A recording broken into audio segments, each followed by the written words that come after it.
You are now tuned into Then Radio. If you enjoy our videos, we ask that you consider joining our Patreon to support our channel. Don't forget to like and subscribe so that you never miss a new video. We hope you enjoyed today's episode, and as always, thank you for watching.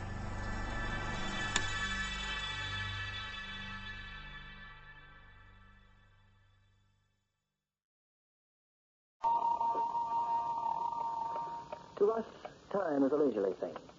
But there are a very few, who split their seconds carefully, knowing that each minute part may sometimes be of vast importance. Bad timing in a boxer may forfeit a champion's crown, and good timing in a racehorse can win or lose a fortune. But there is one man to whom an instant is always the narrow margin between life and sudden death. He is the matador, the fighter of bulls, the idol of the masses when he is good, the object of insulting scorn when bad. He is the man who makes his living with the cape and the sword, and he never forgets he is always a tenth of a second from the grave. Buenos dias, senor. Permit me the honor of an introduction. I am Don Miguel Jose de Ibarra, formerly a matador of distinction, now a breeder of brave and distinguished bulls. My English is not so bad, no? This is because I have learned it very well, and I speak in this language as often as possible. But in any language, the name of Don Miguel is a household word, for my stock has proven its courage in the bull rings from Spain to Lima and back to Mexico. The terror of dollars have made me wealthy, and although I am now too slow and fast to enter the ring as a torero, the thrill of the corrida has never left my blood. This, then, is the reason I became involved with Pedro. Yes, the same Pedro Villancho who became the greatest matador of the last decade. Only, when I met him first, he was a weak-looking youth who called on me at my breeding ranch and awoke me from an excellent sleep at midnight.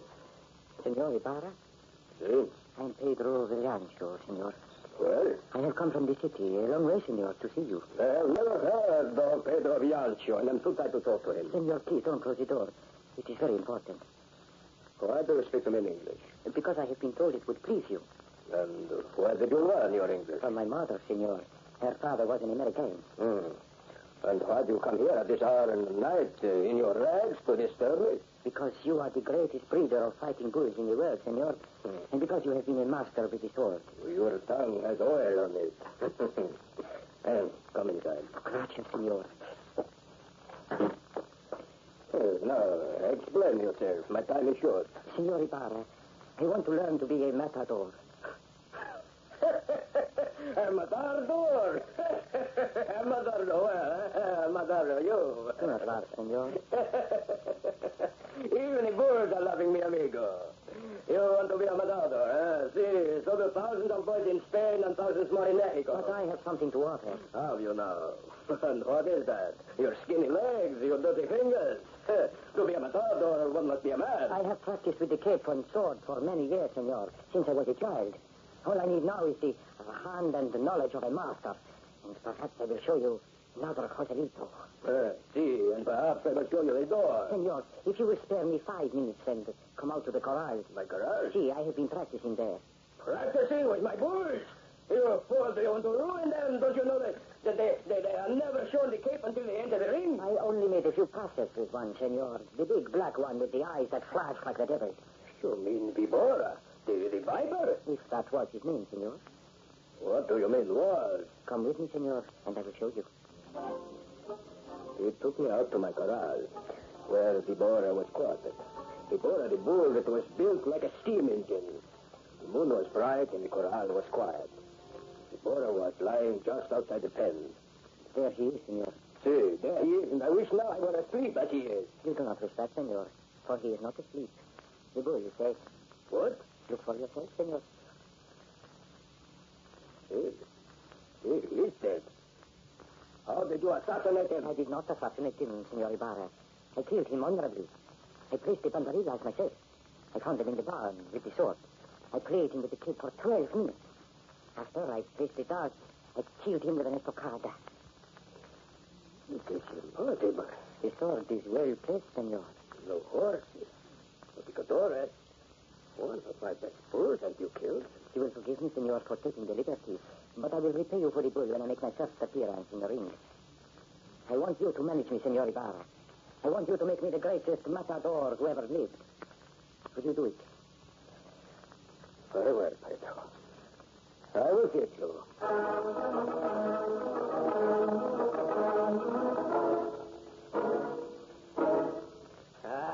Bueno, Pedro. Don Miguel, have I learned my lesson? You've learned it well, Pedro. You are now ready for your debut in the provinces. Your debut in the capital depends on how well you do there. However, I have bad news for you. Bad news? I will not be able to accompany you on your tour. I must make a trip away on urgent business. That is too bad, Don Miguel. You don't seem to be very disturbed by the news. Why should I be disturbed? My technique is perfect, and no bull can frighten me. So you can do without me now. I teach you all you know, and this is your thanks. I will repay you for your instruction. From now on, I need no help from anyone. Soon after I left the country, and remained away for half a year. Now and then I would receive reports concerning Pedro. And I learned of his amazing triumphs in the ring. His attitude when we parted would have angered me for many months. Had it not been for a little triumph of my own. For I met Doris, a young and beautiful Doris. And my life from that point on had reached its peak. You're a wonderful dancer, Miguel. Oh, I was even fine in my youth. You're still a very young man. Now you say that. You are very kind. Sit down, Miguel. I would like to go where we can talk. The garden is empty. Mm-hmm. Well, then let's find a cozy seat.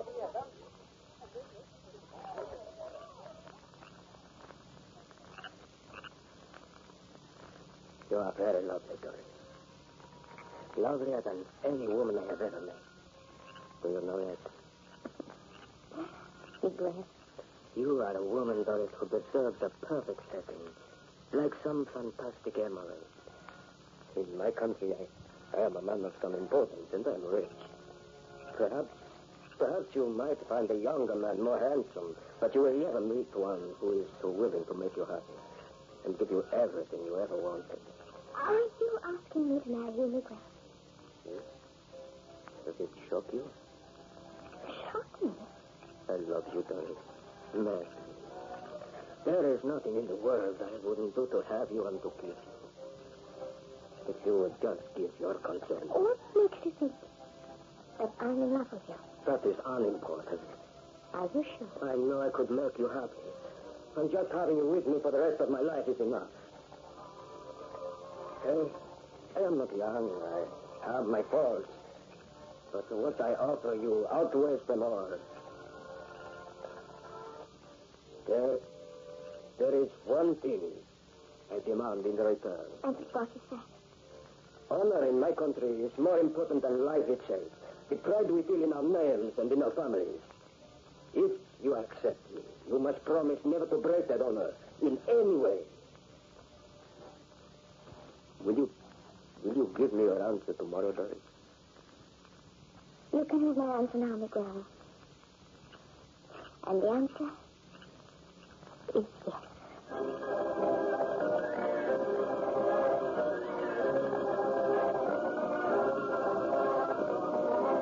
Within a month, my new bride and I were back on the ranch, which she began to rule like the queen I knew she was meant to be.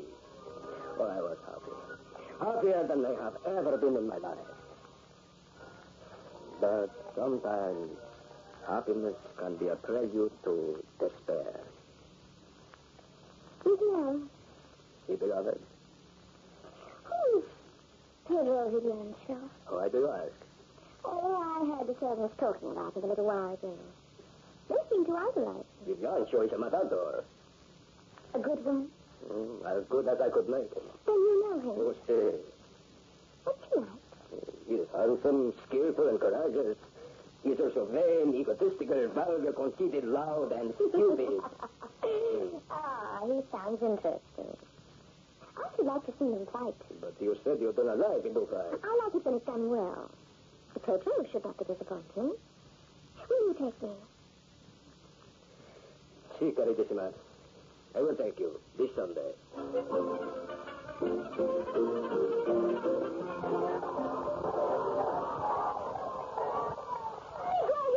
Oh, he's like to steal.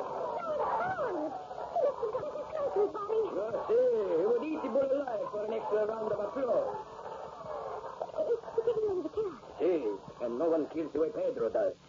Oh, watch him now as he drove here and goes in with his sword.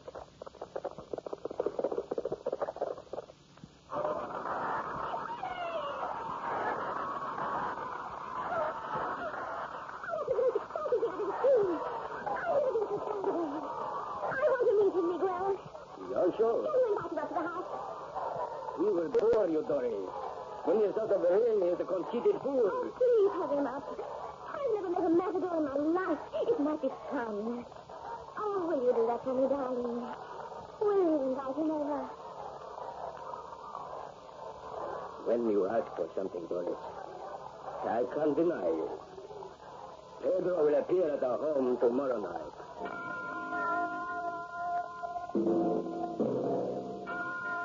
If you're a registered nurse or about to become one, why not investigate the opportunities open to nurses in the United States Air Force Reserve? Assignment opportunities are available now for flight nurses in the Aeromedical Evacuation Reserve Program.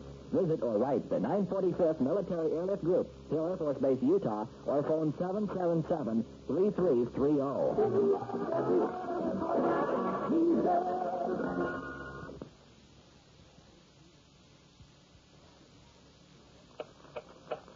Most of us can never know when death will strike. To the sick, it may come at midnight. To the soldier at the break of dawn. But the fighter of bulls is always aware that death may eventually greet him before the sun has set. Good evening, Don Miguel. Good evening. Your invitation was a great surprise. I had thought that you were angry with me.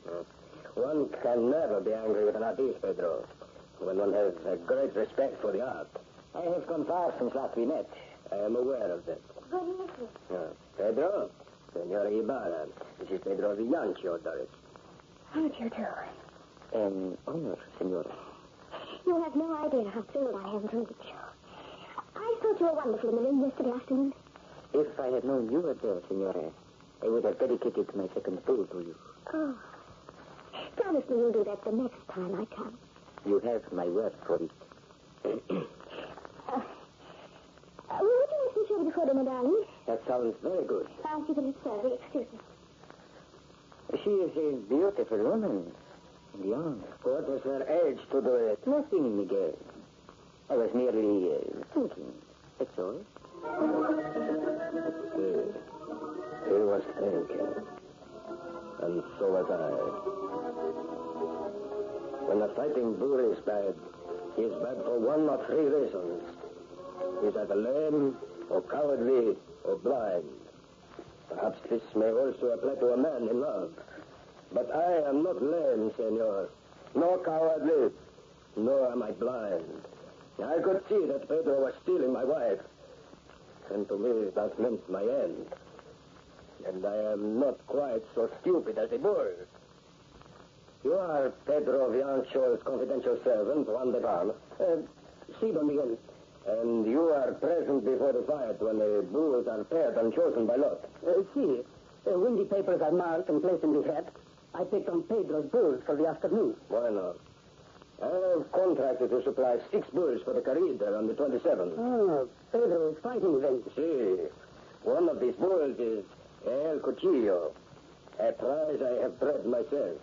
His weight is half a ton, and his bravery is only matched by the length of his horns. I want to make certain Pedro wins El Cuchillo. Very certain. It seems to me that a man with intelligence and skill could arrange to choose the right slip of paper for his matador when the time arrives. A little sleight of hand, perhaps. It can be done. Don Miguel, if I am discovered, it will be my finish. Juan, how would you like to retire from the ring? Retire? With 100,000 American dollars as a pension. What are you planning, senor? Can I trust you? See? If you repeat this to anyone, you are finished, De Palma. As a torero, and as a man. I will not breathe a word. I swear it. A few days before El Cuchillo is shipped to the capital to fight, I will play with him myself with the cape. What? I will get him used to the cape and the muleta. He will be a wise animal, Del Palma. A very wise animal when he faces Pedro. Don Miguel, that is murder. No boy can fight twice. Second time he is sure to go for the man and not the cape. Exactly. No. This I can't agree Del to. Palma, look. I have the money here. The money to make you rich. Will you take it? See, Don Miguel, I will take it.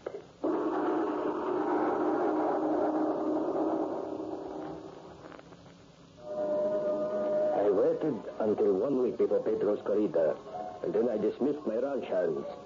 I wanted to be alone when I thought El Cuchillo how much nicer it feels to drive his horn into a man and not into an empty cape. He responded well to my passes. He was a brave and powerful bull. And finally, in the midst of the Veronica, I realized that El Cuchillo had at last learned the difference between the cape and the matador who held it. Are you ready to leave, Doris? The fight begins at 4. Miguel, I don't think I'd enjoy the bullfight today. But Pedro is fighting. It is his last performance for the season. And I have supplied my finest bulls. I don't think it would be better if I didn't go. Why? Miguel, there's something I've been wanting to talk to you about for quite a while. It concerns you and me and Pedro. Look now, Doris. I don't want to hear about it now. First, we will go to the fight. And you can tell me what you want to tell me later.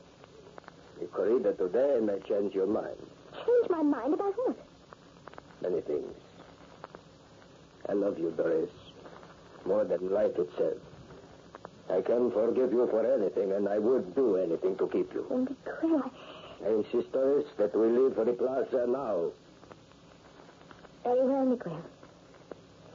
I'm ready when you are.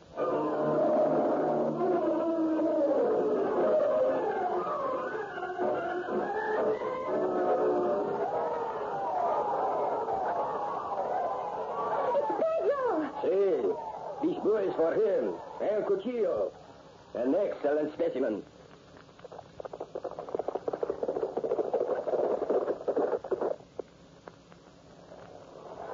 Why does he act so strangely? The bull? He's standing in the center of the ring. He doesn't rush like all the others. Maybe this one is smarter than the other. We shall see, Doris, very shortly. It was plain to see that the bull had not yet gotten used to the ring and the crowd.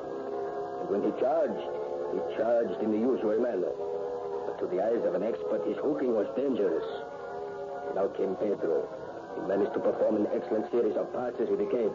And the picados rode out on their horses. It was here that the bull began to remember. And it was here that it became 1,200 pounds of death on the hook.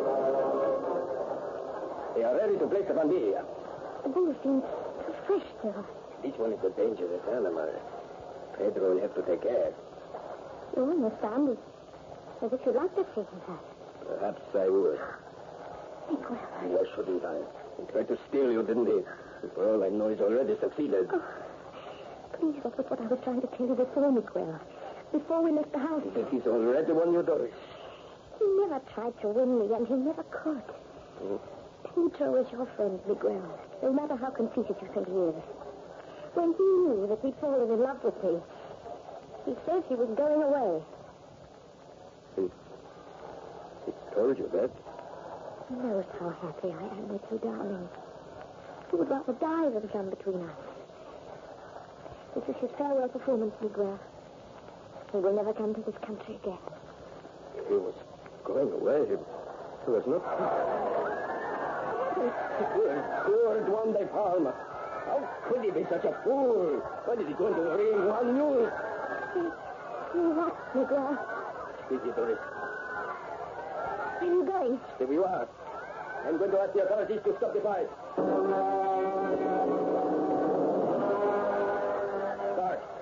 Guard, take me to the authorities. Get me through this mob. Relax, senor. We allow no one to enter the park. Watch the finish, senor. There is a matador who is worthy of his hire. But you don't understand. Look how his sword feels. His hand is as steady as an iron rail. The bull will kill him. He will die beneath the horn. Now he is in. Pedro is down. His sword is gone. It has hit the woman. The woman? Doris.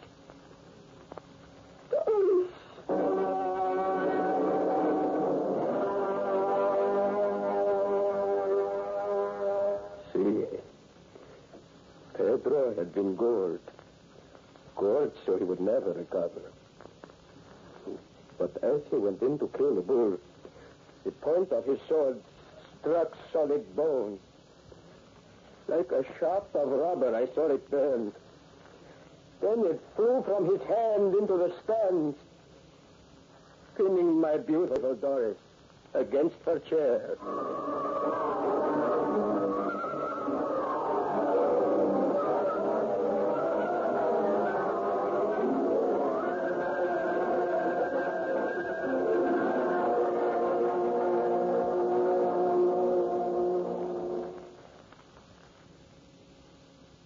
You've just gotten out of the service. You've been home for a while, and you want to start thinking about your life and how you can get it going in the right direction. Okay, here's something to think about. The National Guard has a Try One program for prior servicemen. You join for a year. You get extra money you can use for school or that new car. And you can get further training you can use for a civilian job. If you're a prior serviceman, ask about the Try One program in the Army and Air National Guard.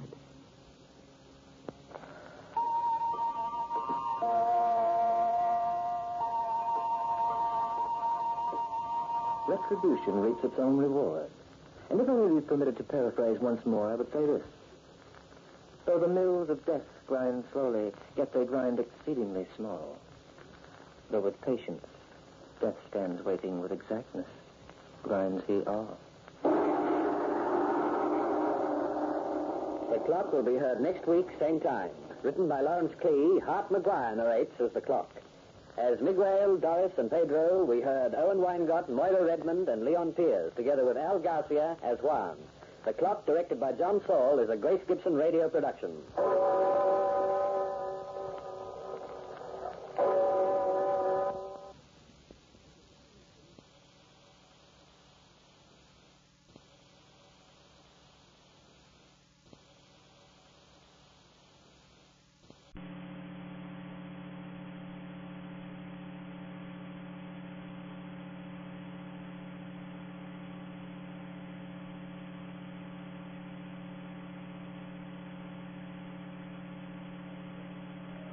The whole drama of life is written in the sands of time.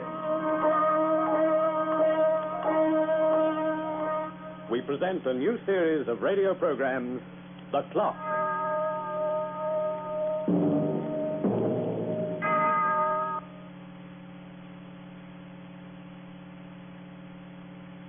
A year in one man's life may be half an hour in another's. For each man sets his destiny by a different clock.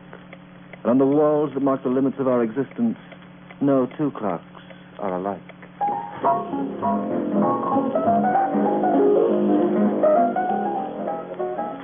Hiya, Sam. Hello, Mike. How's it going? Pretty good. Ain't seen you around lately. I've been busy. What have you been doing? Paying a call to every bar in town? They're all dumps, Sam. All dumps. This joint's the only place I like, and you're the only barkeep I can talk to. I bet you say that to all the girls. Come on, Sam, set him up. Ryan, the beer chaser. Ain't you had enough? You're falling on your face right now. Sam, don't talk like a slob. Set him up for old time's sake. All right. Stop breaking my heart. I'll pour, Mike. Now, Sam, you're right. I'm no good. I'm no good for anybody. Get kicked off the police force. Can't hold a job. I'm no good, Sam. Please don't cry on the pretzels. What I always needed was a woman.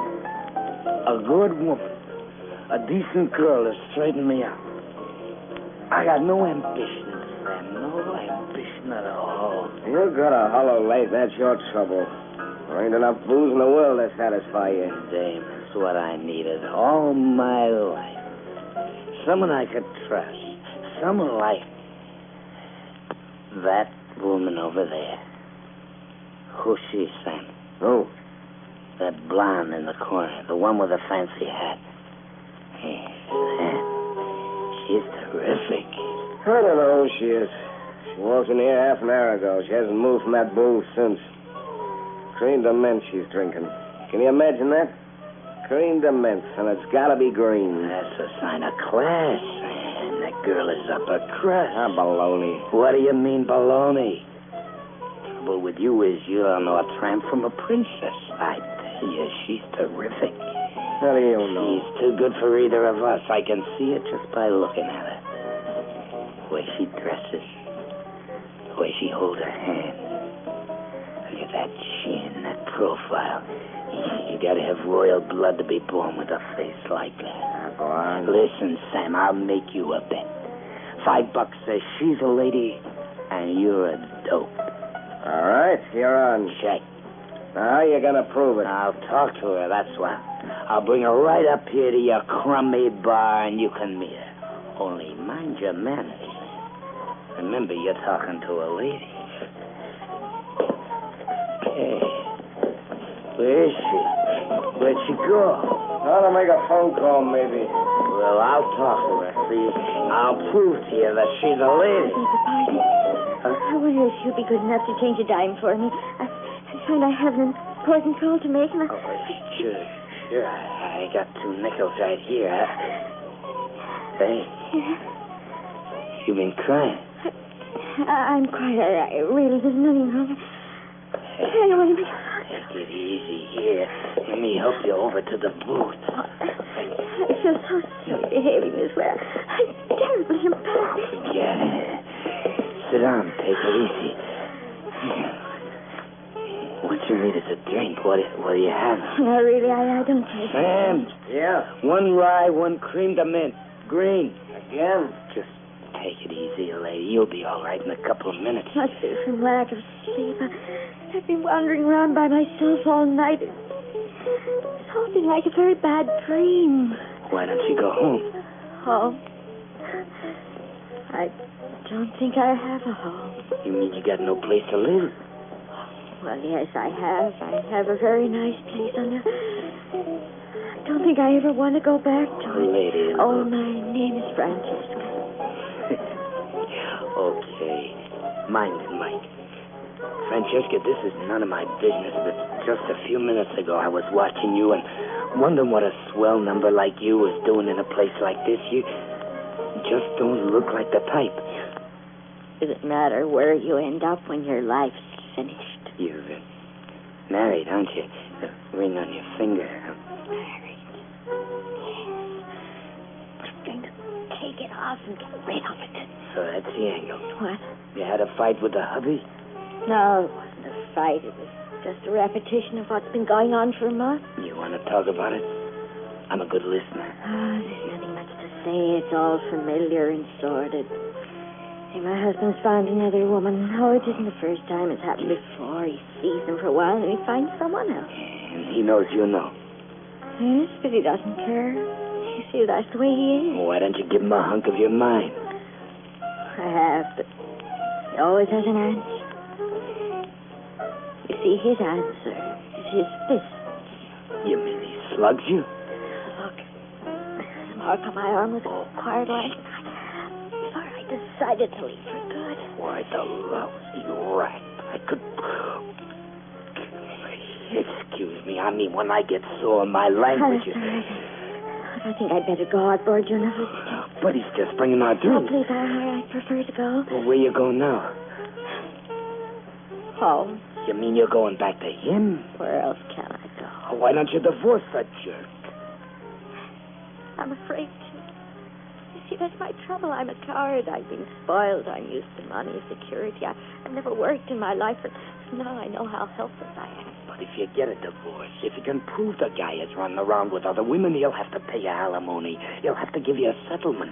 But how can I prove it? Easy. I used to run up against cases like that when I was on the force.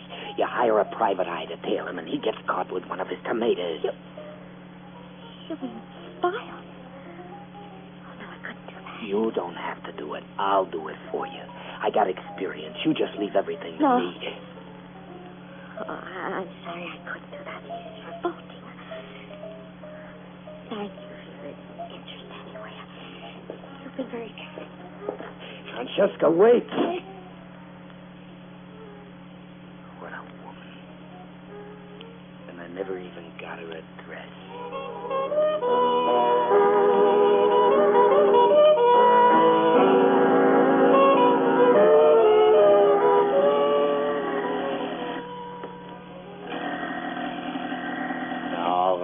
All right, I'm gonna answer.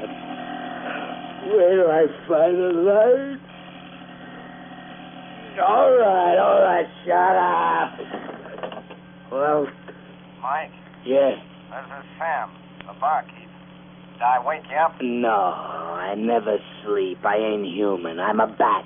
I just dote on getting phone calls every night at 3. I'm sorry, Mike, but she said it was important. Who said? That classy-looking dame you had a drink with early this evening. She called me just as I was closing the bar. She didn't know where you lived, so she asked me to get in touch with you. Yeah? Why? She wouldn't say, but she seemed to be crying. She gave me this address. She said you could come right over. Now? Well, that's what she said, Mike. The address is on Park Avenue. All right, give me the number. I'm practically on my way.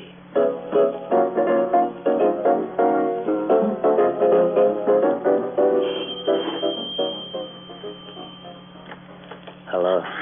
Michael, thank heavens you've come. What's the matter? You've been crying again. I shouldn't have got in touch with you, Mike. I don't know what's come over me, but I'm frightened. I've never been so frightened in my life. Last night when I left home, my husband had me followed. The man who followed me, a private detective, saw me drinking in the bar. When'd you find this out? Well, I came home several hours ago. My husband's packed up and left the house. He says he has enough evidence to get a divorce and cut me off without a cent. What a weasel. He ain't as smart as he thinks he is. Just having a drink with a man ain't grounds for divorce. He says he can prove it's more than just a drink. Well, you don't know what he's like. He has money, attorneys, private detectives who perjure themselves for him. Oh, Mike, I'm so scared. Please tell me what to do. Please tell me. Take it easy, honey. You'll be all right.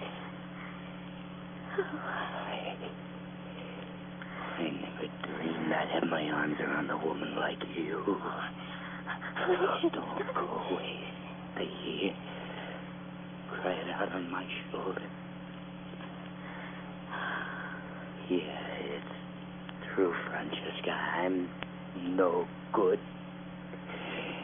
And I got no right to hold you in my arms this way. No right at all. How long have we known each other, Mike? Only a couple of hours.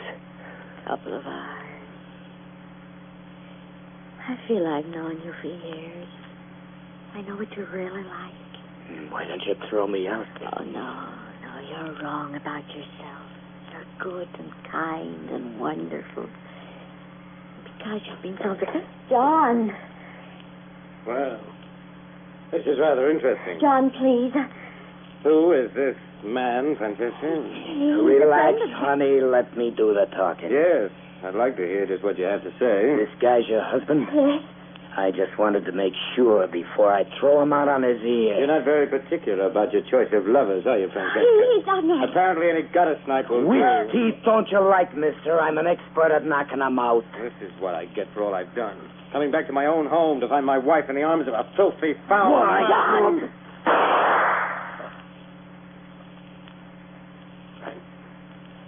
Just come out.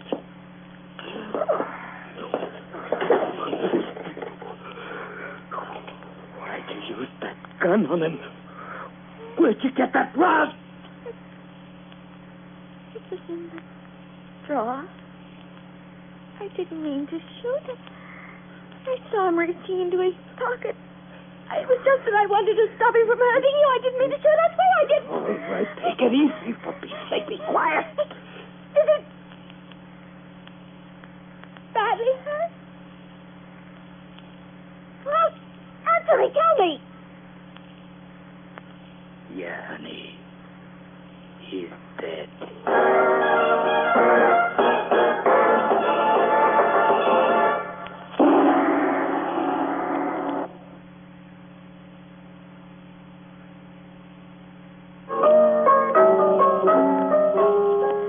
clock is but a symbol used to designate the passage of an hour. By twisting a screw with your fingers, you may change its face. But there is no force on earth that can turn back the hands of time. I didn't mean to do it. I didn't. It's crazy. The whole thing's What'll I do? What'll I do? For heaven's sake, tell me, what'll I do? Stop crying, Francesca. I'm trying I'll think of a way to get us out of this now. Just stop crying. Oh, Mike, you give me such strength. Darling, hold me close. Hold me close.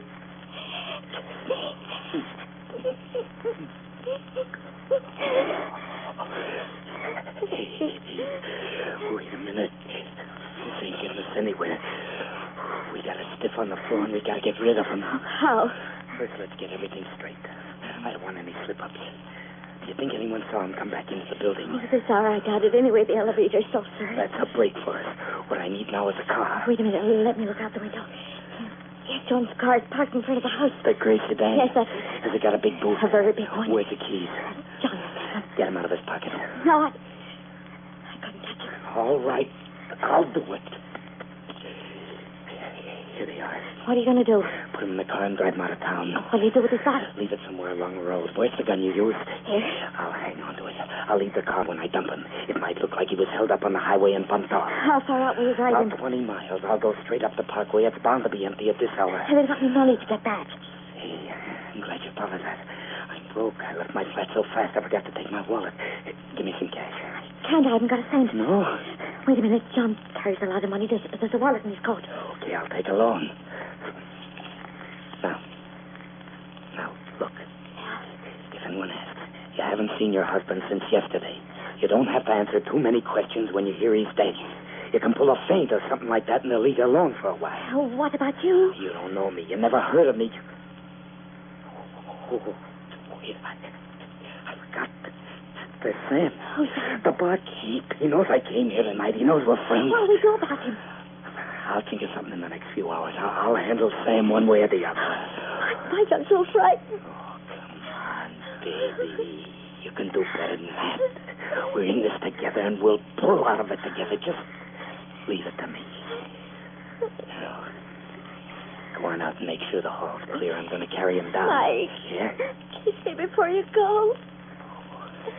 Sure, honey. It's a pleasure.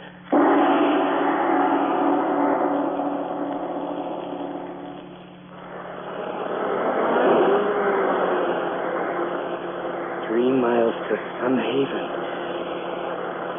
Sun Haven. As good a place as any. That's all I needed. A cop. Pull over. All right, what's the rush, mister? Was I, speeding officer? Nah, you weren't speeding. And what'd I do? You passed a stop sign. Guess I didn't see it. Get out of that car. What for? Get out, mister. Turn around. What's this? What's it look like? Got a license to carry this gun? Maybe. A pig's eye. Give me the key to the boot. The boot? Give me the key. Here. Go on around to the back. All right, now take the key and open it up. Oh, give me a break, will you? Open up.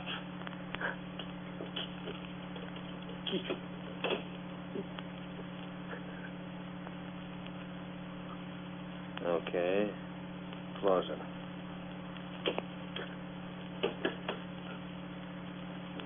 When did you knock him off? I didn't. Shut up, you punks are all alike. You didn't know he was in there, did you? He crawled in all by himself, put a slug in his own head. I ain't doing any talking. Take me in and get it over with. Okay, mister. Let's get going.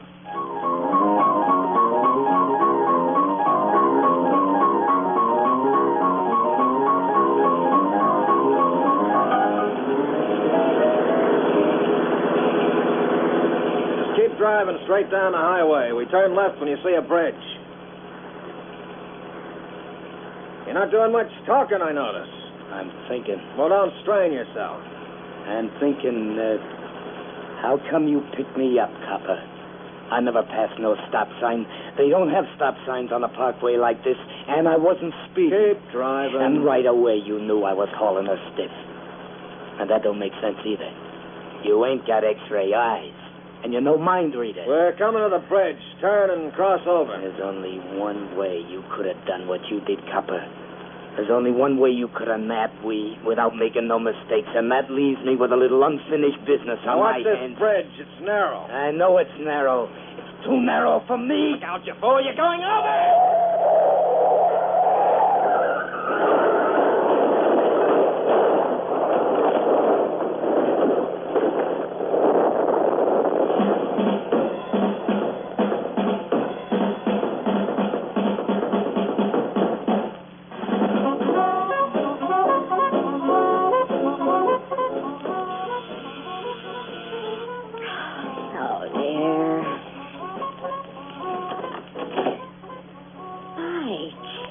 Baby. Oh, you're soaking wet. What's happened to you? Having fun, Francesca? Taking it easy, listening to a disc jockey? Turn off that radio. Mike, what's Turn it off. Oh, you look awful. I didn't figure on a swim when I went out for a joyride. I got picked up by a cop. No. Yeah. You got away? I drove the car off a bridge. Both got out and swam to shore. Only I got there first. I held him under for a while until he reached the bank. And I took back my rod and let him slide back in. Oh, no. They'll find him. They'll find the car. Sure they will, and they'll find me, too. But they won't find you, baby. What do you mean? You tipped them off, Francesca. I did. You tipped them off. It's the only way he could have nabbed me so fast. Oh, you don't know what you're saying. You played me for a sucker right from the start. You wanted to knock your husband off and get his dough, so you rung me in on it and made me the patsy. Darling, don't say things like that. You had it all figured out, baby. You fixed it so your husband would find us together. Then you accidentally blew his brains out with this rod. Come here, Mike. Nice going, Francesca. I gotta hand it to you. It was slick. Kiss me, darling.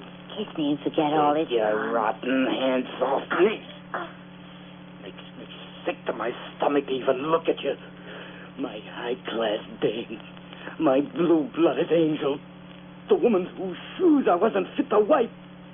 My beautiful, sweet target, rotten heart. No, not the gun. I'm gonna give it to you, baby. Where it hurts the most. Oh, she's got me all wrong. I swear I'm innocent. I'm innocent. Turn on that radio. No, please. Turn it on. I'm gonna use it for a theme song to cover the noise. Don't kill me. Don't kill me. Please don't kill me. I love you, Mike. I love you. I love you. I love you. I love you. Never mind the radio. It don't matter much who he is. No, Mike, no. What's the matter with this drop? Why don't it... Drop it. I said drop.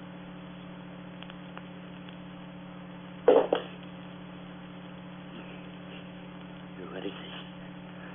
An arsenal? You got a gun in every drawer? Maybe this one works.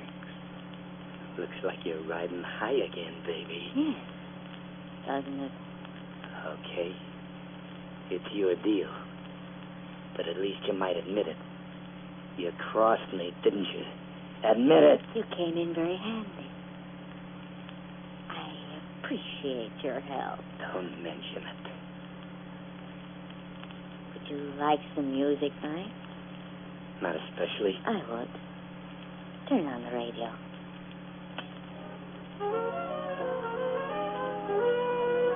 Would you like to dance? Oh, no. Some other time. Sure. Some other time. Thanks for everything, Mike. Yeah. Thanks. Love.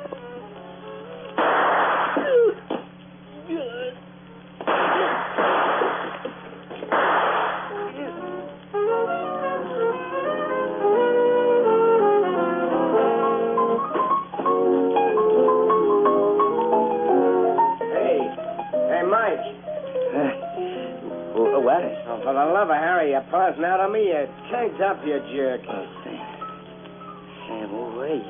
You've been leaning over the bar like I ain't got cheese. You ain't getting no more drinks, Mike. You're nearly blotto.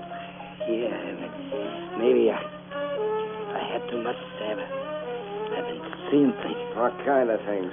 Pink alligators? Oh, worse than that. Hey, she's coming back.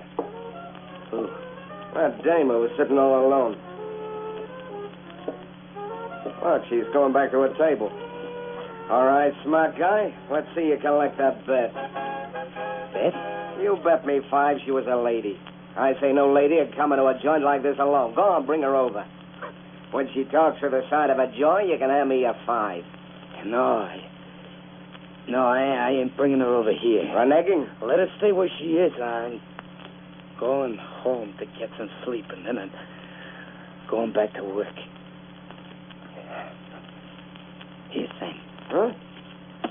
Here's your 5. You're right, Sam. I just got a hunch she's nothing but a tramp.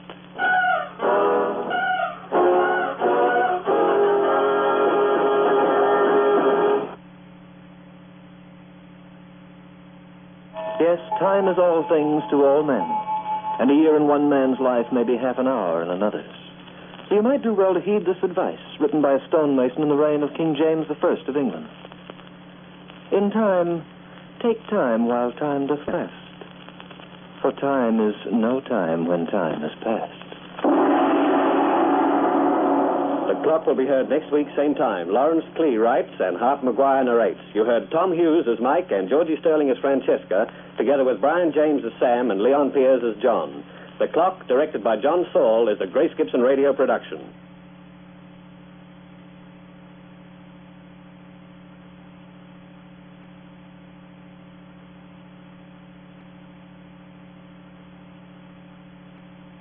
Sunrise and sunset, promise and fulfillment, birth and death. The whole drama of life is written in the sands of time. We present a new series of radio programs, The Clock.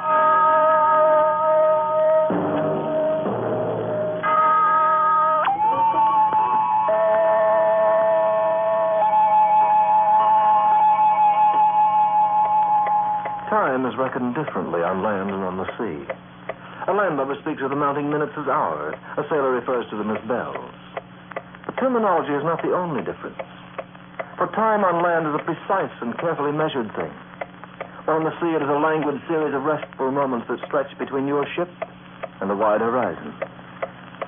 And as time is different on the blue, so too is death. When your ship becomes your coffin, and your grave lies 2,000 fathoms deep.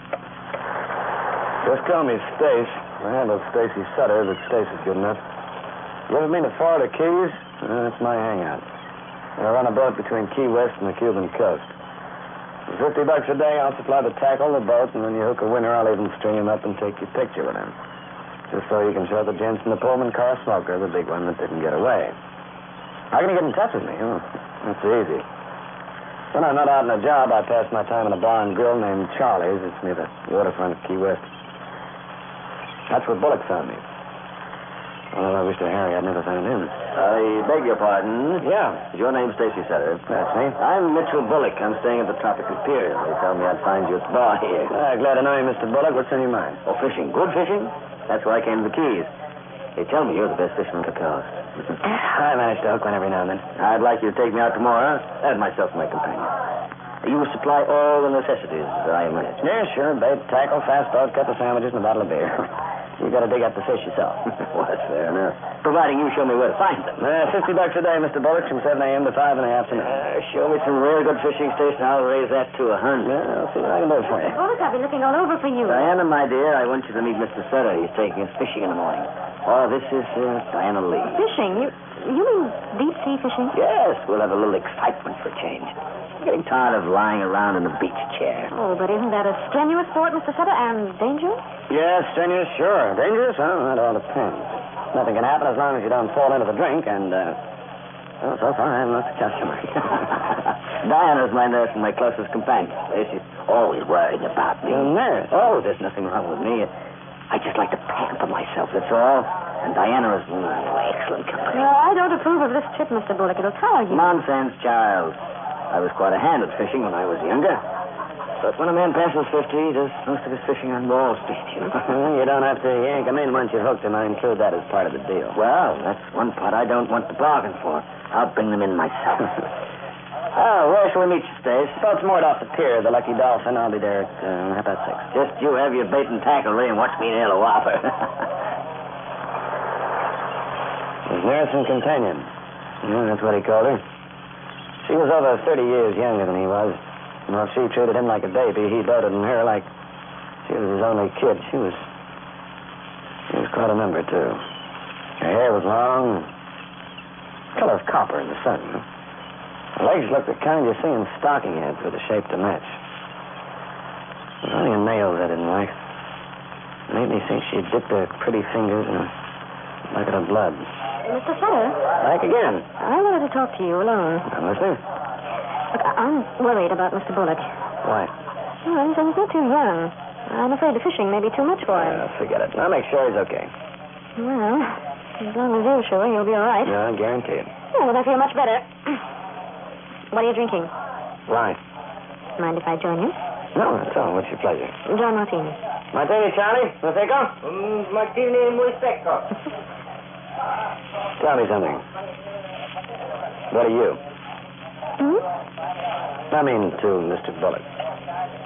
Just what do you mean, Mr. Sutter? Nothing. I just can't figure out this nurse and companion. Well, it's exactly what I happen to be. I've known Mr. Bullock for 5 years, and he's almost like a father. All right. Check it off the being nosy and let it go. You're very inquisitive. And so am I. Mm-hmm. I've heard a little bit about you, for instance. From who? Oh, people around the Keys. You're quite well known, particularly by women. So what? So nothing. Your reputation is rather intriguing, that's all. No, you mean there's enough dirt on it to keep you interested. I also hear you're tough. Oh, I get by. Tough and not too particular about your activities outside of fishing. Look, lady, I got a deal with Bullock. We're going to catch fish. You're coming aboard to hold his hand and feed him pills. Now, let's stick to the subject. Just as you say. Well, here's luck. That's good fishing. Next morning, we got an early start, and I headed my tub due south. Bullock and his nurse were sitting forward while I was in the cabin trying to bait the hooks while I kept an eye on the course. Well, after about 20 minutes or so, she came back to where I was parked. And she was wearing one of those open midriff sunsuits with a handkerchief around her hair. There was another dame that might have looked sloppy. Her it looked just right. What are you doing? Baiting the hooks. What kind of fish is that? Mackerel. Oh, they're awfully big for bait. Yeah, the kind we're going after, lady. They got big appetites. You wouldn't bet a fin at anything smaller. I wish you wouldn't call me lady. It sounds so cheap. My name's Diana. Mine's Stace. Do you want me to hold that wheel while you finish baiting? Oh, yeah, go ahead. It's fun being out here in a boat like this. Seems fun to breathe. Well, we got a nice day for fishing. Hey, watch out. Oh, well, what happened? I got that hook in your sleeve. You walked into it. Now, don't move. Out? Yeah. Oh, I've never seen a hook that big. Look at your arm. I want to see if you were scratched or something. Oh, I don't think so, but you can look. You're all right. Then, why don't you let my arm go? Or do I have the skin you love to touch? You better stick to your fishing, Stacy. It might have gives you more satisfaction. That's another thing I couldn't get used to, her laugh. The Roman dames must have laughed like that when they threw the boys to the lions. I made up my mind to keep my distance from Diana Lee. I had a feeling she might turn out to be candy-coated. Poison. About an hour out, we hit a spot I figured was good. I had a line trolling from each side of the boat, and I was using my heaviest tackle. We drew up 1,000 pounds of fish. But I was ready to settle for half. All right, you take this third line, Mr. Bullock, and stay in your seat, huh? What are you doing, State? Oh, no, I'm strapping you in. What for? Oh, I want to keep on the safe side. Oh, that isn't necessary. Look, Mr. Bullock, the fish are not going to get mad if you get strapped into your seat, and it's not going to spoil your fun. Take it easy and play it safe. Huh? All right. But I still think that's unnecessary. But Well, you got your hook one, man. Just like a tongue. Give me the rod.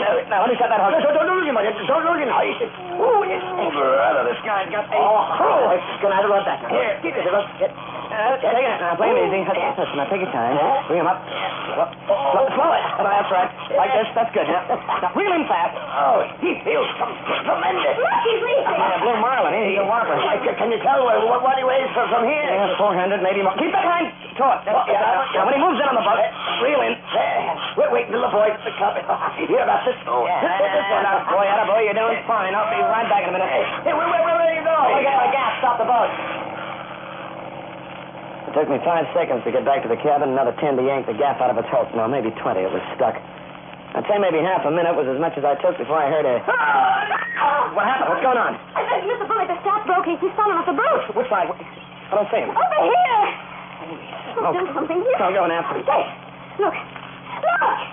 What she saw was a pair of fins swimming side by side. Tiger sharks. Maybe we didn't know where Bullock was, but they did. What time is it? 2 o'clock. Yeah, may as well give up. We'll never find him. It's so awful, I can't believe it. Even if the Hades heard on the side of the boat going under like a hunk of lead. With all them sharks around, he didn't have a chance. Yeah, I guess you're right. There's nothing more we can do. We might as well head for home, make a report. Yes, I suppose. You got any family? Oh, no one. He was all alone. Some consolation, anyway. He'll be missed, Don. By a lot of people. Including me. Yes. I still don't know how. Look, Stace, I don't want to think about it anymore. I don't know. Where did it... I can't figure it at all. I had him strapped in... I had him strapped in well. Right here in this... And then I saw it. I was so busy looking for Bullock, I didn't even think about it until I saw it. The strap that held Bullock to his chair was sliced off clean, like it was cut through with a razor.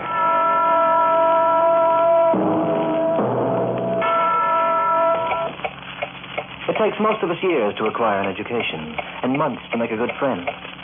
But in half a second, a man can discover he's sharing his company with murder. I didn't tell her at first. I let her lie inside in the cabin with a handkerchief on her eyes, while I kept the boat due north for the Key West coast. Finally, I let a cigarette blow up the match and let her have it right between the eyes. Diana. Yes. How much did he leave you? What did you say? Must have been plenty toots to make you knock him off. How dare you? Candy-act, baby. You sliced through that belt and helped him overboard with a push. You haven't got a chance in a million of getting away with it when the cops get a look at that strap. Is that obvious? It spells murder, baby, like it was written all over your beautiful pants. Oh. If only a dumb bunny had pulled it that way. Unless you had something else in mind. I have, Steve. Yeah, what? You? Sugar, you're off your noodle. All you have to do is get rid of the strap. No one will know the difference. And what am I getting rid of it for? Me? Oh, that's a laugh. Kid, you're cute, but not cute enough to go to the chair for. Did you ask me what he left? Well, I'll tell you. I'm the only beneficiary in his will. And he was worth $6 million. Yeah? That's a lot of money, Stace. And how do you figure I'm paying me out? With $1? You name the price. I'll pay you. How much will it take? You want to know? Yes. Exactly half. Half? $3 million, honey, half. That's a lot of money. I got something expensive to sell. Well, I suppose I have no choice. No, you haven't got any choice at all. It's a bargain. Now do I know you're going to keep it? Once I get rid of that strap, I got nothing more on you. Well, we'll bind the bargain any way you suggest. There's only one way, baby. Mm-hmm. We get married. Married? We get married. We sign a contract. What's mine's yours, what's yours mine. You're very clever, Stace. No, I'm not clever. I'm just smart. And you ain't getting such a rotten bargain, Toots. All right, Stace, anything you say. But you're right. I'm not getting such a bad bargain. Well, we ought to make a nice pair, you and me. A very nice pair. Now you can kiss me down and do it. Feel the bargain?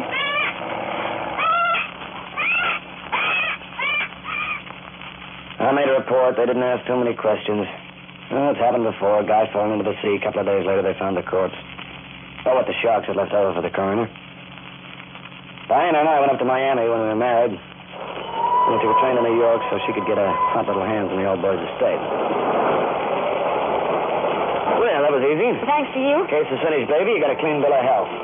Sit now to enjoy the profit. What did you do with the stuff? I burned it. I don't need it anymore. Now I get you. Oh, we ought to celebrate. Why not? I got some scotch in my suitcase and a couple of jigger glasses. Well, would you open that brown suitcase and take it out? It's right on top. Anything you say, baby. You know, this is what I call a great beginning for a honeymoon. I left the seat and moved over to open the suitcase. There was a hand mirror on top with one of those fancy gadgets with a hand in. Underneath was a scotch and two metal jigger glasses. As I picked up the mirror to put it on one side, I saw a reflection in the glass coming from under my arm. And I also saw her open her handbag, take out two small pills, and palm them in her fist. All right, poor guy. Sure. Here's yours. And here's mine. And here's to us. Oh, wait a minute. I got a better toast. I'd rather make it to death do us part. Okay, baby, that suits me fine. How do you like that? Still not drink. All over my dress. These daffy trains, you know, they ain't on rails. They went on a spike. Oh, give me a glass, Faith, and have Hey, no, don't bother again, honey. This time I'll pour. I know what those pills were, dynamite. One of them could kill a steer. So that's how she was playing Potsy. She was figuring on knocking me out. All right, that was fine. I didn't tell her I was wise, either. Murder, you know, is like gin rummy. Two can play.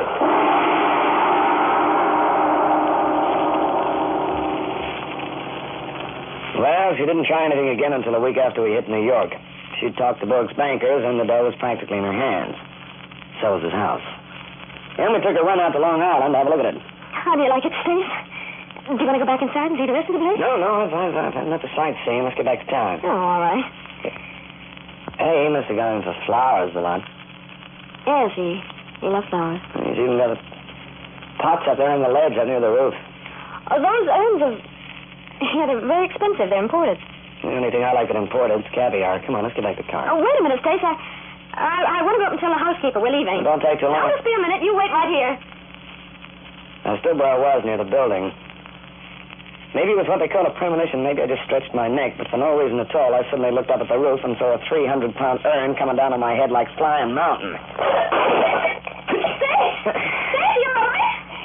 Yeah, I'm all right. As soon as I could pick this darn dust out of my hair. You weren't hurt? No, I sidestepped just in time. Oh, thank heaven. I'm going to have every one of those arms removed. The wind must have blown it down. They're a menace, Stace. I'll stay there a minute. Oh. But then saw lots of things you wouldn't figure by just looking at them.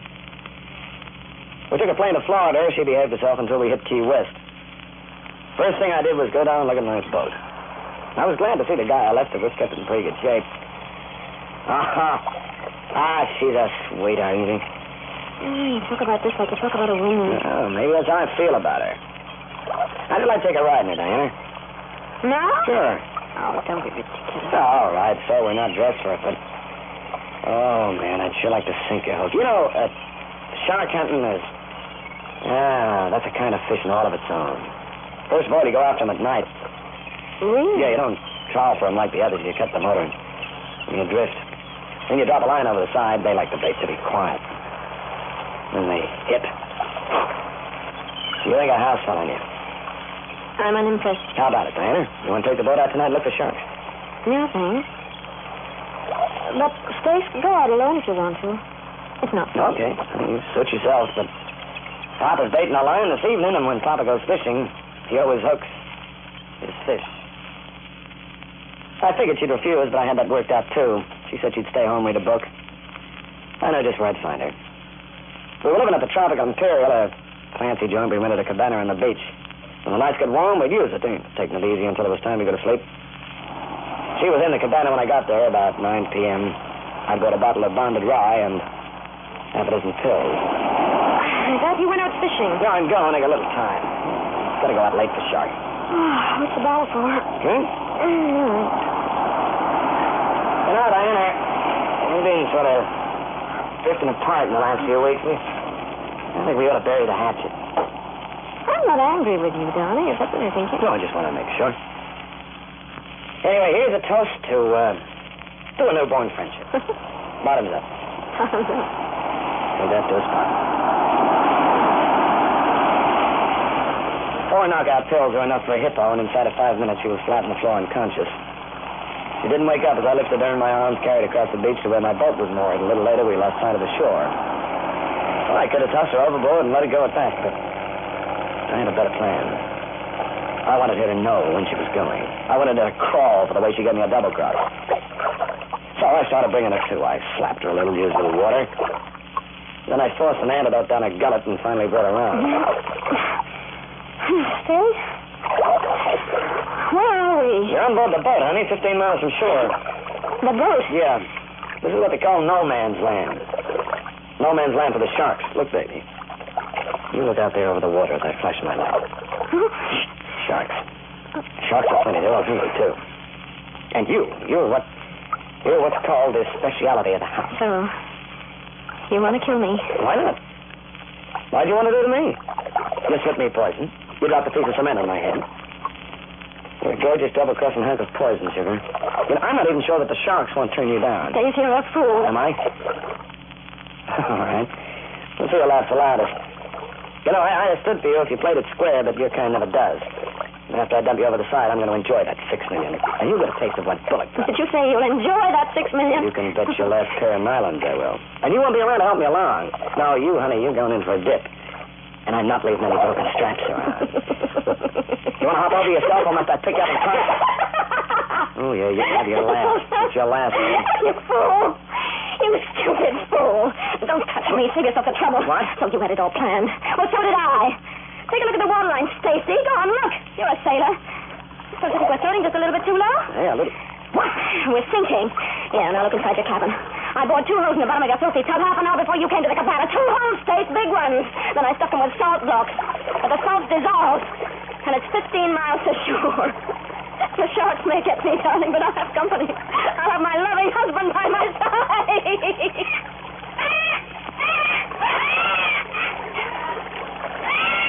We're still in the boat, Diana, and I.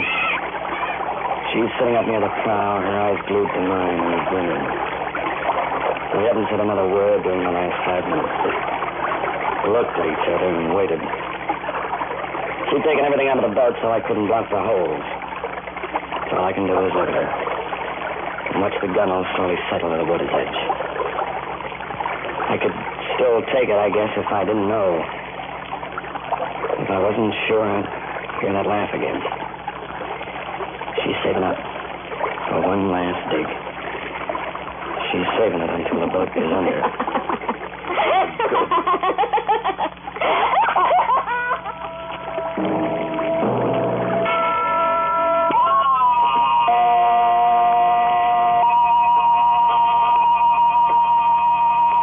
Those who take life through their lungs live upon the land. Those with gills exist below the sea. But time is amphibious. And so is retribution. The Clock will be heard next week, same time. Written by Lawrence Clee, narrated by Hart McGuire. You heard John Million as Steve, Dinah Shearing as Diana, and Frank Waters as Mr. Bullock. The Clock, directed by John Saul, is a Grace Gibson radio production. Is a Grace Gibson radio production. Is a Grace Gibson radio production. Is a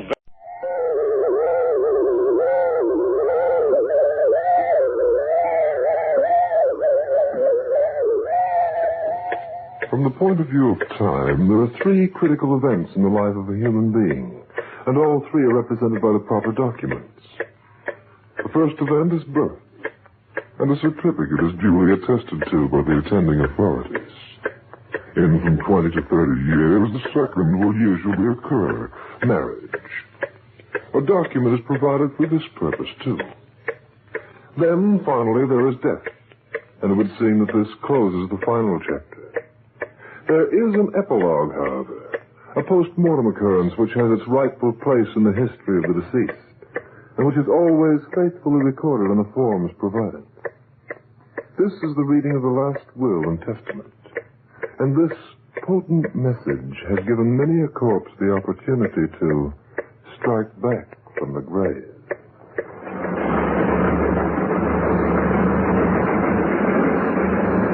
I think we turn right at the next bend, Jess. Yeah, I remember now. The road gets narrow here. Take it easy. This jalopy will break my spine. It's the springs. They've fallen apart. Well, wait till we get our hands on that dough, baby. I'll buy myself a solid gold sedan. I wonder how much Aunt Flossie left. Plenty. She said on every penny she ever got, didn't she? She's worth a mint, baby, and you and I are her only relatives. I hope so, anyway. Well, didn't you say we were? Well, I looked into it carefully, and I didn't find anyone else. As far as I know, there's no one left in her part of the family but me. Well, there you are. Then we're sitting pretty. But Aunt Flossie never liked us. Nah, she had to leave the door to us, baby. We're in. Mrs. Bradley said the lawyer would be there about 4. Oh, it's 4 now. He's probably there. Well, outside of Mrs. Bradley and the lawyer, we should be the only ones. Oh, say, that reminds me. Is there any chance your aunt would be stupid enough to leave that money to her housekeeper? No. I'm not worried about Mrs. Bradley. I think Aunt Flossie really disliked her underneath. But she was cheap, so she kept her on. Well, that's that. There's the house, Jess. Oh, that's not a house, Gladys. That's a mint. That's the place where they're giving out dough in bushel baskets, and they're giving it all to us. That's not just a house.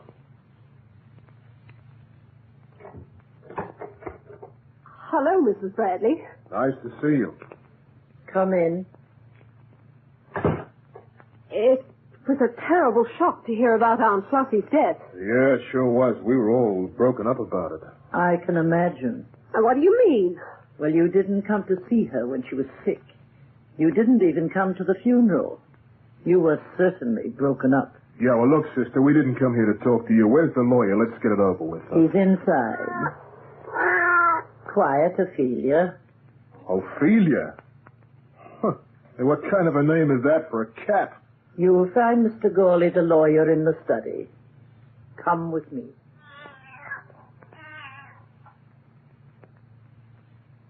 Now, if Mr. and Mrs. Henning will please be seated, we can proceed with the reading of Flossie Warren's last will and testament. Yeah, well, look, let's skip the dry stuff, huh? We don't have much time. Get right to the point. The part with the money, huh? Well, Mr. Henning, it's not usually done that way. But if you like... Just how much did Aunt Flossie leave, Mr. Gawley? It's quite an estate. It's £100,000 in cash alone, and another £100,000 in real estate and bonds. Okay, who gets it? I'll read the final paragraph to you. Inasmuch as I will be survived by only 2 relatives, I hereby include the following bequests. To my niece, Gladys Henning, who has always been a lazy, good-for-nothing female of doubtful intelligence, I leave my 2 oldest pair of shoes, with the added hope that they pinch her feet and give her corn. What? And to the man she married against my wishes, my nephew Jeff Henning, who is nothing but a tramp, I leave the weeds which surround my land from August to October, knowing he suffers from hay fever. Furthermore... Wait a minute. What is this, a corny gag? I am reading the will as it was written, Mr. Henning. So she cut us off. Okay. She's got a laugh. Who gets the dough? Mrs. Bradley? No, not Mrs. Bradley. Well, who else is there? Your Aunt Flossie Warren has left her entire estate to Ophelia, her cat. A cat. A lousy cat. Quiet, Jess. Golly will hear us. Well, who cares if he hears? What kind of a deal is that? 200,000 to a mouse chaser. Yeah, your aunt was nuttier than I thought she was. Do you think there's anything we can do about it? What can we do? A will is a will. How can we... Hey, wait a minute. Somebody's got to take care of that cat. Somebody's got to be its guardian. Listen, we got a chance yet. After all, a quart of milk a day and any cat is satisfied. Meanwhile... Well, Mr. Henning, I'll be on my way. Oh, just a minute, Mr. Gawley. There's something I want to ask you. Well? Well, you see, the cat can't live by herself. Who's going to take care of her? If you had let me read the will in its entirety, you would have known. Your aunt provided that £50 weekly be provided for Ophelia's maintenance, and that this £50 be turned over to her housekeeper, Mrs. Bradley, for as long as the cat shall live and enjoy good health. Then, she got charge of it? Yes. However, there is a further provision which gives you and Mrs. Henning the privilege of occupying this house, providing Ophelia seems sympathetic. So you see, your aunt was generous after all. Yeah. Yeah, she had a heart as big as a marble. Listen, my aunt must have been crazy to make a will like that. Can't we contest it? Yeah, if we win, we'll make it worth your while, Mr. Gawley. Gawley and McDowell helped frame this document, Mr. Henning, and we pride ourselves in our work. It cannot be broken. Your aunt was perfectly sane.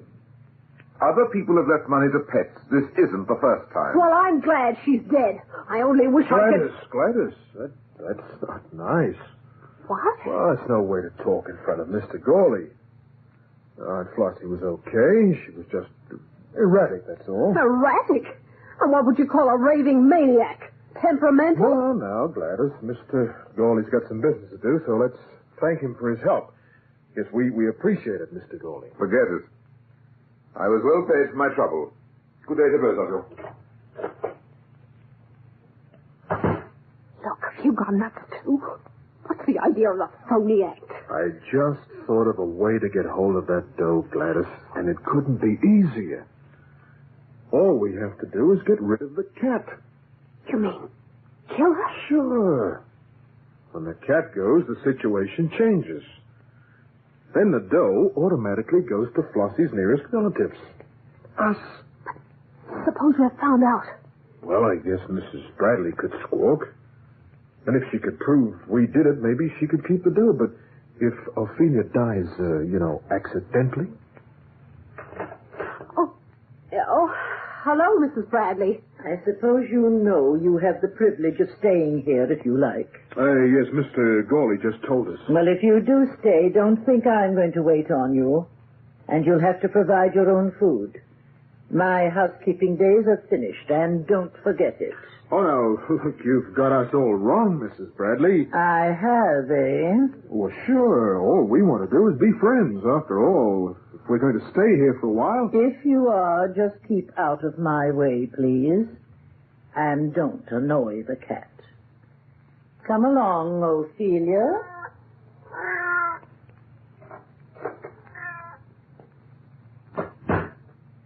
Maybe she don't know it, but she'll be going back to dishwashing again. And soon.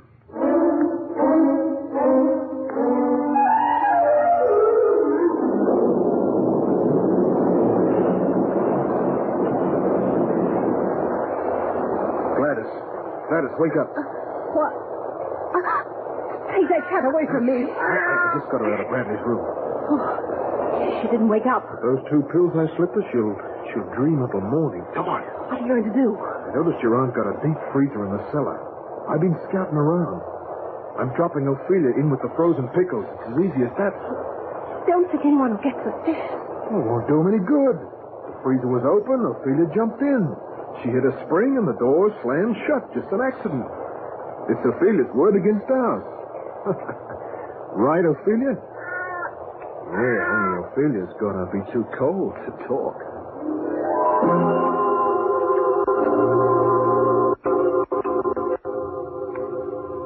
I don't understand it. Ophelia left my side before. Well, she must be around the house, Mrs. Bradley. Let's have a look. There's something wicked going on here. Oh, now, don't be like that. Maybe the cat went into the cellar. Sure. That's a logical place for a cat to go. Let's have a look, huh, Mrs. Bradley? There's nothing down here. Ophelia? Ophelia, where are you? Here, kitty, kitty, kitty, kitty, kitty. Here, kitty, kitty, kitty. She's moving over to the freezer. Ophelia! Ophelia, where are you? Kitty, kitty, kitty, kitty. The freezer. She's in the freezer. Well, here, let me help you open it. Oh, Ophelia, darling. Oh. Hey, that cat sure is lucky. The freezer is warm. The storm tore a wire from the roof last night. It blew a fuse in the cellar. A good thing for Ophelia. Yes, wasn't it? Come upstairs, Ophelia. You must be starved. That was certainly a bright idea. You got any other notions? Sure. And this one's gonna work.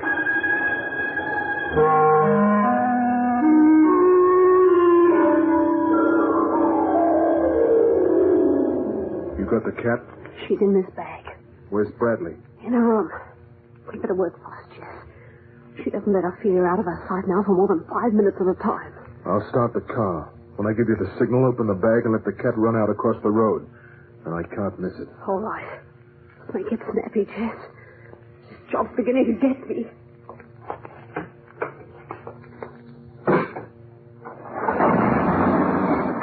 Okay, Gladys. Let her loose.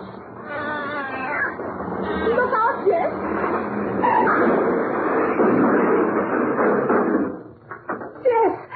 Jess, are you hurt? I'm all right. Did I get the cat? Look. She's sitting on the fender. What? How did I miss? How in the blazes What's going on out there? Ophelia! Here comes the old woman. Ophelia! What happened? Well, Gladys and I were driving into town, and the car went into the ditch. You ought to learn how to drive. Where's Ophelia? There she is, in that tree. Oh, come on, Kitty. Come on. It's time for your cream. Cream. Look at my car. Well, I'm tired of doing this with kid gloves. There's only one way to get rid of that cat with no mistakes, and I'm doing it. Right now. According to legend, time has been generous with cats and has endowed them with 9 lives. But man has inherited only 1. And occasionally he is foolish enough to take that single life into his own hands. Here's what I was looking for. What is it? Rat poison. If it's good enough for the rats, it's good enough for Ophelia. How are you going to work it? I'm putting it into a cream, and I'm going to stand there until she finishes it. What about Mrs. Bradley? You're going to keep her out of the way. But how? Hey, make some excuse to get her into the cellar. Tell her the pipes are busted. Tell her anything, but get her out of that kitchen so I can go to work on the cat. But if we do, it's so obvious. Look, when that cat croaks, we're going to scream our heads off. We're going to call the cops and yell murder. Mrs. Bradley got rid of it, hoping to inherit all the dough, see? It's her word against ours. I don't know, Jeff. It doesn't sound right. Listen, if I don't bump that cat off, she'll drive me nuts. But instead, we can take the estate into the courts. Even if they did find out we killed her, they can't hang a murder rap on us. Well, for the love of Pete, it's just a cat. All right. Whatever you say, Jess. I'll try to get Mrs. B into the cellar. And I'll go to work on Ophelia.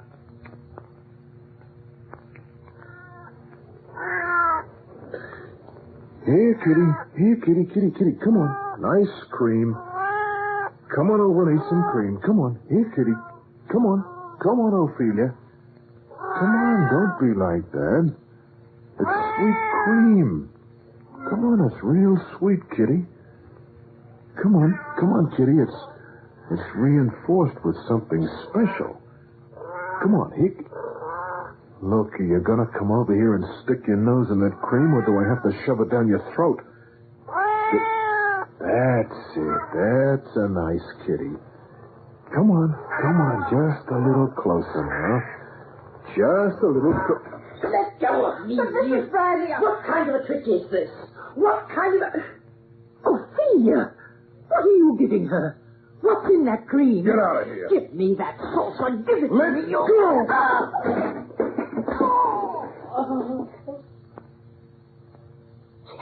Here. She wouldn't let go. We'd better help her up. I think she's been hurt. What? Jess, look. Hey. Her head. I've got blood all over my hands. Oh, she must have hit it on the edge of the sink. Jess, is she? Yeah. Yeah, she's dead, Gladys.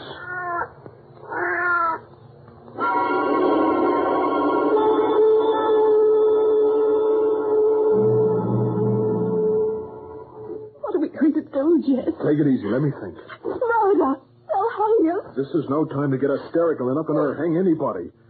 Where's that cat? Never mind the cat. We've got a corpse to worry about. Yeah, that's the first thing we've got to get rid of, too. How? I'll bury her somewhere.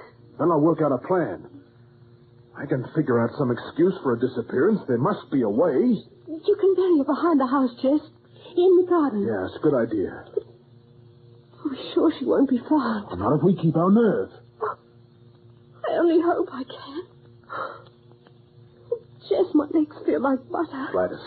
My insides are turning hands. Gladys, come over here. Jess. Now put your arms around my neck. Now look at me. Now we're in a spot, baby. And one cockeyed move will finish us. You got that clear? Yes. Now, I've been in spots before, and I always got us out. I know you have, Jess. Yeah, and I'll get us out of this one. Now, come on. Kiss me, baby. I'll hang on to myself, Jess. I promise. That's more like it. Now, help me lift the body. I'm going to truck it out to the garden. No. Don't ask me to help you, please. I can't touch All it. right, I'll do it myself. Meanwhile, you find that cat. I don't think I've ever hated anything in my life the way I hate that cat. If it's the last thing I do, I'll bury it with Mrs. Bradley.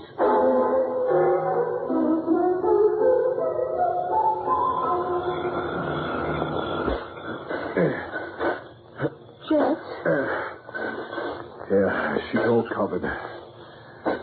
I'm gonna transplant some of that grass. Sod over there to the top of the grave. Nobody'll ever know the difference. Then what? And I'll work out a plan. Now, what about the cat? Did you find her? No. She isn't in the house, and I've searched the grounds. I think she's run away, Jess. If I catch her, I'll strangle her with my bare hands.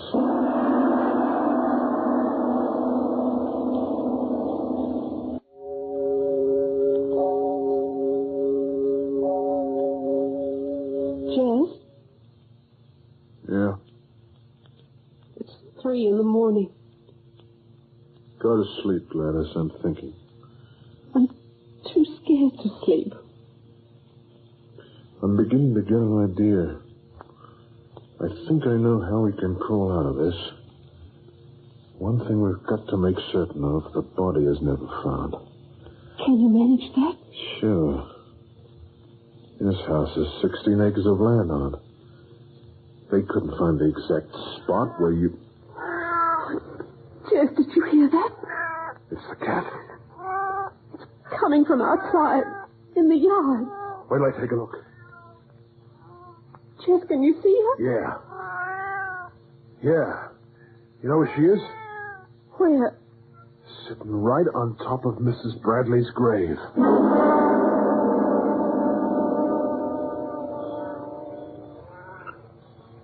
I don't see anything, Jess. She's run away again. Look out, I'm going to dig the grave open. What for? What for? You want that cat to put us in jail? I got to get the body where the cat won't find it. How did the cat Find the body. I don't know. Maybe it was coincidence. They say that animals can find things like this. Anyway, when I get this body moved, we're going hunting again. For Ophelia. Where are you going to bury the body? I'm going to cement her up in the garage. Inside the wall.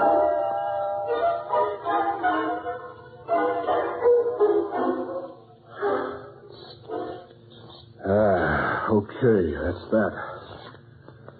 The cement will harden in a day or two. And I'll go over the whole garage with whitewash. Yeah. What time is it? Nearly 6. Let's go out to the cat. Jess, this is driving me crazy. I want to get away from here.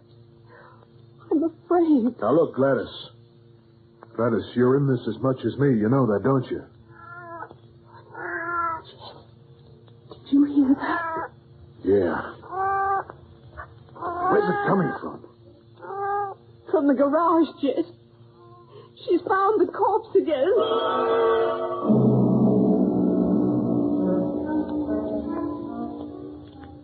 Come out of there.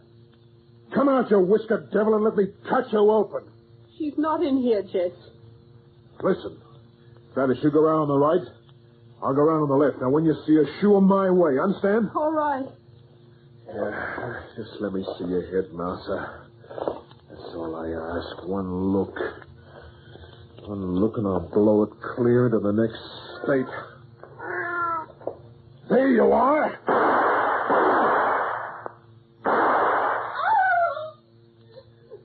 Gladys. Gladys! Oh. Oh. Gladys. Jess. Where are you hit? Don't move me, Jess. It hurts too much. Oh, Gladys. I told you. She'd be bad luck. Gladys. Gladys, no. Why, you... I'll get you now. Where are you? Where are you?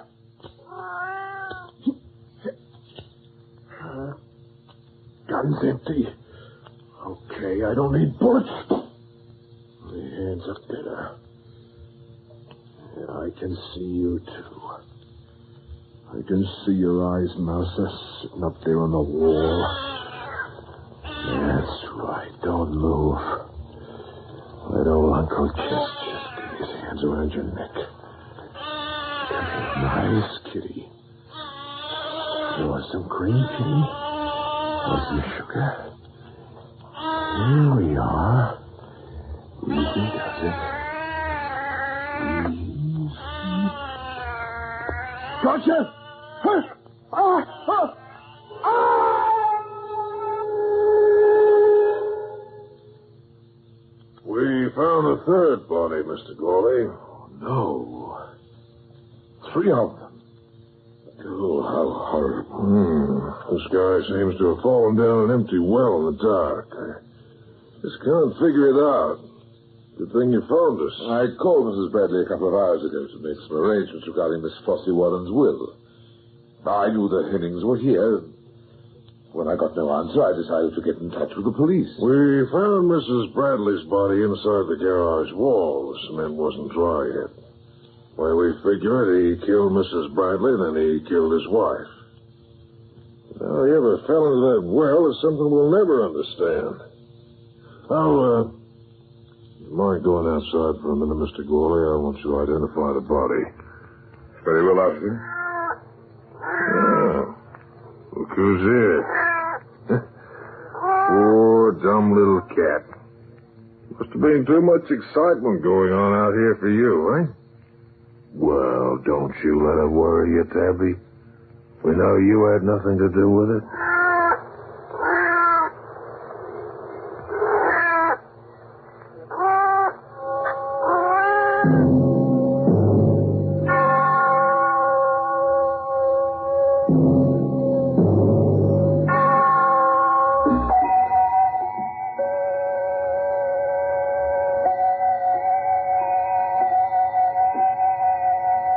There is a play that has withstood the course of time and which will probably remain with us forever. And I'm reminded of an appropriate quatrain from this particular work of literature, which may sound familiar to you. He is dead and gone, lady. He is dead and gone. At his head a grass-green turf. At his heels a stone. The play, in case you've forgotten, is called Hamlet. And incidentally, the character who spoke those lines was named Ophelia. The Clock will be heard again next week, same time. This program was written by Lawrence Klee, narrated by Hart McGuire.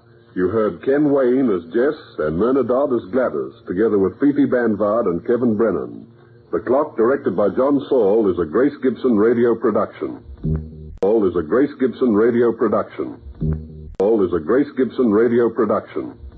All is a Grace Gibson radio.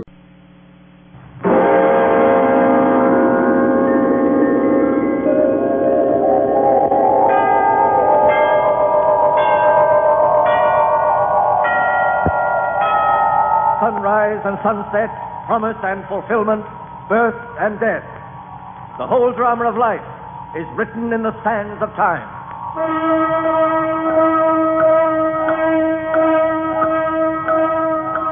The American Broadcasting Company presents another in a series of dramatic programs, The Clock.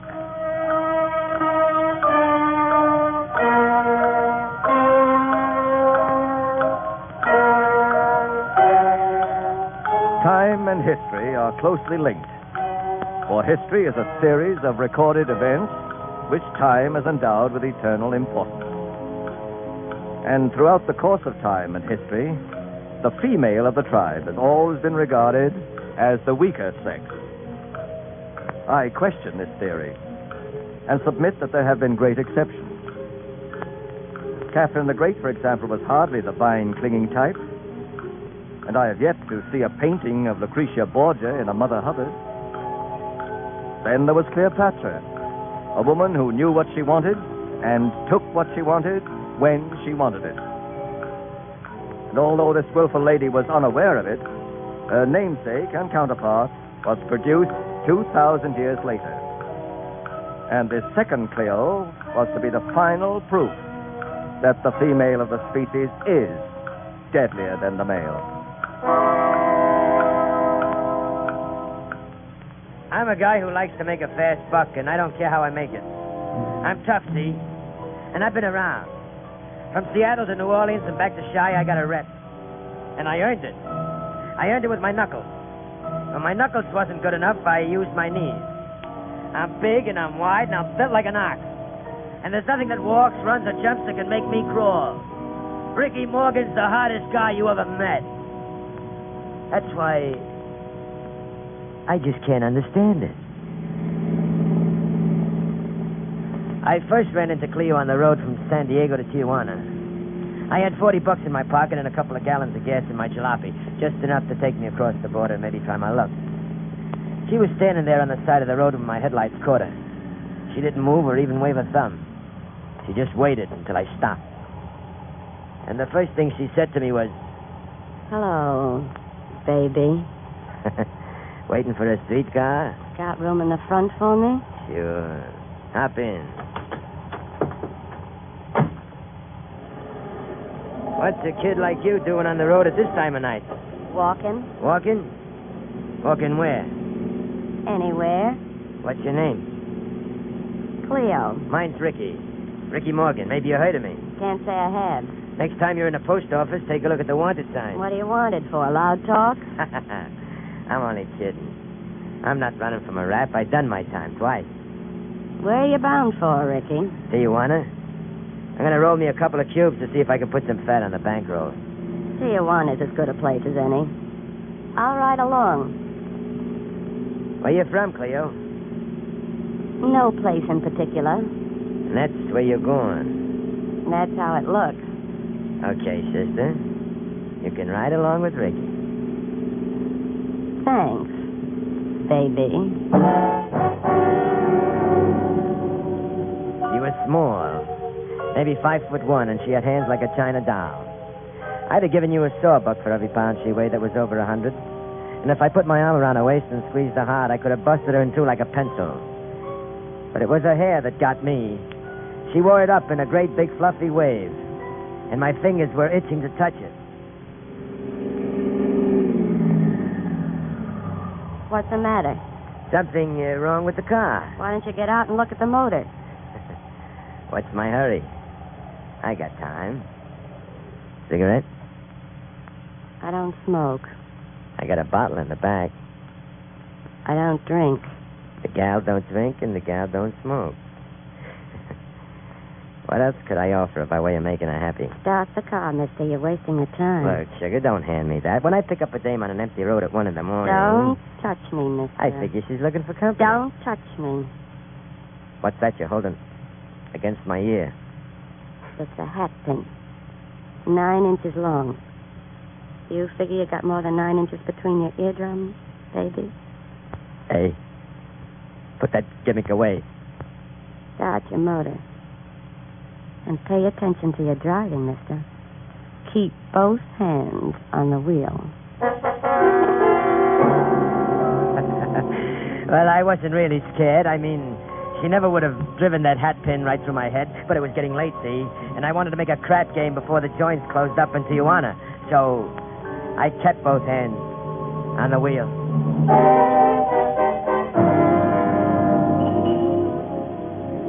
Well, here we are. What kind of a town is this? It's a town that pays off if you know where to put the money. You'll find a small hotel on the end of the street. Maybe you can get a room there for $half $1 Americano. Where are you going? Into this gambling trap. I'm going to build 40 books up to 4,000. Well, so long, kid. Keep your curlers on. Good luck, baby. You know, I forgot to tell you. I'm not only the toughest guy in pants, but I'm also the luckiest. When I handle a dice, I can make him practically sit up and take a bow. Ricky Morgan never loses. Well, almost never. Snake Eyes, collect your bets. I don't know what's wrong with me tonight. That's 5 craps in a row. You want to pass the dice, senor? Pass the dice. Move over and fade me 5. 1 and a 2. Collect your bets. What's the matter with these cubes? Ain't they got any sense? Place your bet, senor. Okay, my last 5. Give me the dice. Maybe you better let me try, baby. Where did you come from, Cleo? Give me the dice. It's my last $5. Hand them over. 7, senorita. Roll again. Let it lay. 7. Roll again. Let it lay. 7. Roll again. Let it lay. 11. Roll again. Hey, you won my 40 back. Let it lay. 5 minutes later, she'd rolled my fin up to $1,280. 9 passes in a row, so help me. And then it happened. Fade me for the works. I'm leaving it on the table. Just 1 moment, senorita. Something bothering you? May I see those dice? What for? They're yours. Let me see them, please. Nothing doing. Give me the cubes, honey. You want to see him, Banjo Eyes? Yes. Here. In the car, Cleo. It's parked outside. Took me a couple of minutes to bash my way to the door. When I got there, I thought we were through. But all of a sudden, the mob fell back. They gave us plenty of room. Cleo had taken that hat pin out of her head of hair, and she was holding it like a knife. One guy was on the floor with a hole in his neck, and another guy was grabbing his middle. She'd stuck him like you jab a fork into a side of ham. And she was enjoying it just as much. Then 2 minutes later, we were on our way, and I was juicing my jalopy up to 70. We'll have to go south for a couple of miles and take a chance of crossing the border further east. I can get us across. I know a spot. Holy smoke. Now, what's the matter? The dough, the cash we won. I left it on the table. I didn't. I got it here. Cleo, I gotta hand it to you. You're smart. Sorry I lost my dice. Best pair I ever had. Loaded them myself. How much dough we got? 1,280? Yeah. Okay. It's 50-50. Split it up, honey. Fair enough. Yeah. You know, you and I ought to make a good team. I like the way you operate.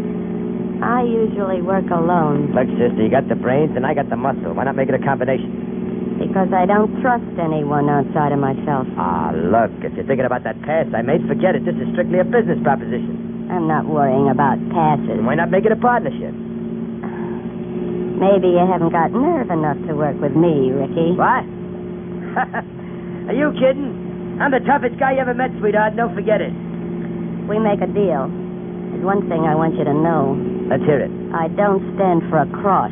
What kind of a heel do you think I am? I was crossed once by another guy. Got away with it. Not gonna happen again. What do I want to cross you for? All I want to do is make a deal to our mutual advantage. All right, Ricky. You got a partner. Jack. Now where do we go from here? New Orleans is as good a place as any. Let's make that our next stop, baby.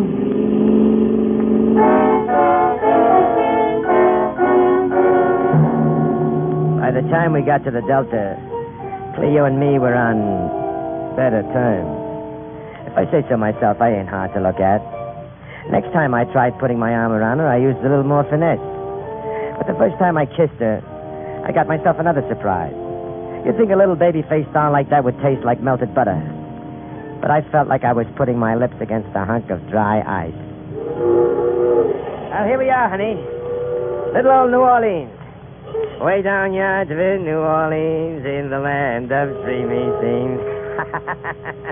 Who is this guy, Sinatra? I'm leaving you here, Ricky. Huh? I mean for the day. Oh. Where you going? Shopping. Shopping for what? A sucker. It's a bar on Charles Street near Canal. Meet me there at 7. Then what? Then I'll tell you our plans for the evening, baby. For a minute, I thought she was giving me the air, but then I knew better. She was nuts about me, wasn't she? And besides, we were doing business together. I moseyed through the old city for most of the afternoon and wound up stuffing myself with shrimp and beer near the levees. Then I hiked back to the bar on Charles and waited for my hat-pin honey. Give me a ride, beer chaser. Coming right up. Hello, Ricky. Hello, Cleo. You're a little late. My shopping took some time. Did you find a bargain? I got a date with him tonight at 8 in his home. Then what? He's a big shot, some kind of a politician. His wife's up north on vacation. He's a cinch for a shakedown, if we work it right. The Badger game, huh? You catch on fast. How do you know we'll get away with it? He'll come across. I'll leave the front door open so you can get in. Don't give him a chance to talk back. Throw the book at him. The old fathead's a pushover. He followed me for half an hour before I let him tumble. He just can't wait to say hello. How much is he good for? It all depends. Maybe a couple of grand if he's got it in the house. And if he won't shell out? Well, then we all just gotta beat it out of him, baby.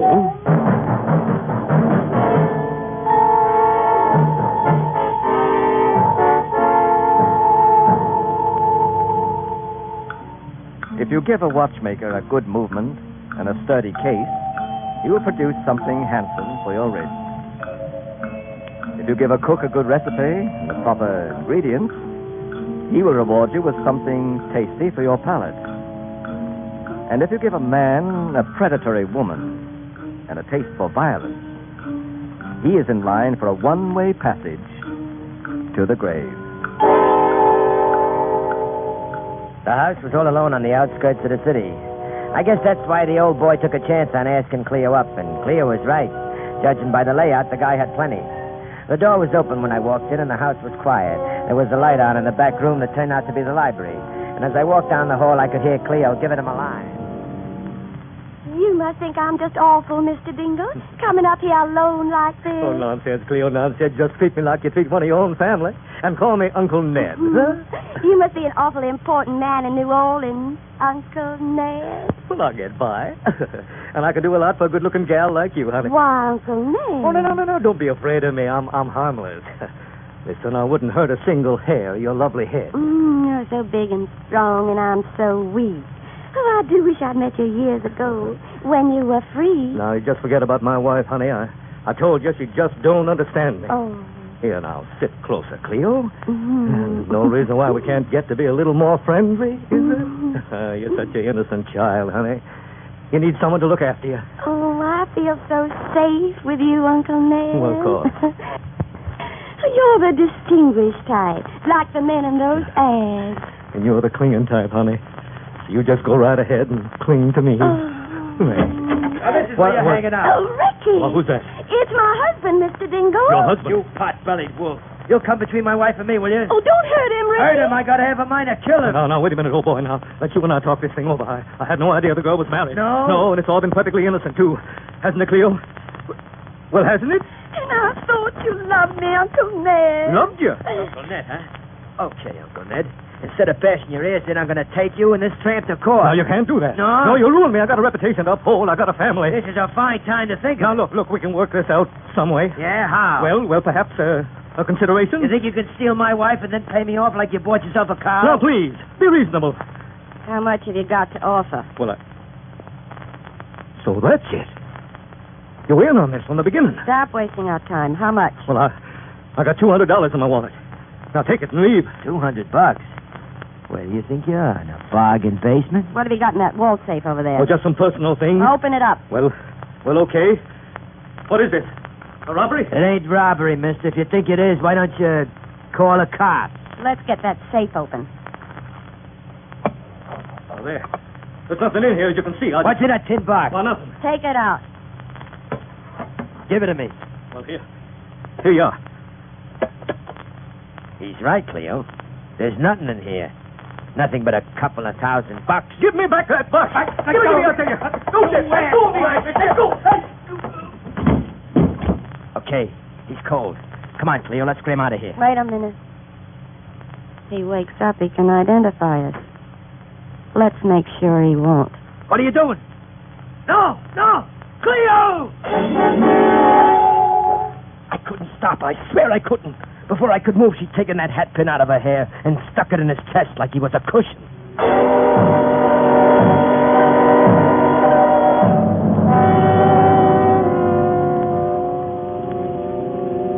What did you kill him for? That was a crazy thing to do. Watch the traffic. We don't want to get picked up now. There'll be an alarm out when they find him. They'll catch up with us, sure. No, they won't. Not if we use our heads. They'll think we try to get out of town in a hurry, and they'll cover the roads. But we'll fool them. We'll stay right here until the heat's off. Then we'll lamb. We better separate. What for? Who knows who saw him with you and who saw us together? We got a better chance if we split apart. Maybe you're right. When and where'll we meet? Make it a week from now, in that same bar near Canal. All right. Let me off at the corner. Find yourself a hideout and stay there. And for the love of Mike, keep your mouth shut. That goes for both of us, baby.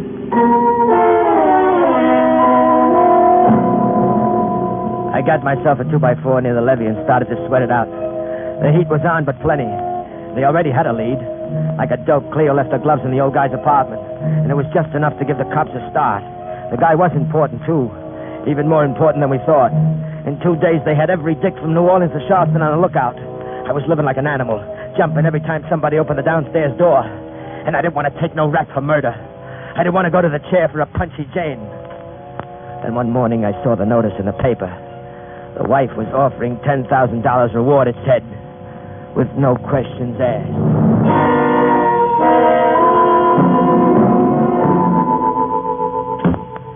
Come in, Morgan. Thanks, Lieutenant. The sergeant told me you had information about the Dingle case. Maybe I have. It all depends. Huh? On what? On what kind of a break I get. Well, there's $10,000 in it if it leads to the arrest of the killer. What else is in it? I don't follow you. I don't want to get mixed up in no murder case, Lieutenant. To tell you the truth, I got a little record. Really? Where? L.A., New York, Chicago. But I've been going straight since then.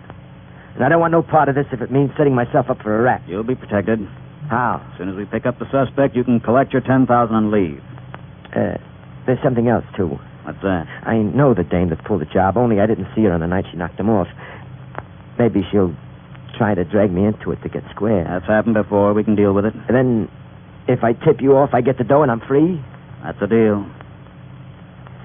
I'll tell you where to find her. You can pick her up this time, tomorrow night.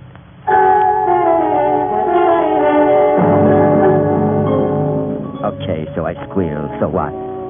The dame wasn't human, was she? She was worse than a rattler on the loose. Besides, I had no choice. they ever got her, they'd get me. I'd have been held as an accessory to the crime. But this way, I used what they call psychology. And it paid off with 10 G's. Okay, you got her now. Give me the dough and let me leave. Now, just a minute, Ricky. There's just one thing more you've got to do. What's that? Identify her. You mean, I gotta see her again? That's right. I don't want it. It's not a question of whether you want to or not. What is this, a cross? I said you'd get your money and you'd go free. I'll keep my word. We need an identification. Afraid of her, Ricky? Afraid? Me? You think 100 pounds of bone and hair can scare me? All right, Sergeant, bring her in. Okay.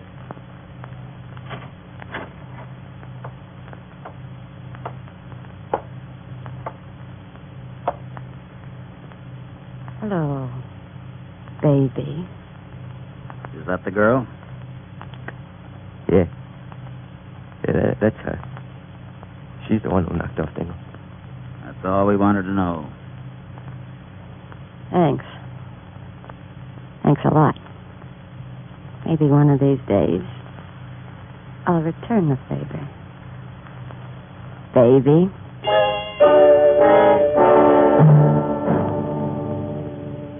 Well, I blew town in a hurry and went up north to Shy. I read in the papers how they tried her and found her guilty. She was going to get the chair. Meanwhile, I'd found myself a new mama, and I was putting on the dog. How about another bottle of champagne, Dolly? Love me, Ricky? I'm nuts about you. That goes double, baby. What? I said that goes double, Don't baby. call me baby, understand? What's the matter, honey? Just don't use that word. I'm sorry, Ricky. You know Mama wouldn't hurt a sweetie pie. Mama loves her sugar. And Mama loves her sugar, too. Oh, Ricky, I'm wild about you. You just keep saying that, Dolly. It's what I like to hear. What do you know? How'd she ever do it? Who? That dame. Says here in the paper she got away from the New Orleans police. What? Give me that paper. And here it says they think she's headed for Shy. Was there, all right. She made a break while they were taking her to the death house. She yanked that hat pin out of her hair and let the matron have it. She was coming to Chicago. She was coming back. For me.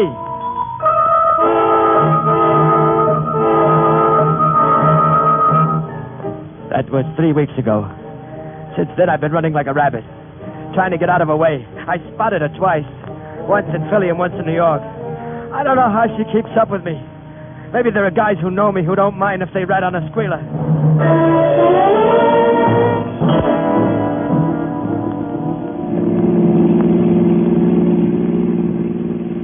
Listen, Ricky, I'm getting tired of this. Shut up, Dolly. Ever since we got married, we've been running from place to place like criminals. I'm sick of it. And this is the last straw. Shut up, I said. Why didn't you give me a chance to pack my clothes? You yanked me out of the apartment like the place was on fire. I saw her again. She spotted me in a pool room, and I just had time to get out the back door. People must be ratting on me. They must be tipping her off. Oh, this time we're going over the Canadian border, Dolly. They don't know me up there. I'll be safe. Ricky. What's the matter now? I think we're being followed. What? There's another car behind us. Huh? It's been there since we left the outskirts of the city. It's her. It's Cleo. Ricky, be careful. Get away from her this time. Ricky, there's a turn. Let go of my arm.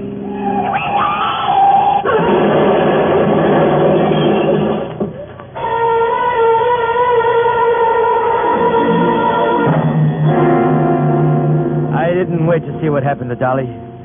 I crawled out of the wreck and limped into the woods. I ran until I thought my lungs were busting. Then I started to get weak. I had a cut in my leg, and both my wrists were swelled up like balloons. They must have been busted because I couldn't use my arms. And I was scared. Scared stiff for the first time in my life. Scared of a dame, ain't that a laugh? Ricky Morgan running away from a frail. For all I know, she's right behind me.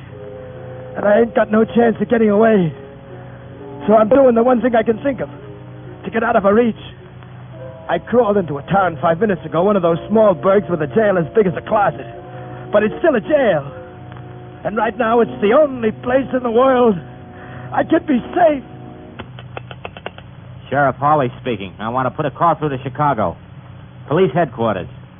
That's right, very important. Make it... Wait a minute, operator. Well, what do you want? Look, I didn't get straight enough to explain. Give me a break. You put me in the clink for the night. What? Don't argue with me. Put me away. Go on, bum. Beat it. I got bigger things to do. Look. I'm wanted in Shy for larceny. 1943. The Dawson holdup. Now will you put me away? Operator, bring me as soon as that call goes through. All right, mister. This way. Thanks. We've only got one cell, but you shouldn't be too particular. Anyway, I'll have your cellmate out of there and on the way to Shy inside of an hour. Then we'll look into your case, screwball.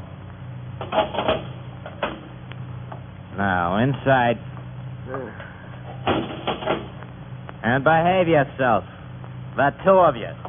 Sheriff! Sheriff! Sheriff!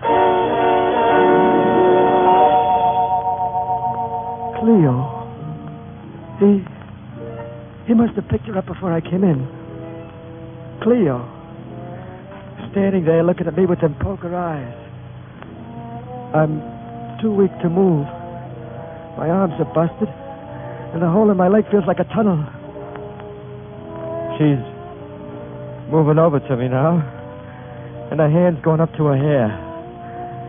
I know what she's got there, and I also know she's going to use it. But before she does, she's going to look at me and say, "Hello, baby."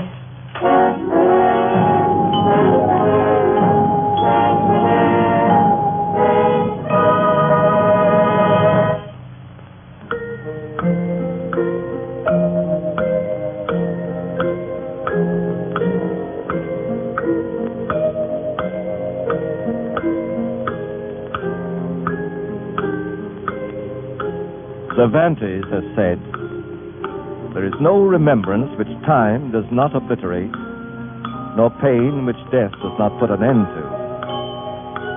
And perhaps we can add, there is no crime which does not carry its own particular retribution.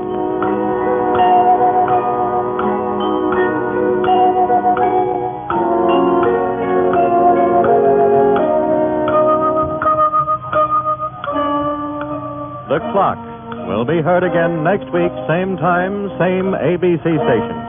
This program was written by Lawrence Clee, directed by Clark Andrews. Music is under the direction of Glenn Osser. Heard on tonight's program were Joe DeSantis as Ricky, Jean Ellen as Cleo. Listen again next week, same time, for The Clock.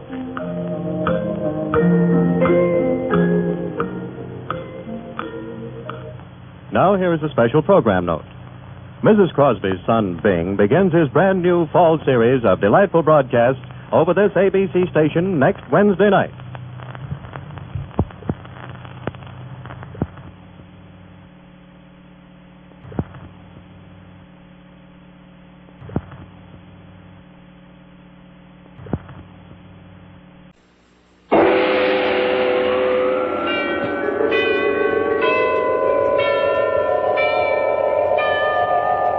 Sunrise and sunset, promise and fulfillment, birth and death.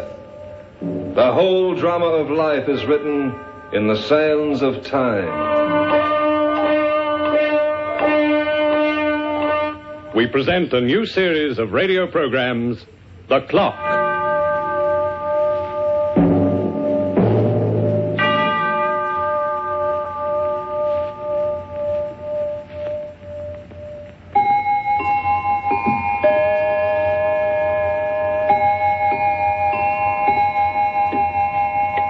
Time varies in the universe according to the planets. The exact length of one day on Earth, for example, is 23 hours and 56 minutes. That same day on the planet Mars expands to 24 hours and 37 minutes. And on Jupiter, the most tremendous planet of them all, a day is only 5 minutes less than 10 hours. Life also varies in time, according to the man. The peaceful citizen who goes about his law-abiding business in pursuit of happiness has been known to pass the century mark. But the man whose path is one of violence, who counts his blessings on his trigger finger, that man does business with death. And death has never been known to maintain a partnership for very long.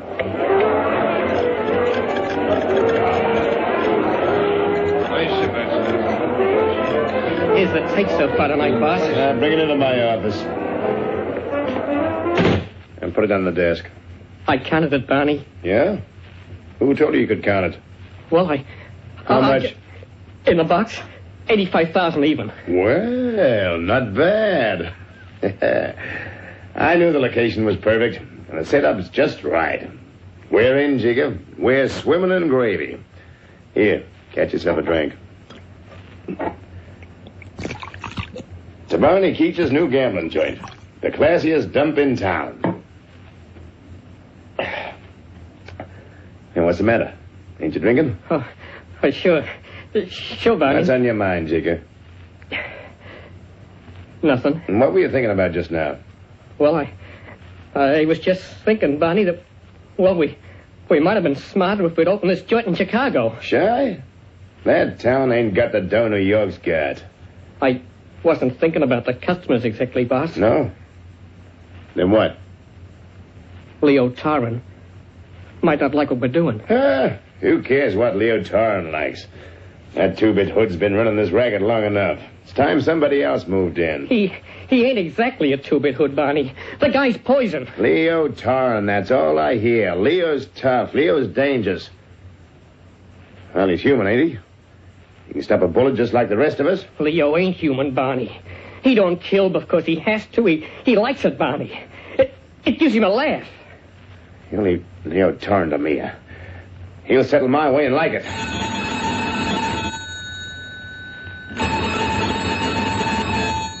You want me to take that, boss? No, I'll answer it. Yeah? Barney. Who wants him? I do. Leo Tarrin. Oh. Why, hello, Leo. What's new, Barney? Oh, nothing much. I hear you're back in town for a while. Yeah, for a long while, Leo. How's business? Oh, pretty good, pretty good. They tell me you opened up a pretty fancy gambling layout. Almost as good as mine. Well, it ain't bad, Leo. Ain't bad at all. You must have a draw. My take went off 50 grand tonight. That's a lot of dough, Barney. You know, I'm glad you called, Leo. I got a proposition to make to you. I'm making the proposition, Barney, not you. I'm coming up in 15 minutes for a friendly talk. Leo. Leo.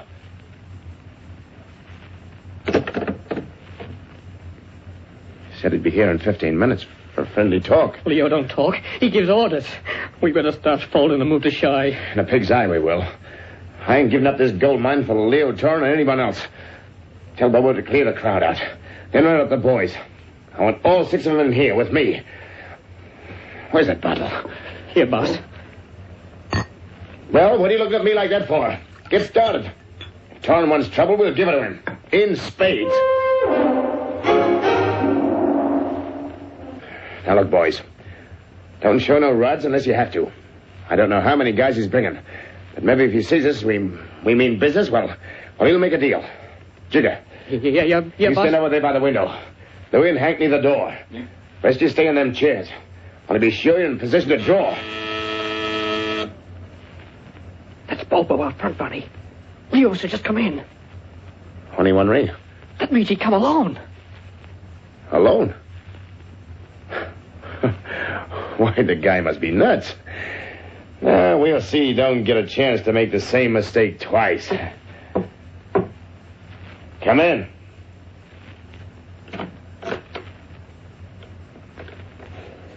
Hi. Hello, Leo. What is this? A hood convention? Just a couple of the boys. Hello, Jigger. Hiya, Leo. Louie. It's like old home week at Sing Sing. I didn't think you'd have so much company, Barney. I don't like to be alone. Come on, here, drink. I got more respect for my gut. You're a kidder. This ain't the kind of booze we used to run in the old days, Leo. This stuff's 15 years old. I don't lush when I'm on a business call. Business? I thought this was social. That's all according to how it ends. Now, listen, Leo. Let's get down to cases. I don't want no trouble with you, but you gotta be reasonable. There's enough dough in this town for a 50-50 split. Now, how about we form a partnership? I got plenty... Nice panels you got in the office. Nice desk, too. 2 joints like ours can operate. No reason we should fight. Well, look, a guy's got a right to live, ain't he? Why? What? Oh, why don't you make a deal, Shut Leo? up, Jigger. Now, listen, Leo. You listen. My outfit's been running this town for a long time. And we've been running it alone, Barney. I'm a reasonable guy. I don't want something for nothing. I'll give you 20 grand for the layout. You leave the joint as it is and take a walk. 20 grand? When I paid 100? You think I'm soft in the head, Leo? I said you walk, Barney. And I say I stay. You walk. You're making a big mistake. No.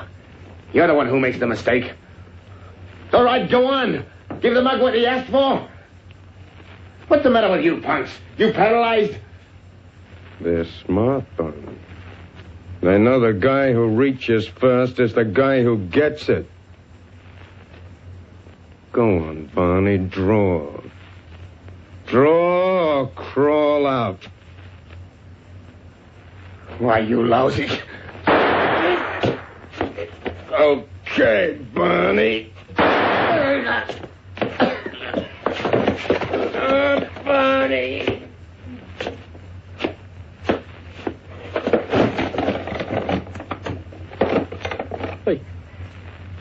They croaked each other. Come on. Let's get out of here.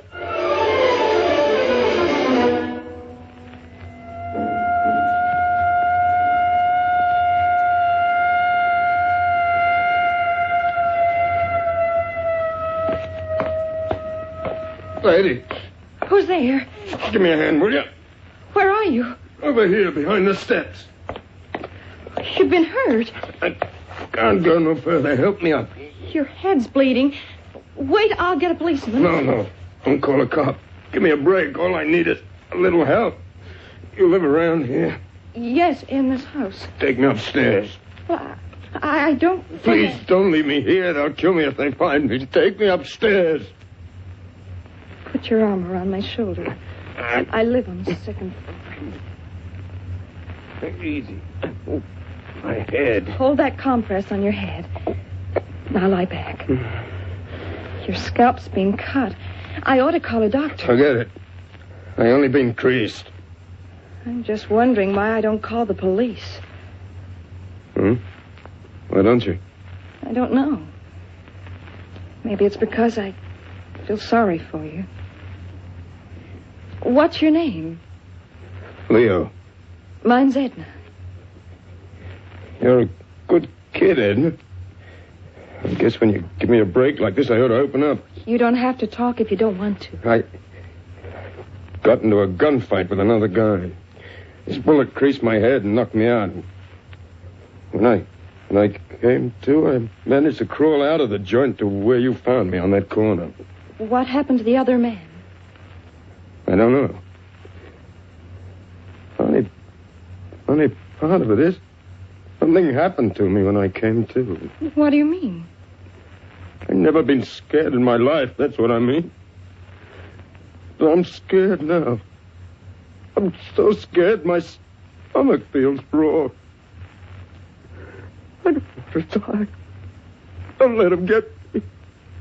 I don't want to die. Please don't do that. I never cried before. But maybe I go nuts. Maybe that crease on my head made a crease in my brain. All I know is I want to get out of this town before they catch up with me. I'll help you. You will? I'll do what I can. Where do you want to go, Leo? Detroit, Chicago, anywhere that makes no difference. you have any money? I never carry it. Well, I have $50 in my bag. I'll lend it to you. Without even knowing me? I'll get it back someday.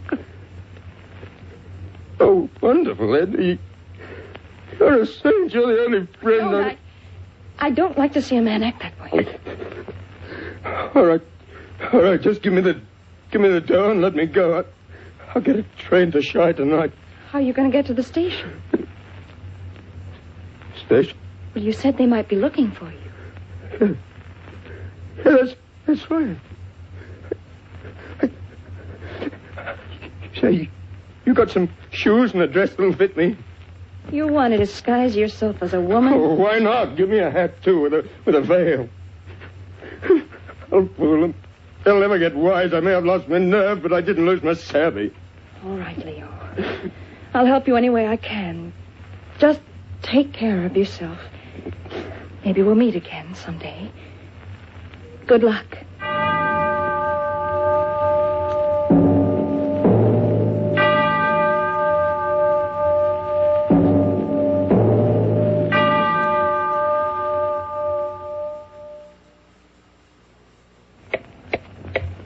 The passage of time never fails to create a change. In some of us, a subtle one, in others, profound. And in one particular case, it changed a ruthless killer into a sniveling coward. Here's your change, sir. Next, please. Check. Remember me? Leo. I was just passing by the cafeteria when I saw you sitting behind the cash register. How long has it been, Edna? Oh, over 3 years, I guess. When'd you come to Chicago? Just a few months ago. How about it, miss? I'm in a hurry. I can't talk to you now, Leo. How about meeting me after work? I'll hire a car or something. We'll go for a drive. All right. I'm through at 5. Right, I'll see you then. Oh, Hey, now, what's the big idea? You knocked that change right out of my hand. I'm sorry, mister. I ought to punch you right in the nose. Look, go on. Get down there and pick up them nickels. Sure. I'll pick them up right away.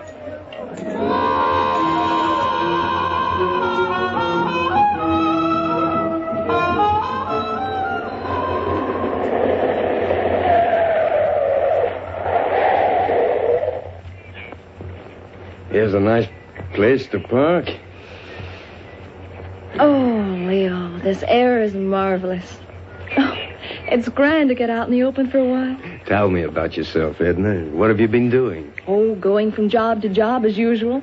I never seem to stay put. What about you? Oh, I'm in business. Really? What kind of business? Don't worry, it's legitimate. I own a dairy store. I got a job 3 years ago, and I came to Shy, and I saved my dough, and 6 months ago I bought out a guy in Cicero, just outside town. I'm doing all right. I'm glad to hear it, Leo. Say, that reminds me. Here's that $50 you loaned me, plus an extra 50 for that dress and shoes I took. Oh, you don't have to pay me for that. Go on, take it. I owe it to you. Well, I'll admit it comes in handy. Thanks a lot. Okay. You really have changed, haven't you? Yeah, and not the way you figure. How do you mean? I just don't want no trouble with anybody. I want people to let me alone. You saw what happened in the restaurant when I knocked that guy's change out of his hand. You were avoiding a scene, that's all. Yeah, 3 years ago Yeah, but that was 3 years ago. This is now. Anyway, I'm glad you came to Chicago, Edna. So am I. Maybe we'll get to know each other. Even better than before.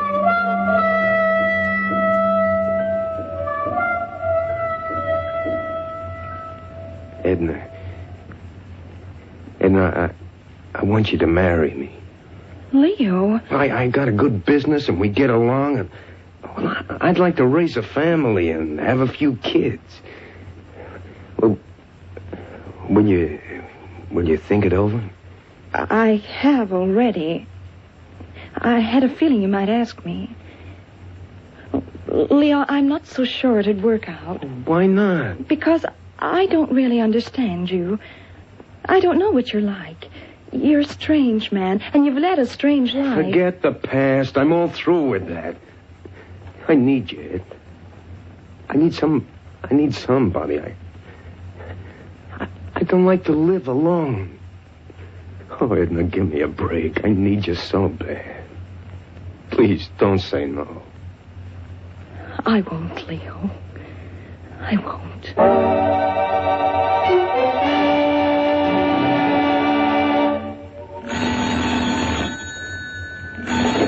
Leo's dairy. Leo speaking. This is Edna, darling. Did you see the doc? Uh-huh. What'd he say? You're practically a father, darling. No. Get home early tonight and I'll tell you all about it. I'll close at 5. We'll celebrate. Put on your niftiest outfit. All right. See you later now. Take it easy now. I will. So long. How'd you like that? Papa. Hey, mister, maybe you can tell me how to get over to North Randolph and... North Randolph from where? Ain't you Leo Torrance? Me? You look like... You got the wrong guy. My name is Craig. Hey, stop kidding me. You got a little softer looking, maybe. But you're Leo. Remember me? I'm Jigger. Listen, leave me alone. I'm not Leo. I'm somebody else. I don't want no trouble. Had enough trouble all my life. Just leave me alone. Maybe I was wrong at that. Maybe you ain't Leo Torrance. My name is Craig. You want some directions, mister? Where do you want to go? Never mind. I'll find it myself. It couldn't have been Leo Torrance. Why not? You pulled through and he put that bullet in your middle. He could have gotten away too, But Barney. what would a guy like Leo be doing in a joint like that? Search me, but it was him, the same guy. Except for one thing. What? I think he's turned yellow. Now I know you're crazy. You should have seen his eyes when I walked in. But when he opened his mouth to talk, I thought he'd choke. He almost got on his knees when he asked me to leave him alone. The guy was scared stiff, Where I is tell this you. butter and egg depot, Jigger? In Cicero. Well, get the car. I'm going out there to see for myself. Can I help you? Yeah. Give me a dozen eggs. Yes, sir. How goes it, Leo? I'm not the man you're looking for. No? Here's your eggs. Stop stalling, Leo. I wouldn't forget you in a million years. All right. All right, you guys win. I'm Leo, but I don't want no trouble, see? I'm minding my own backyard. You guys mind yours. I just opened a new layout in Chicago. That's none of my business. No? It used to be. I don't care what you do anymore, Barney. I'm satisfied the way I am. Put that gun away. I was just shifting it, Leo. Get it out of sight. I'm through with guns. I don't want to see them.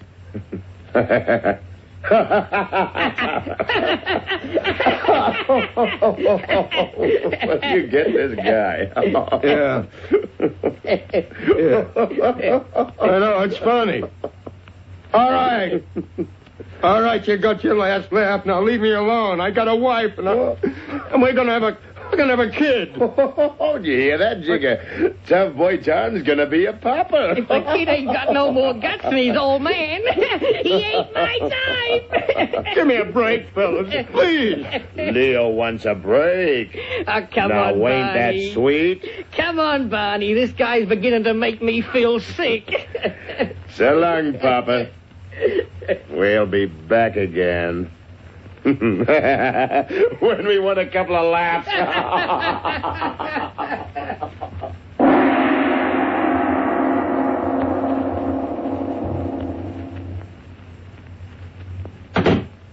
Hello, Leo. I didn't even hear you come in. Look at it, now get out of my way. What are you doing? Why are you packing that suitcase? I gotta leave. Leave? Where are you going? They caught up with me. They'll kill me, Edna. Barney will put the finger on me. I gotta get out. Leo, you've got to face them. You've got to get the police. I tell you, it's no use. Suppose the cops look up my record. So this is how it's going to end. It ain't ending. We'll go somewhere else. And what about the business? Every nickel we have is tied up in that store. I ain't worrying about the money now. I'm worrying about me. And what about me? I married you so I could live a decent life and raise a decent family. I'm not going, Leo. You fool. If they find you here and they don't find me, they'll kill you. I'm not afraid of them, Leo. And I'm not a criminal.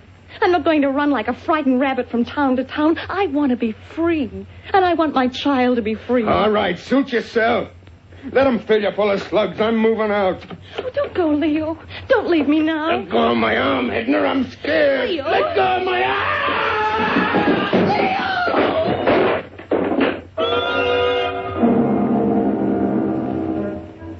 Leo. Leo, it's Edna. What happened? You fell downstairs. Your head, it's bleeding. My head? Never mind my head. Leo, what's the matter? Get that suitcase back upstairs. You mean you're not leaving? Bring that stuff back inside the room and wait there until I get back.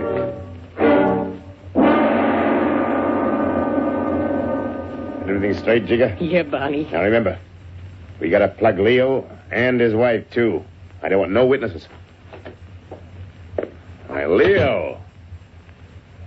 Well. The butter-and-egg man is paying us a visit. Come here to crawl, Leo? Well, save yourself the trouble. Yeah, Leo, save yourself. Shut up. What? I said shut up. Why, you yell. Keep your hands on the table, Barney. Hey, what is this? You stink, Barney. I don't know what you're so sore about. What was the payoff? A couple of slugs for my wife and me? Why, no, I was just telling Jigger I wanted to make you a proposition. I told you once before, Barney, I make the propositions. And I'm making one now. Go ahead, Barney. Reach.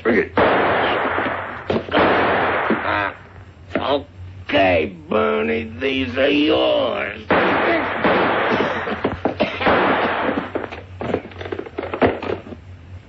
Good. How'd you like that, Barney? And I'm going to be a pop-ass.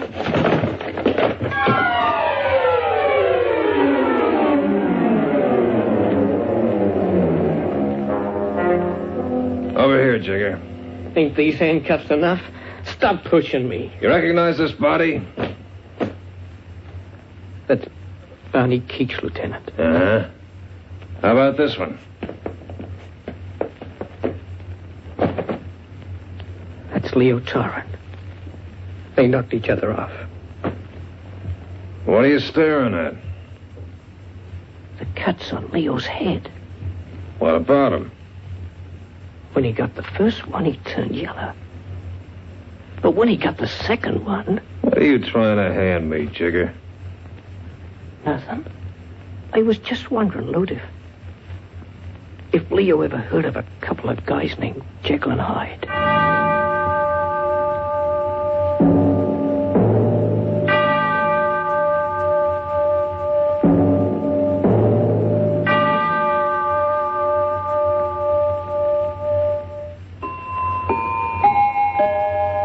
There is a court of law in which time is the judge who examines all offenders, justice is the jury, and when sentence is passed, it is executed by death. The Clock will be heard again next week, same time. This program was written by Lawrence Clean, narrated by Hap McGuire. Heard on this program were Owen Weingott as Leo, Wynne Nelson as Edna, together with Grant Taylor as Barney and Rodney Jacobs as Jigger. The Clock, directed by John Saul, is a Grace Gibson radio production. Action.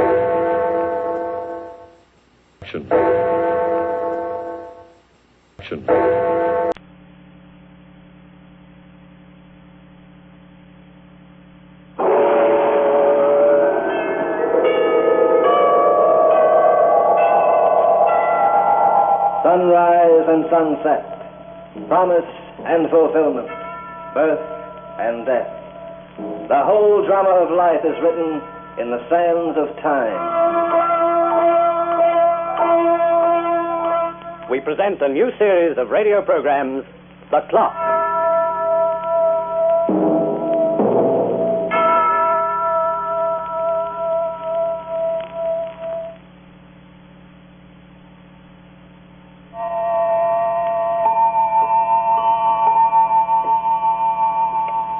Time is a good bookkeeper. He keeps his dates in order. And every event is duly attested to and recorded on his voluminous pages. The importance of these events is a matter of personal opinion, however. An astronomer might point with pride, for example, to an entry on page 8,745,319. It is written there that a ninth planet named Pluto, which is nearly 4 billion miles from the sun, was discovered at Lowell Observatory, Flagstaff, Arizona, in January 1930. Its size is approximately 3,600 miles in diameter. On the opposite page, some 17 years later, another discovery is recorded. This, too, was a planet, but one which our astronomers would have no interest in. He was a planet in his own particular roughhouse way. His name was Hagen. His size, 5 foot 11 inches. His weight, 165. And his temperament, murderous. You like the fights? Then you must have heard of Lefty Hagen. That's me. Fought as a middleweight in the light heavy. You might have caught me at the garden when I put Tiger Terrace to sleep in the fifth, the right to the heart and the left to the button. Or maybe you see me at St. Nick's when I won a decision over Larry Keener with a technical KO after busting his jaw. Sure. Now you remember. Hagen, the sports writer's choice. The guy with a powerhouse left. What's that? Am I retired? Well, kinda. It's a long story, chum, and it started in Panama maybe 3-4 years ago. I wasn't a fighter then. I mean, I wasn't a pro. But I like to use my hands, see? I always did. If I'd go without a fight for more than a week, then maybe I'd have to pick me one. Yeah, and I picked me a good one in that Panama bar. Give me a drink. What kind, mister? Any kind you got. Weston's Rye, the best in the house. And you new in town, mister? Maybe. Yeah, I ain't seen you around. What are you, a barkeep or a watchdog? Who asked if you see me around? All right, friend, take it easy. No offense. Good stuff, ain't it? It stinks. That's what? That ain't liquor, it's bar scrapings. I say it stinks. Okay, mister, you can do your lushing somewhere else. Pay up and get out of here. Pay up? For that slop? You got a case. So that's your racket. What are you gonna do about it? Pay up, mister. All right, take it out of your hide. Drop dead, you creep. Why, you... He came at me wide open. He started to swing. I blocked his hook with my right, then pushed my left into his beefy face. Till his nose squashed like an overripe tomato. Then I finished him with a cross to his button. Watched him hit the floor. Anybody else in this flea bag want to work out? You're wasting your time, son. You want to... Wait a minute. My fighting days are over. I just want to talk. The bartender's coming, too. Give me a hand and help me lift him up. Leave him lay. Looks better where he is. I'll get the cops there. I'll put you in the clink for this. I'll fix your wagon, tough guy. It was an accident, barkeep. An accident? Yeah. Here's $50 to prove it. 50? It's different. Okay, I'll forget it, but take him out of here. Get him out before I change my mind. Just let me hammer his bridge work. This trip he won't come out so fast. Nothing doing. What? I said nothing doing. You'll come with me. Well, this stranger was a funny guy, but there was something about him that made you smile. He was short, maybe 5'3", and his build was trim. In Dempsey's time, he might have been a flyweight. I don't know why I followed him out, but I let him take me by the arm and walk me up the street just to hear what he had to say. My name's Denny. Denny what? That's my last name. Nobody ever uses the first. Hey, look, mister, you must have been nuts to shell out $50 for me. Yeah, but if you think you're getting it back, you're even daffier. Never mind the 50. Let's talk about you. You know who you knocked out just now? Sure. Beer-soaked stiff. No. He's no stiff. He used to be known as Cruncher Cole. He was a heavy who fought for the best of them. So what? You could have left the dynamite, son, as soon as you learn how to use it. What do you mean? I get by with it, don't I? No. Not with a guy who remembers how to block and counter. 6 months to a year, maybe. Might put you in shape. In shape for what? I don't know. The crown may be. That all depends on you. Hey, say, what are you trying to promote? Well, I used to be a fighter, son, and I managed a few in my time. And I can tell a natural when I see one, and I'll put my chips on you. You mean you want to make a pro out of me? You like to fight, don't you? Does a baby like his bottle? Then why not get paid for it? If you get to the top, you'll make a packet, and I'm the boy who can get you there. You want to stake me? Sure. But listen, if I do, you've got to follow my orders. No booze, no monkey business, no dams. Is it a deal? Sure. What have I got to lose? Kept his word all right, and he worked over me like I was a racehorse in his prime. I never got along with a guy the way I got along with Denny. I guess he was the first man I could ever call a friend. In 3 months, he had me in a shape I was never in before. My arms felt like piston rods. My belly was as flat as a board. Brother, I was dying to fight. We started out, too, in Frisco, where I met Sailor McGee. I flattened him in 1 minute and 30 seconds. We moved on to Santa Fe. Well, there's no use going over the list. You must have read about it in all the papers. Stubby Grimes was leading contender for the crown, and by the time he reached New York, the papers was yelling for a match.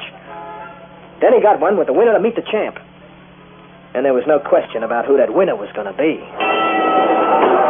I stepped in fast to the bell and caught Grimes off his beat. He took a left to the head and went into a clinch. Then I bashed his kidneys like a tom-tom. Heard him grunt, saw him try to pull away. As we broke, I lowered my right. He put his guard down for half a second to block the jab, and I let him have it on the jaw with everything I had. And then he tore his head off, and his rubber guard popped out of his mouth into the first row seats.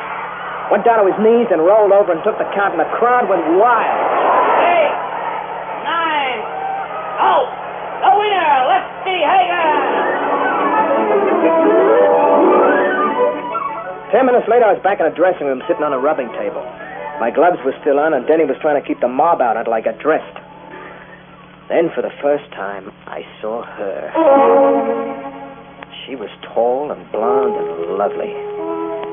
She dressed like a princess, and she talked like a queen. She was class, strictly class. From her high-heeled tootsies to the emeralds in her ears.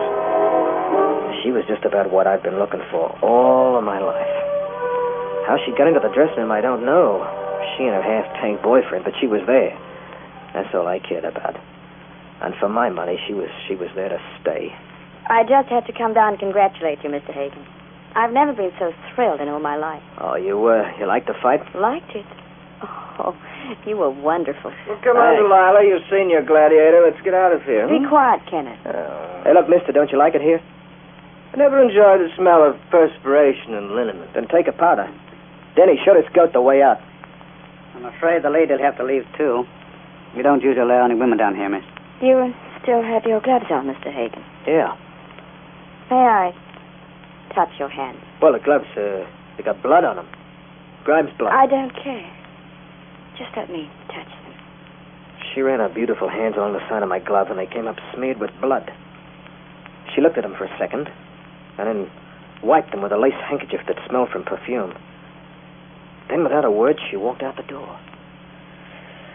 Hey, what a dame. Come on, get dressed. What are you so touchy about? I just knocked us this side of $500,000 gate, didn't I? Hey, boy, was that a woman. Lefty. Remember I told you once that booze and women don't mix with this racket. Denny was worried. And for what? Can a guy look at a classy dame without being put in a corner and kept after school? Anyway, Denny was a creep. Okay, Lefty. Get your clothes off and go to bed. Where are you going? Down to the hotel bar to have a short beer. Sure. That's you, Denny. You're always having a short beer. If you want to know something, you're beginning to give me a short pain in the neck. Now, look, Lefty. You know how I feel about you. Way more than just a pug and his manager. You're my boy. I know what's good for you. That blonde is off the list. What's the matter? You want to get her address for yourself? Now I know why you can fight so good. All your brains is in your mitts. Yeah? Well, let me... Don't answer it. Beat it, will you? Yeah? Mr. Hagen? Yeah, speaking. This is Delilah. I know. You can recognize my voice? In a minute. That's charming. I'm very flattered. Hey, how did you know where I was staying? When I want something, I manage to get it. And I wanted you. Are you busy for the rest of the evening? Not very. Well, I'm throwing a little party in my apartment, and I'd love you to come. What's the address? I'm on Park Avenue. Let me send my chauffeur around to pick you up. Okay, baby. Anything you say. Will you be ready in 5 minutes? I'm ready now. Then I'll be seeing you later on, Mr. Hagen. You're not going, Lefty. Get out of my way. That dame's poison. I could see when I first looked at her. Now, listen, I'd rather have you chumming up with a leopard. She's poison, Denny. It's the kind of poison that keeps me happy. Now, look, you go down and have your beer, Grandpa. Tell you what, you be careful you don't slop any suds on that brand new tie.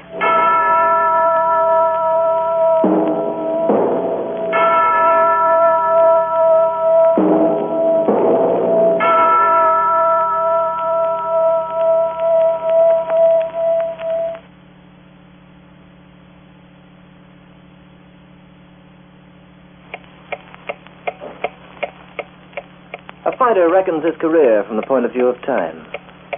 There are only a limited number of years he can depend on, and he's usually through at the ripe old age of 35. In the space of a count of 10 seconds, he can win or lose a title. And in practically no time at all, the wrong woman can wreck his life.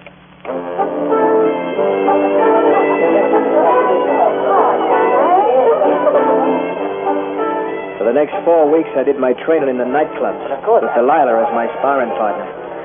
I used champagne for everything but goggling.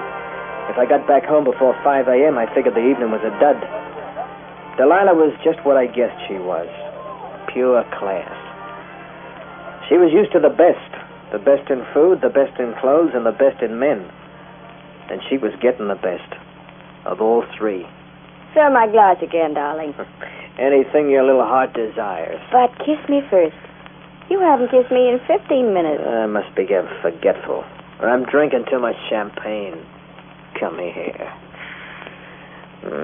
Oh, but you're so strong and so wild. Oh, you just take my breath away. You know, you should have been born in another era. You should have walked around in a lion's skin with a club on your shoulder. Yeah, that's me. I would have been champ then, too. Champ of the caveman. That's Lefty Hagen.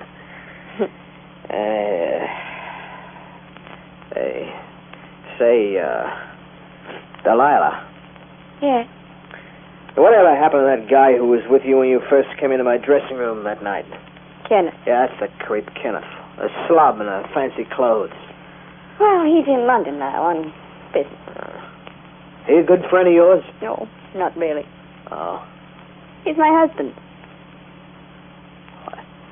Are you kidding? No. I married Kenneth 4 years ago. Why, he's not right for you. Darling, sometimes a lady has no choice.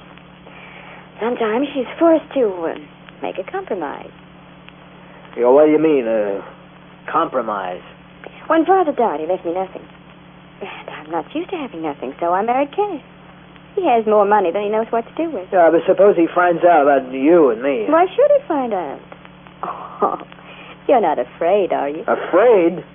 I could kick his ears off in 20 seconds. Then forget about it. Yeah, afraid. What's that, darling? Huh? Fretting. Hey, why didn't you tell me you were hitched? I didn't think it was very important. Well, I was figuring on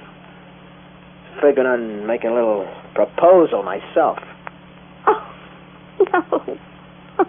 Hey, what's so funny? Oh, darling, I wasn't laughing at you. It's just that it was so sweet of you to say that. It just made me so very happy. Well, that's how it is. Look, divorce the goon. Divorce him? With all that money? Well, I'm not broke. Not by a long shot. I made $125,000 on my last fight, and I'm in for $250,000 when I conked the champ. That's what Kenneth spent on his yacht last year. He's got that much lettuce? Oh, he's worth millions. And millions, darling, are what I require. What's that? What? I heard the door. I didn't hear nothing. Then maybe you ought to get a doctor to examine your cauliflower ears. Kenneth. Glad to see you've been well entertained during my absence, Delilah. I was just keeping myself from getting lonesome. Didn't expect me back so soon, did you? I arrived at the airport an hour ago. I decided to surprise you. I wasn't disappointed. So maybe you're looking for trouble, mister. On the contrary. You may have my wife, Mr. Hagen, and you're welcome to her. At least you've given me the opportunity to get rid of her without having it cost me a cent. You can't do this, Kenneth. Can't I? Just wait, darling. See if I can. You've made a fool out of me ever since the day I married you, but I wouldn't give you the satisfaction of a settlement. I decided to wait until I had the evidence I needed. I have it now. Let him go, baby. Let him get out and stay out. No. He'll cut me off, Lefty. Don't let him get out of that door. He said you'd do anything for me. Don't let him get out until he signs an agreement. What? You're going to settle $5 million on me before you leave this room. You've gone out of your mind. You sign, mister, or else. Get out of my way, you cheap pug. Lefty, stop it!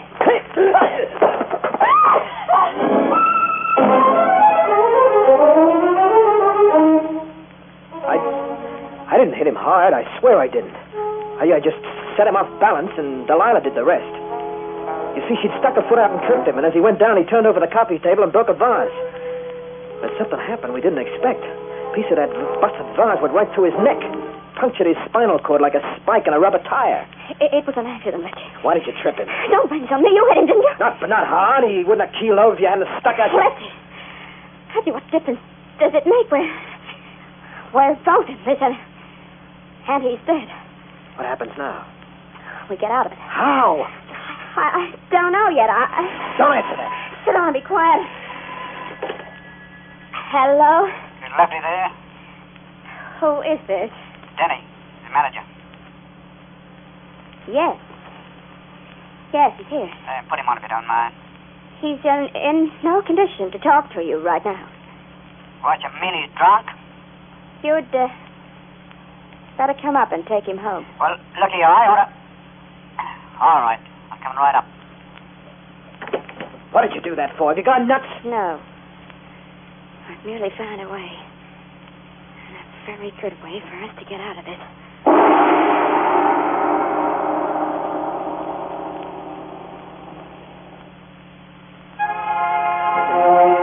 She had a way, all right. Like the rat I was, I backed her up. She made me leave the apartment and set Denny up for a perfect frame. The cops found him there with a body, and she told him he was the guy who croaked her husband. She said Denny was nuts about her, and she put on a crying act that was out of this world. But it was me who gave Denny the final punch. When I swore, he left me at the hotel for her apartment 3 hours before the guy was killed. He hasn't got a chance. No. You fixed that up. What are you so unhappy about? I saved our necks, didn't I? He was the only guy I ever knew who liked me. He was my manager and my friend. I'll be your manager from now on, Lefty. I've got my money. And you have me. What more do we want? Yeah, we got everything, ain't we? Everything plus. Denny had already signed me for a bout with a champ, and I had to put on an act and follow through. I trained on gin and whiskey and tried to forget that Denny's trial was coming up. But I couldn't forget. My loving Delilah wouldn't let me. The night of the fight, I weighed in at 173. I was fat around the middle, and my eyes were like a couple of bloodshot marbles. The crowd was big and the gate was high, but when I stepped into the ring instead of Denny, I saw Delilah. Darling, I had to tell you. I've got some wonderful news. Yeah, what? Danny's dead. He's what? It's in the papers. It just came out. They were taking him to the courthouse for the trial. He tried to get away. You mean they shot him? No, they didn't have to.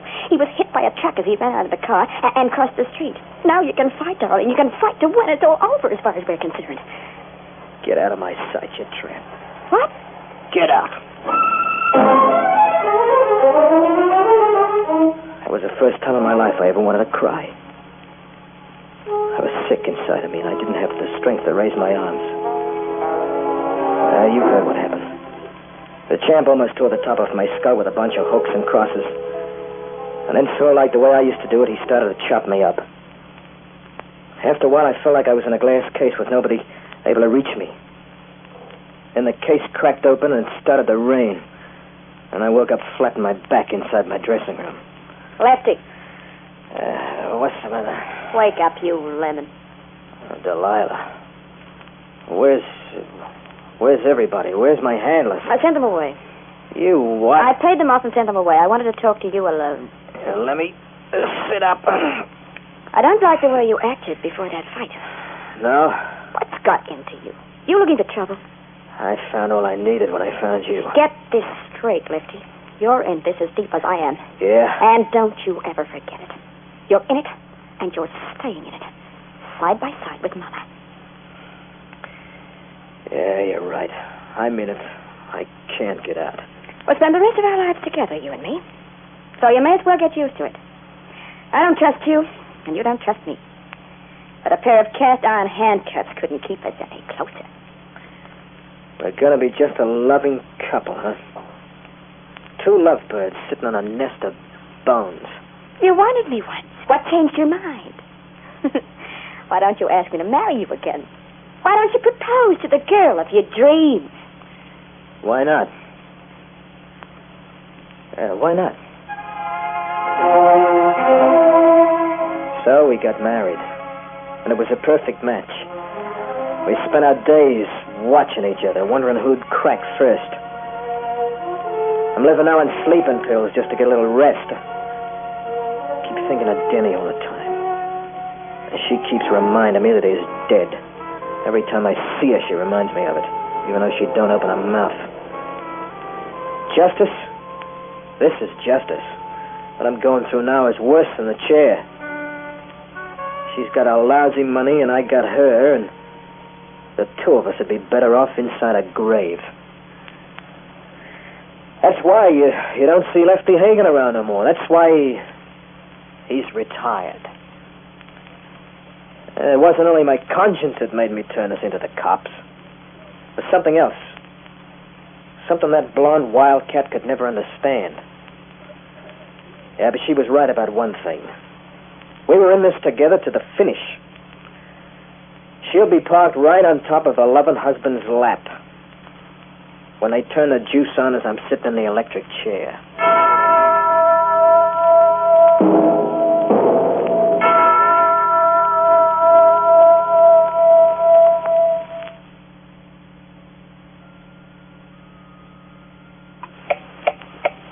Yes, Time is an excellent bookkeeper, and his dates are in perfect order.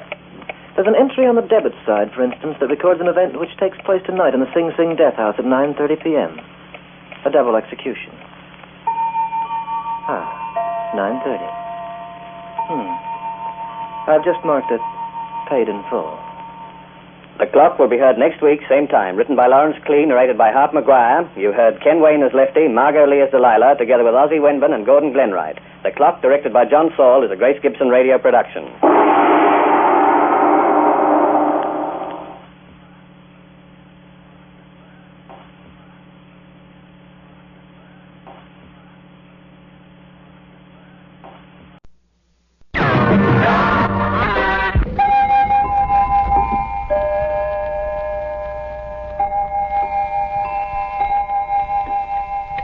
Good evening, all.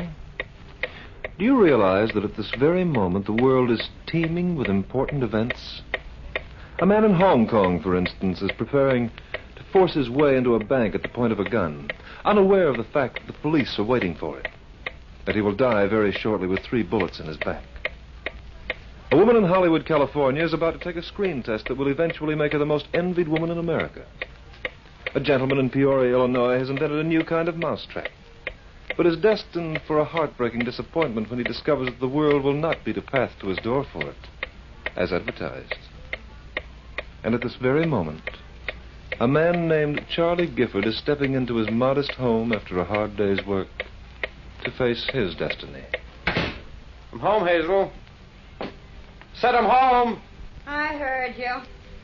Well, that's a fine way to greet a guy when he gets back from a 10-hour stint in the office. If you don't like it, you can lump it. Is dinner ready? Sure. Just open up a couple of cans. What? And don't cut your fingers. All right. What are you reading? Those ads again? Buying yourself another $5,000 mink? The ads in the papers are as close as I'll ever get to one on your salary. Well, what's the matter with my salary? $75 a week for a married couple ain't so bad. Not if you don't mind living like a termite. Now listen, Hazel. You promised me sable and diamonds when I married you. Well, what have I got? Skunk and rhinestones. You told me what kind of a big shot you were going to be. You're big, all right, when it comes to talk, but that's all. Well, I haven't been such a bad husband to you, Hazel. I wouldn't rave. Well, I try to act like a guy with responsibilities, don't I? But you act like a dame who married me for my bank account. Bank account? No self-respecting bank would handle our nickels. Well, I'm tired of it, Charlie. Sick and tired. Now the women get trips to Europe and fancy clothes. All I get are promises. Oh, Hazel, let's not fight. I'm tired. I don't know why you even come home at all. It's always the same old thing all over again. Yeah, and you always start. I don't. You do. I don't. You do. Oh, shut up. All right. What now? I don't know. You want to call it quits? Maybe. Don't you love me anymore, Hazel? Why should I love you? Where does it get me? Oh, you know I'm always thinking about you, honey. I mean, when it comes to the future, I try to save, don't I? How can you save what you haven't got? Look, as far as I'm concerned, you're the only woman in the world who ever meant anything to me. I proved that last year when I took out that $30,000 insurance, didn't I? So what? I can't carry so much insurance without borrowing. But I'm doing it just for you. Just so Just so you'll be okay in case something happens to me. That $30,000 is doing me a lot of good as long as the company keeps it. Oh, for the love of Mike. What do you want me to do? Jump out of a window so you can collect the dough? Open it before you jump. The glass is expensive. Why, you little... Go on, hit me. And you'll be sending me alimony checks from the city jail. Okay, if that's how you want it, let's call it a day. That suits me. I was a sep to think we'd get along in the first place. You haven't got a heart. You got a cash register. Your brain works like a slot machine. Then find someone else. I'm not so hard to look at. I'll get by. If I ever thought I'd find you with another guy, Charlie? Charlie, what's the matter? I'll help me to a chair. Charlie. Well, here, Charlie. My chest. Call it, Dr. Hazel. Call it. Charlie. Today's Altered Day. Well, you feeling better, Mr. Gifford? Yeah, I feel okay now, Doc. What happened to me? Well, it's one of those things. I'm afraid Mrs. Gifford, if you come inside with me, I'll give you a prescription to be filled. All right, Doctor.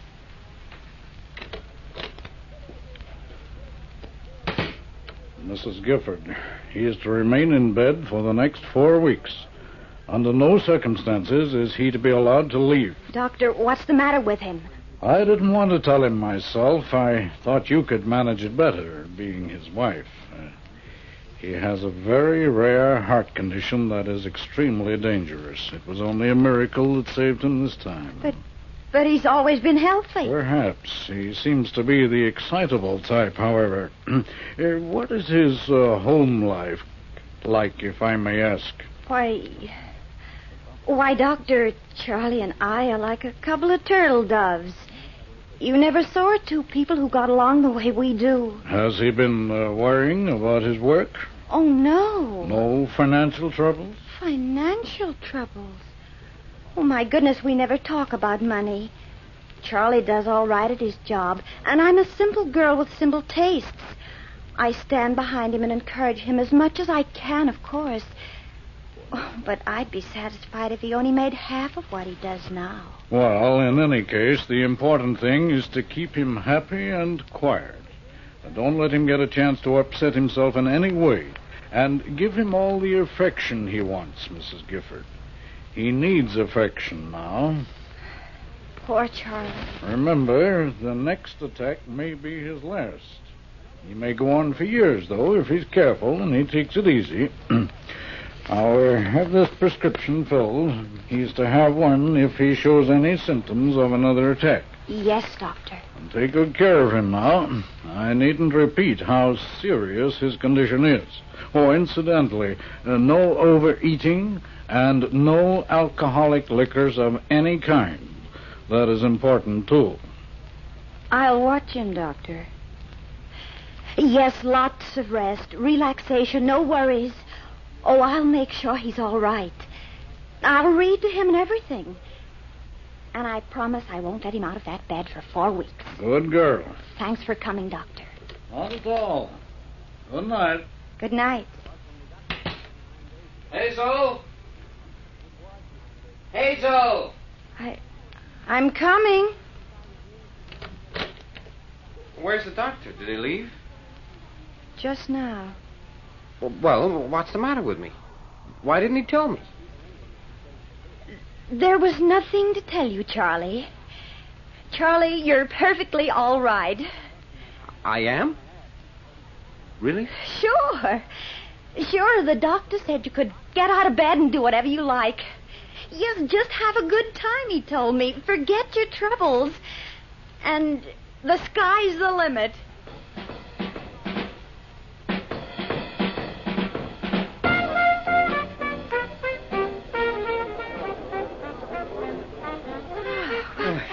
Oh, my goodness. I never danced so hard in all my life. You tired? A little.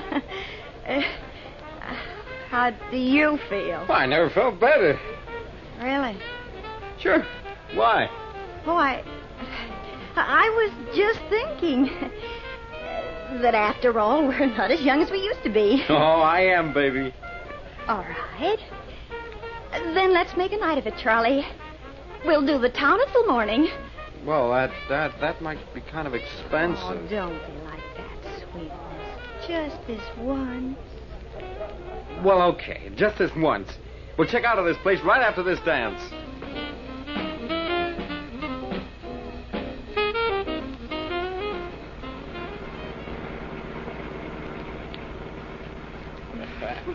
Over on the corner, driver. That's it. Oh, Charlie, you sure so much drinking doesn't make you sick? I never felt better my whole life. Oh, come on, Charlie. How'd you get there? Home, sweet home. Oh, thanks, Charlie. Here, keep the change, driver.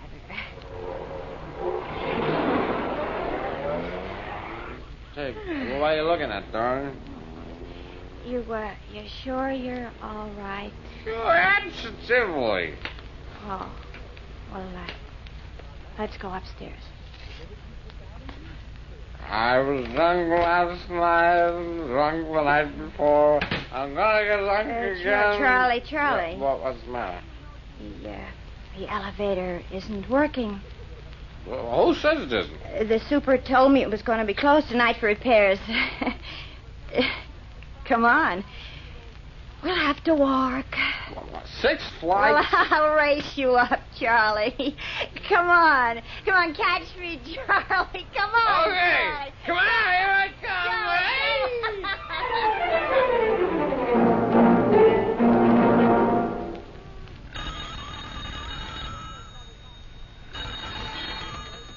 Hello? Hazel, baby? Uh-huh. Look, I'll be a little late today at the office, honey. I just wanted you to know. Oh, then why don't I meet you downtown? For what? Well, we could have a nice big dinner and then take in the fights and a couple of nightclubs. The fights? I thought you hated the fights. They're exciting, aren't they? And how? Well, that's what I like these days, Charlie. Well, fine. I'll get 2 tickets. All right. Oh, Charlie, the doorbell's ringing. I'd better hang up. Well, meet me at the office at 7, honey. I'll be there at 7 sharp.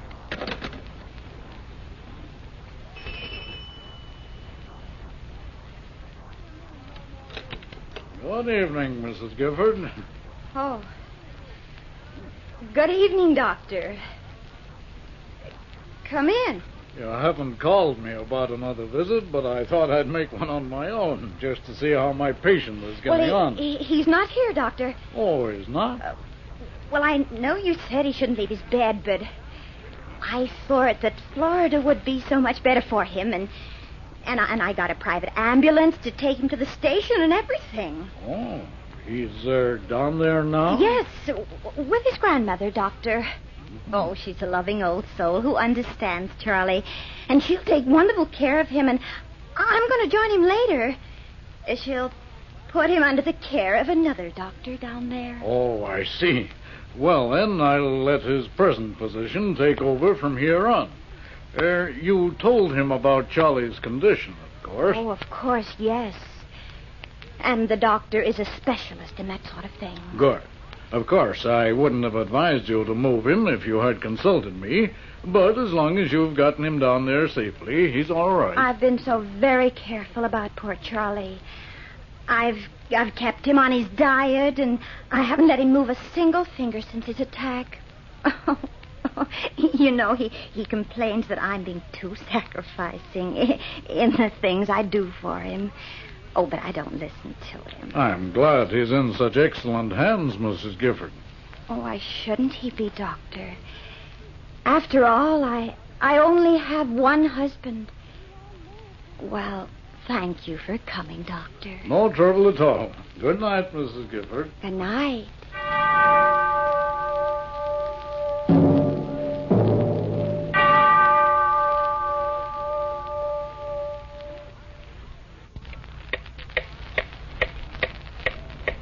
Man is made of stern and solid stuff, and his body can take a beating for quite a while. From the time he is born until he reaches old age, he must resist the elements and disease in order to keep alive. And in some unfortunate cases, he is also forced to resist the diabolical impulses of a homicidal wife. I'm home. I said I'm home, baby. Who cares? What? What's the matter? Oh, nothing. Well, dinner ready? No.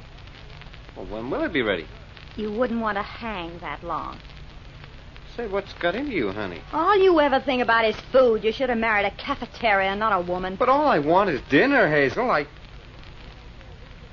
Look, I thought we were through with fights. What's the big idea? Oh, drop dead. Okay, if that's the kind of mood you're in, I won't argue with you. Why, you dumb... Oh, all right. Let's forget about it. I apologize. Now you sound more like my baby. Joey Wilson called me in the office today. He wants me to do a little bowling with him tonight. At what time? Well, I'm meeting him at 8. That is if it's all right with you. What time will you be home? Oh, by 10, sure. Oh, well, have fun, Charlie. It's just fine with me.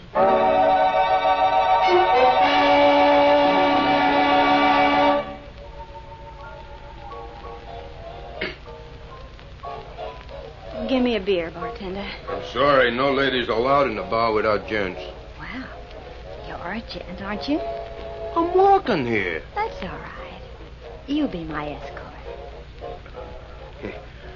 Well, as long as you put it that way. Here's your beer. Will you have one with me? Well, don't mind if I do. Here's luck. You betcha. Oh, my goodness. What's the matter? I've got a run in my stocking. Look.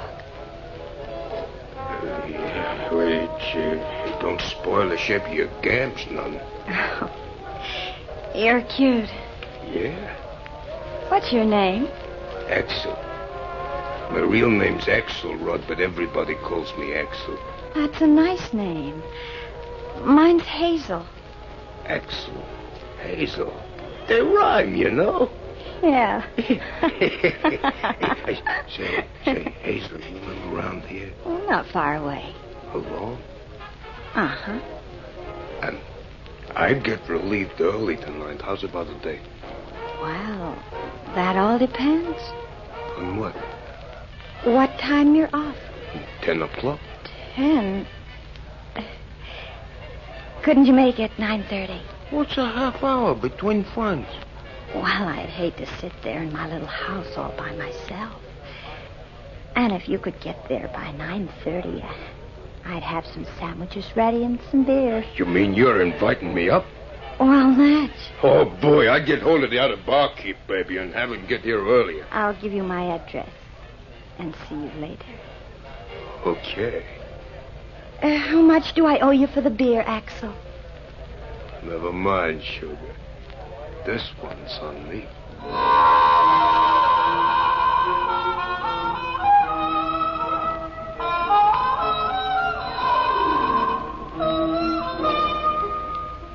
Were the sandwiches good, Axel? Oh, say, they hit the spot.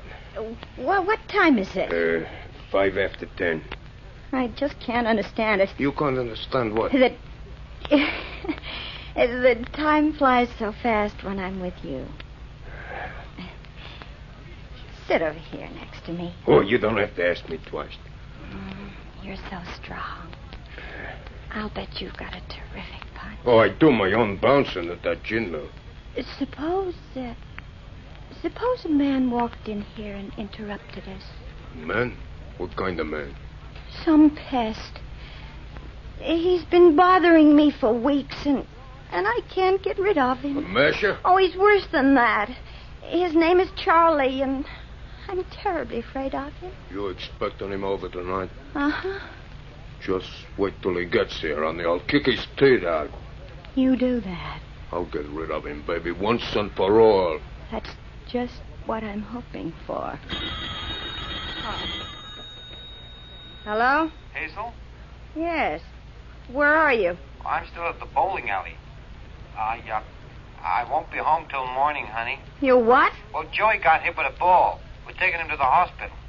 Well, you see, he's my pal, Hazel, and I want to stay with him till I'm sure he's okay. How can a man get hit with a bowling ball? Well, you see, it was like this. The joint is short of pin boys, so Joey said that he would go... Stay out for the rest of the week for all I care. What was that? Hazel, What? I said who... Take those big feet of yours off my couch.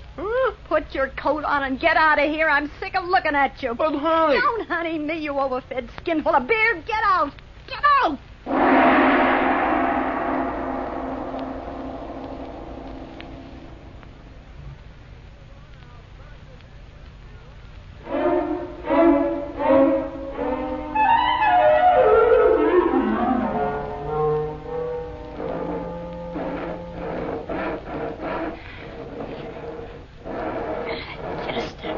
A little deeper.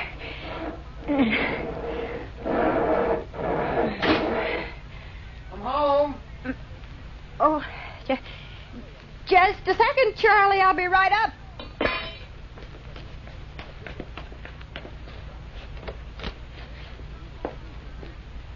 What were you doing in the cellar, honey? Oh, just checking on some odds and ends. Say, you're out of breath. Am I? Yeah. You look like you've been sawing a hunk of wood. That's funny. Hey, listen, honey, I got a swell idea. Instead of eating at home, let's have dinner downtown and take in a show. Well, all right, Charlie. I say, isn't it chilly inside the house? Chilly? Well, I don't notice it. Before we leave, maybe you'd better check the furnace in the cellar? Oh, I'll wait till I come back. Do it now. Well, what's the hurry? We'll be out all evening. Is that all I get out of you when I ask for one measly little favor? Don't you ever think of anything but yourself? Oh, honey, let's not start all over again. You're treating me like an Indian squaw. I've got a right to some consideration, too. Now, cut it out! Will you cut it out? That's the first time I ever let myself lose my temper since the day I got sick. Well, what do you want me to do about it? Kiss your foot? Hazel, I tried. I tried like crazy, but it's no go. What do you mean? Oh, for a while there, I thought we were going to get along. I thought it was going to be like the old days. But you just won't leave me alone. You got to pick and pick until you drive me up my nut. Well, what happens now?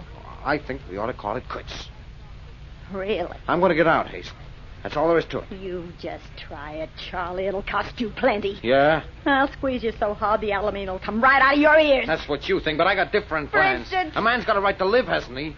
Nobody could get along with you. And any judge will back me up. No, he won't. Money, money, money. That's all you got on your silly mind. You're just a lazy tramp with an itchy paw. Who do you think you're talking to? I'm talking to my wife. My sweet, agreeable, lousy-tempered wife. And, sister, I'm getting rid of her in court just as fast as I can find a lawyer. I'll make you pay, Charlie. I'll make you pay right through the nose. I wouldn't give you a wooden nickel. I'm through, baby, and that's final. Now, where's my suitcase? How do I know? Yeah, I remember. It's in the cellar. Get out of my way. Come on. The cellar? Now, don't try to stop me, Hazel. I made up my mind. I won't try to stop you, Charlie. You'll find your bag downstairs. Near the furnace. Yeah, I should have done this long ago. Yes. Yeah, you should have. Go on, Charlie.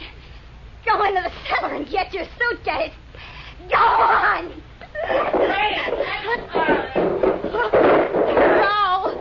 Roll down on your fat head. Roll, Charlie. Roll!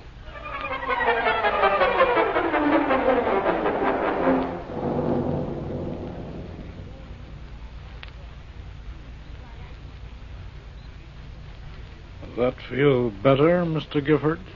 Yeah. Yeah, thanks, Doc. Well, one of the neighbors called me when she heard the noise. Your arm will be all right in a week or so. It's just a sprain, and those bruises will heal in no time. You were lucky to come out so safely after a fall like that. Yeah. I was lucky.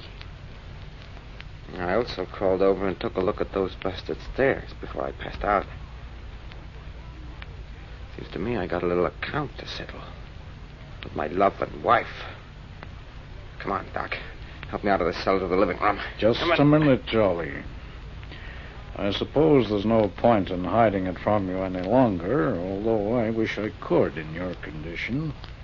Hiding what, Doc? I found your wife at the head of the stairs when I came in. You found her? She was lying on the floor. She's, dead, Charlie. On the level, Doc? It's just one of those things that you have to face. She must have been a very nervous woman, on edge all the time. Or else she was under a great strain recently.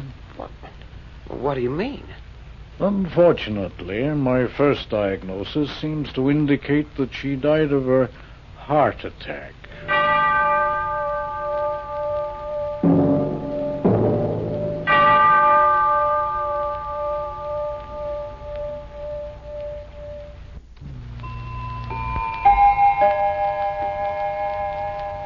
Well, now, let's check over the events of the last half hour. You remember the bank thief in Hong Kong I told you about? Well, he was shot to death when he was caught in the act. The Hollywood movie actress has taken her screen test, and her potential producer is reserving a table for two at the Macombo in order to become better acquainted. The gentleman in Peoria who invented the mousetrap has overcome his disappointment and is now on the verge of inventing something bigger and better in the way of a trap for rats.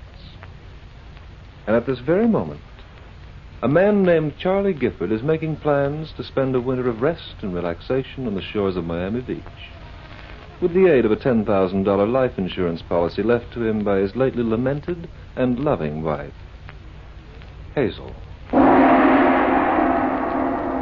The Clock will be heard next week, same time. It's written by Lawrence Clee and stars Harp Maguire as the Clock. Tonight you heard Wendy Playfair as Hazel and Leon Piers as Charlie, with Edward Howell and Owen Weingott. The Clock, directed by John Saul, is a Grace Gibson radio production. You've been listening to Old Time Radio on WHRF.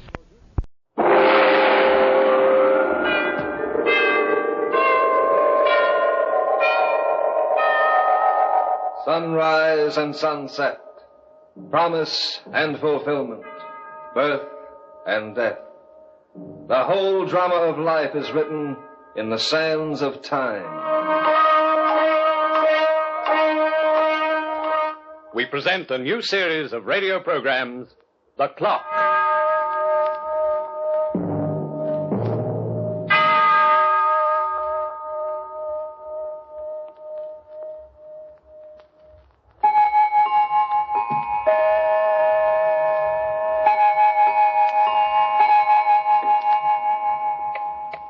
How many stories have you heard that began with the words, once upon a time?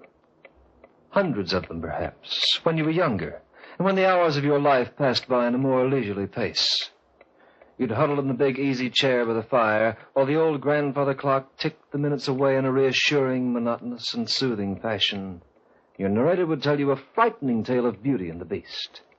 Then you'd scurry off to bed, happily secure in the knowledge that they lived happily ever after. Well, I have a story for you tonight that begins with Once Upon a Time. And, in a way, it's a modern version of Beauty and the Beast or Lady Bountiful.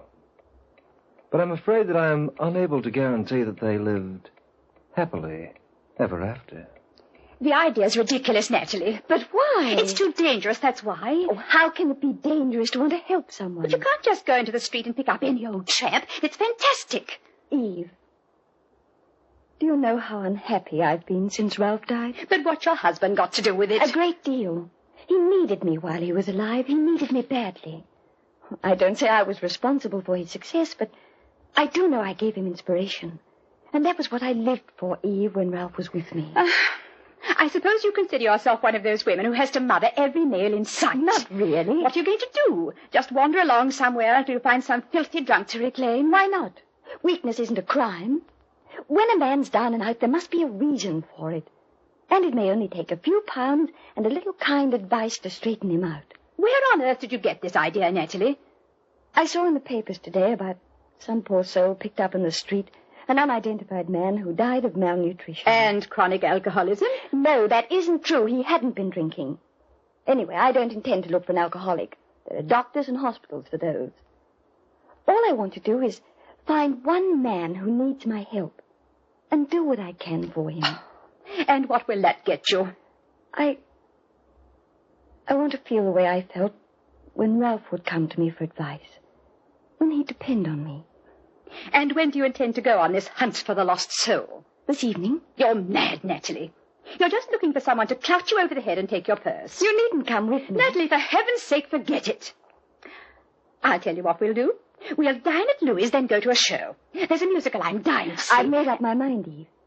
I'm going through with this. Will you come with me? Oh, all right, I may as well. At least I'll be around to identify your body.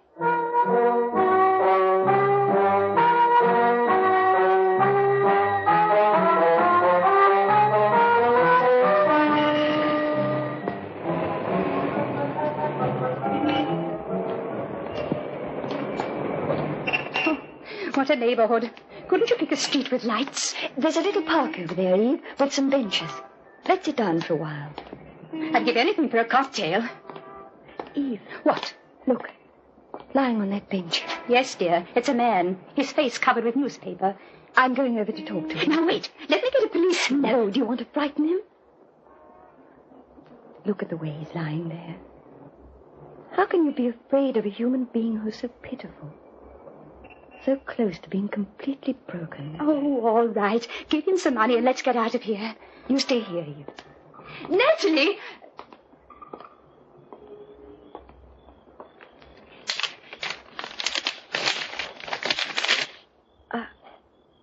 Are you awake? Yeah, I'm awake. I'm sorry. I didn't mean to disturb you. Oh, that's all right, lady. What do you want? Well, I just want to help you. Yeah? I'll give you some money if you promise to use it in the way I suggest. Yeah? How much? What? I said, how much do you want to give me? Well, how much do you need? Do you think you can buy a good suit of clothes for 15 or 20 pounds? I have 30 here that I... Let's see. 3 tens. Will you use it to give yourself another chance to live like a decent human being? I really want to help you in other ways. If you'll just be honest with me. I can get you a job and I can... Wait. Here. This is my card. Tomorrow morning, when you feel better, come over to my home and I'll make inquiries about a position for you. What's your name? Pike. Is that your last or your first name? It's my only name. Oh. Well, you have some money now. I expect you'll really make some good use of it. Yeah, I'll make good use of it. Good night, Mr. Pike. Good night, lady.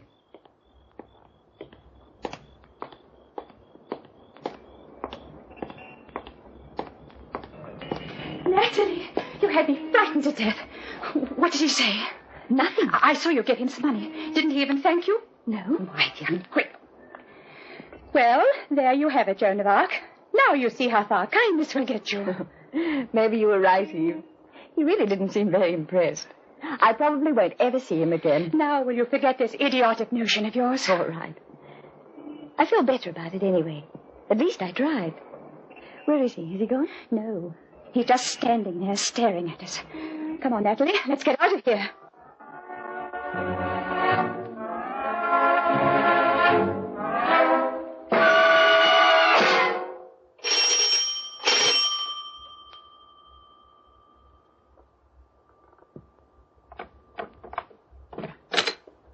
Oh. It's you. Yeah, lady. It's me. Come in, Pike. You gave me your card. I know. But you don't look very glad to see me. Glad? That's a funny word to use, Pike. Frankly, I didn't think you'd show up. Ah, but I'm here. Yes, you're here. What you looking at, lady? Your clothes. They're the same ones you had on last night. And you haven't even shaved. It ain't Saturday yet. Saturday? Only shaving Saturday. Oh. You could at least have bought yourself some second-hand clothes. The ones I got on are okay. Did you spend the money I gave you? Well, I used it to pay some debts. Oh, well, that's something anyway. When a man turns over a new leaf, it's always a good idea to clear himself of his obligations. I got into a poker game last night. I lost. Them are the debts I paid. Oh. Then why did you come here? You didn't do as I asked, didn't you? I came for some more money. More money? I need some more. Now, just a second, Pike. Let's understand each other. I have no intention of giving you money to gamble with. I won't gamble. I placed my faith in you last night, and you disappointed me terribly. I'd rather not let myself in for another disappointment. But I need some money, lady. You can get yourself a job and earn some. I'll call a friend of mine, if you like, and see if he can... I don't want a job. I want money. Well, you're not going to get any from me. Now, please leave. I have an appointment downtown. What's in there? In where? Oh, clothes, of course. Where are you going? How dare you? What's these men's suits doing in here? They belong to my husband. Now, will you please... Is he dead? Yes. Just my size. Oh, this brown one's nice. Take your hands off that suit. Oh, won't you give it to me? Of course not. It's a nice suit. It's the only thing I have left to remind... Oh, why am I talking to you like this? It's none of your affair. Put the suit back and leave, please. Oh, you wouldn't miss it, lady. The guy's dead, so he don't need it. Are you going, or must I call the police? Won't you give me that suit? Oh, all right, take it. Take it and go. It's a good suit.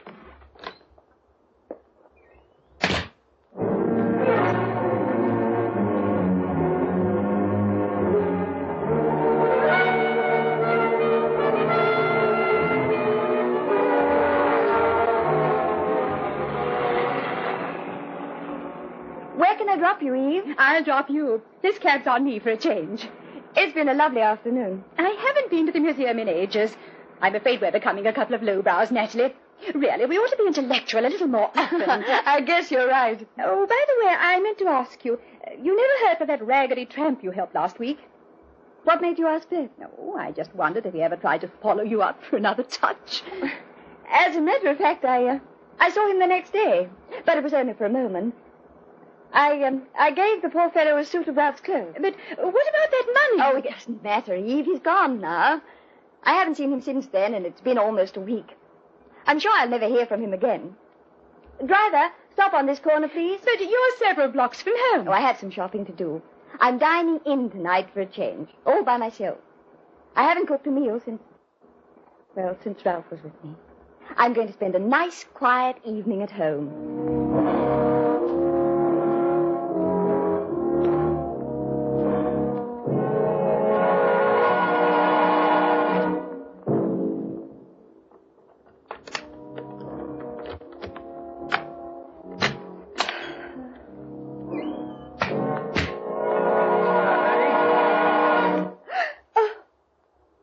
Lady?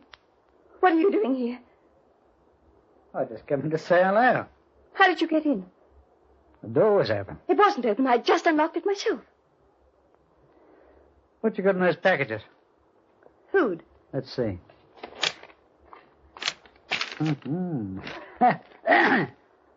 Steak, like a pie. Looks good. What's this? That's an avocado pear. What? Now, if you know what's good for you, you'll march right out of that door and leave this neighborhood as fast as you can. I never tasted an avocado. Did you hear what I said? I'll leave, lady, right after we have some dinner.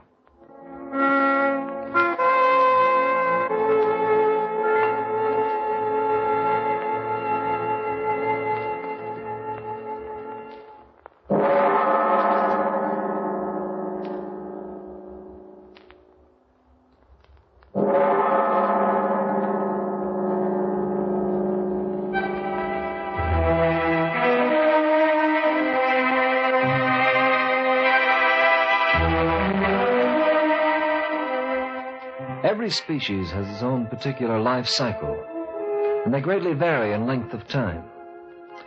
It is said that a sea turtle can live more than 200 years. The elephant can go beyond the century mark. Man has given his 70. And when we come to the insects at the bottom of the scale, we find they complete their lives in a single season. There is one species of life, however, that depends upon a host in order to exist. It is known as the leech.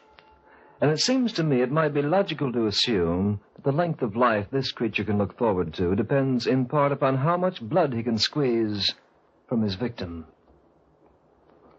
I'll take another cup of coffee. You've had 2 cups already. One more, lady. Why don't you go? What are you waiting for? You've sponged your meal. Now leave me alone. Pass the sugar. Do you know what I'm going to do if you don't stop annoying me? I'm going to call the police. I'll have you arrested and they'll put you in jail. Pass the cream. What are you trying to do to me? Why do you keep following me this way? It's the first time I've lost my temper in years. And it's your fault. You got any money on you, lady? I've given you money. I need some more. I gave you money and I gave you a suit. What did you do with the suit? You're not wearing it? I hawked it. It was a good suit. They gave me 15 quid. You're a parasite. You're like some horrible thing that attaches itself to your skin and you can't get rid of it. You got nice skin, lady. Take your hand off my arm. Pink skin. I like pink skin. If I give you some money, will you go away and never come back? How much? I've got 20 pounds in my bag. Take it, and for heaven's sake, don't come back here anymore. Let me have it. Here. Now get out. That was a nice dinner, lady. And will you stop calling me lady? I happen to have a name. Yeah, it was a nice dinner. Only, next time, don't forget the toothpicks.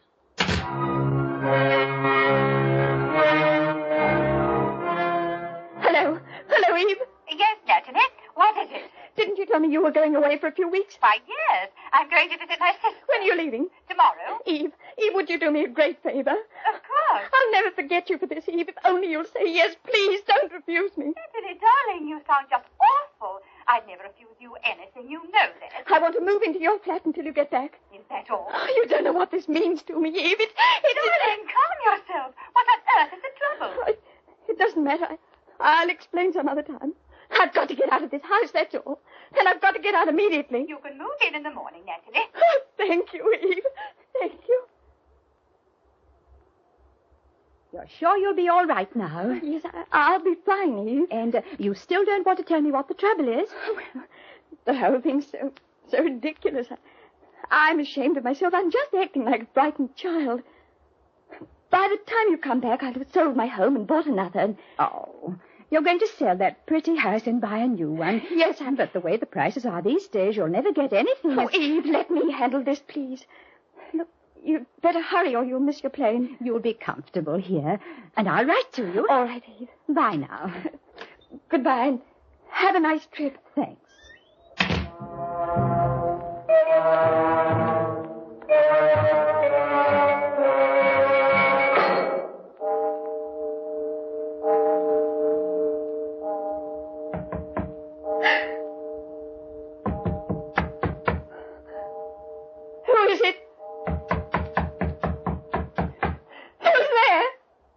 Let me in, lady. Go away!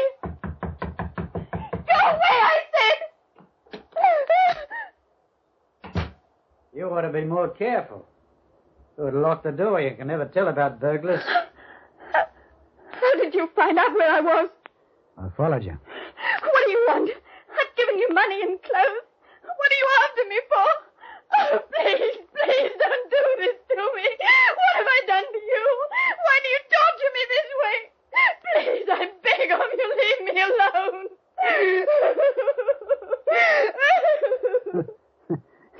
You look better when you cry than most women do when they laugh.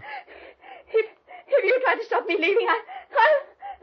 Get out of my way. No, just a minute, lady. Just a minute. Get out of my way.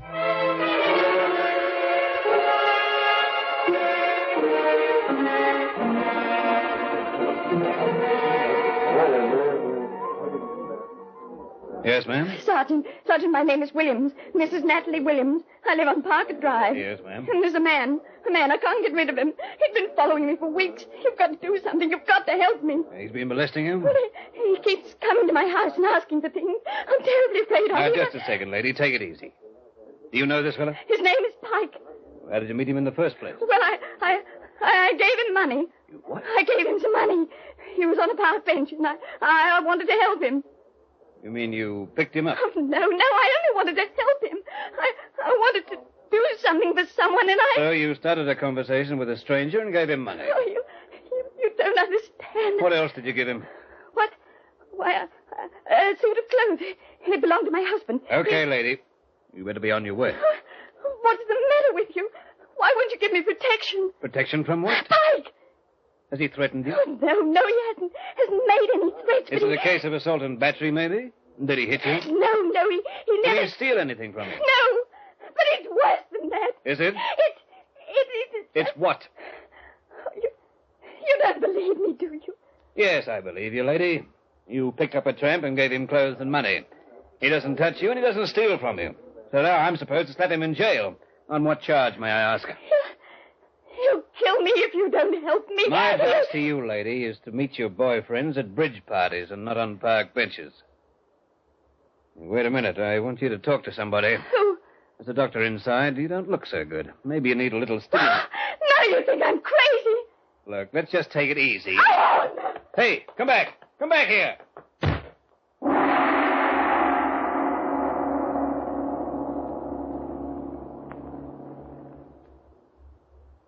May I help you, madam? Do you sell guns here?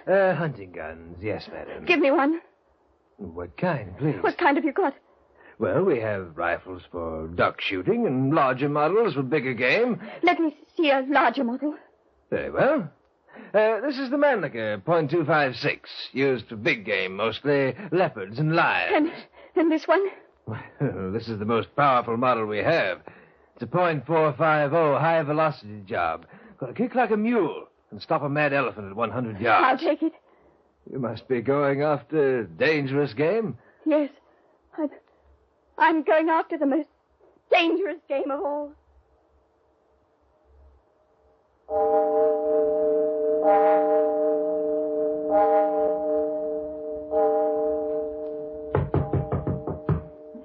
Come in.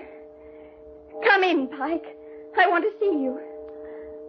Come in! Natalie! It's you. What on earth are you doing with that ugly-looking rifle? Why did you come home, Eve? My plane was grounded. Natalie, what's going on here? Why were you pointing that gun at the door? I'm waiting for a visitor. Natalie, for heaven's sake! Don't interfere, Eve. It's either him or me. I know why he follows me. Now he wants my life. He's got everything else, and now he wants my life. Give me that gun, Natalie. Don't touch me. Your ear, darling. Oh, please listen to reason. Give me the gun. I'm going to sit here until he walks inside that door, and then I'll pull the trigger. Who are you talking about? Pike. The tramp. The parasite. I can't wait any longer. I've got to get him now before he gets me. But that's murder. It's self-defense. Oh, don't you see what you're doing? Oh, darling, you're so ill. Let me call the doctor. Sit down, Eve. Natalie, sit down and don't interfere. Oh, Natalie. Open the door for him, Eve. Natalie, for the love of... Open the door, I said. Then stand aside. I won't open it. It's open. Come in. Natalie, don't... What's the big idea, lady? Here, give me that gun. Hey, this is some cannon. It's a hunting gun, Sergeant. What were you expecting to walk through that door? A rhinoceros? Oh, we're planning a hunting trip. Aren't we, Natalie? We're going to Africa or to India or somewhere, and... You're Mrs. Natalie Williams? Yes. You're the lady who came into the station a few hours ago. Yes, I am. I got some news for you, lady. But I'm not sure as how I ought to yank you in on suspicion. Now, officer, this woman is a friend of mine. I can provide character witnesses for her. Now, look, officer, I see no reason why we can't clean a rifle in my own home. It's a hunting gun, and we weren't concealing anything. All right. Stop chewing my ear off. Sergeant, you said you had news for me. Yes. A fellow named Pike fell in front of a train half an hour ago. He had no identification on him except this card with your name on it. It is yours, isn't it? Yes, I gave it to him. Well, he's dead now, poor fellow. A more harmless-looking guy I never saw. Looked like he wouldn't hurt a fly. Just a tramp was all he was. A down and outer. Now, what in the name of all that's sensible made you think he was bad? I don't know. Now that he's gone, I don't know. Catch her, Sergeant. She's fainting. Easy, lady. Maybe the joke's on me. Oh, yes. Maybe he was harmless after all.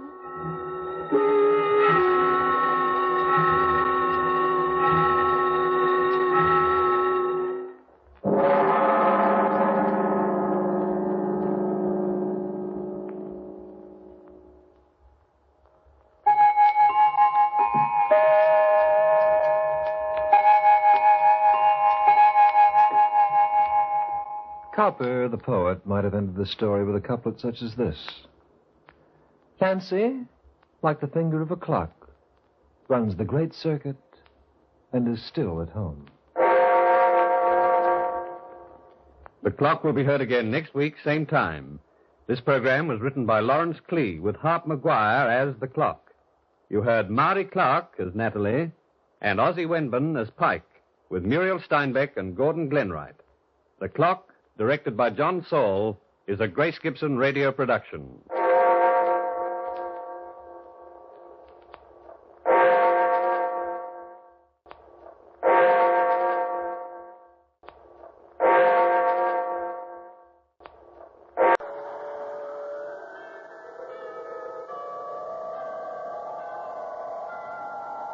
Sunrise and sunset, promise and fulfillment, birth and death. The whole drama of life is written in the sands of time. We present a new series of radio programs, The Clock.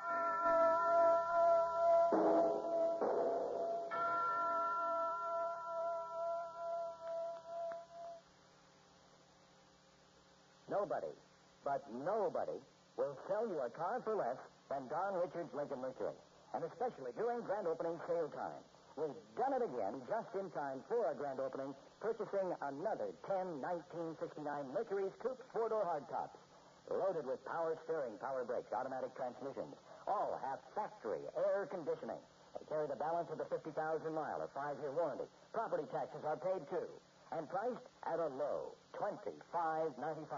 While you're at Don Richards Lincoln Mercury, see the fantastic 1971 sexy German import Capri. Economical to buy and operate, and selling for under $2,300. Remember, nobody, but nobody sells for less. Nobody, but nobody. 633 South Main.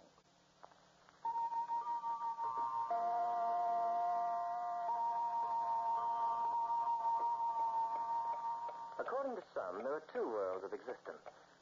One we call the earthbound, the other the spirit world. For those who are here on earth, time is limited. For those who inhabit the spirit realm, time is limitless. And there is a definite link between the upper strata and the lower, a link that can be bridged in the space of a few moments by those who have the power to do so. Now, I can't argue pro or con concerning this belief. Time is an observer, not a contestant. But whether you are skeptical or not, you might lend an ear to the saga of a man named Marty Kane, and then form your own conclusions. Thanks a lot for picking me up, mister. Getting dark out there. People ain't so cordial when the sun goes down. I wasn't afraid of you, young man. Not after I felt your vibration. My what? Your vibrations, your cosmic emanation. Oh. Yeah? Do you know what I mean? Well, I do. Don't make no difference. I ain't touchy. Every one of us gives off vibration. That's how we're able to make contact with the spirit world. Are you kidding? You must be skeptical. Most uninformed people are. What is your name, young man? Marty Kane. And mine is Leon. Leon what? 2 names are unimportant. It is enough that the spirit of my fathers will recognize one. Tell me, young man, are you employed? I'm on my own. What sort of work do you do? Anything that pays. Right now, I'm just a tramp. I admire your frankness. I also feel you might be helpful in my work. What kind of work? I'm a medium. I provide a link between those who are earthbound and those who occupy the spirit world.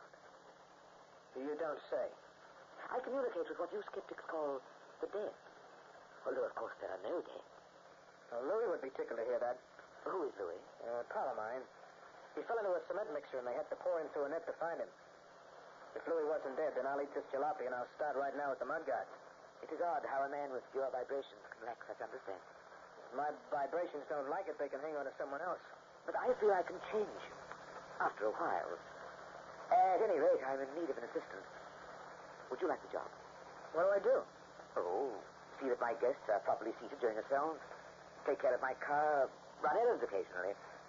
It isn't an executive position, so to speak, but you will find it interesting. Oh, that don't sound bad. There is only one thing I must insist on, however. Yeah, what's that?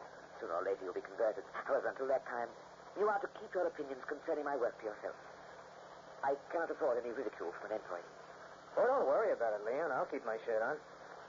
And, whenever you want me to, rattle a couple of chains, just say the word. We drove right to his home. It was a big wooden building that was falling apart at the seams, and it reminded me of a 3-story morgue. This is where I hold my seances. Looks cozy. Of course, the word seance is a ridiculous term. But we use it because it seems to be in the fashion. You mind if I ask you a question, Leon? Not at all. You really got ghosts in here that talk to your pals? They talk through me, Marty, using my voice. And the spirit world, young man, is far wiser than our own. Suppose I want to talk to Louis. Could you get him down? Louis? You're the guy who fell into the cement mixer. I might try. Something amuses you? Yes, I was just thinking. Maybe instead of getting Louis down, you'd have to bring him up. You shall see tonight how a seance works. Perhaps tomorrow you'll be less cynical. Oh, Gertrude. I want you to meet my new assistant. Marty, this is my very lovely wife. Lovely was right. Gertrude was slightly terrific. She had long, wavy red hair that fell down to her shoulders, and the skin you loved to touch. When she walked, she swayed a little, and there wasn't a misplaced curve from her black nylon stockings to the velvet choker she wore around her pretty throat. Yeah, Gertrude was quite a dish. A 7-course dinner with nothing but dessert. And I could see she was looking me over, too. Marty is to be my new assistant. You will please share in his duties, Gertrude. Anything you say, Leon, darling. I have to make my phone calls now. The seance tonight will begin at 9. So before you show him round, you might give him some lunch, my dear. Then you may join me upstairs. Hungry? Not now. Why not now? Not since I met you. You work pretty fast. I ain't got much time. Where'd you come from? The spirit world. I'm looking for somebody to haunt. Well, don't try me. I've had enough of that apple sauce already. You mean you ain't a medium, too? I'm just bored. I want to communicate with a man for a change. Not with a nut that's halfway between here and who knows where. Strong talk to a guy you only met 2 minutes ago. You won't repeat it. No? No. How long you been married to this girl? 6 months. You're tired of him already? He makes me sick. Then why do you hang around? I like to eat. Dame with your looks can eat whenever she wants. Not the way I like to eat. He's got cash? He's no millionaire, but he does pretty well. The racket pays off. $100 a week. Hey, that's nice lettuce. Why does he live in this drafty dump? It gives him background. Besides, you like it. You don't believe in this malarkey about the spirits, huh? To me, it's just nonsense. But he believes it. Nah. I tell you, he does. There's something peculiar about him when he goes in one of his trances. He thinks he's someone else. He swallows his own crazy line. I'm looking forward to seeing it. You will, tonight. You'll be seeing so much of it after a while it'll make you sick in the stomach. But that's something I wouldn't say, baby, about you.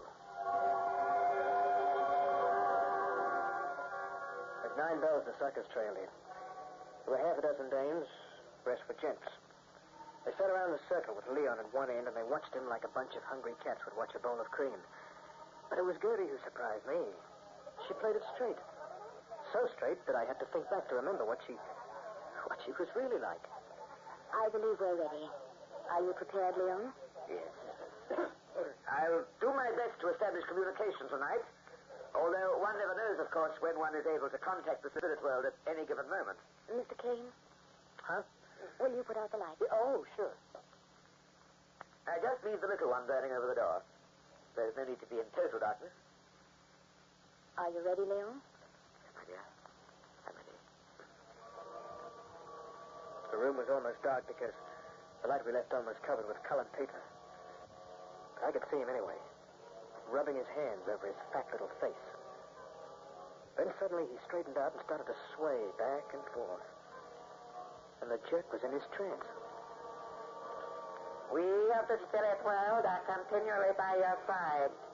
We watch your every move, and we in our infinite wisdom know everything and see all. We will talk with you now, and we will try to identify ourselves. Who wishes to converse with us? Speak now, please. Speak up. Is my brother among you? Your brother? Ah, my friend, there are so many here tonight. We shall see if we can find your brother. I lost him years ago in an accident. Harry, talk to me if you hear me. Tell me you're well and happy. Harry is well. Yes, he is very well. And he is happier than you are, my friend. He conveys this message to you. He tells you to work hard and be patient until the time when you shall meet again. Oh, if I could just be sure. Of what, my friend? Of whether it's really Harry I'm talking to. You do not believe. Oh, it isn't that. It's just that it may be someone else in the spirit world who's speaking for Harry. Harry, do you hear your brother speaking? Assure him of your presence. Assure him that we are all here. There's a glow. Near the window. It's my brother. It's Harry! Up to this point, I was watching the old faker shimmy from foot to foot, but when one of the customers pointed to the window, I saw it.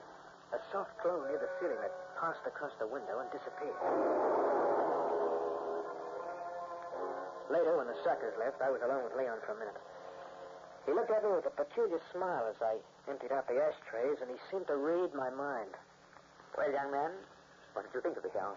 Well, I still ain't convinced. You saw the light, didn't you? Yeah, sure. It could have been made by headlight reflections from a passing car. How do you mean?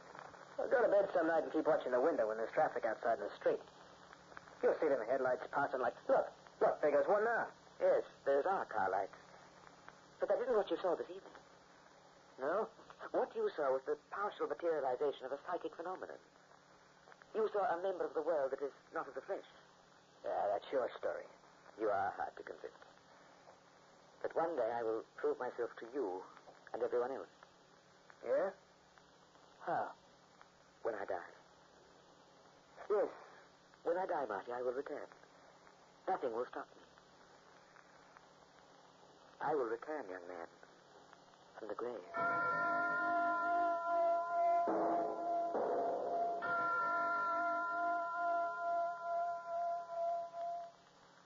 It resists 47 of the worst kinds of stains, like ink, paint, even grape drink. It's quality carpet, the kind usually sold to hotels, motels, theaters, restaurants exclusively because of its durability and quality. It comes with heavy-duty commercial padding, and it's laid by factory-trained carpet layers to custom-fit your rooms. I'm talking about our now famous carpet offer at Brentwood Fine Furnishings, where we will completely install in your own home 3 rooms of carpet, all for not $300, but a low $149. The reason for the outstanding carpet offer is because of a special purchase from our factory of over $50,000 worth of this carpet, and it comes in popular modern colors as well. Not seconds, but quality carpet all the way. Yes, carpet your living room, dining room, hallway, or kitchen, all for $149, or even a bedroom or two. Your combination of any 3 rooms, a big 250-square-foot area for a low $149. To the first 10 buyers, a bonus. Your bathroom will be carpeted free or a handsome Eureka vacuum. Call 487-3649 tomorrow. 487-3649 tomorrow. Open at 9:30 a.m. 487-3649 tomorrow. Brentwood's Fine Furnishings in Sugar House at 2112 South, 11th East.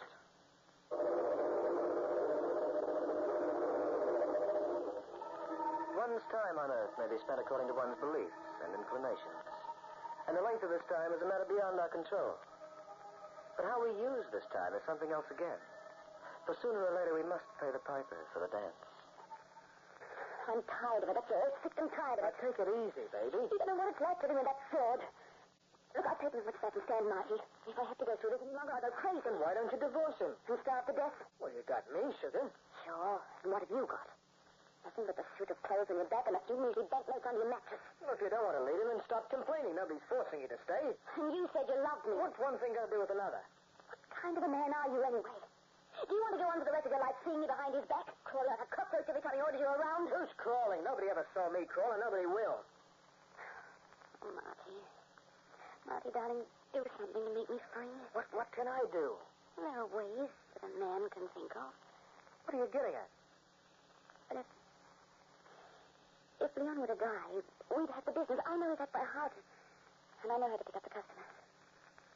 What do you mean, if Leon was to die? He's also got a little money in the bank. 8 or 10,000. That would belong to me, too. Now, wait a minute, Gertrude. It'd be easy. He's such a fool. He'd fall for anything I told him. And we could get away with it. Get away with what? Murder? Are you nuts?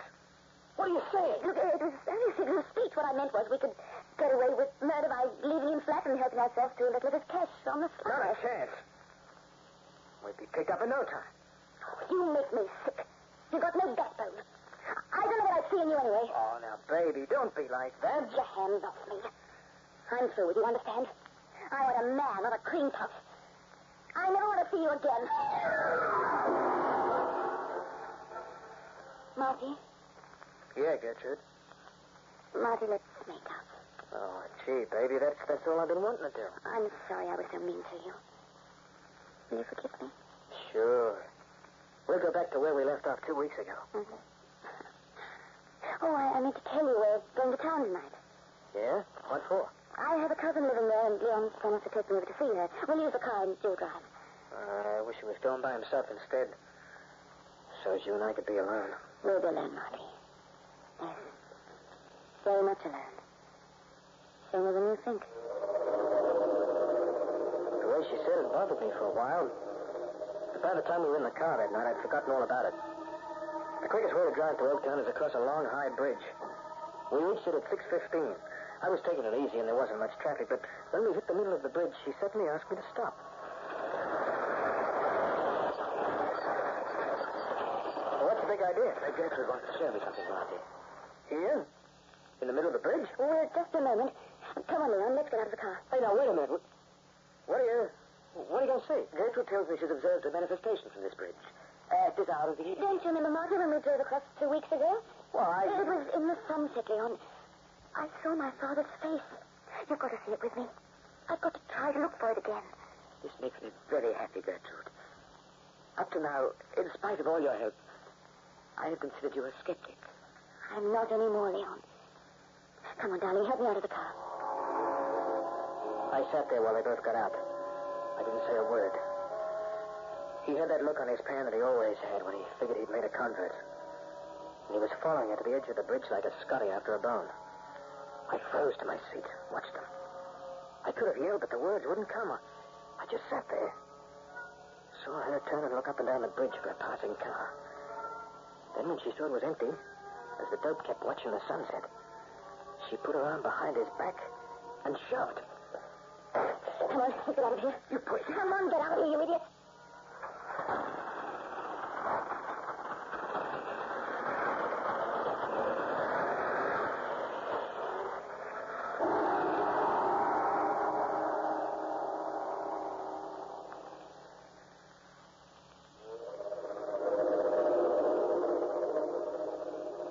They found the body 2 days later.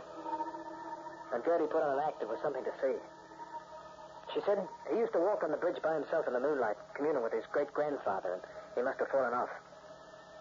There was nothing to prove that it was murder, so they called it accidental death. And Gertie and I took over the racket and started to make it really pay.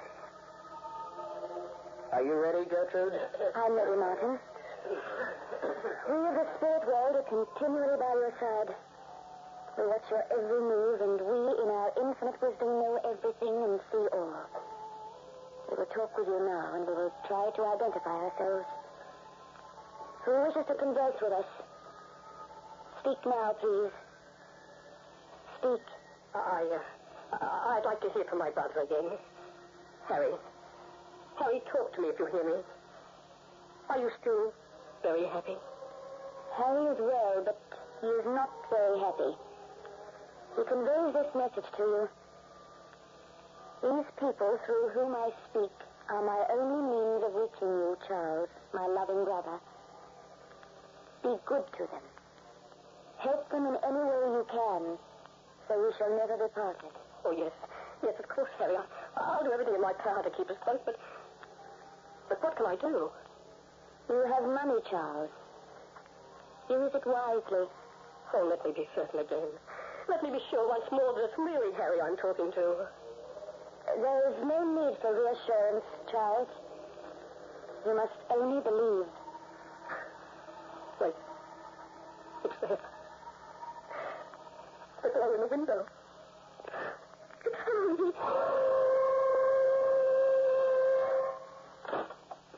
Are they gone? Yeah. How much did he give you? Check for 100. Baby, this racket is a cinch. We'll get triple what Leon got, and no kidding. I told you to be easy.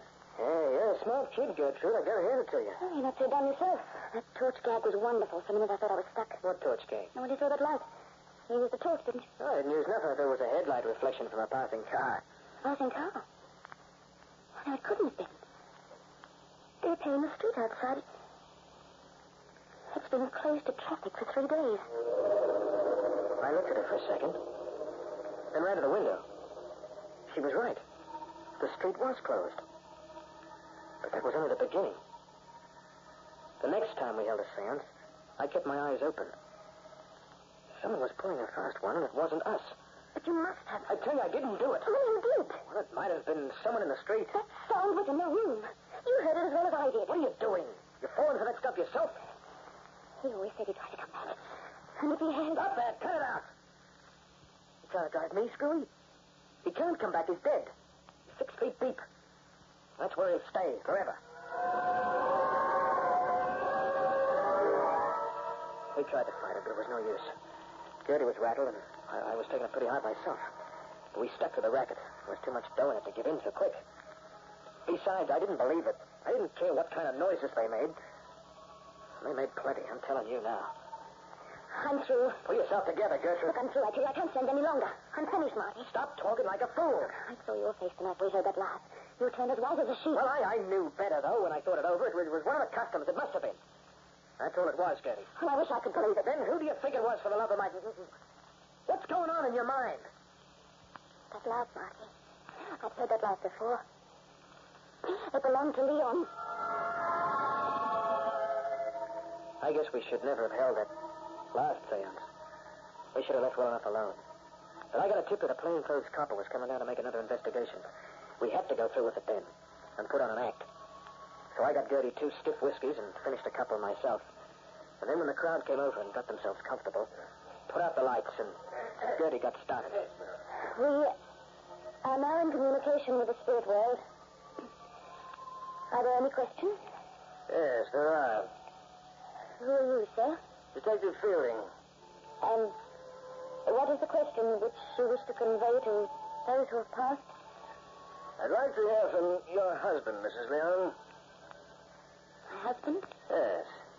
One or two things I'd like to ask him. My husband... It's hard to communicate with him, sir. I cannot get a vibration. Try a bit harder. No. No, it's impossible. Leon!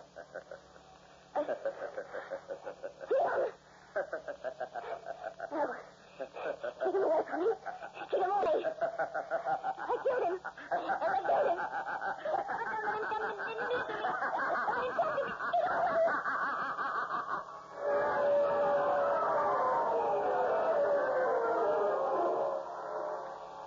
Gertie got the chair. She didn't have a chance after making her confession. What happened to me?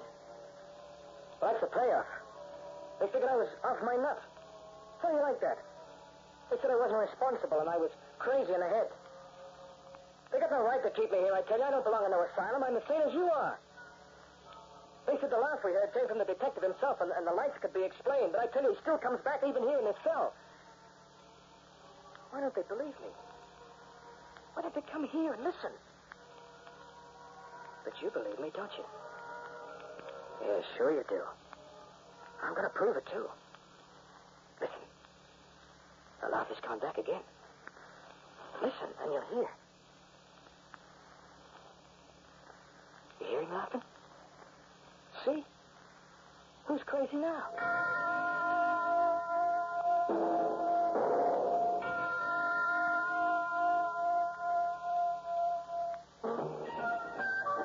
Everything in stereo.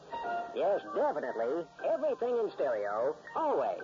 At Stereorama, 1425 South, 7th East. Come in and ask about the unusual advantages of the special tape club, available only to Stereorama customers. And here's great news for tape buyers. All tapes are guaranteed. At Stereorama, you'll find 4 and 8-track tapes and players. And at Stereorama, there's no charge on parts, labor, and service for 1 full year on units that they sell. For sales, service, and installation, it's Stereorama, 1425 South 7th East, where you select from thousands of current and choice tape selections. They're open from 8 a.m. to 10 p.m. Stop in soon. And remember, tapes may be played before purchase. And if not completely satisfied within 24 hours, tapes may be exchanged at no charge. That's Stereorama. For everything in stereo, for car, truck, boat, or home, it's Stereorama, 1425 South, 7th East. Again, I repeat, I take no sides in this particular matter. It may be fact or fiction, true or false. But there is a certain graveyard in the country that lies beyond the church. And high up in its tower, you'll find a clock. Below, there's a stone marked Leon. And that is where your research should begin. The clock will be heard again next week. This program was written by Lawrence Klee with Hart McGuire as the clock. June Salter was Gertrude. Ken Wayne was Marty with Kevin Brennan and Rodney Jacob. The clock, directed by Don Saul, is a Grace Gibson radio production.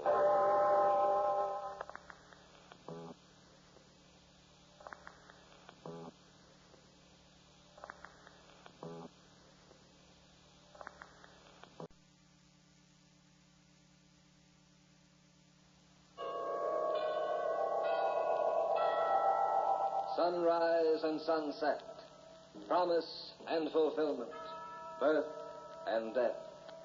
The whole drama of life is written in the sands of time. We present a new series of radio programs, The Clock.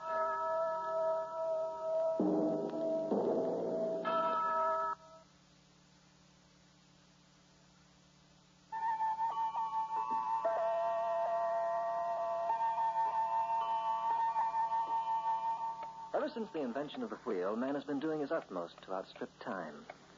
A century ago, it took weeks to cross the continent by covered wagon. A decade ago, it took only days by train.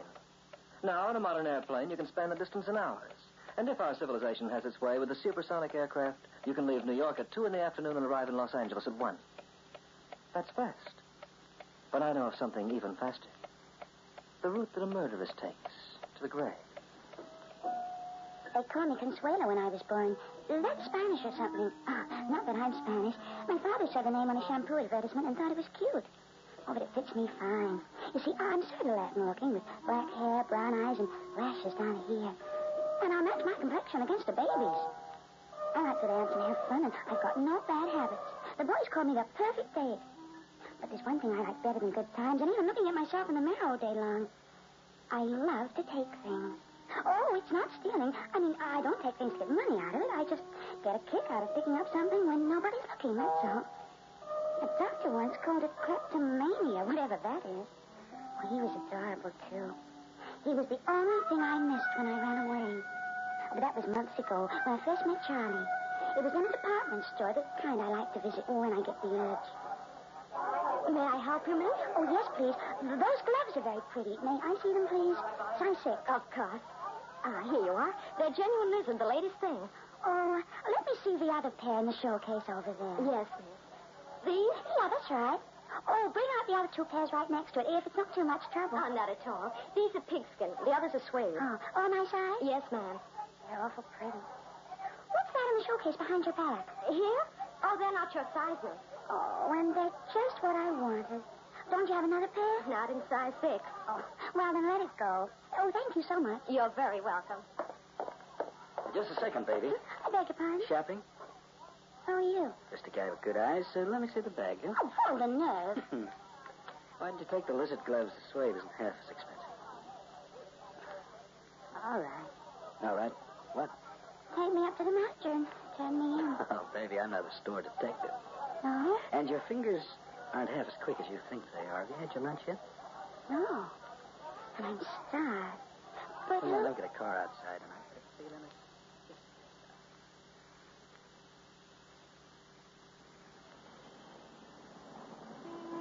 Why didn't you turn me in, Charlie? Oh, maybe it's because I kind of go for your looks. Oh, you hit me. No. My hair's a mess. Oh, this dress is a fight. You'd get by in a potato sack or just died in the middle. I'd feel more comfortable if it came from Talbello's. How'd you like to go into business? What kind of business? The kind that can net you $1,000 a week. Sounds like nice work if I can get it. You can get it.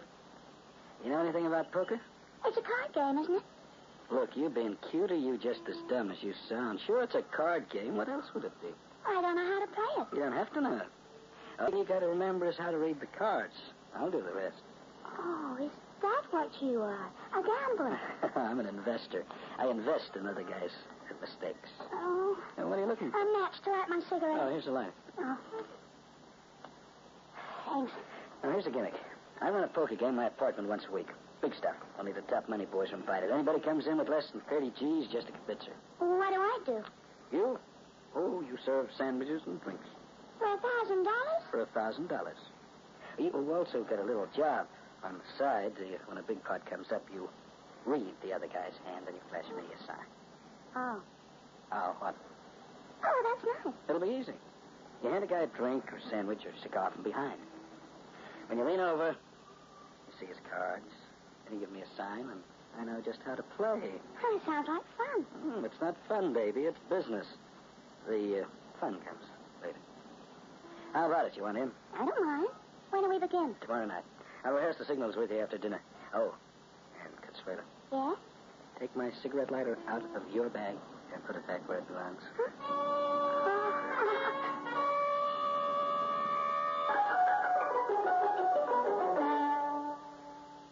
Oh, wow. You're all right, baby. You look terrific. Thanks for the orchids, Charlie. That's okay.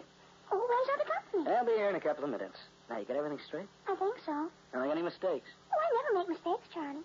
Oh, sandwiches. Lay off. You'll eat later. Right now, you've got work to do. That's it. Answer the door, will you? Right away, Charlie. Good evening. Good evening. Who are you? Consuelo's my name. Come in, won't you? Thanks. Well, how goes it, Nicky boy? Who's the dame? Me, Consuelo. Oh, don't let your tongue hang out so far.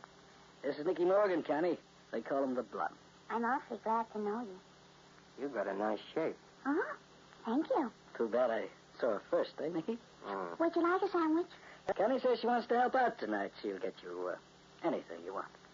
Yeah? Anything within reason. Okay, sit down, Nicky boy. Yeah, thanks. The boys will be here any minute now. What do you start off with tonight? Give me $5,000. That all you get for $5,000? Hey, it's $100 a chip, sugar. Now, you just run over to that bar. Don't worry your sweet little head about the game. Make it have a straight rye. I'll have scotch in the rocks. Okay, Doc. I'll have a sandwich.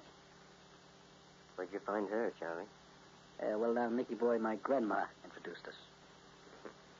She got nice legs, too. You here for cards, Nicky? Huh?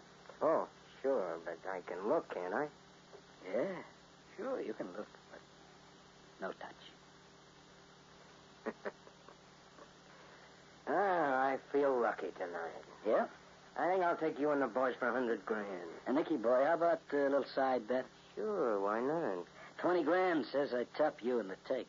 20 grand plus a date with Consuelo against my 25. You're on, Nicky boy. About 15 minutes later, the rest of the suckers arrived. They came in different shapes and sizes, but they all had something in common. A bankroll. Pretty soon the chips were bouncing on the table, and I was handing the sandwiches around. The signals I gave Charlie must have been the right ones, because it wasn't long before he had most of the chips on his side of the table, and some of the players had dropped out. Then they came to the last deal, and that was the biggest part of all. I'll raise you 5 more, Charlie. Make it 10.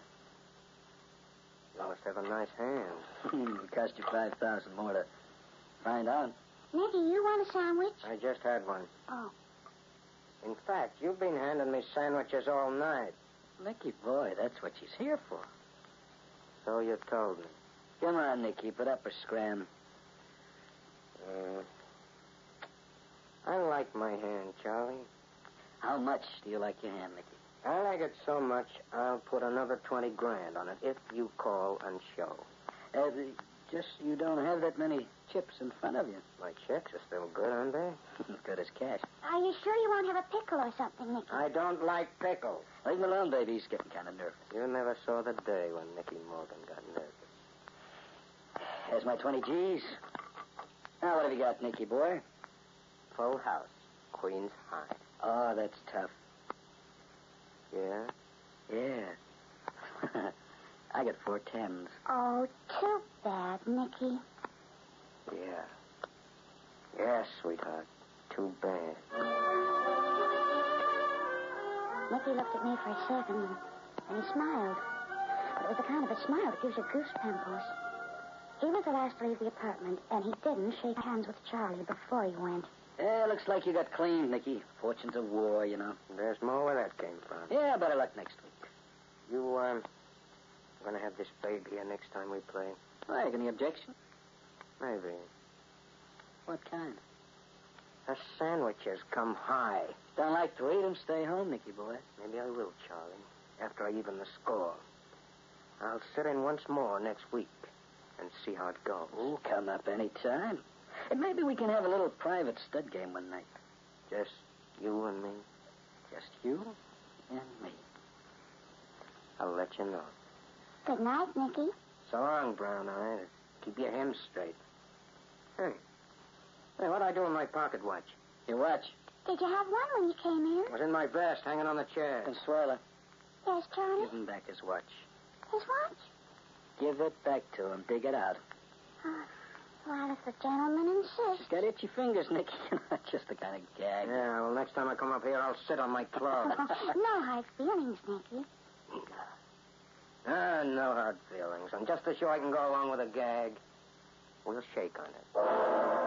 He grabbed my fingers in his hairy paw and squeezed. But when he let go, there was a piece of paper in my palm. A few minutes later, when Charlie wasn't looking, I opened the note and saw what he wrote. He'd left his phone number. And he told me to use it. Or else.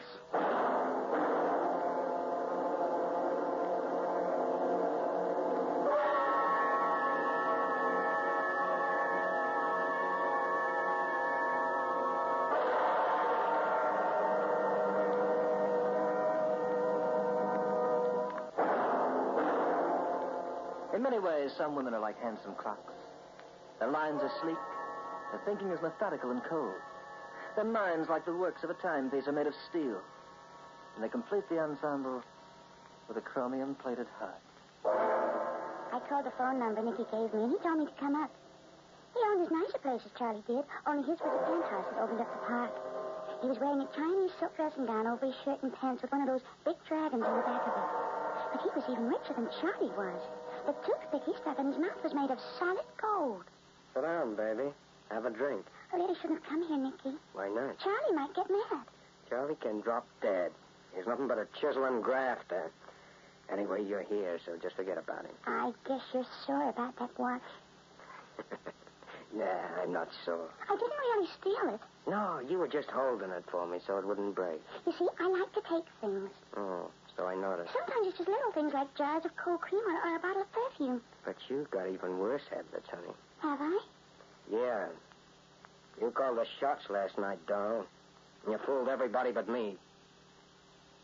I should have known you were too smart. Yeah.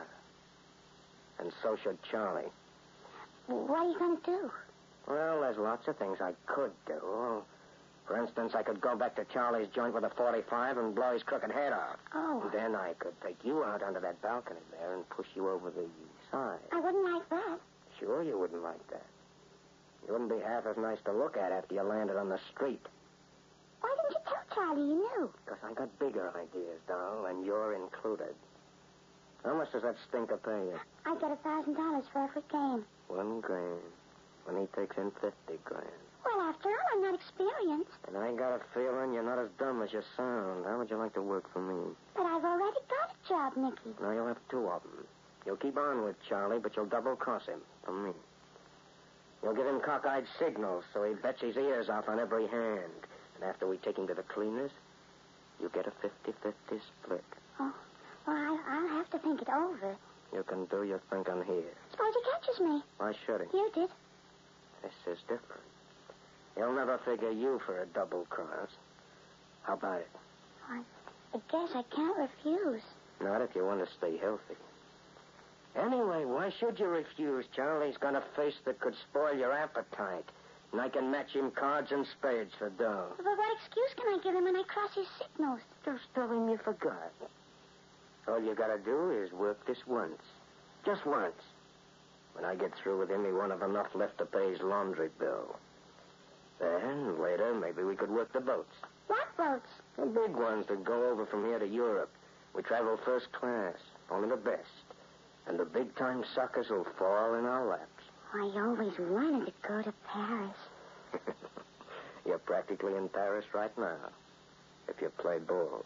Charlie wasn't so hard to work with, but I suppose a girl must think of herself every once in a while, too. Just one thing, baby.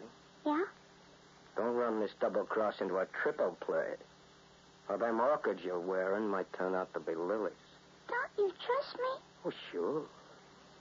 And I'll even trust you better when I get to know you more. When are you coming over to Charlie's place again? Tonight, maybe. And I'm coming along. We're playing stud poker together with 1 card buried. And we're playing for $500 a chip. That sounds awfully extravagant. It's steep enough to break me if I walk out a loser. But I can finish Charlie inside of 2 hours. I'll be waiting for you, Nicky. And I'll do my best to please.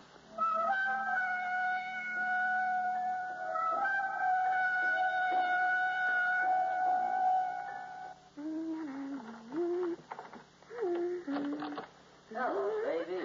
Charlie, what are you doing here? Oh, waiting for you. How did you get into my room?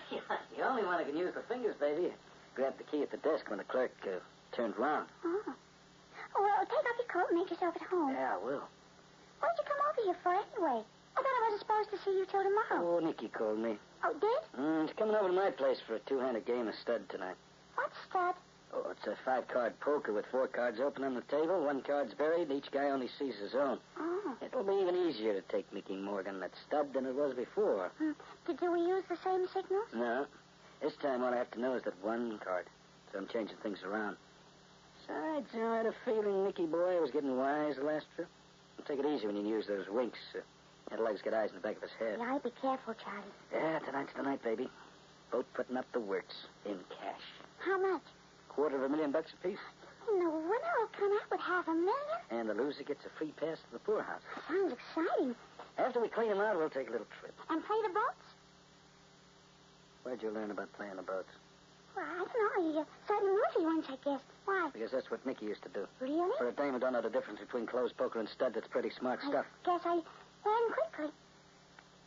Yeah. Just don't forget your lessons when Nicky shows up tonight. Charlie, suppose he caught on to us. What would happen? We drill or 2 of us. That's what scares me. Oh, you don't need to be scared. Not as long as I got this in my hip. I didn't know you carried a gun. It's not the kind of thing you advertise in the paper. You'll have a lot of money when you take Nicky to the cleaners. Yeah, enough to get by on. And what about me? All I get out of it is a measly $1,000. No. No, you get more than that, Consuelo. Do I? You get me. For keeps. Oh. Oh, what? Oh, isn't that nice? Hey, what are you doing, kidding me? No. I'll string along, Charlie. You can count on that.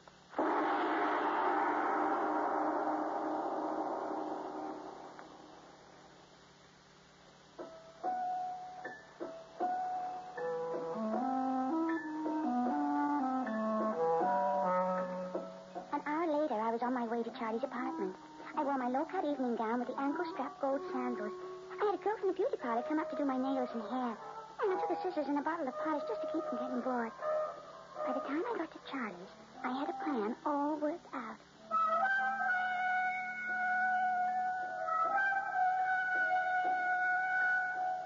You late, baby? I came over as fast as I could. I got something to tell you, Charlie. Yeah, what? Nicky called me just after you left my hotel room. What for? He made me an offer to crush you. To crush me? By changing the Oh, signals. the rat. You know, it's getting so you can't trust anybody. I know. I told him I'd go through with it so I could stall for time. He said he'd protect me if it didn't work by putting a bullet in your head. Yeah? Oh, I'm scared, Charlie. He'll kill us both if you start winning. Nobody's going to start winning, honey, because there isn't going to be any game. Oh, well, what are you going to do? I'm going to finish him off before he gets me. You're okay, baby. You won't be sorry you stuck. Do you think you have his money with him? Sure, I got mine. That'll get his, too. The easy way. I'm not here, see? Make him talk and show his dough, then get out of the way. I'll pot him from the bedroom. Now, you be careful, honey, and get out of the way. Hello, Nicky. How goes it, sweetheart? Oh, Charlie isn't here. No? Where'd he go? I had to get some cards. He wanted clean decks. Well, the good they're going to do it. You look even better tonight than you did before. Like my dress? I like it fine. Did you bring your money? I always bring my money. Charlie's got his. Not yet, he ain't. He's getting his tonight. I mean, he's got his money on him. $250,000 in $1,000 bills. What's the matter, baby? Hmm? Oh, no, nothing. You look nervous. Why? I'm taking a big chance tonight. Forget it. In 3 hours, we'll be out of here, loaded with your boyfriend's dough. In 3 hours, you'll be out of here all right, Nicky boy, loaded in a hearse. What is this? Oh, this is the payoff, Nicky boy. What's the idea of the gun? It keeps my hands busy. You cross me, you little chipper. That's no way to talk to a lady, Nicky boy. I should have known. I should have had more sense. That's right. You should have figured that a guy with a face like yours wouldn't stand a chance with a dame like Consuelo.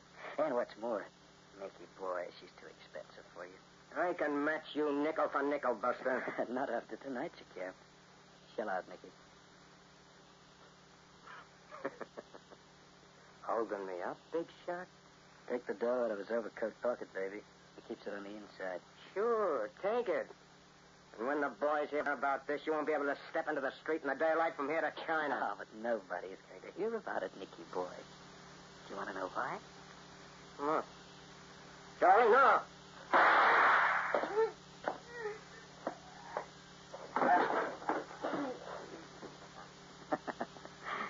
That's why, Nicky boy.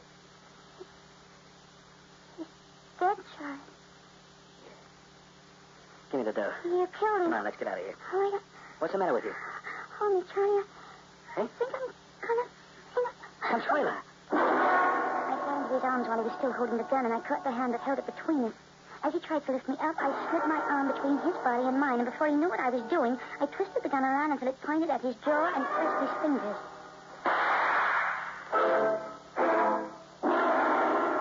You have to admit it was clever. Nicky was on the floor with a bullet in his head, and Charlie was lying right next to him holding the gun. It was a clear case of murder and suicide, with yours truly getting the cash. And they thought I was dumb. Isn't that a laugh? I'm too glad they caught up with me, though. I'll never get a chance to spend all that lovely money here in jail. When they came to my apartment, they found me with what they called direct and damaging evidence. You see, before I left, I just couldn't help stealing Charlie's gun.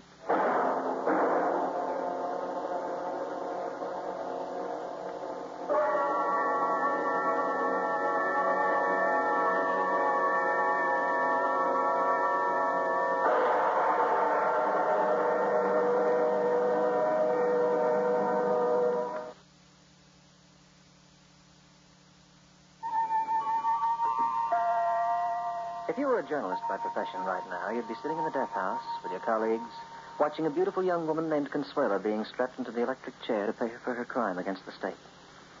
You would see the switch being pulled and catch a glimpse of death in its most sordid phase. And if you were a sharp-eyed reporter, you might be puzzled by the expression of the guard who set Consuelo's head and wrist electrodes.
sunrise and sunset, promise and fulfillment, birth and death.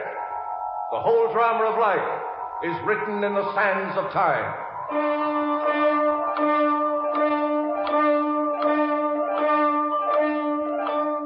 The American Broadcasting Company presents another in a series of dramatic programs, The Clock.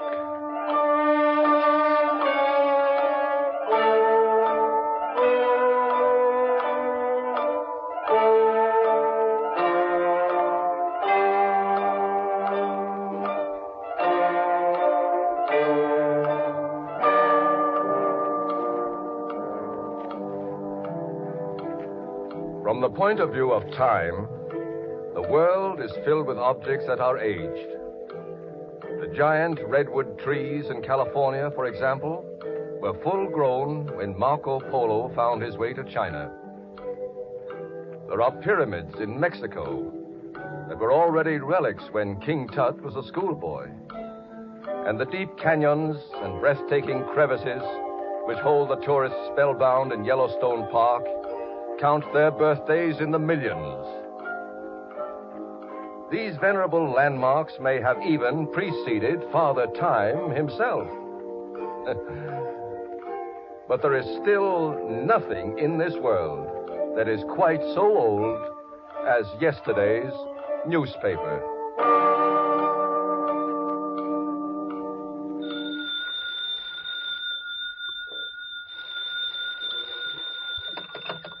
Hello? Eddie? Yeah. This is McLean. Who? McLean, you lunkhead. You're city editor. Oh, sure. Good morning. Morning. It's almost noon. You must have been kicking the gong around last night. I went to a little party. Nothing terrific. Hey, wait a minute. This is Thursday, McLean. So what? Thursday's my day off. From now on, it's Friday. I've got an assignment for you. Oh, can't you get Herman? I'm dead tired. Herman's in Chicago. Besides, this is just your dish. I've arranged for an exclusive interview with Francine Moulton. Moulton. The dame who just got an acquittal on the murder charge? That's the one. We're paying her $500 for an exclusive story. You're to go over to her home in Sutton Place at 1 o'clock. But the case is finished. She's been tried and freed. I don't get it. She's still good for a little circulation. I'll send Joe with you to get some pictures. It's great for our Sunday supplement. I got the date at 1? Yeah. Joe knows the address. He'll pick you up at 12. And Eddie. Yeah? Use your noodle. Try to make her talk. You never can tell. You may run up against a brand new gimmick.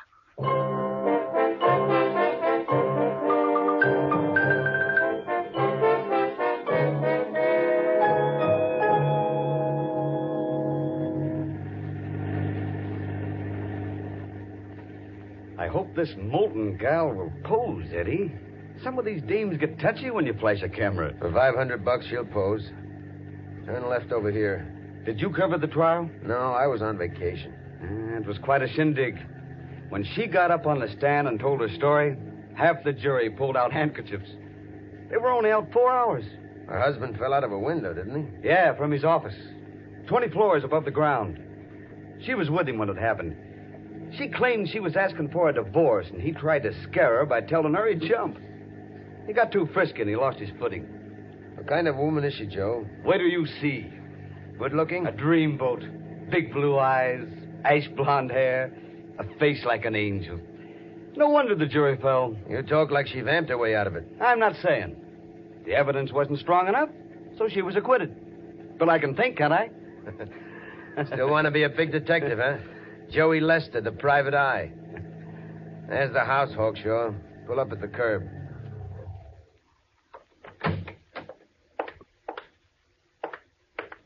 And listen, Joey. Huh? I'm the reporter, and you're the guy with the camera. I'll do the talking. Okay. Say, some dump. Yeah, pretty classy. Her husband left her plenty. She can afford to live in style. I wonder why she agreed to give us this story in the first place. Maybe she's one of those publicity hounds. Loves to see her name in the papers. Yes, sir? Is Mrs. Moulton at home? Who's calling, please? Mr. Evans, Daily Tab. Mrs. Moulton isn't seeing any reporters, sir. Look, tell her we're here. We got a date. Just stay where you are for a moment, please.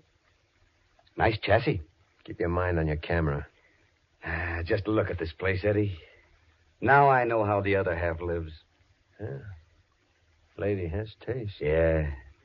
Only don't let her catch you near any open windows. Why don't you talk louder, you dope? The paper's just dying to defend the slander suit. Oh, stop riding. Mrs. Moulton will see you. Please step in the library. Thanks. In here, sir. She'll be with you in just a moment. Okie doke. Uh-huh. Now, let's see. If I get a shot from this side of the room, we can get that painting in up there. Hey. Is that a picture of Mrs. Moulton? Yeah. Only she's even better looking. Try and get her to sit on that couch, Eddie. The background's perfect. You're right, Joe. She is beautiful. Ah, they're all alike. Sutton Place or Hoboken. A dame's a dame. Good afternoon. Good afternoon. Mrs. Moulton? Yes. I'm Eddie Evans, reporter for the Tab. This is Joey Lester, one of our photographers. How do you do? Please make yourself comfortable. Thanks. Would you like something to drink? Oh, sure, I'd love Don't bother, Mrs. Moulton. We'd prefer getting right down to the interview. Whatever you wish. I suppose you wonder why I consented to give you this interview, Mr. Evans. Well, it's easy to see you don't need the money. Whatever the fee is, I'm donating it to charity. Then why did you give us the green light? I've gone through a great deal since my husband died. The trial was very difficult. It frightened me. I don't blame you. But you got an acquittal. Yes, from the jury. But what about the public? Public? During the trial, the newspapers were very unfair to me. They pictured me in a sordid way. They seemed to believe I was playing some kind of a part. You mean they thought you were guilty? Yes.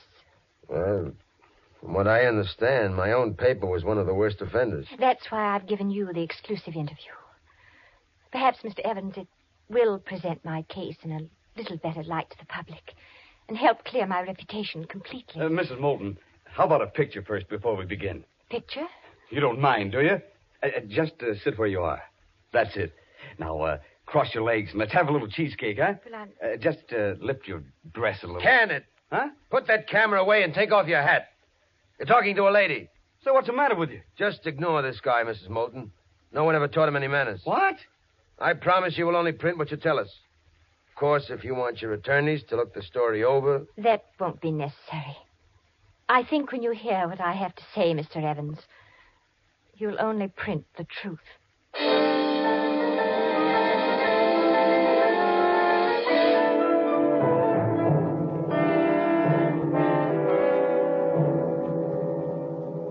I tell you, the guy is nuts, Chief. He wouldn't let you take any pictures? No. And boy, what a shot we could have had. That gal got a shape that's out of this world. Did you read the story Eddie brought back? Yes. It's got as much appeal as a can of salmon. Well, the guy acted like he was drunk all through the session. You'd think she was the first blonde he ever saw in his life. Yes, Mr. McLean? Is Eddie Evans out there? Yes, sir. Send him in. All right, beat it. I'll talk to Eddie alone. Get this copy right Hello, Eddie. Hello, pinhead.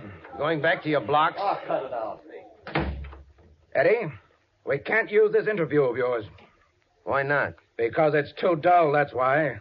I wrote up what she told me. For the love of Mike, that dame's no saint. You've got this thing looking like the lyric of a hymn. If you wanted cheesecake and hysterics, McLean, you picked the wrong woman. Mrs. Moulton happens to be a lady. But didn't she tell you anything about her husband? Maybe he was a tramp. Maybe he slugged her. We've got to have something to talk about, don't we? You've got everything right there in that story. Her husband treated her okay until he started going haywire. She doesn't like to talk about him. And I don't blame her. Listen, Boy Scout, you sound like you've fallen for the dame. You pay me to get interviews. If you want to do a little muckraking, get someone else. Don't you talk to me like that, you cheap bum. What? If you think you're going to throw $500 down a sewer just to cover a dirty blonde...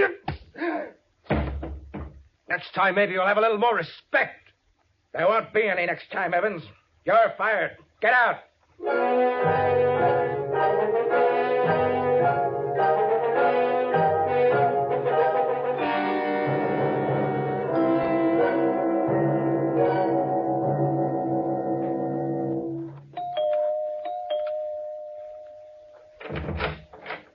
Good evening. Oh, good evening, Mr. Evans. Is Mrs. Moulton at home? Yes, please come in. Thanks. What's that, Sally? Mr. Evans. Oh, hello. It's so nice to see you again, Mr. Evans. I just stopped by for a minute to... Maybe I'd better talk to you alone. Oh, you may go, Sally. Yes, ma'am. I wanted to warn you not to give out any more interviews. What do you mean? The one you gave me didn't satisfy Mr. Big at the office. He wants more dirt. Oh, I see. They may send someone around for another try. Well, don't see him. Thank you for telling me. It's all right. I hope I haven't caused you any inconvenience. Didn't get into any trouble because of that story, did you? I only got fired, that's all. Oh, no. But it wasn't the story. It was something else. Anyway, I can pick up another job. Mrs. Moulton, you mind if I tell you something? Of course not. You won't think I'm too fresh? No. I've never met a woman like you before. I mean, I was nursed in the gutter and brought up in an alley.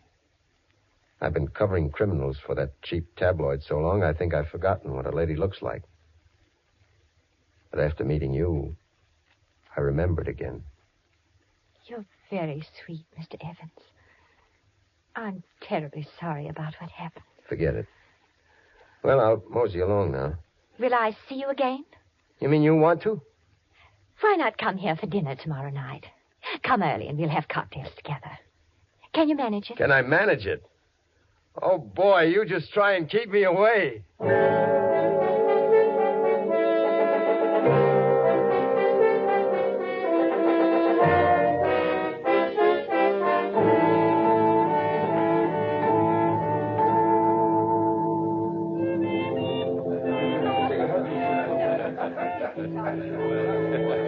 Give me a quick one, Pete. I got a dinner date in 20 minutes. Okay.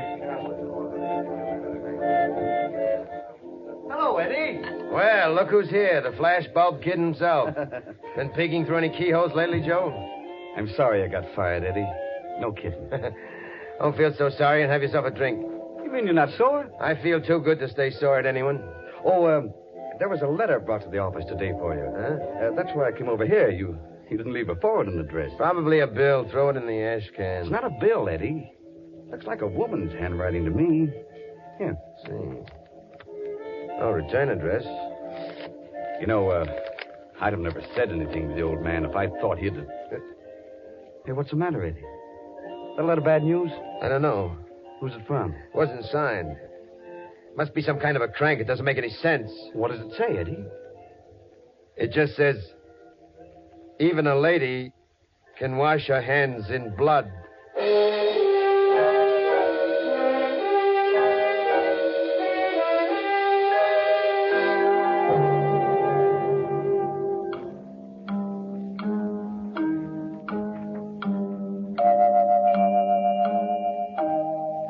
As inevitable as it is that the seconds will grow into hours and the hours into years, so is it inevitable that a seed of suspicion will, sooner or later, ignite in the mind of its bearer and burst into a conflagration to consume his life and leave him nothing but ashes and death.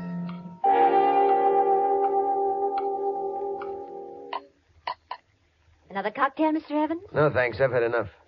And call me Eddie, will you? Oh. I don't have enough dignity to add the mister. You seem disturbed tonight. I was just thinking of something. Do you have any enemies? Enemies? Maybe a woman who doesn't like you too much? Not that I know of. Why? Oh, it isn't too important. I ought to have more sense than to pay any attention to cranks. Let's change the subject. Has someone been talking about me, Eddie? Not to my face. I wouldn't stand for that, Francine. It's okay if I say Francine? It's okay. I guess you think I'm kind of rough around the edges. Well, I am. I feel like a bull in a china shop when I'm talking to you. Why? Because we're so different, I guess. How are we different, Eddie? Well, you're the kind of woman who comes wrapped up in a fancy box with pretty ribbons. I feel more at home in a crate. But qualities in yourself that you apologize for may be the very ones that make you so attractive. You think I'm attractive? You are to me. I admire your character, Eddie. You're not soft or crude like so many men I've known. Oh, they cover their crudeness with a certain polish, but the veneer is usually very thin. What kind of a guy was your husband? His picture is there on the piano. Hmm? Good looking, wasn't he? He was very handsome. He was brought up in the best tradition. He was always what most people refer to as a gentleman. Were you in love with him? I'm Eddie, sorry. Make believe I didn't say that. I had no right to ask. I was happy with my husband up to a certain point. And then? And then I found out there were other women. I asked for the divorce, and you know the rest. Something tells me he was a bigger heel than you let on at the trial. He was just weak, Eddie, and a little unbalanced. That window episode was proof of that. There was more proof, but that wasn't brought out at the trial. Sometimes when he became really angry, he'd use his hands. You mean he slugged you? He couldn't help himself. That's the way he was. I know he's dead, but it still makes me fighting mad to even think that any guy would touch you that way. Eddie? Yeah? Do you mind if I ask one question now? Go ahead. Are you falling in love with me? Is it as obvious as all that? It is to me. No. I'm not falling in love with you, Fran. I already fell.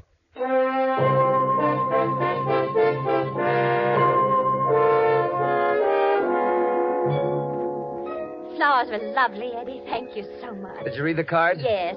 Oh, but your French is very bad, Eddie. I love you is je t'aime.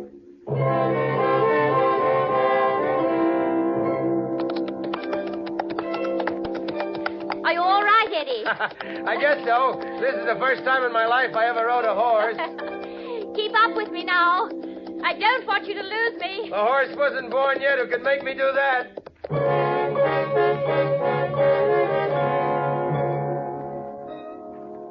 I'll be over at 9, Fran, with something important on my mind. I've got a surprise for you. But, Eddie, what kind of surprise? You'll find out later. But I can tell you this much. The suspense will be tougher on me than you.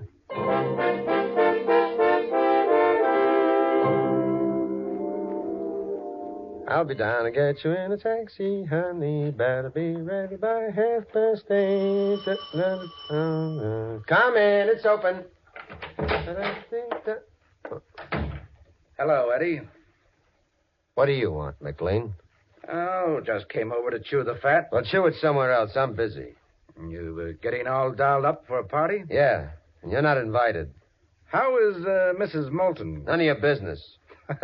You're a smart cookie, Eddie. I've got to hand it to you. What are you talking about? Who are you working for now? Next week I start with the Chronicle. You wouldn't know anything about that. Happens to be a decent paper. Cut the comedy. I've come over here to make a deal. What kind of a deal? You get your job back with a bonus and a raise if we get the story. Hey, what goes with you? You stewed? Don't be coy. After all, you owe us some loyalty after 11 years. And I'm willing to forget about that sock on the nose. Business is business. Go out and get yourself some black coffee. You sound like you need it. The scoop will raise an interesting problem with the courts. You can't try a dame for murder after she's been acquitted once. But let them worry about it. We'll take the circulation. What are you drooling about, you overfed jerk? All right, skip the tough guy act. You've been making a play for Francine Moulton to get new evidence, haven't you? New evidence? You're crazy. What about this letter? What letter? It was sent to the office and opened by mistake. It's addressed to you. Opened by mistake? Why, you snooping overgrown? Want me to tell you what it says? Huh? It says her husband didn't fall. He was pushed. And you don't have to be a gypsy to figure out it refers to Mrs. Moulton. Let me see that letter. How much do you know, Eddie? And how much longer will it take you to get all the dope? This was written by a nut. That's what you told Joe about the first one. All right, Eddie. I'll make a deal with you. I'll give you $1,000 for the yarn when it breaks, and I'll pay off whoever you're in cahoots with. The door's right behind you, McLean.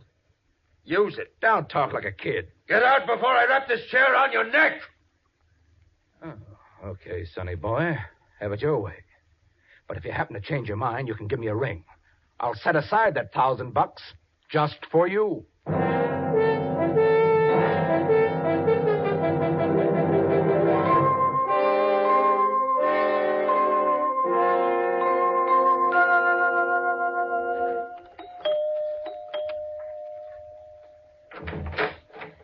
Eddie, darling, how are you? I'm okay.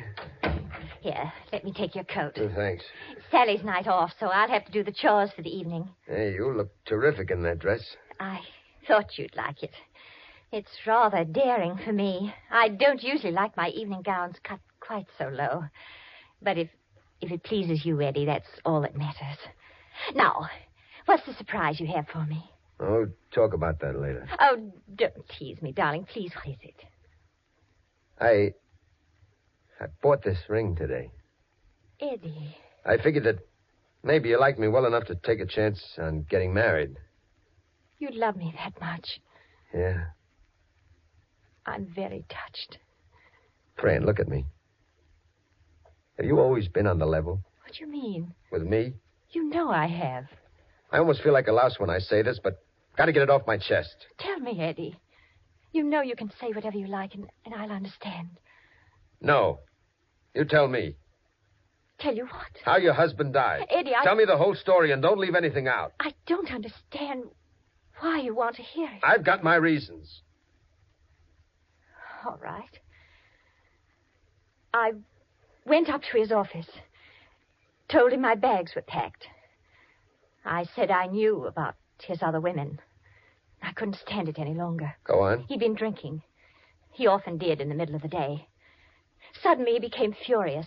He grabbed my arm and twisted it behind my back. When I started to scream, he let me go, and he shouted that he'd kill himself if I left him. Then he went to the window and stood on the ledge. Yes. He slipped and fell over. You know how it happened then. I read the account in the papers. I went through every rag in town reading about the trial. I've checked and I've rechecked. Why, Eddie?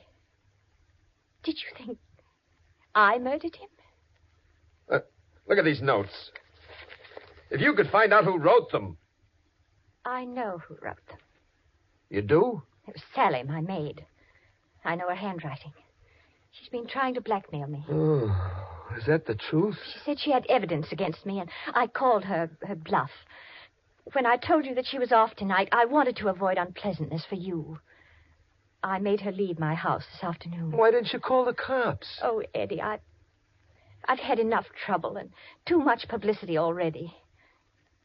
The only thing that matters now is whether you believe in me or not. Oh, I ought to get my head punched.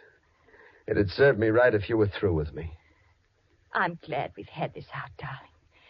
And as far as leaving you is concerned, was I mistaken? Or did I imagine you were proposing to me? Oh, I'm crazy about your friend. Then why wait, darling? You want to get a license tomorrow? Tomorrow? How about tonight? But where? Let's elope, Eddie. We'll use my car.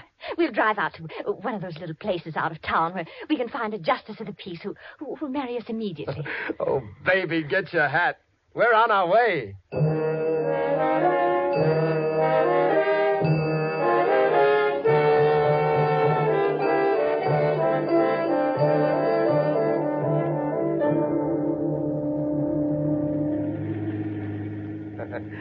Haven't changed your mind yet, have you? Oh, no, Eddie.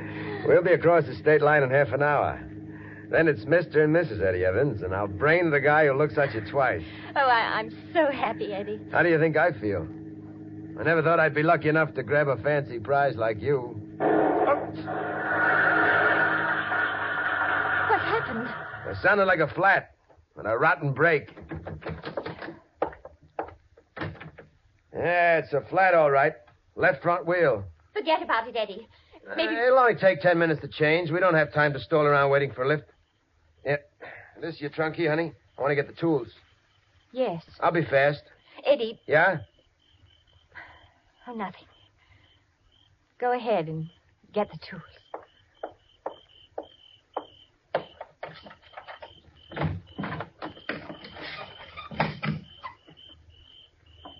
Well, Eddie. Holy smoke. It's Sally. Don't bother to touch her. She's dead. You killed her? Yes. Too bad, Eddie. I thought that when we got her into the woods somewhere, I could get rid of her without your knowing it. Yeah. Too bad. Start fixing that tire. I know how to use this gun. It worked very well for me on Sally. What's the payoff? I'm afraid, Eddie. I'll have to kill you, too.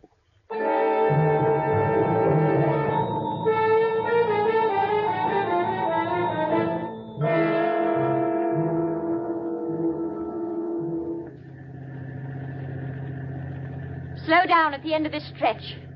Take the left turn. So you killed him, too? He wanted to leave me and take his money with him. I like money, Eddie. In fact, I can't do without it. And he was the one who wanted the divorce. Naturally. You cheated him, didn't you? The way you cheated me. Oh, Eddie, let's not be melodramatic about it. Lady Moulton.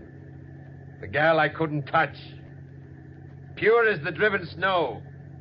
The kind they drive into the sewer. Slow down. Take this turn. Sucker Evans. The poor man's chump. The boy who believes in Santa Claus. I said slow down, Eddie. Sure, I'll slow down. Watch. Stop this car, I'll shoot. Come on, pot me. And then see how it feels to go into a ditch at 70 miles an hour. Eddie!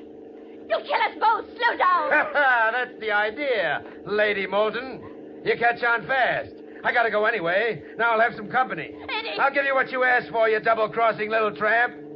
Sorry I won't have time enough to kiss you goodbye.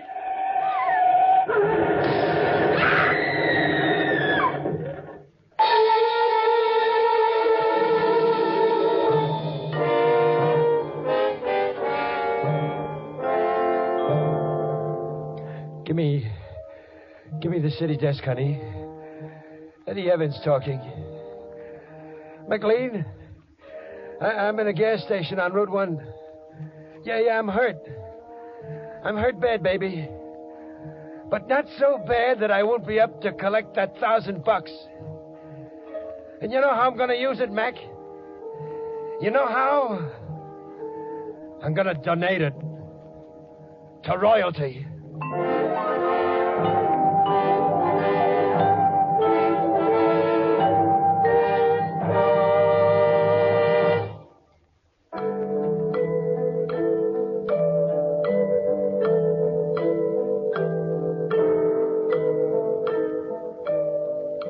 There's a burial place on the outskirts of the city that has just acquired a distinguished client.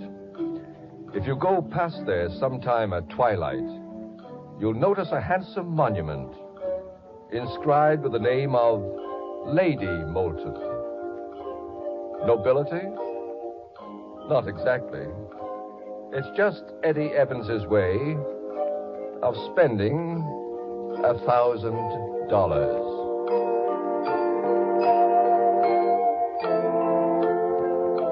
The Clock will be heard again next week, same time, same ABC stations. This program was written by Lawrence Clee, directed by Clark Andrews. Music under the direction of Glenn Osser. Heard on tonight's program were Alice Frost as Francine, Joe DeSantis as Eddie. Listen again next week, same time, for The Clock.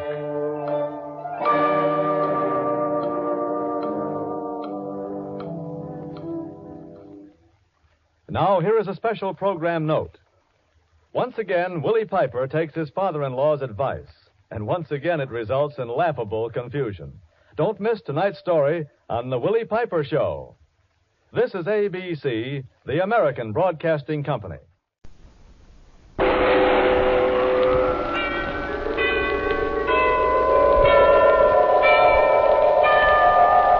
Sunrise and sunset, promise and fulfillment, birth and death. The whole drama of life is written in the sands of time. We present a new series of radio programs, The Clock.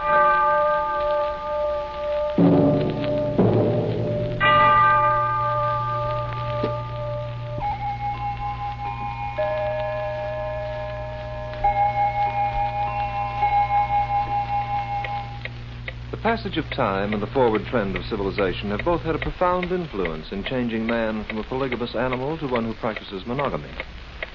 In the reign of Solomon the king, 1,000 wives was the custom. Today, one wife, or at least one wife at a time, is the prevailing fashion. But there are still some members of the species Homo sapiens who are loath to accept their monogamous status. I'm not referring to the bigamists either, mind you. As a matter of fact, the gentlemen of whom I speak rarely marry at all. But they have a list of conquests to their credit that would put a sultan to shame, and they seem to forget the fact that one woman can be more than enough for any man to handle. I know Colorad.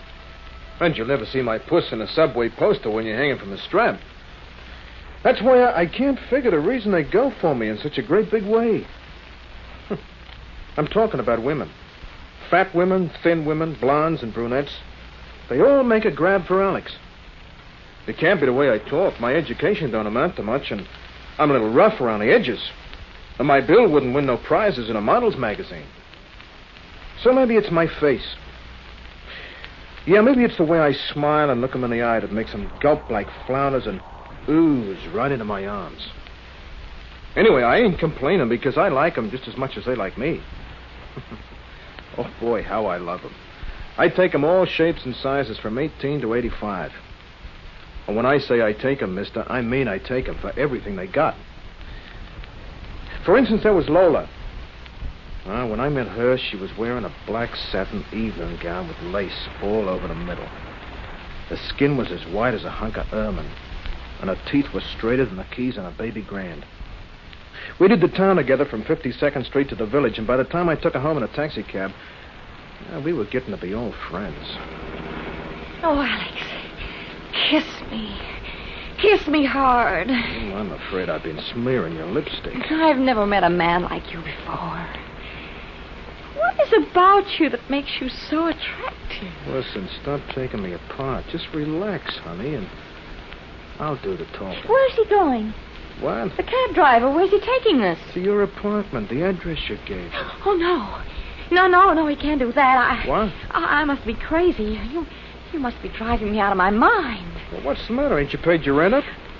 I'm married, Alex. You what? I got a husband. What? Oh, Lola, how could you do a thing like that to me? I know I should have told you before. I just didn't want to lose you. Oh, ain't there a woman in the world I can trust? Oh, Alex, don't look at me like that, please. Please, darling, it doesn't make any difference. Driver, stop this hack. Alex, please. When will we see each other again? I ain't sure. I'll call in the morning between 10 and 12. My husband's always at his office then. Now, what business is he in? Oh, he's a diamond buyer. Oh, he buys diamonds? Alex, please. Tell me I'll see you. Well, I'll think it over, baby, and let you know.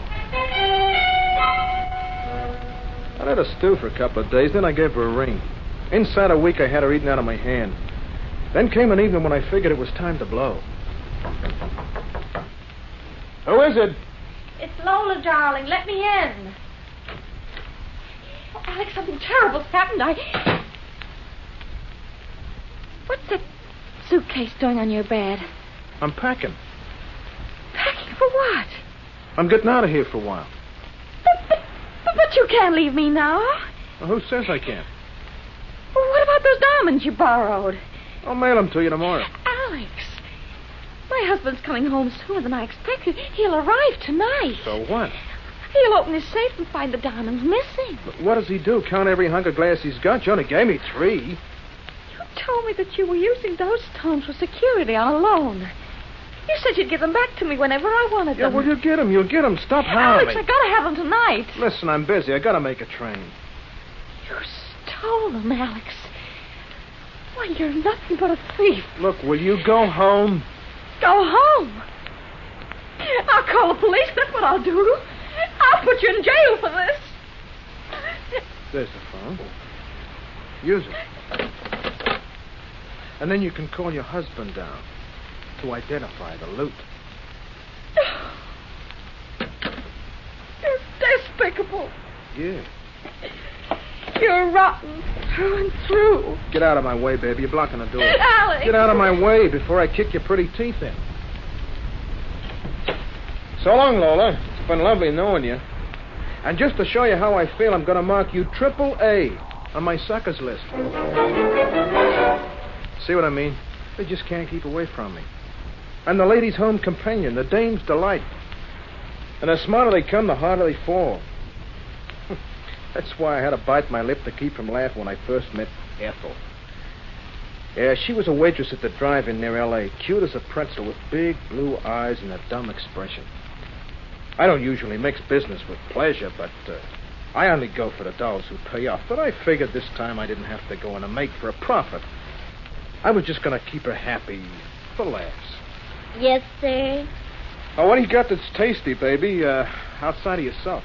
Oh, we got hamburger, steak burger, cheeseburger, and whale burger. Well, give me a sardine on rye and a cup of coffee with a hunk of cheesecake on the side. You get that? Uh-huh. What you looking at, Blue Eyes?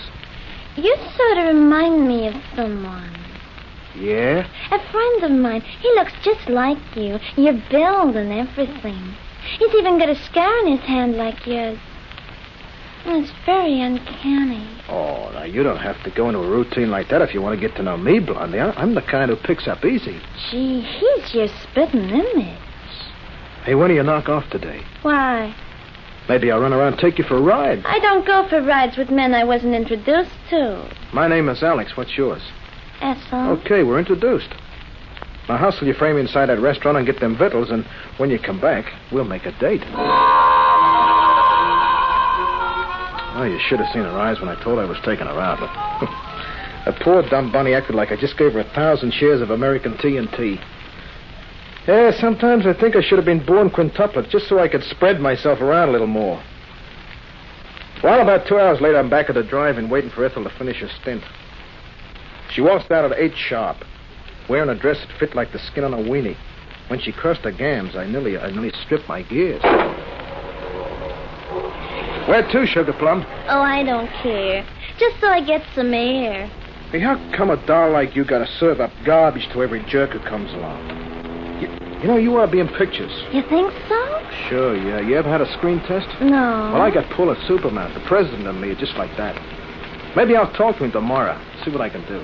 You in the picture business, Alex? Nah, that ain't big time. I'm in a hotter racket. I promote. What do you promote? Well, right now, I'm working on you. What's the matter? Nothing. Well, there's something wrong with the car? Hey, on the level. Are you as dizzy as you sound? Alex, what are you doing? Oh, I'm gonna give you a great big kiss. Yeah. That make you happy? Gee, you even kiss like Stanley. Stanley? Who is Stanley? The fella I know who looks like you. Stanley Kibbe.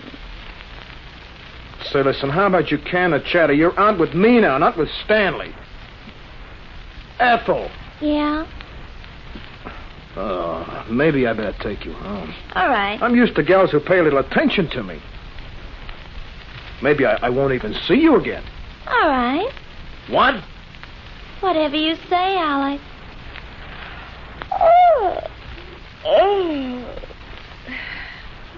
Whatever you say. Well, it wasn't that I lost my touch. It was just that the dame was too dizzy to even fall. The way she talked, you'd think her head was in a plaster cast. From the neck up, she was absolutely numb. I drove her back to a flat in L.A., figuring I'd dump her and call it a night. When I got to the front of the house, something happened to change my mind.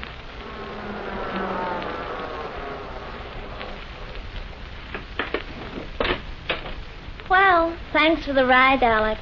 Yeah, don't mention it. Next time I eat sardine on rye, I won't pick up on the extras. What? Skip it, spongehead. Go on up and put your hair in curlers for the night. Oh, my goodness. Now what? It's Stanley. Where? See? He's been waiting in front of the house. Oh, I'll bet he's mad at me. I completely forgot we had a date. Ah, so there you are. Oh, Stanley. I should have known you'd be running with a hobo. Oh, don't be rude, Stanley. I ought to sock you, mister. That's what I ought to do. Keep them hands in your pockets, Stanley. I'm going home.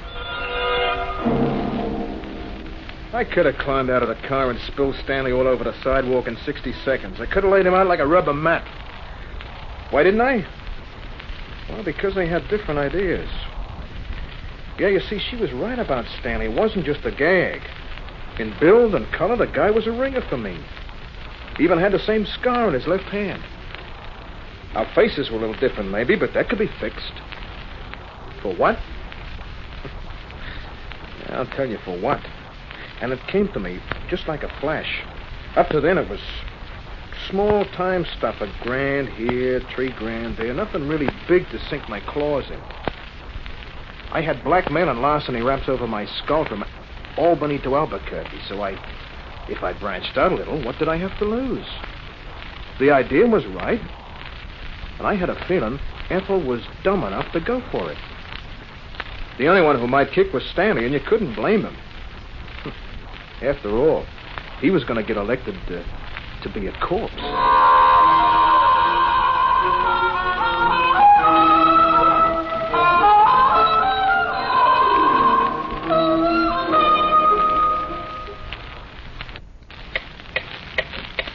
A good woman is like a watch that runs on time. She clicks away with a dependability you can rely on. A clever woman is a watch that runs too fast. And a scheming woman is a watch without a face. But beware of the female who professes ignorance, for she may be the time clock you often find attached to a bomb. I waited a week before I spring the plan on Ethel. I knew I was taking a long shot by ringing her in on it, but I figured I could always pass it off with a gag and a laugh if she would put up a kick. Say, whatever happened to Stanley, Sugar? Oh, he's mad at me. Count of us? I never liked him anyway. He used to come over here with ketchup stains on his tie. Ethel, you ever been in trouble? What do you mean? No. You ever had a run-in with the law? Oh, no. Oh, that's too bad. It is? I had a little business proposition to make to you. What kind of a proposition? Well, you like money, Ethel? Oh, I love it. Mm-hmm. Lots of money, huh? Mm. Say, how would you like to split $200,000 with me? Oh, Alex, you're a card. No, I'm on the level, baby. I got a tie-up that's foolproof. All I need is a dame with nerve, and I'll handle the rest. But what's that got to do with my having trouble with the law?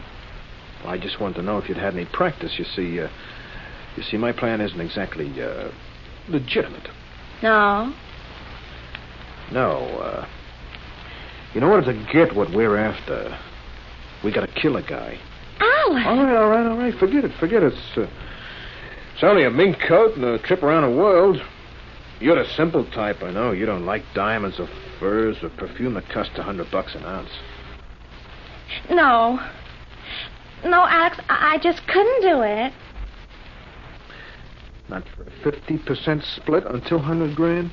I don't know how you could even mention such a thing. You must be joking. Yeah, sure. It's only a gag, man. Make believe I never said it. But, if you happen to get a yen for a little pin money this winter, just let me know, huh? Maybe you'll change your mind.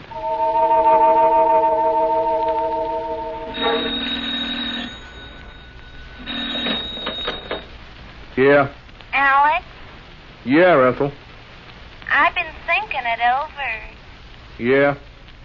You still want me to work with you? Yeah. Then come right over. Yeah.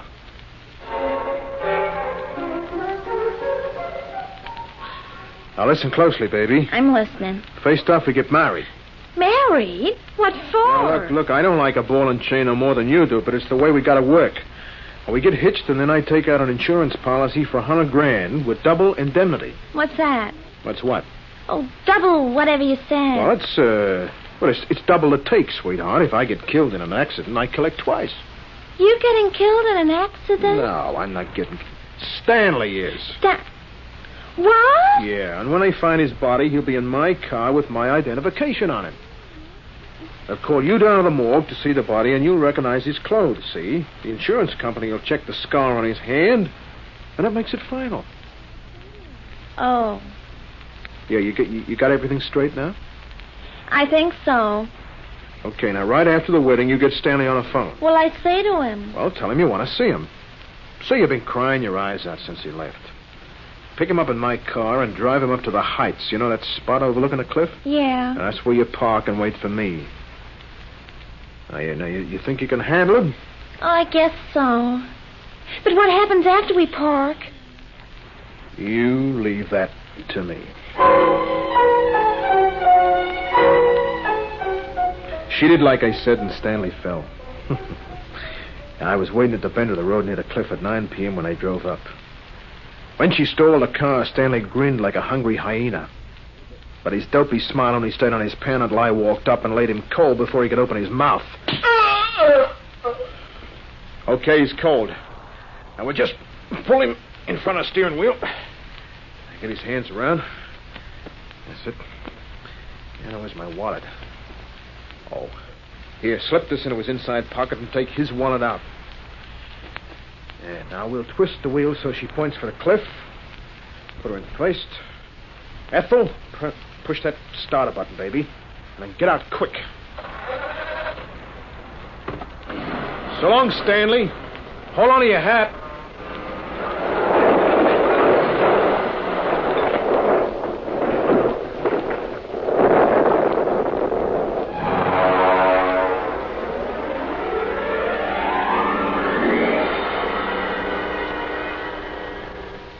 In 10 minutes, I was down a mountain and checking a wreck.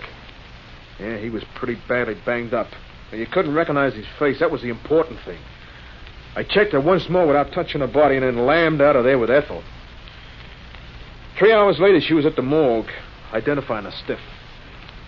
You sure it's your husband, Mrs. Bleak? I bought him that suit for a wedding present. Oh, I know it's him.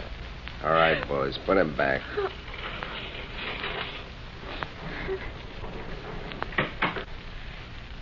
Do you know if your husband was despondent or something like that? Oh, no.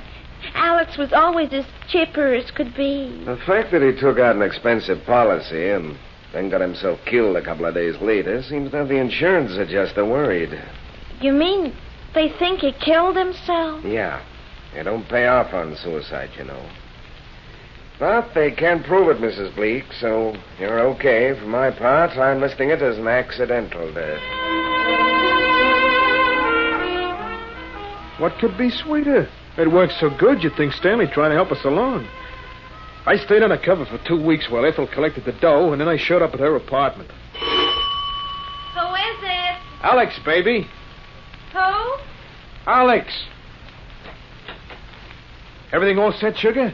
What? You got the dough, okay? Who are you? Who? What do you want? Hey, what kind of a gimmick is this? You know who I am. I'm Alex Bleak, your husband. Oh, but that's ridiculous. What? My husband's dead.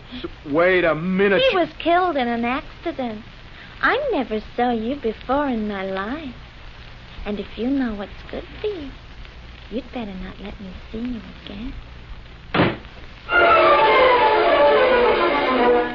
And I thought she was dumb. I figured she was thicker than a hunk of cement. Dumb, huh? I should be that dumb.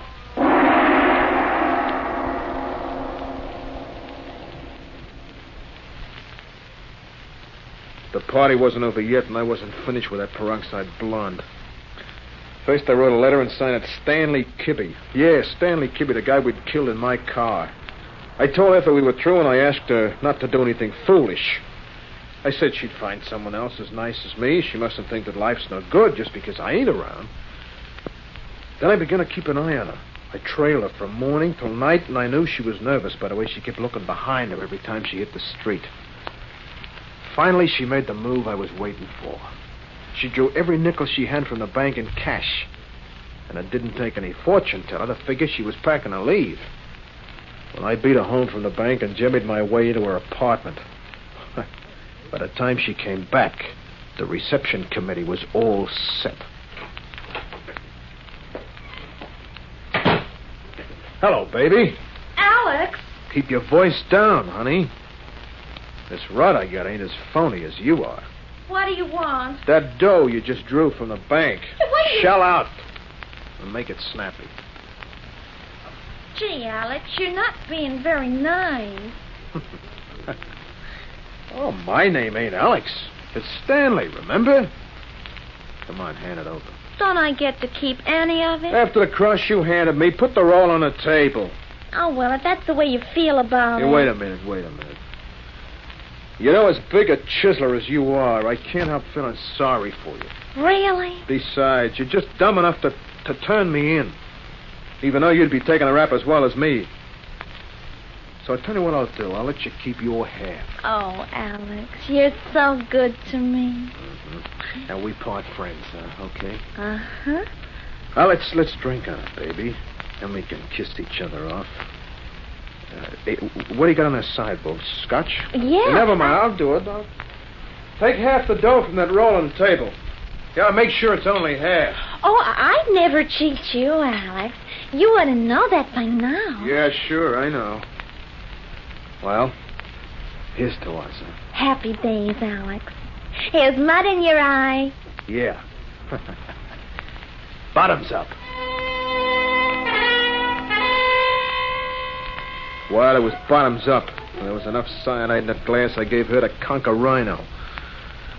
5 minutes later, she was flat on the floor, and I stuffed my letter into her mitt and left. Neat, huh? Looked like a clear case of suicide, and she did it just for me. I thought it was pretty smart to sign that letter Stanley Kibbe. I was using his name now since I didn't have one of my own. I was supposed to be dead. And just by leaving myself wide open by writing that letter, I'd be safe. The cops wouldn't figure I'd be dumb enough to leave it in her hand after knocking her off. That's what you call reverse psychology. I'd still be covered in case somebody knew she'd be running around with a guy named Kibbe and the cops tried to look me up. When I got to my flat, I planned one more alibi just for atmosphere. Got hold of a lot of toothache medicine and wrapped a bandage around my jaw. Then I lay on a couch and waited. And... come in. Finally, Kibbe? Yeah, that's me. Detective Haley. This your letter?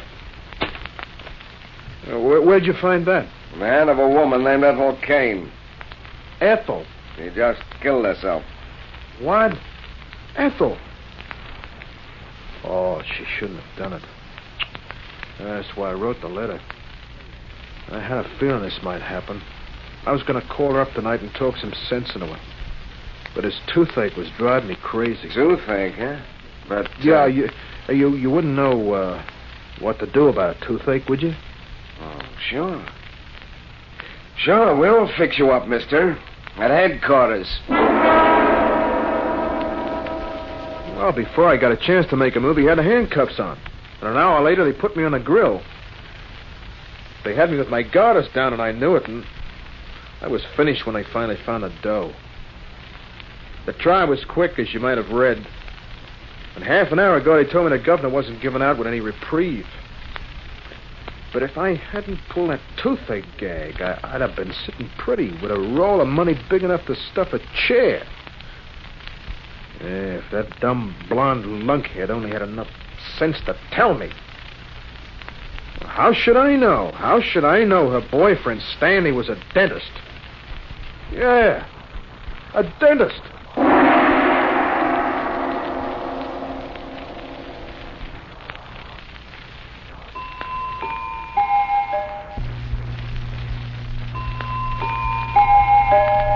In the state of California, execution is carried out by means of lethal gas.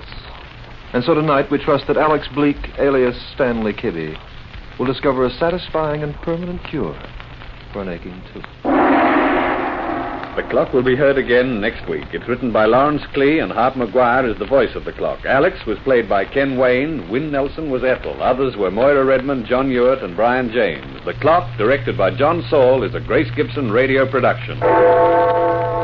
You've been listening to Old Time Radio.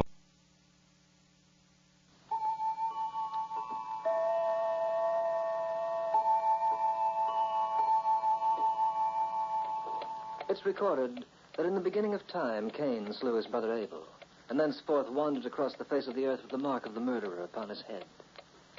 Those who have followed the original slayer in the footsteps have found to their everlasting regret that murder, like the clock, has its own 11th hour. When the alarm will ring forth like a paean of retribution, and the chimes will announce its horror to the world. I first made up my mind to kill my wife on the day I left for the South.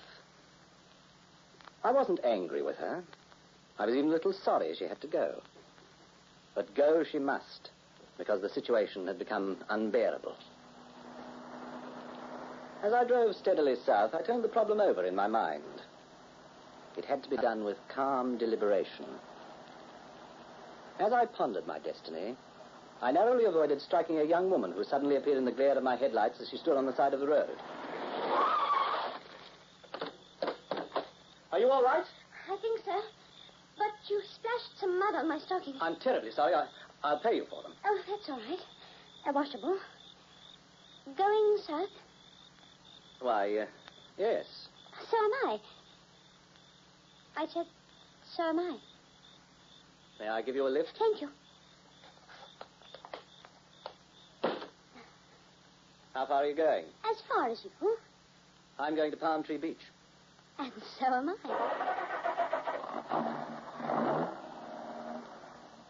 I glanced at her closely for a moment, then started the car.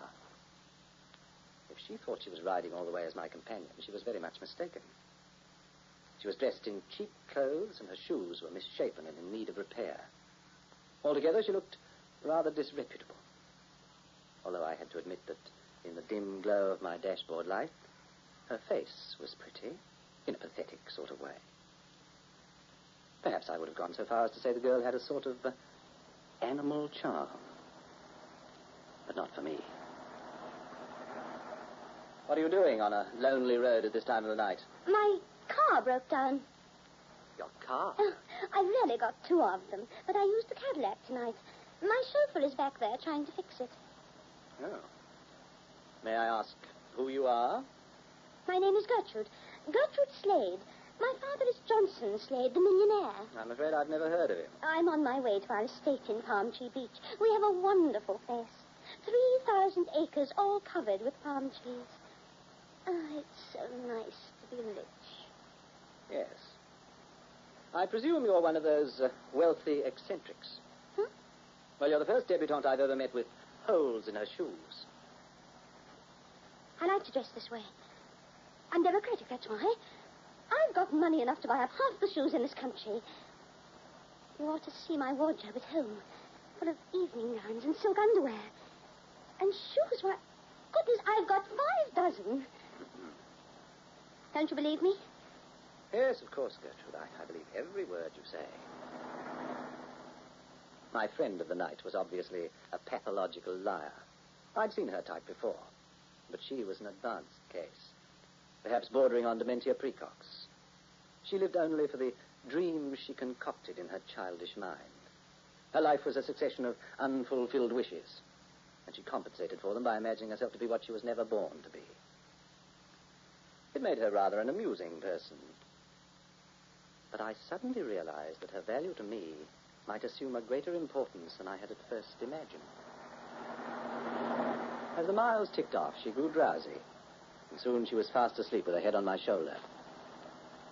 The cheap perfume she used was rather distasteful, and I noticed her nail polish was cracked and streaked with grime. Not exactly what I'd call my feminine ideal. But the more I thought about it, the more I realized how useful she could be. So I drove all that day and into the night. It's amazing how little sleep you need when your mind is full of plans and your thoughts are intent on murder. After 30 hours of driving, I was still as fresh as ever, much to the admiration of my companion in crime. You've got a constitution like a horse. I don't see how you can drive so much. Oh, it all depends on your state of mind.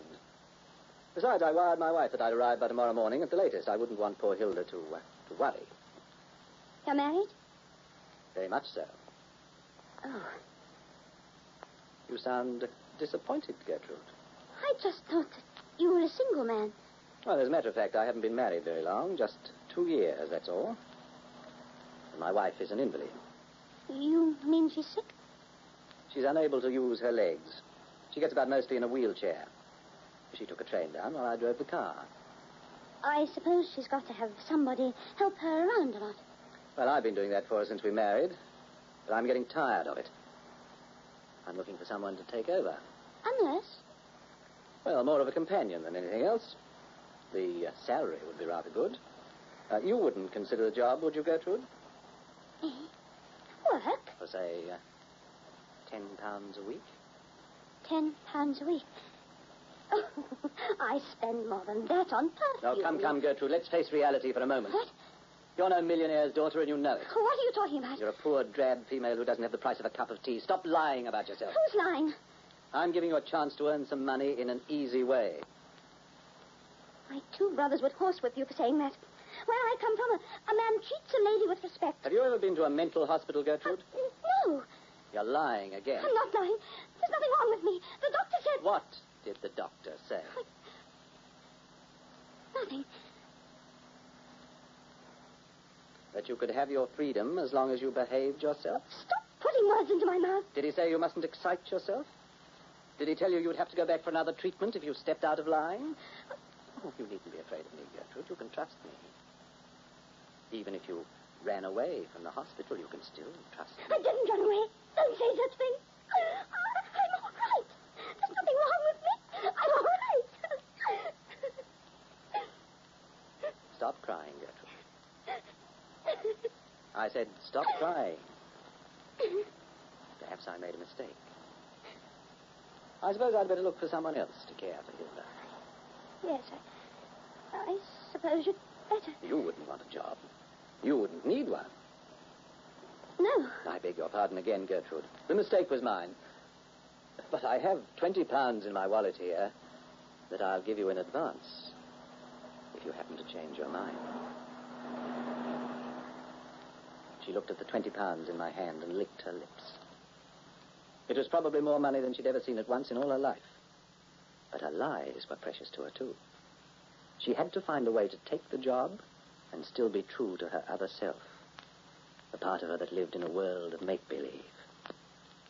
So I gave her an opportunity, and she took it.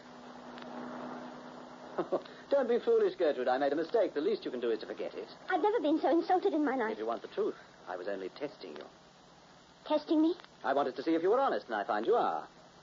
If I'm to get someone as a companion for my wife, she must have breeding. She must come from excellent stock. In that way, you fit the bill. Oh, that's different. And as far as money is concerned... I'll take it. And donate it to my favorite charity.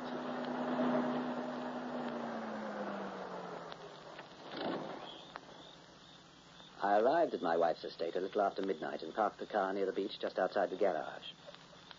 Only one more problem remained. To coax Hilda into accepting Gertrude.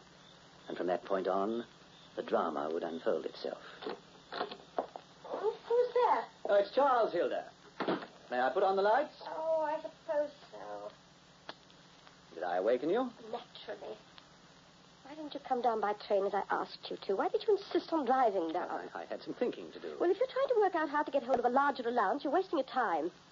Sick and tired of squandering my money on you and your worthless friends. Yes, I can understand how you feel, Hilda. Oh, can you now? Well, that's very decent of you. And can you understand that I've discovered at last that you only married me for my money? Can you understand that as well? You wrong me, Hilda. Do I? Well, from now on, you won't get 1 red cent out of me. You'll go out and earn your money like other men. I fully intend to go to work, my dear. You what? I've accepted the position with a banking firm. I start next week. Oh, have you? And what do you know about banking, may I ask? You can't even save money. All you can do is just spend it. The least you can do is let me prove myself. I don't believe that you have a job.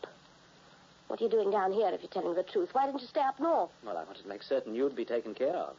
The woman who came down with me on the train is satisfactory enough. Yes, but you hardly know her. We only hired her a day or two before you left. She seems to be capable. I have someone better.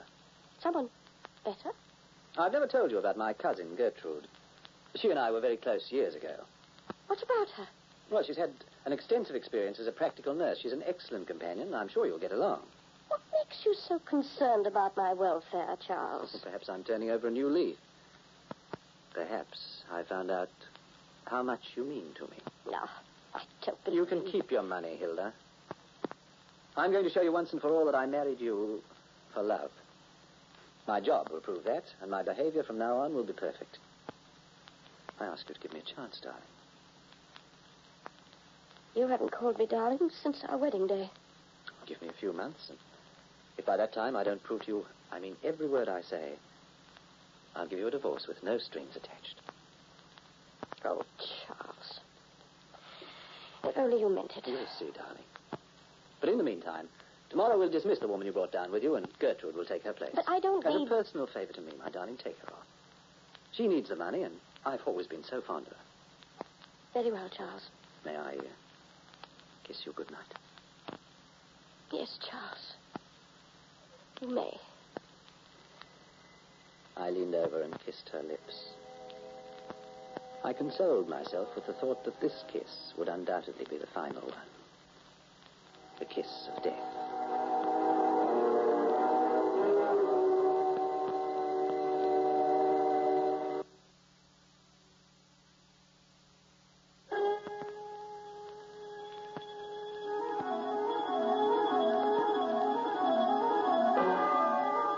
Like the moving finger in the poem, time goes ever forward, and our lives are firmly hinged on its passing seconds. The future is ours to do with what we will. It is only the past that is impossible to alter. I gave Gertrude a room in the servants' quarters for the night.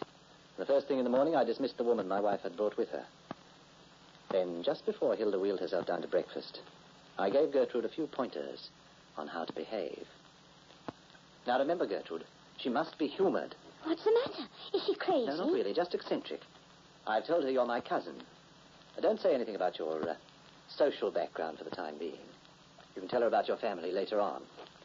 Good morning. Oh, good morning, darling. Let me put you near the window. Sleep well? Yes, moderately well. Oh, who's this? My cousin Gertrude, you remember? I told you about her last night. Oh, yes, my new companion. Well, I've changed my mind, Charles. Changed your mind? What do you mean? I've decided to keep Mrs. Kelsey after all. But I've already dismissed her. What? Now, please, Hilda, be reasonable. How can I get north again unless I know that you're in good hands? Can you play canasta? Gertrude? Canasta? Oh, she's an expert, Hilda. Gertrude can do almost anything at all. Of course I can. When I went to school in Would you Switzerland... see to the breakfast, please, Gertrude? Mrs. Roberts must be rather hungry. Yes, I'll fix it now. What was all that nonsense about a school in Switzerland? Oh, she's very well educated. I'm certain you'll find her interesting. Yes, she's rather attractive, too, in a common way. When did you say you were going up north to take up your new position, Charles? In a week or so. I'll miss you. And I'll miss you. But I'm anxious to get to work. Perhaps I'll leave even sooner than I planned. For the first time since I thought of what I was going to do, I became a little nervous. These things have to be done quickly or they can't be done at all. Besides, everything was set. What was I waiting for? So that very afternoon, I sent Gertrude into town on an errand, and I took Hilda for a walk along the beach. Oh, it was sweet of you to wheel me out here, Charles. You're becoming more considerate by the minute. I've decided to change my plans a bit. I wanted us to have these last few hours to ourselves. How have you changed your plans? I'm going north a little sooner. Tomorrow, perhaps. What for? It certainly won't hurt my reputation with my new employers if I show up a little sooner. I can hardly believe it's you talking, Charles. It's so wonderful seeing you this way. Oh, you're getting a little too close to the water, dear. Do wheel me up the beach a bit. It's a lovely afternoon, Hilda. The air is soft. The sun is warm. Charles, the water, the surface reaching my chair. You'll find the water very soothing, Hilda. What are you talking about? Charles, I'm getting wet. Goodbye, Hilda. It's been a most unpleasant marriage. But in spite of that, I feel just a little wistful seeing you go. Charles! For heaven's sake, wheel me back! Don't kill me, Charles! Breathe deeply when your head submerges. You'll find it faster. No, Charles! No!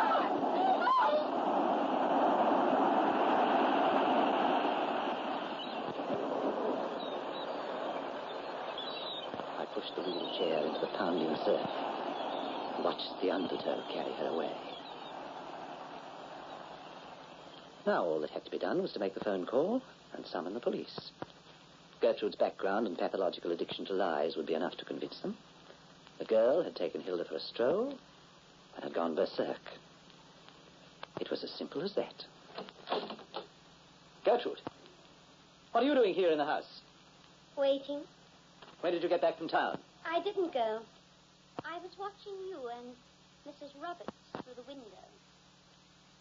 I see. You shouldn't have done it. I shouldn't have done it. My dear girl, now I know you're out of your mind. You killed my wife, Gertrude. You took her to the beach and pushed her chair into the water.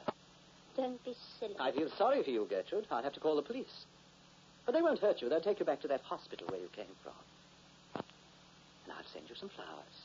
Isn't that nice? Why are you smiling at me that way? Because I think it's funny. Stop smiling, Gertrude. This is a serious business. Stop it, I tell you. Stop it, Gertrude, stop it! And then I saw what she was laughing about. It was in her hand. A small camera Hilda had given me some months before. Gertrude had been standing by the window taking pictures of the murder. Give me that camera! Give it to me, I said! You won't find the film inside. I won't? I took it out and hid it. Get it out of its hiding place, Gertrude. I don't want to. Get it out before I strangle you. And have no one left to take the blame for you. Gertrude, I'll make you a proposition. I'll give you £1,000 for that film, and you can leave the house. I won't call the police. £1,000 when your wife left you $1 million? If you won't give me the film, what do you intend to do with it? I haven't made up my mind yet. I'll think about it during the next few weeks. During the next few weeks? Yes. I'm going to live here in style. I always told you I was rich, and you wouldn't believe me when I said I had a beautiful estate in Palm Tree Beach. Well, I've got one now. Haven't I, Mr. Roberts?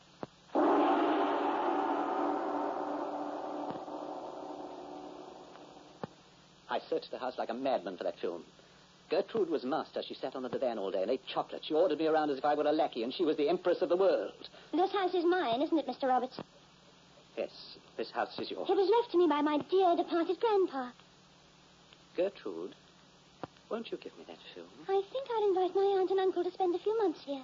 Uncle John is an English baron, you know. All my family come from very fine stuff. The film, Gertrude.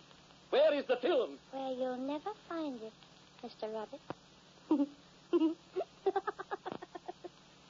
I went through every room in the house and dug through all the wardrobes. I opened up the pillows and cut the mattresses to shreds. She couldn't be that smart. How could she have hidden the film so well?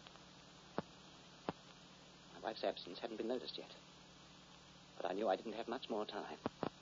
Someone would come there sooner or later to make an inquiry, and that might lead to a search. I had to get my hands on that roll of film before it was too late. What are you doing, Mr. Roberts? Oh, I was just looking for something. You must have gone through those drawers at least 12 times, poor boy. And goodness, what you've done to the wardrobes and bedding. Where is that film, Gertrude? In a place where it's safe. Who's that? I haven't the slightest idea. You didn't call the police, Gertrude. You wouldn't do a thing like that to me.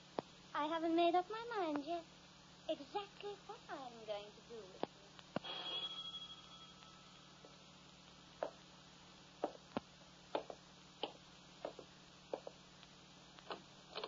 Oh, excuse me, mister. What do you want? Well, the kids and me were playing on the beach. This is private property. How dare you trespass? Oh, but we were just digging for crabs, and we found something. You found something? But yeah, it was under the fence, see, about a foot under, and we thought it might belong to you. What was it you found? This roll of film in the box. I couldn't believe my eyes. He had it in his hands. The same roll. It must have been. It had to be. I almost cried. I was so happy. I felt my strength return. She'd see who was master now. Give it to me quickly. Well, Here, take this. Oh, a whole pound? Split it with your friends and thank them for me. Yes. Thank them for me from the bottom of my heart. Oh, gosh. Okay, mister. Mr. Roberts? I have a little surprise for you, Gertrude. What kind of a surprise? Look what I've found. Give that. Oh, no, you don't. It's mine now. And look what I'm going to do with it. You see, it's no good anymore, Gertrude. The light ruined it. And just to make certain it's gone, we'll put a match to it. You were very clever, weren't you, my dear? Well, now you're through. I had them put you in a place with bars across the window, an asylum, Gertrude. That's where you'll go, you and your crazy dreams. You'll have them in a madhouse from now on, where you belong. I picked up the phone. The line was dead. She'd cut the wire. Without a word, I turned and left the house. She had my car key, but there was a neighbor half a mile up the beach. I could call from there. I started to run. Time was precious now. She might try to go away. I didn't see the piece of driftwood that tripped me, but I felt the terrible pain in my thigh as I hit the stump. It was my right leg. I knew the bone was broken. As painful as it was, I started to crawl to the wheelchair that had been washed back on the beach. If I could reach it, I could wheel myself along. With my last ounce of strength, I pulled myself into the seat. But the pain was too much. I couldn't maneuver the chair by myself. Need a little help, Mr. Roberts? Oh, it's my leg, Gertrude. It's broken. Oh, that's too bad. Here, let me help you.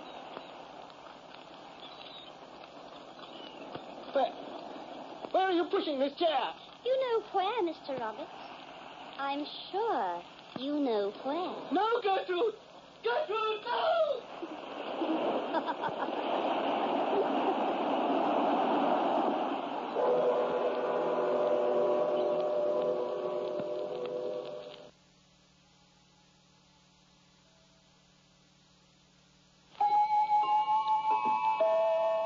There's a house that squats atop a lonely crag in the mountains. Inside, the ill who have forgotten that time exists. And in a room near the gabled roof, behind a small barred window, a girl named Gertrude sits and smiles to herself and dreams. Perhaps she is thinking of the deceased Mr. Roberts and his late wife, Hilda. But more likely, she's thinking of the estate she was once mistress of, the one that overlooked Palm Tree Beach. The Clock was written by Lawrence Clee, narrated by Hart McGuire. You heard John Bushell as Charles Roberts, Coralie Neville as Gertrude, with Moira Redmond as Hilda and Rodney Jacobs as the boy. The Clock, directed by John Saul, was a Grace Gibson radio production.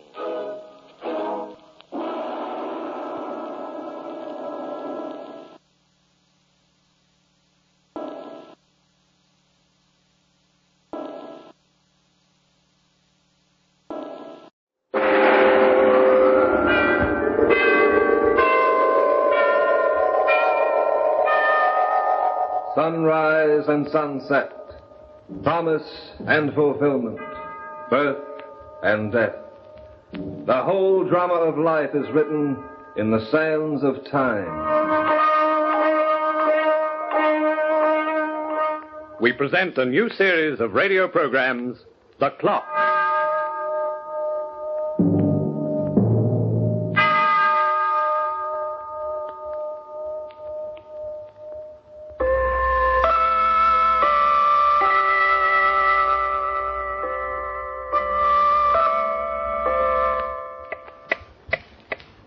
It's nice to have friends, and I can count quite a few of my own. Most people consider me to be a very good fellow to know.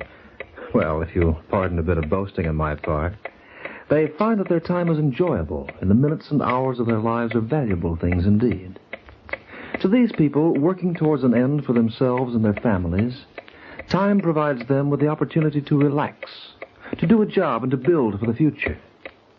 Yes, I count myself lucky to have so many friends. But I also have some enemies. Who are my enemies? I'll tell you who they are. They're the inmates of prisons throughout the world. They're the misfits and the socially outcast. Many of them can be reclaimed. Many of them serve out their terms, pay their debt to society, and later begin anew. But there are a very few, who will never change. These are the hardened types, the killers to whom human life is cheap. These are the ones who watch my hands as they slowly turn year after year, who watch my face knowing that for them, time has no rewards. These are the ones, my friends, who hate me and who despise the world. Wait. You got the rods? Here's yours. Stick it under your shirt, quick. Duke slipped them to me about an hour ago. We're going into the yard. The Duke's all right. He comes alone. He gave me the dope in the hash house. We go east to the river, then we cut across to the bay. We hide out on the beach, and Joe'll pick us up there on the fast boat. I got it. When do we make the break? Now. Now? Yeah. All I was waiting for was to get my fingers on a rod. But I figured that we I'm was running going... the show, Smiley, just like I always run it. Oh, sure, Red. We know. Everything's worked out. We can't lose, and we can't wait. We start the panic as they start taking us back inside. I'll short-circuit the lights by firing into the switch box. We pick up the guard and march. Right. Look, Smiley, this is it. I don't want to be grabbed, see? We either get out of here on our feet, or we get carried out in a box. Understand? Yeah, and I'll duel anybody who stands in our way. Okay. Tip the Duke off. Here comes the guard. All right, man. Time's up. Line up to file back to your cells. Forward, march. Fire! The gun's on fire! Stand where you are. Nobody move. Stand where you are or I'll shoot. You want to live, Screw? What? Start getting us out of here. You know the way in the dark, start moving fast, right? Blow your head off.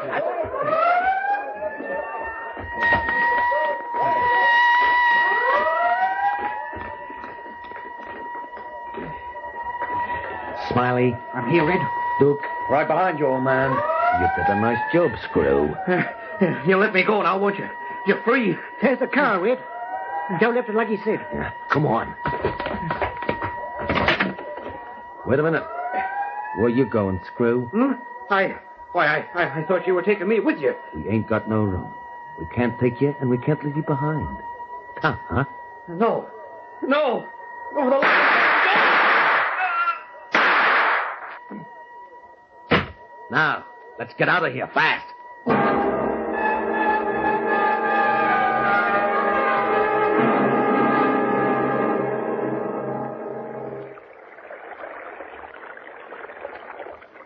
What time you got, Smiley?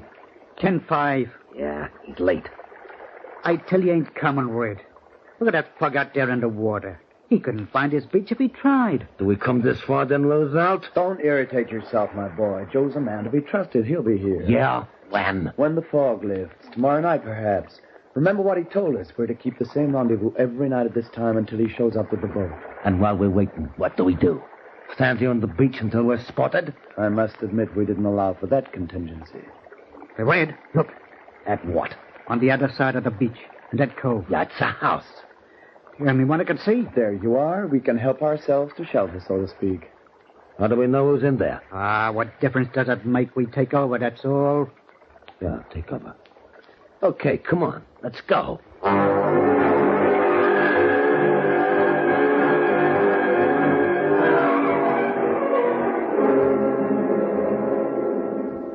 These are the facts as we have learned them up to now. One of the most daring jailbreaks of all time.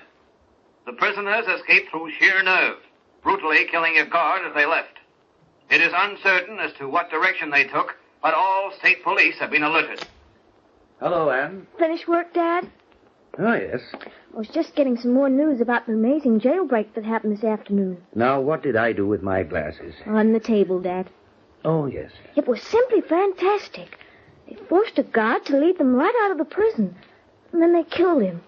Oh, who did? Darling, don't you ever listen to anything I say? I'm sorry, my dear.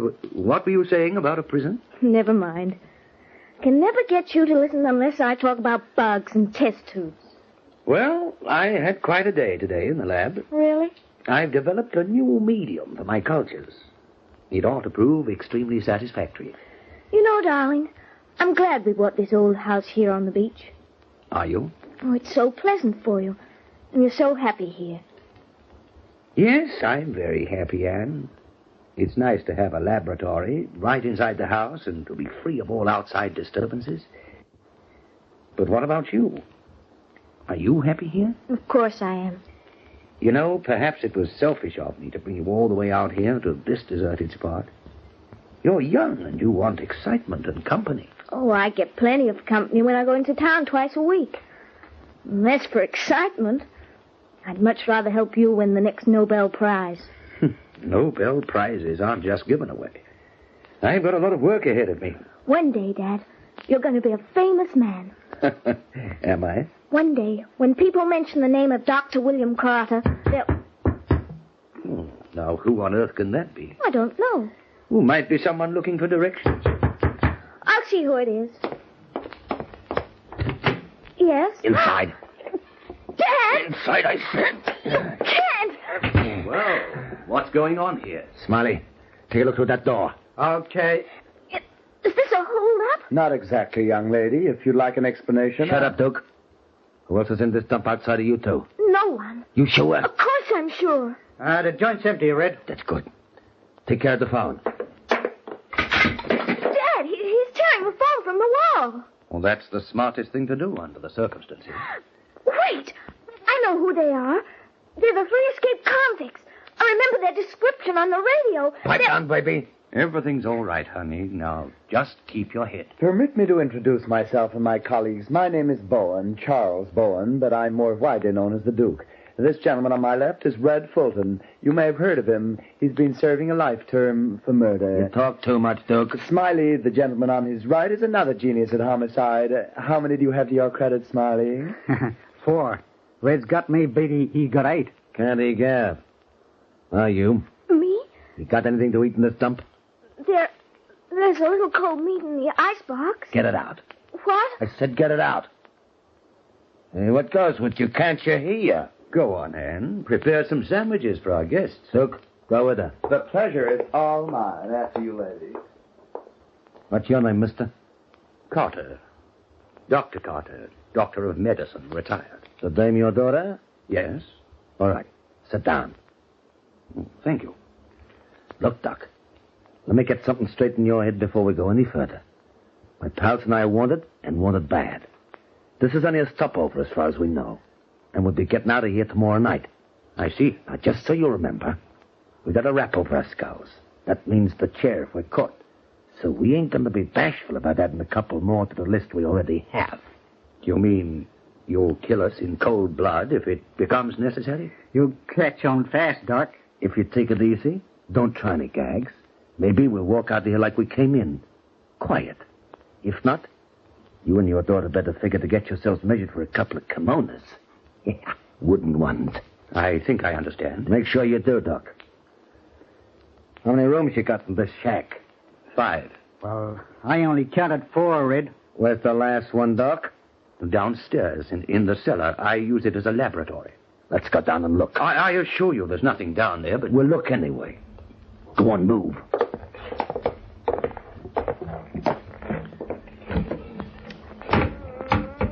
Hey, it's an opening in the floor. This trapdoor leads to the cellar. There are stairs going down. Smiley, you first.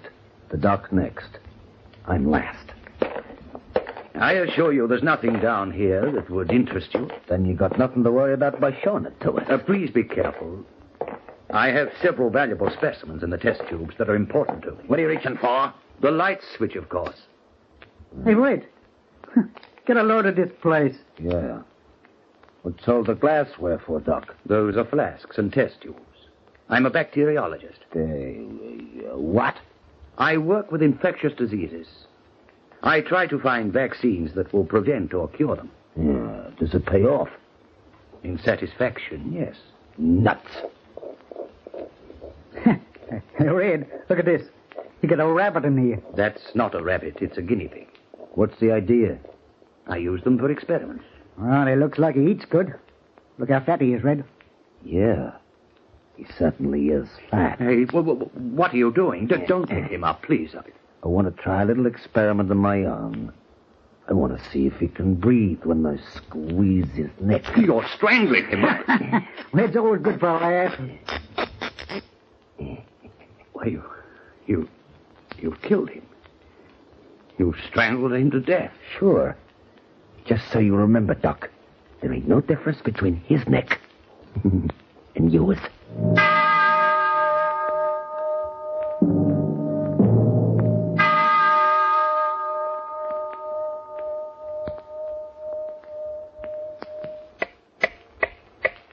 The ocean tides can be depended on to rise and fall according to a fixed schedule of time.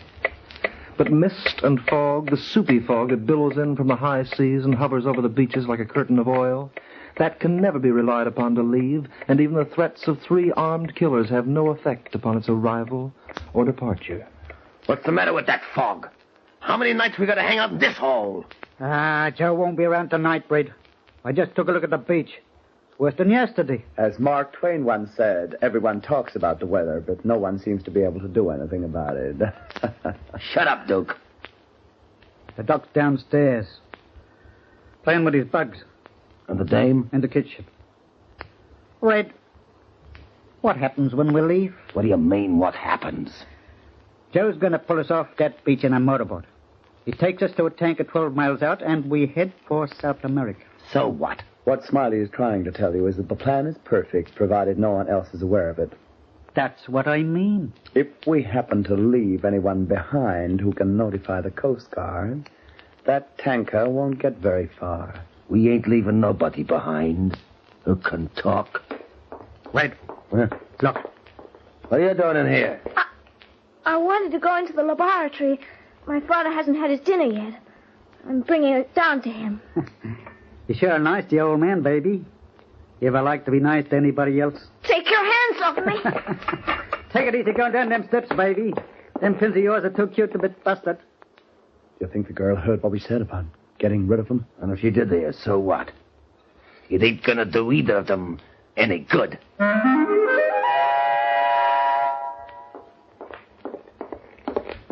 Why, dinner? Oh, that's sweet of you, my dear. Dad, I want to tell you something. I just heard them talking upstairs. They're going to kill us before they leave, Father. They're afraid we know too much about their plans. What's going on down there? Nothing. It's sure taking a long time to park that hash. They're coming down. Don't be nervous, Anne. What are you two cooking up? Oh, we've just been talking. Yeah? You spend too much time down here, Doc. I don't like it. I have work to do. That's so. Okay. They're smashing your specimen. Stop it! Stop it! Do you hear? They've broken almost everything. Sure. You got nothing to work with now, so you got no work to do. And no reason to be down here. You shouldn't have done that. No. You'll regret it. Yeah! You're getting too smart, Doc. Next time you'll have a mouthful of teeth. Hey, Red, you got some of that stuff on your clothes. What stuff? That junk that was in them tubes. Some had spilled on me, too. Here, let me brush you. That won't do you any good. What?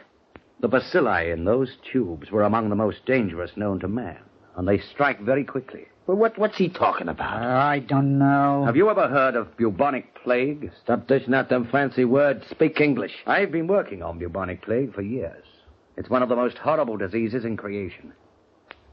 In a day or two, perhaps you'll begin to know what I mean. What are you trying to do? Put a scare into us, Doc? We'll see when the time arrives. Come on, get moving.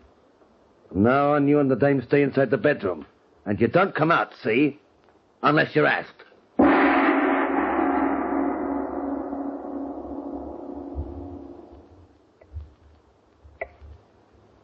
Time seems to stand still for my enemies, Red, Smiley, and Duke. But let's see what happens. The fog's still as bad as ever. There's no sign of Joe. Maybe tomorrow night. Hey, Duke. Yes, old boy? You're a smart guy. Brilliant is the word. Yeah. What's bubonic plague? A disease. It ain't bad, though. Is it? My dear Red, in the Middle Ages, bubonic plague killed people like flies. It's a frightful contamination. Frightful. Why do you ask? Well, yesterday we busted up the old man's glass factory. Now, we got some stuff in our clothes, too. He said it was bubonic plague. What are you looking at? Bubonic plague? Stop looking at me like that and talk. I don't know what to say. How can he have a disease cooped up in a test tube? He was lying, wasn't he? I don't know. If he was working with the bacilli... That's the word he used. Hey, what are you moving away for? I want to sit down. Over here. Away from you. What are you sniffling about, Smiley? You've been doing that for an hour. I don't know. I got an itch in my nose. An itch? Yeah, and my chest feels kind of funny. You mean you feel sick? Hey, wait a minute. I didn't get no disease. I'm all right. Keep away from me. Keep away. Duke, are you nuts? Bubonic plague. I'd rather be dead than have bubonic plague. Funny. Get the doc in here, Smiley. Come inside, Doc. Why, yes. What is it? Now, listen, Doc. And listen hard. Don't lie to me, or I'll stitch your ribs with slugs. How do you know when you get this bubonic plague? The symptoms are very easy to recognize. Yeah? Itching nose, heaviness in the chest. That's the beginning. Red, I got it. The nose itches because the bacilli enter the body that way. Later, the pains in the chest become more painful. And circulation ceases in the extremities. Yes, the extremity. What does that mean? It means your arms and legs can fall off. It's a slow death. One of the most painful known to civilization. Take a look at Smiley and see if he got it. I know he has. Oh, don't say that, Doc. But I'm looking at you now, Red. Me? Yes. Does your nose itch? No. I'm sure it does. How does your chest feel? Is it heavy? I'll kill you for it! Red, don't touch him. He may be your only chance. And yours, too. Mine? You can't help contracting the disease. Those broken test tubes have made this place a death house. What about you and your daughter? If we get it, you get it, too. Oh, no. I told you I was working on it. I've found a vaccine for it. We've been injected.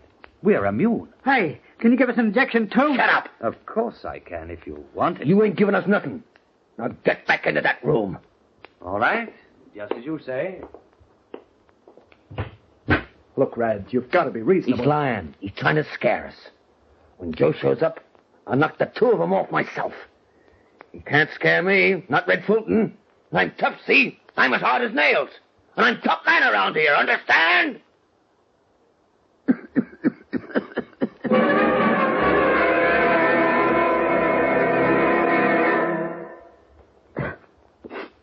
We'll be finished in a couple of days if the doc don't help us. Call him in, Red. Shut up. It's 2-1. You don't have to take the injection if you don't want to, but we will. Yeah, we have. I have the hypodermics ready, gentlemen. If you've stopped bickering and you want to live, I can give you the vaccine. I'm ready, Doc. All right, roll up your sleeve. So am I. Well, Red? Will it hurt? Not very much, just a pinprick. Which sleeve should I roll? Either one will do. Just hold steady. It'll all be over in a moment. Hey! There. Me next, Doc. All right. There. And you? If you please, Doctor. All right. There we are. I haven't poisoned you, if that's what you're afraid of. I suggest you all sit down now and relax to give the solution a chance to go through your bodies. You know, I feel better already. So do I. The pain in my chest, it's gone away. It'll be completely gone in just a moment, Red. Oh, gee. See, that's funny. I feel... Tired? Yeah. Hey, Charles. Hey, you ain't kidding. I can hardly keep my... Wait a minute. Smiley. He's asleep, Red. And the Duke will be with him in just a second. Asleep. Hey, what did my rod... Where's my... You'd be too weak even to lift it, Red. Just relax and go to sleep. Father! It's all right, Anne. Everything's fine. They're all fast asleep. Yes. Morphine, my dear, is a wonderful thing. Don't you think?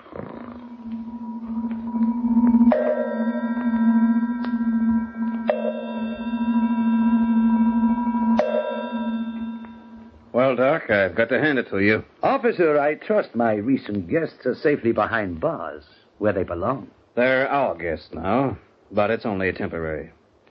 They're getting the chair for the murder of that guard. And what about their accomplice, the man with the boat? He showed up just as you said he would. It'll be a long time before he goes for a boat ride again. Well, that seems to conclude just about everything. There's only one thing we can't figure out, Doc. What's that? Red and Smiley kept saying something about bubonic plague. They were scared stiff when they woke up in the squad car. And the other one, the Duke, he kept complaining about an itchy nose and a pain in his chest. Oh, yes. You see, they smashed some of my equipment. And there were certain viruses in some of the test tubes. Bubonic plague? Oh, no, not bubonic plague. I'm working on something else. They kept saying you didn't cure them. They said you didn't do them any good. I'm afraid they're right. You see, I've been working on it for a long time, officer. But so far, I've still been unable to find a cure for the common cold.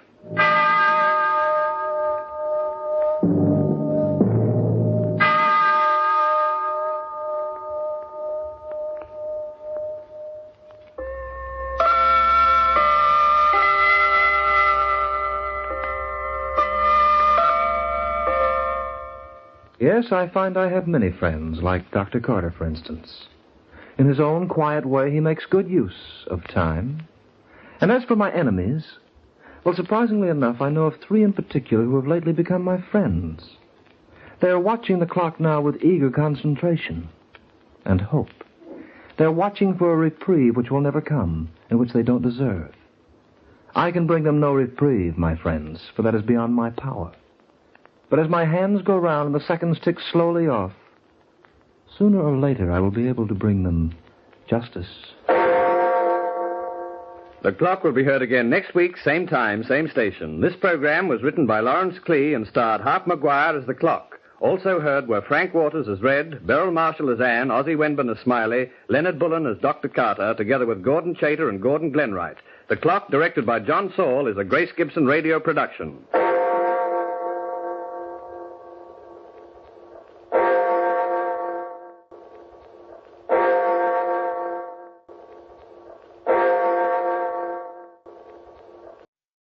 The following program is transcribed from an earlier network broadcast. The Clock.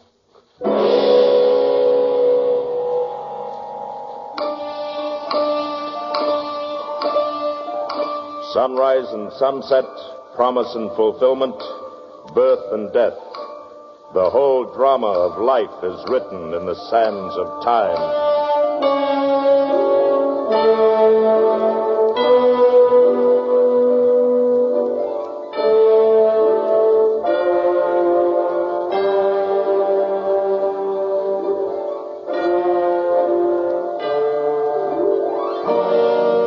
American Broadcasting Company presents another in a series of dramatic programs, The Clock. From Hollywood, The Clock stars Kathy and Elliot Lewis, the airwaves' most distinguished acting couple, and is produced and directed by radio's master of the art of suspense, William Spear.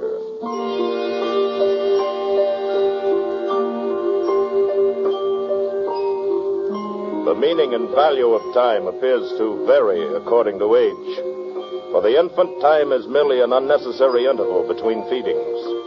For the child, it is an impatient interlude which he must tolerate before growing up. The young man looks at time as a series of steps which will lead him to success. The aged remember it with affection and sometimes regret. Time fills an important niche in the lives of every one of us, and it can only be ignored and forgotten by the dead. Good evening, madam. Good evening. May I help you? Yes, I want to buy a coffin. If you'll step this way, we have a large selection. I want a good one. Comfortable inside. It's for my husband. I see. But we don't usually sell our caskets without taking over all other arrangements on behalf of the bereaved. When the time comes, you'll take charge. It's all right with me. When the time comes, madam. This looks like a good one. What's the price? The price is included in the overall amount of the entire funeral. Satin is nice. You'll like it in here. The casket is a strong one, completely airtight. Airtight? Oh, yes, madam. That's no good. Oh, but all our caskets are airtight, madam. You can drill some holes in this one, can't you? Really, madam, I'm afraid this is all very irregular. I'm Mrs. Nicky Kane. Oh. Well, in that case, surely... All his life he's been afraid of being buried alive, suffocating in an airtight box. He made me promise that he'd be buried in one that would let him breathe. Breathe, madam. That's the way he is. And I want to do it the way I promised. We'll drill 3 holes in the lid on top if you wish. You won't forget. You can rely on it, madam. One thing more. He doesn't want to be embalmed. You bring him down here to your place as is. Don't touch him. Are you sure? You want the business, mister? Oh, yes. Yes, of course. Then do as I say. You pick him up and bring him here. I'll bury him myself. When should we call for the deceased, madam? Next Tuesday. Midnight. But that's 5 days from now. He won't be dead until then. And where shall we call? Death house. State prison. My husband's getting the chair. For murder.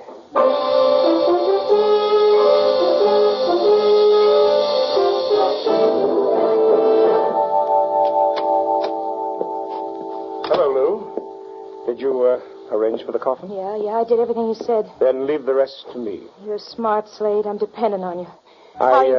I bribed a trustee to drug the prison doctor. Yeah? He'll be unconscious in his quarters from 10 until 2. I'll arrive at the prison at 11 and say he called me to take his place. I've done it for him before, you see. Yeah. What about the chair? I'll be the last to examine the electrodes. I'll have a small wire clipper in my hand. The current won't reach him, Lou. Do you think we can get away with it? Well, with any kind of a break and a little luck. When are you seeing him? Tomorrow. For the last time. I want to make sure he knows just what to do. Yeah. Who's that? I don't know.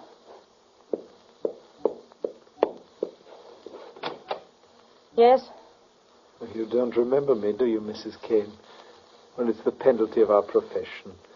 When people meet us, their bereaved state of mind, their thoughts being only on the dear departed... The mortician. Who is it, Lou? It's the gentleman who's arranging... You know, the arrangements for Nicky's burial. Mr. Bryce. I take it this is Dr. Slade. May I come in? Yeah, sure. It's most fortunate that I find you together. What do you want? I've been a mortician. My father before me... What do you want? Pardon me. Pardon me for being garrulous. We have time. So much time in my profession. Lou, did you ask him here? No. No, she didn't. I'm here as the result of a rather natural curiosity about a non-natural circumstance. Air holes in a coffin. I told you why. But I didn't believe Now, you. wait a minute. No, please. I'm not finished. Dr. Slade, what are your plans for next Tuesday midnight? Why, I think... I believe, sir, that next Tuesday midnight we'll find you in attendance at the execution of this dear lady's husband. Called there due to the sudden indisposition of the prison. Lou, how much did you tell him? He's been listening at the door. No, believe me, I wouldn't think of eavesdropping. It's all a simple deduction. Look, Mr. Bryce. Look, Mr. Bryce, I think we can see our way clear to paying a reasonable fee for your time and trouble. And don't forget, after this is over, it will be just as much to your disadvantage to talk about this matter as it will be ours. That's true. Well, that's so very true. And that's why I've come to you now. Our time is so limited, all of us. Don't you agree? A cliché, perhaps, but so true.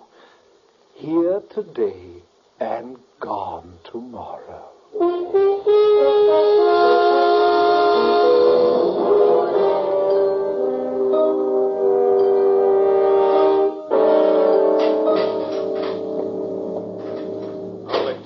Mrs. Kane. Yeah. Hello, Nicky. Oh, baby. It's good to see you. You're looking okay. I got regards from you. From Slade. We've been spending a lot of time together. He's a good guy to know, baby. He's smart. Yeah. Well, this is the last time I'll see you, baby. Yeah, I know. Take care of yourself after I'm gone. I love you, Nicky. And I love you. Can a guy say goodbye to his wife without some screw listening in? Take it easy, Kane. I don't like it any more than you do. Can he still hear? No. All right, everything's set. Yeah. No mistakes now. No. Remember, I killed that guy for you. Don't let me down. Oh, Nicky, don't you trust me? I'm coming back to you, baby. Dead or alive, I'm coming back. I don't go no place without you. Oh, I'll be waiting, Nicky.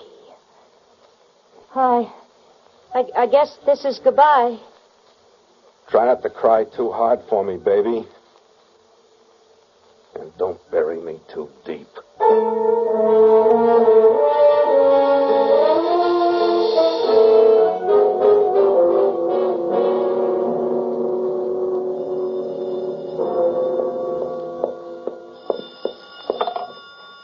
Hello? Lou? Yeah? Okay so far. What do you mean? I mean, okay. You mean you got him out? Well, sure. What's the matter with you? You don't sound very happy about it. Oh, yeah, it seems so impossible. I just didn't believe you could really bring it off. Well, I did. I pronounced him dead and saw them put him inside the coffin. We're taking him down to the undertaker's now. We? Who? The mortician, that fellow Bryce. He was here watching the whole thing. Did you tell him to, Lou? No. I suppose he just wants to keep his eye on you until he gets paid. Yeah, maybe. Did it look good? Oh, yes. I made sure he'd play it to the hilt. I slipped him a pill just before they gave the signal. Yeah? Why, Nicky slumped in that chair like he'd been hit by 10,000 volts. But he just passed out for a while. I felt his pulse. Yeah.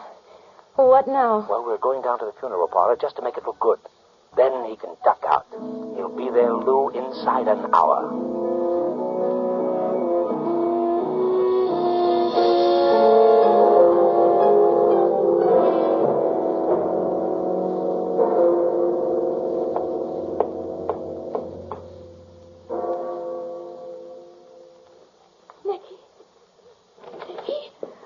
Nicky. Oh, Nicky, darling. Nicky? What are you crying about? I'm crying, Nicky, what I've been through during the past few hours. Oh, but you're alive, Nicky. They didn't touch you. They didn't even touch you. Oh, come on and sit down. Rest up for a few minutes. You're safe now. You're safe, Nicky. With me. Did you make any plans? Oh, no. I just wasn't sure what to do. Can we risk taking the train? Would it be better to go by car? Go where? Oh, anywhere away from here. We'll start all over again where nobody can recognize you. There are thousands of places, and I got my things all packed. Wait a minute. No hurry. Nicky, what's the matter? Nothing. Your face looks funny. Yeah? Why do you look at me like you don't even see me? I see you, baby. Nice and clear. Yeah? I know where we can get a car, Nicky. Slade picked one up for us yesterday. He put it in a parking lot. I got the ticket and the key. Hand him over. But don't you think it's better if you stay here and I went to get... Stop worrying. Hand him over. Yeah, all right, Nicky. Okay, whatever you say. The lot's on the southwest corner of The 10th address is on the ticket, eh? Yeah? Oh, find it. Nicky, What? you know, you haven't even kissed me yet. Haven't I? Don't you even want to? Sure.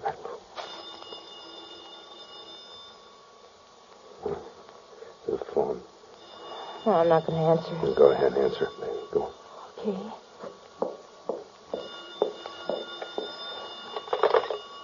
Hello? Hello, Lou. Slade. Oh, Slade, I'll never forget you for this as long as I live. You were just wonderful. Lou, I got bad news for you, Lou. Bad news? Yeah, something went wrong. You mean they found out? They're after him? Worse, Lou. Oh, well, we still got time to get away. We'll be out of town instead of having... Lou, listen to me. It's finished. What's finished? The mortician, Mr. Bryce, just called me. He's homesick. What are you talking about? He and I took the coffin to his place, and then I left him, Lou. I was beat. Yeah? It turns out he caved in himself a couple of minutes after I left, just passed out, virus X or something. Yeah? Yes, they took him home right away. He couldn't even talk. So, Lou, his partner took over. Well, what are you trying to tell me, Slade? The partner didn't know, Lou. He wasn't in on it.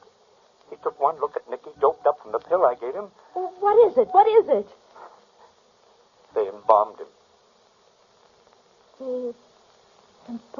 Yes. Nicky's dead, Lou. Nicky? What's the matter? Bad news, baby? Nicky? Why don't you hang up the phone if it's bad news, baby? No,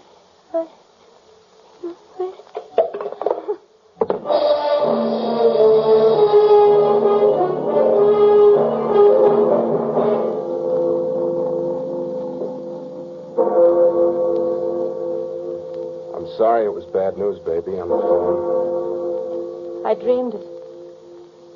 I dreamed it, didn't I, Nicky? I dreamed it. Come over here, Lou. No. No, don't touch me. Don't you love me no more? But Slade... Never mind about Slade. Nicky, go back. Go back where? Wherever you came from. Leave me alone. Please leave me alone. I don't go nowhere without you, baby. I told you that before. Please go away, Nicky, please. This is no way to treat your husband, Lou, not after all I went through.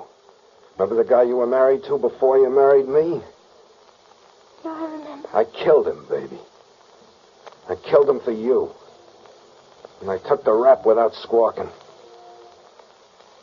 Stretch out your hand, Nicky. My hand, baby? Yeah, I want to touch it. Go ahead. Did you really get away? Nicky, I can feel your skin. I'm here, ain't I? What more do you want? And then you're alive. You're not a ghost, Nicky. You're alive. Here. Oh, Nicky, what a fool I've been. I couldn't believe it, don't you see, seeing you before and then talking to Slade. Forget about Slade. I should have known you'd be smarter than all of Sure, them, Nicky. I'm smarter. I should have known Get that. your coat, Lou. My coat? It's getting cold outside. You might need it. Where are we going, Nicky? Remember how we used to go riding together? Well, we'll go for a nice long ride, baby. And we'll see the dawn come up together.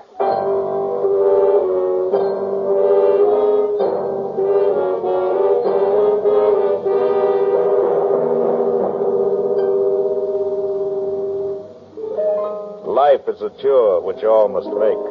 But for some, the distance is covered in a shorter time. Although the highway is well marked, the traffic only moves in one direction. And one-way tickets are the rule. But who can say that there has never been a traveler who has toured round trip?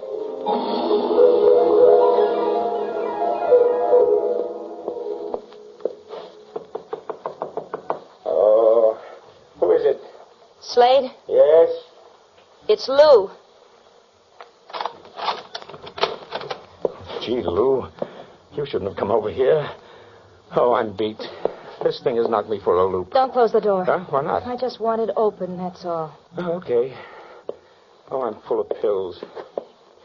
I'm sorry about what happened, kid. Yeah. Tell me what happened in the death house, Slade. Oh, why don't you try to forget about it? I want to know, Doctor. Well, just before they strapped him in the chair, Lou, I moved over to talk to him as if I wanted to make it easier. He wouldn't let the chaplain come into the room, so I could get away with it. As I covered him with my back, he took the pill. Go on. Then they slipped the electrodes on him, and I made a final examination. That's when I cut the wires. A couple of minutes later, I pronounced him dead, and that mortician, Mr. Bryce, put him into the casket. Why didn't you stay at Mr. Bryce's until Nicky came to? I told you, Lou, I was beat. When he called me and told me that Nicky had been embalmed, I got so mad I could have killed someone. What did you tell Bryce to do? Well, I told him to bury him. He's buried. Where is he buried? Northridge Cemetery. How could they bury him so fast? The guy made a mistake, Lou. He has to cover just as much as we do. So he hasn't buried him yet. Before morning, he said. He'll have to have him buried before morning. What? What's the matter, Lou? You look like you don't believe me. I thought we could trust you. I did my best. I wonder. The risk was big. Nicky knew that. Anyway, what difference does it make? It's all over now. But I'll make up for it, as I said. How, Slade? Well, you know I've always been nuts about you, Lou. No, I didn't know. Ever since you married Nicky, I've been eating my heart out. You weren't for him. He was an uneducated gorilla. How could he know what kind of a woman he had? Nicky never knew you felt like that, and neither did I. You know it now, baby. And I would have done anything to get you. Including double-crossing Nicky? What? Now, wait, I didn't double-cross him. No, you bet you didn't. What? Well, what do you mean? Nicky's alive. Alive? Ah, you're crazy. They didn't embalm him. He got out of that funeral parlor, and he's alive. But that's impossible. Sure, it's impossible. What? Nicky! You don't look so glad to see me. You couldn't have gotten away. No? Lou, you've got to believe me. I heard enough. Don't come near me. Don't come near me, Nicky. What's the matter? You scared, Slade? You want a gun? Here, take mine. What do you want from me? Why did you come back? He came back to thank you for that cross. All right. I'll admit I crossed him, but it wasn't at the Undertaker's. Don't be scared, Slade. You got a gun. I didn't cut the electrodes. I lied to you, Lou. They shot 10,000 bolts through his body. You've got to believe me. They killed him in that death house. I saw them do it. Yeah, you were there, all right. He's dead. He's dead, I tell you. He's dead. Nicky! You're all out of bullets, Slade.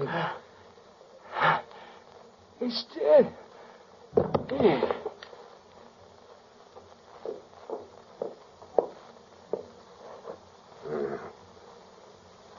You never did have a very good ticker. But you aren't even scratched. He always was a lousy shot. He stood 5 feet from you and fired point blank, and you aren't even scratched. Come on, Lou. We gotta be on our way.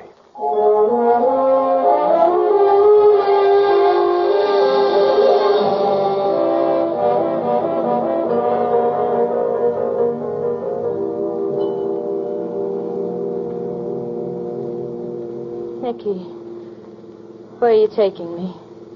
What difference does it make? Because I'm afraid of you. Why? I don't know why. There's nothing to be afraid of, Lou. Nicky, please. Please, if you ever had any love for me at all, let me out. Please let me out and go away. Just go away somewhere so I'll never see you again, please. Just leave me in peace. I ought to.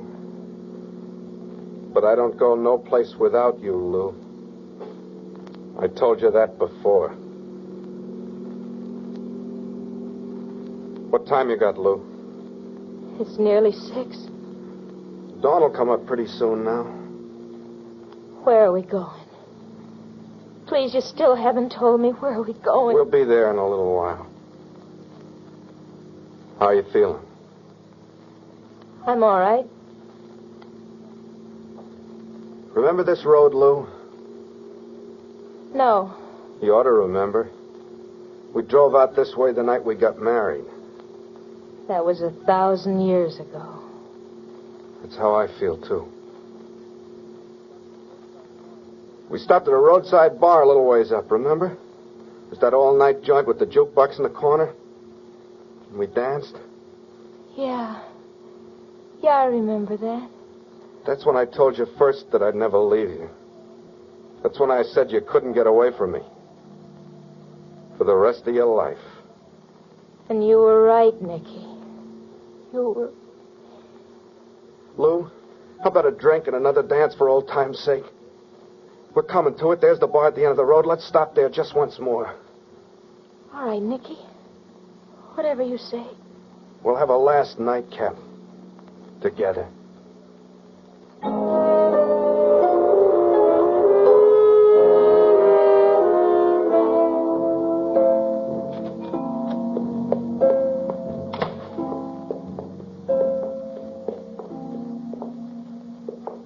Joint's empty. But the lights are on. The barkeep must be here. He's inside, maybe taking a snooze. We don't need him. Let's find him, huh, Nicky? I said we don't need him. There's a bottle on the bar and a couple of glasses. He won't mind if we help ourselves.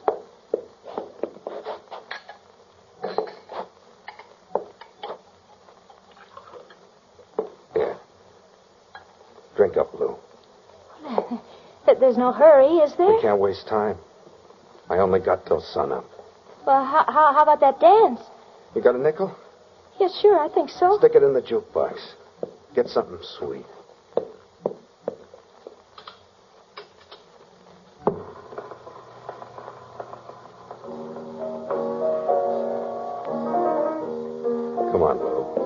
dance. Yeah, all right, Nicky. Just like our wedding night. Yeah. Remember how lucky I felt when I got you? You're still lucky. Oh, no, baby. My luck's run out. What do you mean, Nicky? I'm tired, baby. I'm awful tired. I only got till sunup. Why do you keep saying sunup? What's going to happen at sunup? I thought I was dead, and I didn't mind it at all. Then I heard maybe I was going to stay alive, and that was better. And then Bryce told me... Reminds me, I owe a guy some money. What? Sit down here, baby. Stay right here, baby. Nicky, where are you going? Don't be afraid anymore, baby. It's going to be all right now.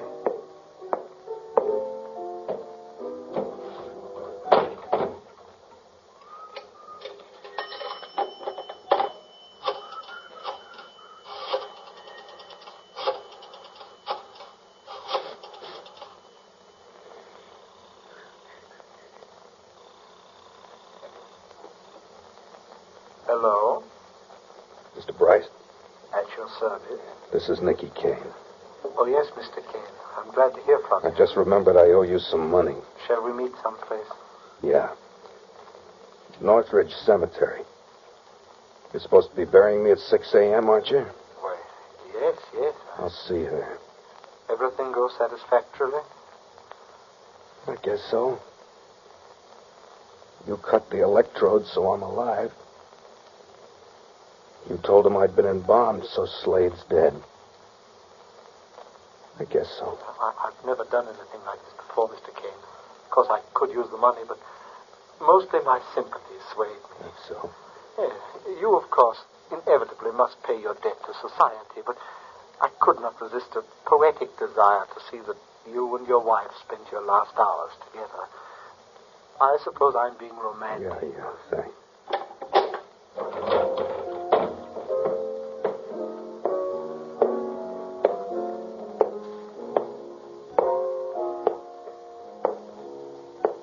What did you call, Nicky? The music stopped. Well, come on, baby. We got to keep on the go. It's time we got started again.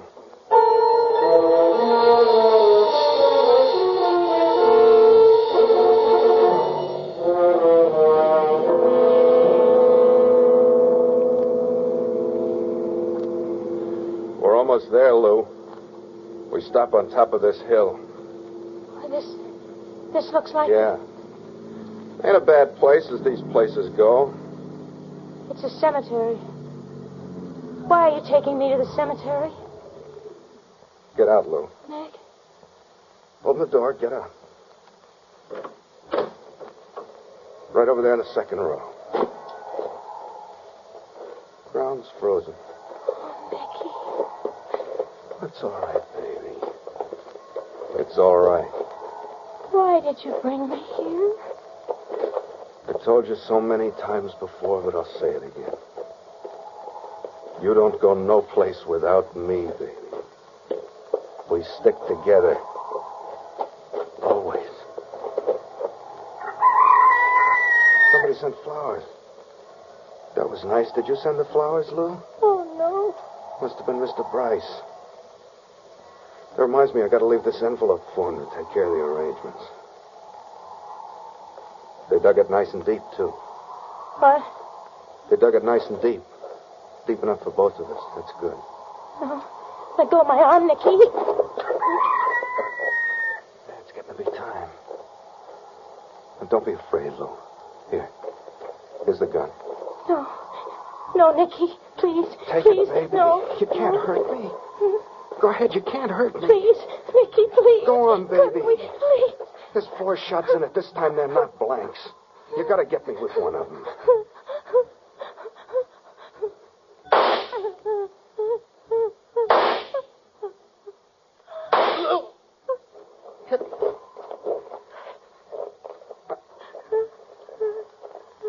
coming with me, baby? I can't, Nicky. You want me to help you? Baby?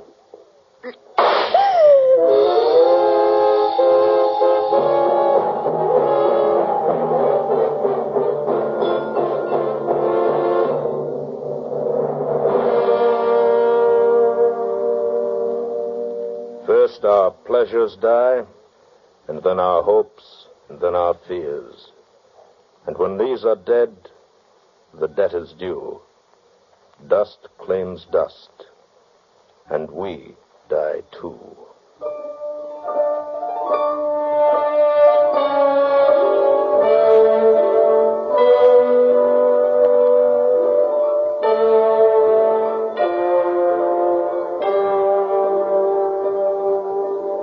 From Hollywood, The Clock is produced and directed by William Spear and stars Kathy and Elliott Lewis. This evening's play was written by Lawrence Klee, with music composed by Bernie Green and conducted by Basil Adlam. Next week, same time, listen to The Clock.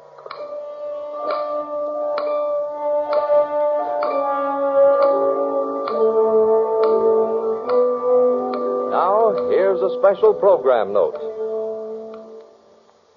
For an authentic crime case involving a crooked jockey, plus helpful protection hints, be sure to hear the official This Is Your FBI.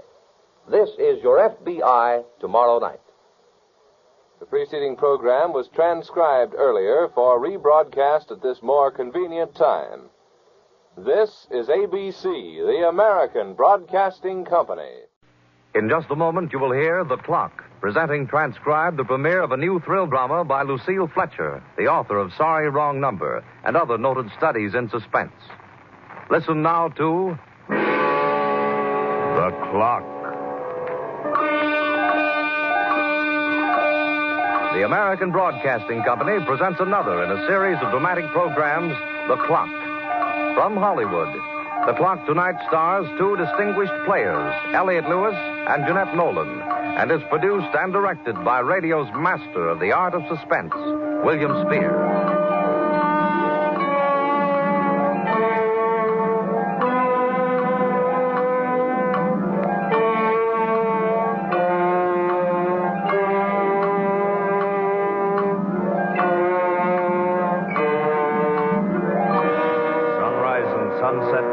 And fulfillment, birth and death. The whole drama of life is written in the sands of time. Clocks. All over the city, clocks. Little clocks and big ones, new ones just learning to count. Old ones, old hands at the game. Clocks standing aloof from their owners, taking no part in their joys or sorrows. Their faces immutable, impervious. All over the city, the clocking needles, sewing the fabric of life, and the death which must make room for new life. Stitching time, the clock, whose face shows no anger or delight or surprise. Because time sees all things. From the two-room walk-up flat on the lower 3rd Avenue, New York, where Mr. and Mrs. Bela Bosniak live over a second-hand clothing store, you can hear, if the 3rd Avenue elevator isn't going by, the chimes of the huge clock atop the Metropolitan Life Insurance Company building.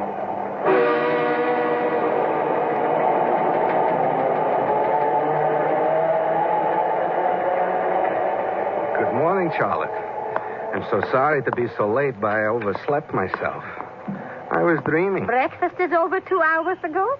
Everything is put away. So, of course. But perhaps there's some coffee. I don't keep stale coffee standing around all day. If you want, you can make some for yourself. Thank you, Charlotte. Such a dream I had. Does my head ache? Do I feel depressed? Is there by any chance a piece of coffee cake in the house? No. Uncle Miklosh came by this morning. Uncle Miklosh? What do you want? He wants you to come down and make fresh potato salad. The boy from the high school didn't come. But I thought it was my day off. All right, Charlotte. I will go. Just as soon as I have my coffee. Oh, what a dream. What a terrible dream. Cannot seem to get it out of my head. Do you know what I was dreaming, Charlotte? Who cares? I dreamed I was being electrocuted. Electrocuted, Charlotte. Isn't that terrible? The water's boiling. And it was so real, too. I was in a cell, a real cell in a prison. White, glaring white, like a death room. I was lying on a cot with my hands behind my head when suddenly I heard these footsteps outside the door. Then I jumped up like a madman. And it came over me that the footsteps were my jailers. They were coming for me, to kill me. I was condemned to die. Will you hurry? Drink your coffee. I told him you'd be right down. Yeah, but the coffee's so hot. There's a cup for you, Joe. No. And then these guards came into my cell and dragged me from the bars. There were 4 guards in gray uniforms. There was also a tin priest. Now, everything was very quiet. All the other prisoners shut up. They watched me from behind their cell doors. I could feel their eyes burning at me. I could hear my feet shuffle, shuffle along the floor. I felt so weak. No, you don't. Have another cup. Give me that pot. But it would help clear my head a little. After a dream like that... Get your clothes on. That will clear your head. In a minute. I'm just trying to remember. Remember what? Why they were electrocuting me. What I had done. What an idiot. He worries about his dream. Yeah. I suppose it's silly. But that is the trouble with dreams. They tell you one little thing, and it is so real. But the rest of the story, they keep it to themselves. What, are you going to stand around here talking all day? No, I was just going. I'll be right down.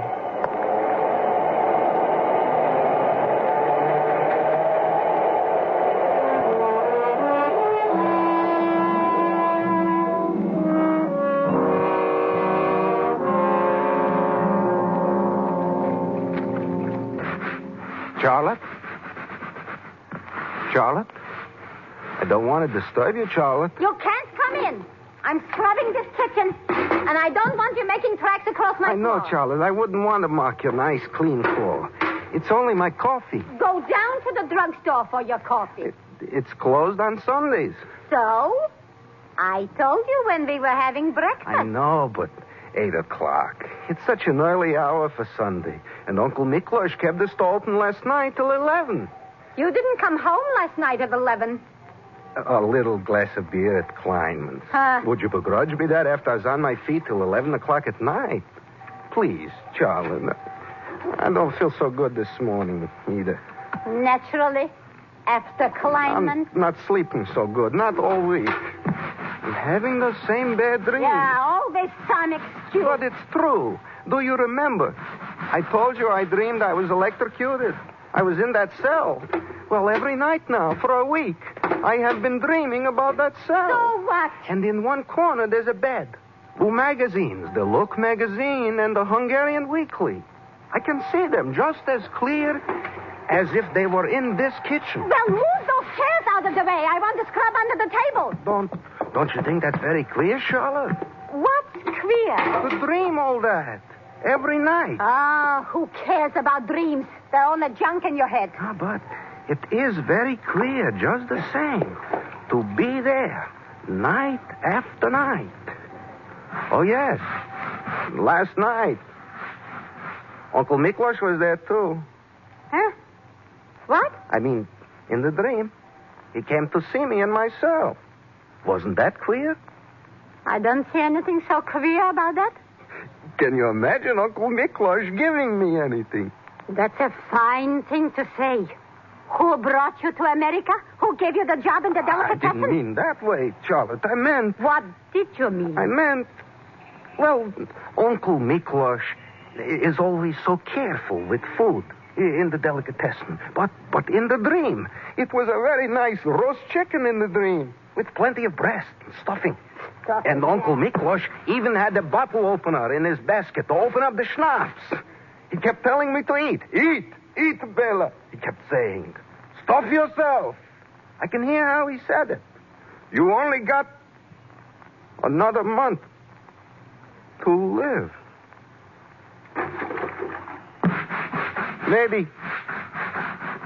Maybe I should go to see a doctor. Huh? He should give me a thorough checkup. Maybe you should go to a fortune teller, too. There's lots of places who'll be glad to take your money. If you only got the money. Might be a good idea. Only you don't got the money. But, Charlotte... Will you keep your dirty feet off my nice clean floor? I'm sorry, Charlotte. I'll wipe it off. Oh, get out, will you? Go down to the drugstore and get yourself some coffee.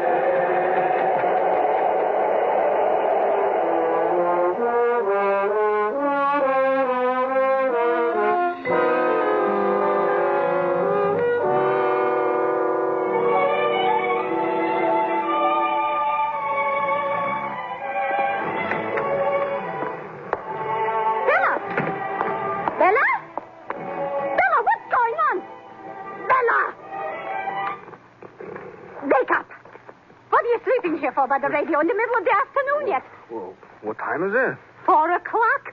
Why aren't you in the store? I just came up here for a nap. A nap? In the middle of the day? Where is Uncle Miklos? Uncle Miklos went out. There was no customers. I was very tired. But if it is 4 o'clock, Uncle Miklos was coming back at 3. So Uncle Miklos was coming back at 3? Now you're in a fine mess, a fine, nice mess. Well, maybe he's not back yet. Hey, and what's this bottle of beer doing under the sofa? What bottle of beer? So, that's why you were so tired. Why you didn't hear me. Why the radio was playing so loud I could hear it halfway down the street. Drunk. Oh, please, Charlotte. It was so hot. And I wasn't really drunk. I was only asleep. I was having a terrible nightmare. Where did you get this bottle? From Kleinman's? Or from Uncle Miklos's store? From the store. But I will pay him back, Charlotte. Now listen to my heart. How it's still pounding. How can a man wake up quickly when he's dreaming he's on trial for his life? Think of it. 1,000 people looking at you, and the judge with his black cap on, and the jury standing there, and then one of them getting up and pointing. And you hear the words, clear, clear. Guilty. Bela Bozniak is guilty. And is condemned to death. How many times do I have to tell you never to touch anything in that store? That belongs to Uncle Miklos. Charlotte, why should they say I am guilty? Because you are. You are guilty of stealing Uncle Miklos' bottle of beer and cheating on your time in that store. Naps yet. Naps. Like a millionaire. And how do I know what other things you are guilty of? Maybe you steal from the cash register. Who knows? Maybe you stuff yourself full of blutwurst and pickles when Uncle Miklos is not looking. Maybe you insult the customers. What a terrible thing to say. I know what I hear from Uncle Miklos. What do you hear from Uncle Miklos? Lots of things. But all I got to say to you, Bela Bozniak, is you better watch your step from now on. You better behave yourself. Why? You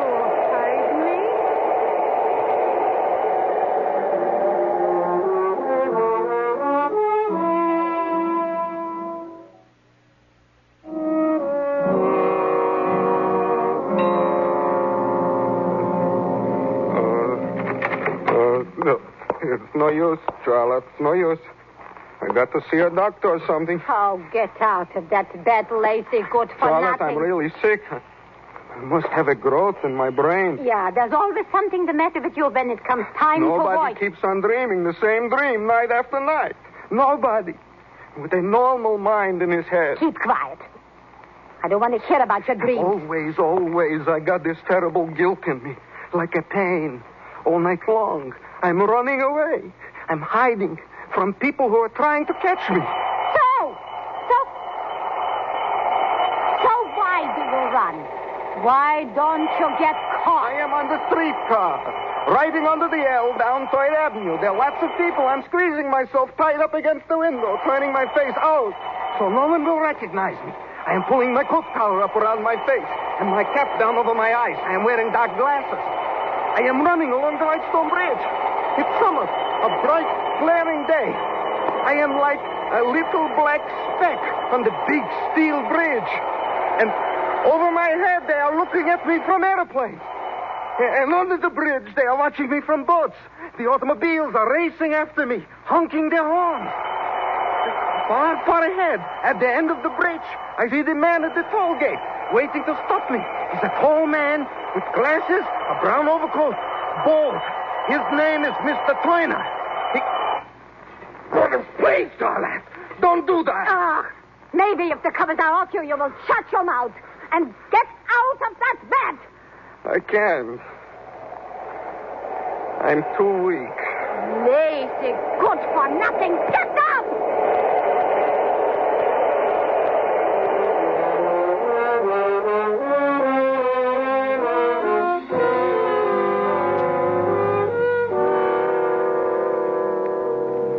Well? I was over to the doctor. So, you were over to the doctor. I wish you joy to the doctors. And what did the doctor do for you, millionaire? Nothing. Nothing. $3 he pays to the doctor for a visit, and the doctor does nothing for him. Dr. Stumfolk Wonderful. was not a mind doctor. It's for the stomach and the heart. He knows nothing about the brain. Oh, so now he figures that out. Dr. Stumvogel is not a mind doctor now. After he throws away the $3. He gave me these pills. Yeah, medicine already. How much do they cost? They are sleeping pills. I don't need sleeping pills. I don't want to go to sleep. So in this case, then, why did you buy I am them? afraid to sleep. Every time I sleep, there is that Mr. Toyner waiting for me again. He is everywhere. Beside the ash cans in the air shaft, on the fire escape, in the hallway behind the baby carriages. I even dream he's in the delicatessen. He's looking over the counter at me like a customer. He's hiding behind the herring barrels. Hey, give me those pills. You didn't take any yet, did you? He's even in Kleinman's. He's sitting there in the back room drinking a glass of beer and looking out the plate glass for me to go by. His face is green and red in the neon sign going on and off outside. Now green, now red. And sometimes I hear him whispering. That's good. It isn't a special prescription. I can take that back to the drugstore. You didn't even open the bottle. He whispers to somebody about me. He tells people what I have done. And I know it's true. I am guilty. Oh, I am guilty. I'll go take that back to the drugstore right now. But why am I guilty? What have I done? Charlotte, think.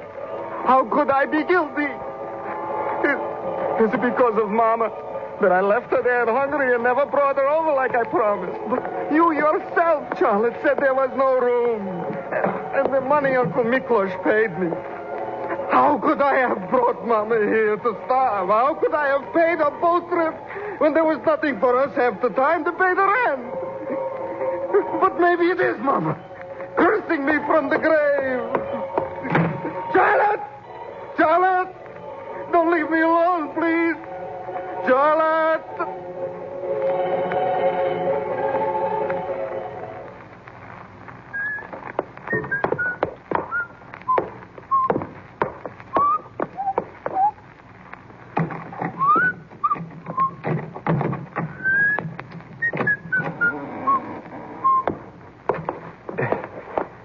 Hello, Charlotte.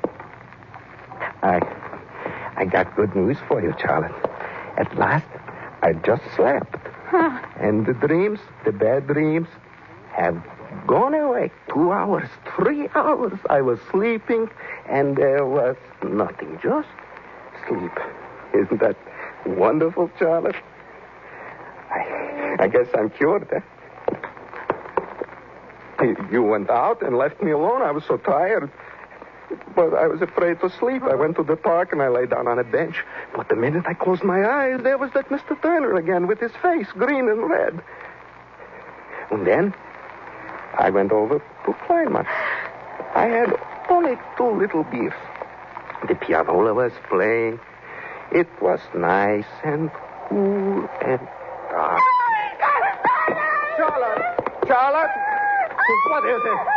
Please, Charlotte! You're not that mad at me, are you? You numbskull! You good-for-nothing Schlemmian! Oh, Charlotte, please, what has happened? What has happened? You are fired. That is what has happened. Uncle Miklos refuses to put up with you anymore. What? He's through with you. Do you hear? Through.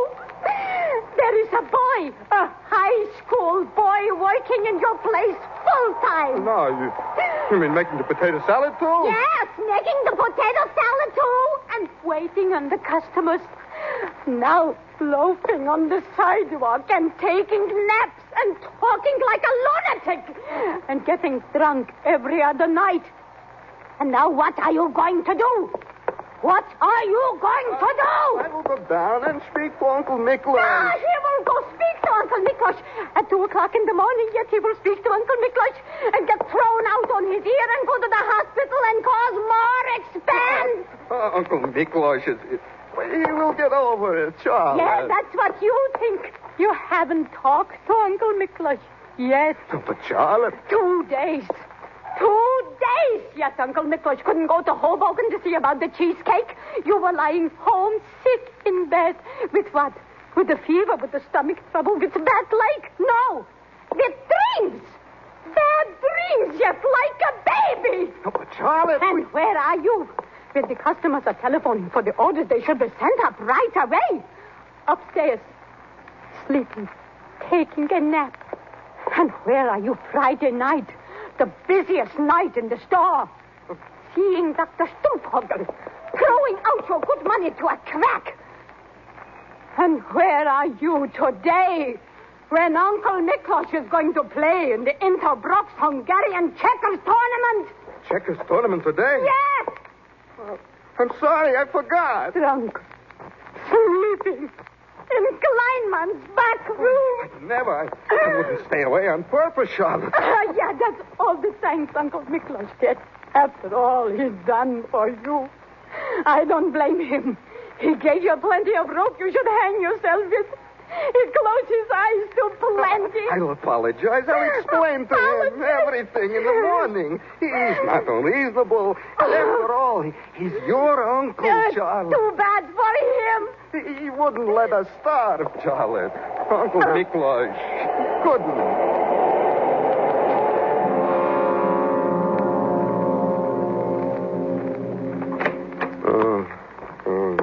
So, it's 9 o'clock. How much longer are you going to wait to go down and speak to Uncle Miklos? In a minute. I'm going right away. I just got to pull myself together a little. Yeah, I thought so. You don't talk so brave this morning, do you? It's not that. It's just... I'm sick. I got those same bad dreams back all over again. Sure, you got them. Whenever you got something to do you don't want to do, back they come. Wonderful. No, Charlotte. I'm not afraid of Uncle Miklos. No. I am afraid of myself. But don't think I'm such a sucker, Bella. I've listened to you complaining long enough. I don't fall for that same tune forever. Listen, Charlotte, listen to me. Just for once. Job can wait a few minutes. Oh, the job can wait, can that? That's a new one, the job can wait. I have done something.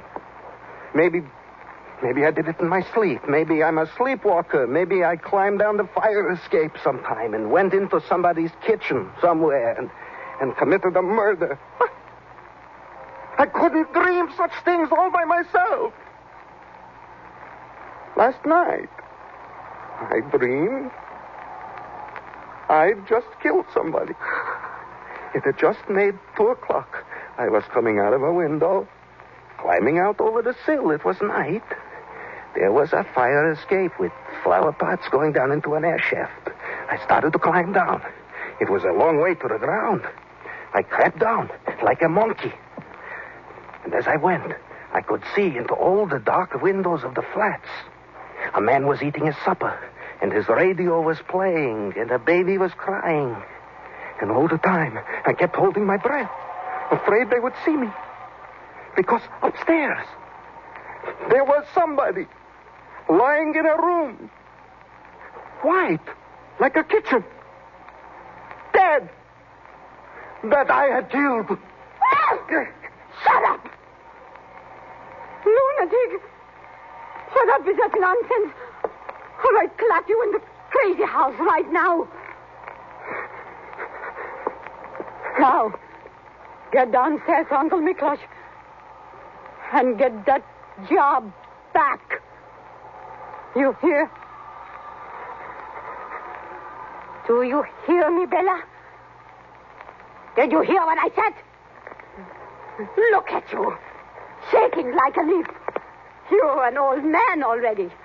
You're not afraid of Uncle Miklos. Not much.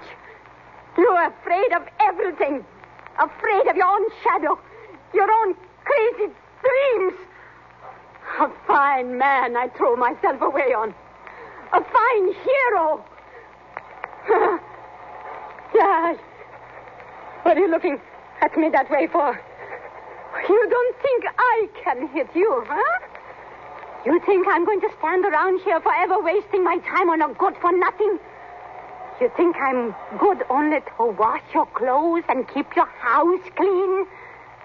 You think I got no strength in my hands? I can hurt you worse than that sometime. Much worse. You get your life. Well, what are you standing there for then? Are you going down now? Or not? I am going, Charlotte. I'm going.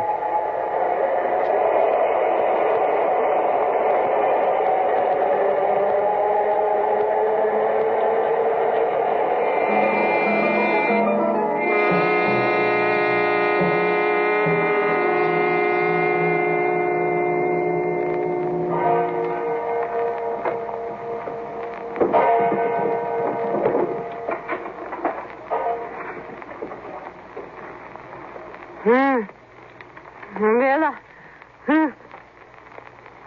Where are you? Bella?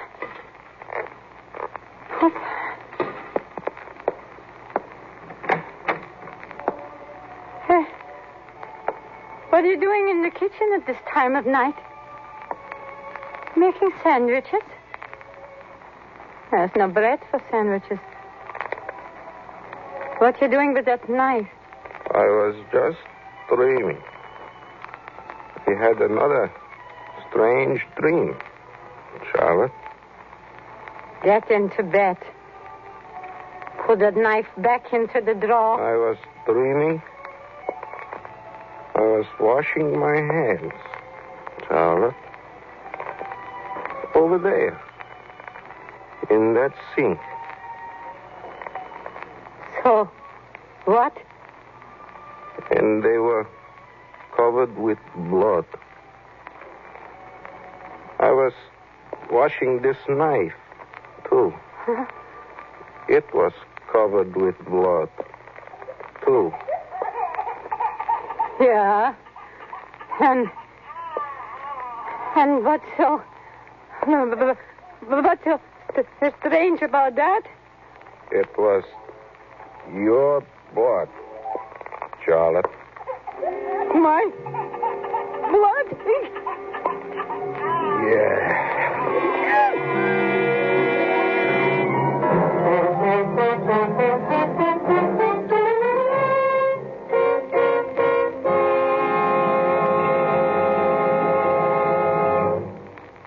Transcribed from Hollywood, The Clock is produced and directed by William Spear, the master of suspense. And tonight starred Jeanette Nolan and Elliot Lewis. This evening's play was written by Lucille Fletcher. The Clock theme was composed by Bernie Green. Our musical director is Basil Adlam.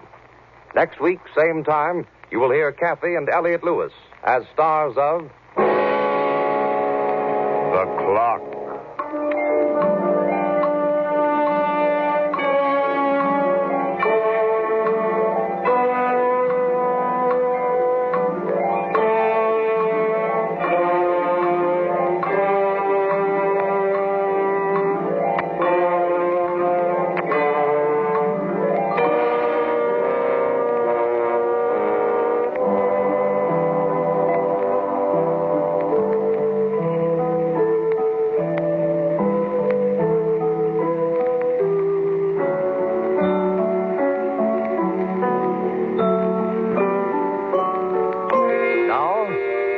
Reminder.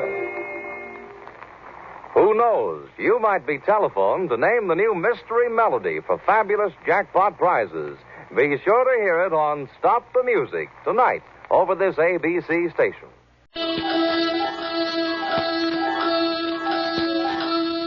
From Hollywood, the clock stars Kathy and Elliot Lewis, the airwaves' most distinguished acting couple, and is produced and directed by radio's master of the art of suspense, William Spear.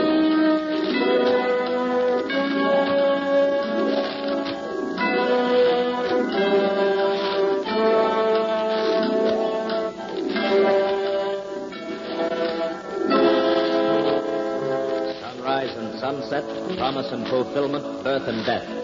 The whole drama of life is written in the sands of time.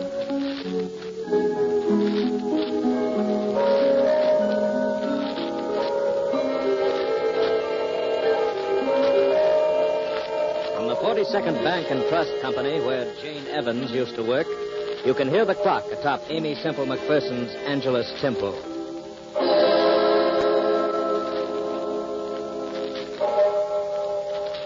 It happened the morning after I became engaged to Harold. I got to the bank a little early that morning, hoping I'd be able to see him for a minute before we opened for business. And sure enough, Harold was just hanging up his hat and coat when I came in the door. You see, I'm one of the junior tellers at the main branch here in town. Or rather, I was. And Harold is assistant manager. That's how we met. So this morning, I didn't stop at my own cage, but went right on through the gate and walked up quietly behind Harold. Hello, darling. What? Why, Mr. Osborne, don't you remember me? I'm the girl. Jane, please. Good morning, Mr. Osborne. Oh, good morning, Johnson. Miss Evans, would you step into my office for a moment? Why, certainly.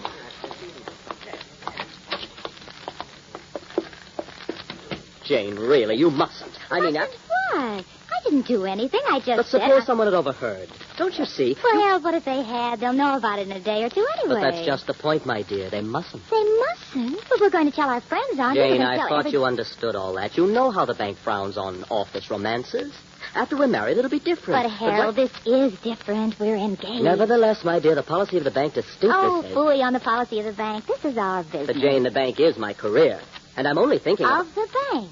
And I'm thinking of our life together. Jane, please be practical. In my position here, I simply must live up to the standards that the bank The says... bank. Sometimes I wish I could meet somebody, just somebody who hated banks. It wasn't a very good way to start off an engagement, or even to start off a day's work, for that matter. I went back to my cage feeling miserable. And I got out my cash for the day, including a little package of 25 $1,000 bills that a client of ours always called for on Friday. We never asked why. That isn't the bank's business. And I unlocked my cash drawer and put the money away. Then it was 10 o'clock, and I opened my window for business. There weren't many people in the bank yet, but at my window, there were two men. Good morning. Good morning. Can I help you? Yeah. This is a stick-up. Just take it easy and do what we tell you, and you won't get hurt. But my friend here's got a gun under that newspaper he's carrying. Gun? And I'd love to use it, sister. What do you want me to do? Here's a paper bag. Fill it up. Yes. All right. And don't forget those 25 G notes that George Oliver calls for every Friday. The what? Don't stall. We know all about him. That's one reason we're here. Don't make any funny moves, sister, because if you do, it tightens.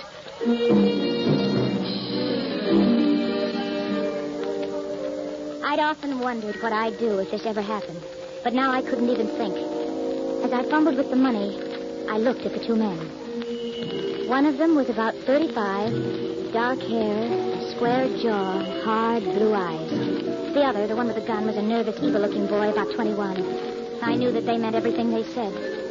I glanced sideways for just a minute towards Harold's office. And as luck would have it, he was just coming out the door. And he must have seen that something was wrong because he started right over to my window. Come on, sister, slap into it. I'm trying to hurry. The paper only. Never mind the change. That's all right. Who's that coming over here? That's Mr. Osborne, the manager. All right. Just don't try to make any bright conversation. I'll do the talking. Yeah. Is there anything I can do here, Miss Evans? Yes. Just stand right where you are and keep quiet.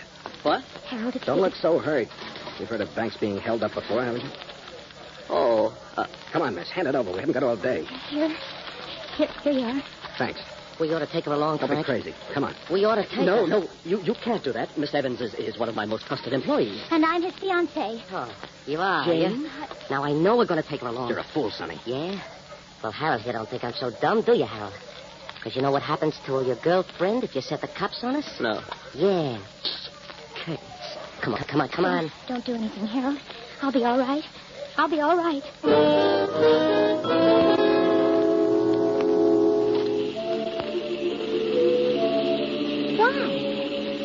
Why would I tell a couple of bandits who came in to hold up the bank that I was engaged to Harold? Particularly when Harold was the manager of the bank. Oh, it was crazy. But there were a lot of crazy things I did that day that I didn't understand myself until later. Naturally, when I told them that, they took me along as a hostage.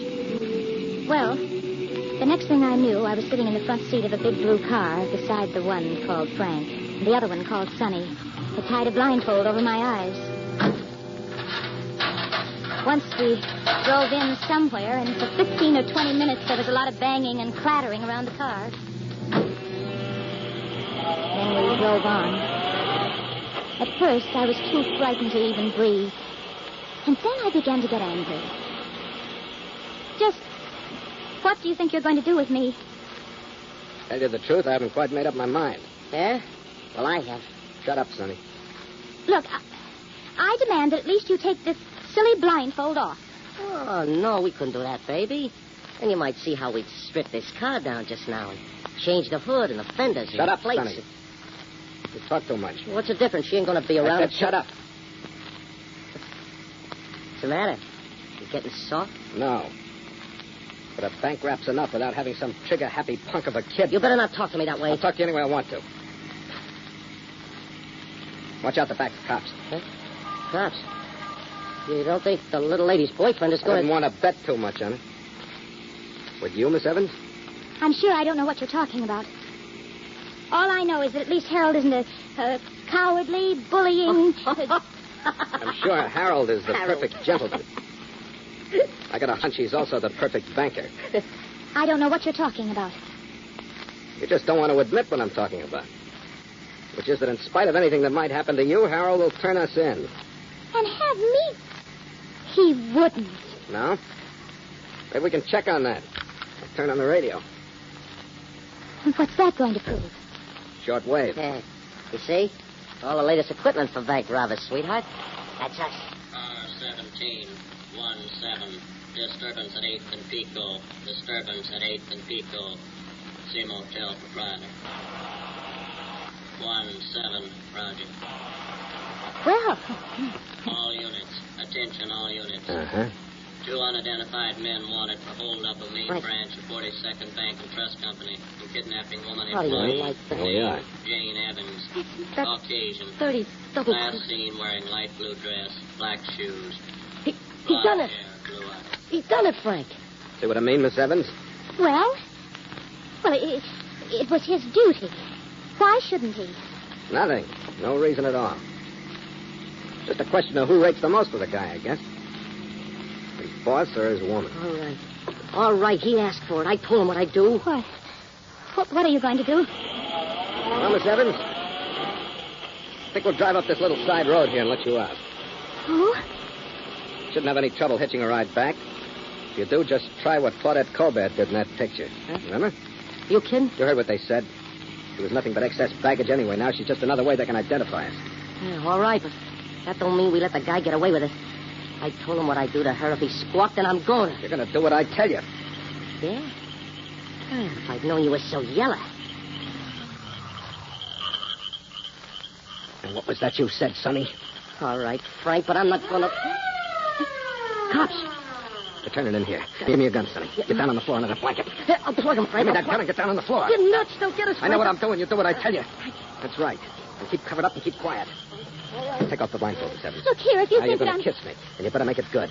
Because this gun's going to be right in your ribs. All right, now. I'm going to do Bring it.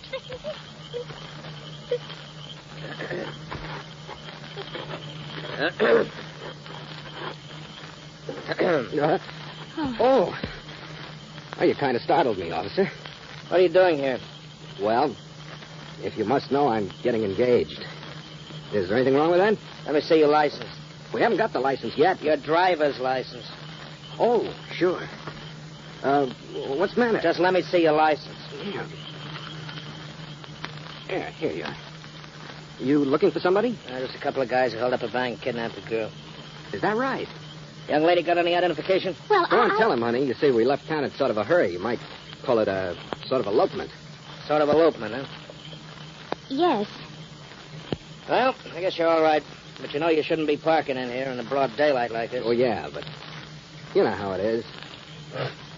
Yeah, sure, I know how it is. Sure. Wait a minute.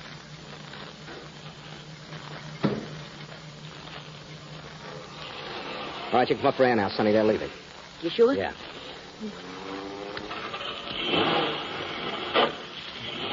Well, Miss Evans, I'm afraid that under the circumstances, you'll have to put up with our company a little longer. That wasn't as bad as all that, was it? Well, was it? Tell it. She slaps him right in the puss. Does that answer your question? Yeah. I guess it does.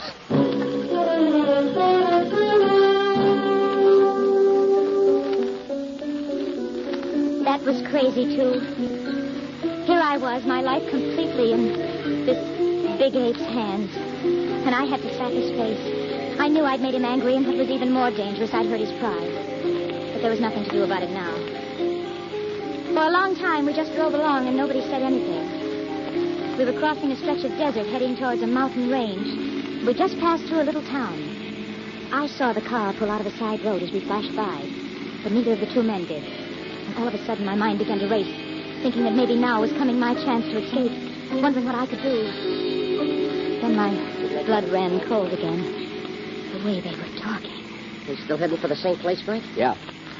The mountain place? That's right. What about Miss Spitfire here?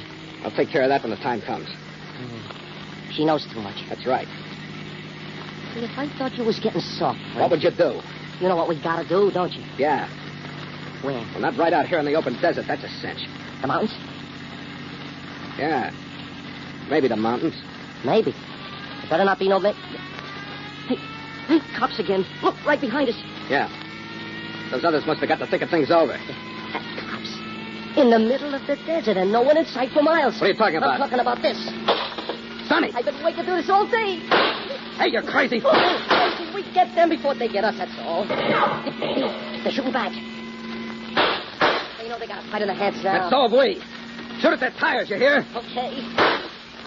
Frank, they hit us. And that's not supposed to happen the way you saw it in the movies, huh? You. Me? Yeah, you. Get down on the floor. What are you going to do? There's only one thing to do now. Drive like...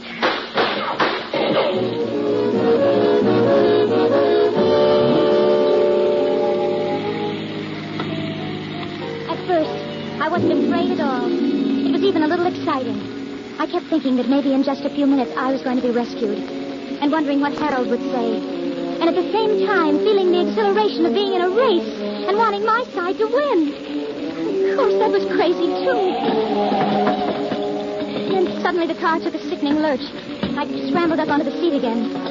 We were out of the desert now, climbing a long, winding hill that twisted up towards the mountains. The police car was falling behind, but it was still following us. We hit another curve. I looked down. For just a minute, there seemed to be no road under my side of the car at all. Only a sheer drop down to a canyon filled with huge boulders. 100 feet below. We hit the other side of the curve and straightened out. I was frightened now, all right. I was weak, and I was sick from fear. Told you to stay down on the floor. I can't. Frank, look out, please. Get your hands away from that wheel. You're going to kill me. I know what I'm doing. Stop it. Please, Frank, stop. Please. It might be all right for you, lady, but it wouldn't be so good for me. I'm afraid. I'm afraid. Take it easy, kid. Close your eyes like you're doing the roller coaster. You'll be all right. Oh, Frank will be killed. What do you think I'm running for instead of fighting? Just so nobody will be killed. Not even cops. Frank, look out. Keep away from that wheel, I told you. Look out. Keep away. Frank, I hate please, to do this, but... Please.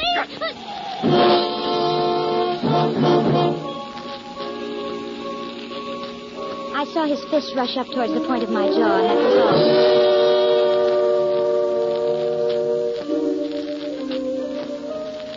When I woke up, it was mid-afternoon, and I was lying on a bed in a bare little room with what was obviously a mountain cabin. Through the one window, all I could see was the jumble of rocks and boulders piled up against the mountainside. And I felt my chin. It was sore. There was a little bruise on it. But aside from that, I seemed to be all in one piece. Then suddenly I heard voices. They were coming from the next room through the crack of the door left an inch or two ajar. Listen, right. So I crept over. I listened. Now, don't worry. I'll handle it. Okay. Right? Sure. Now, go on down into town and get some grub like I told you. Okay, Frank. You sure you don't want me to... No. Get going. Okay, Frank.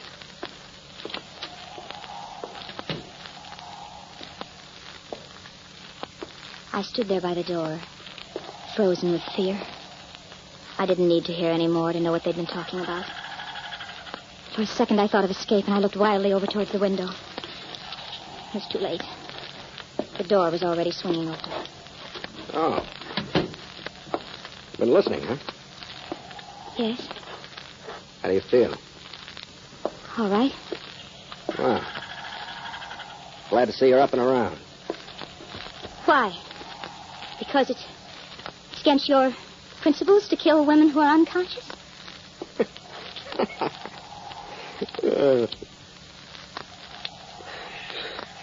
There's a path down the backside of the mountain that leads into the main highway. It's 4 or 5 miles long and pretty rugged, but you ought to be able to make it before dark if you hurry. Oh. That answer your question? Yes, I guess it does. Well, you better get going. How do you know Because that you're going to promise me not to. Aren't you? Yes. All you have to say is that I slugged you. That's all you remember until you woke up by the side of the road. We'll be out of here and over the border by morning anyway. What about Sonny? I can handle Sonny. I guess I do owe you something after all. Me? What? My life. That plays strictly for me. I just don't want that punk kid with his movie idea of cops and robbers to be hanging a murder rap on us, that's all. You're a strange man to be a crook. Listen, there are just two kinds of guys in the world. Right guys and wrong guys. And the wrong kind can be the usual bum with a gun in his hand. Or he can be a pillar of society that sits all day behind a big, shiny desk. He can be kind to his mother and nice to little kids. Have a lot of fancy excuses and reasons he gives himself. Or just no reasons at all, like me. But a wrong guy is still a wrong guy. He's no good.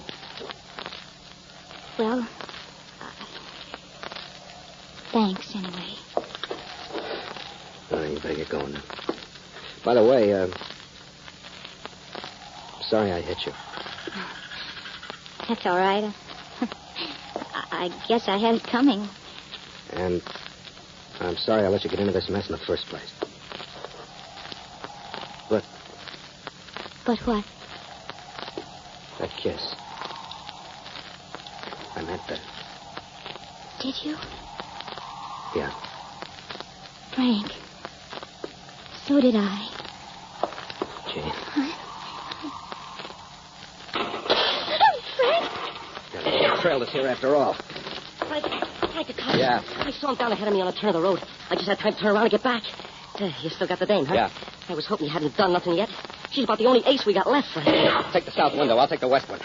Don't try to go knocking them off. It'll only make it worse. Just keep them covered so they can't rush us. Yeah, well, if I can get a clean shot at You one do of what them- I tell you. Can you see them? Yeah. Get it down behind the big rocks. And that's as far as they can get. That's as far as they could get even if they had an army. Until it gets dark. Frank, we could turn the car lights on them. They'd only shoot them out. We can hold them, Frank. We got enough ammunition You here. can't eat ammunition. Maybe they can't get up, but we can't get down either. We can't stay here forever. They'll never take me alive. They'll never take me Oh, alive. stop it, will you? Gun. Try using your head for a change. Yeah, Frank, what could it be? I don't know. The boys seem to have stopped the artillery barrage, too. Don't answer. Don't answer it. Are you kidding? What's the difference? You don't think we're going to kid anybody? We're not home, do you? Frank. Yeah. Oh, yeah. Uh-huh. Yeah, she's here. Sure, she's all right. Frank, who is it? It's your boyfriend, Harold. Harold? He came with the cops. He's on the Forest Ranger's emergency call box just down the road. Let me talk to him. Worried about him? No, it isn't that, but let me talk to him. Sure, go ahead. Harold? Yes. Yes, so am I. No, nothing like that. They've been quite all right. Yes, of course they are. No, there's nothing to prevent them from killing me any time they want to. Listen, Harold, all you care about is getting the money back and me, isn't it? Yes, I know. All right, wait a minute. Frank, you said you were near the border. How long would it take you to get there? A couple of hours. One would put us in the clear. Would you give them back the money? And me? Will the cops go for a deal like that? They've got to. Harold? Well, what's getting dark got to do with it? Of course you can't storm the place and expect to find me alive. Now, listen, Harold. Harold, they'll give back the money. Yes, I'll bring it down myself, but you've got to give them 1 hour's start. Well, you can just say they rescued me and the money, but the men got away. No, Harold, nothing like that. You've got to promise me, Harold, on your word of honor, your solemn word of honor. All right. They'll do it. Okay. Are you nuts? It's our only chance. Harold? All right.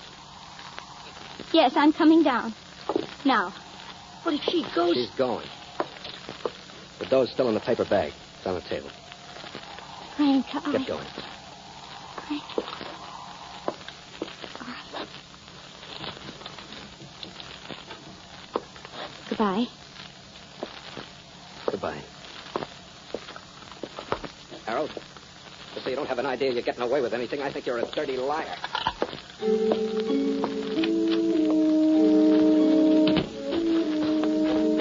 I hardly heard. I didn't even think about it. I was so relieved and still so bewildered by everything.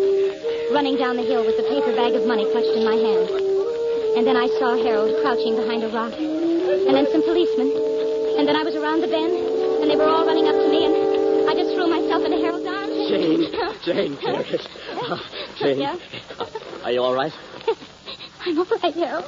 Here's the money. Oh, yes. Yes, it's all here. All right, officer. Okay, Chuck, let him go. Come, my dear. Harold. Harold, what? Tear gas. Tear gas? It's quite harmless, really. But Harold, tell him. Tell him what we promised. I'm afraid it's out of our hands now, my dear. Harold, you promised. You gave me your word of honor. Of course I did. You but knew. I still... You knew all the time you planned to do this. Stop that. Stop it. Please, my dear, you're on the wrong. Go. Jane. Stop it. Stop it. Jane. Stop it. Stop it. Stop it.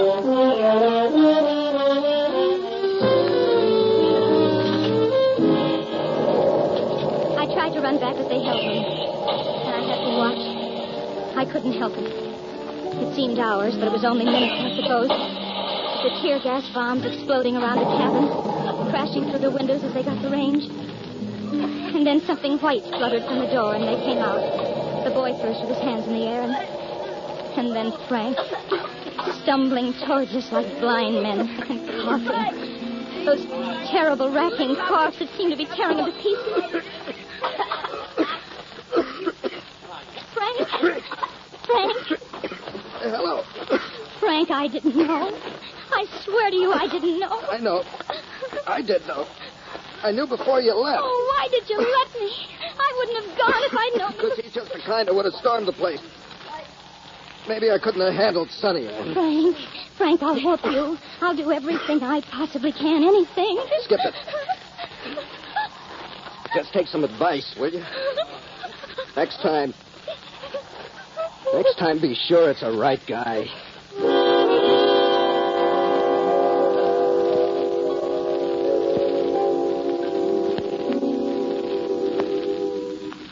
You know, it's funny.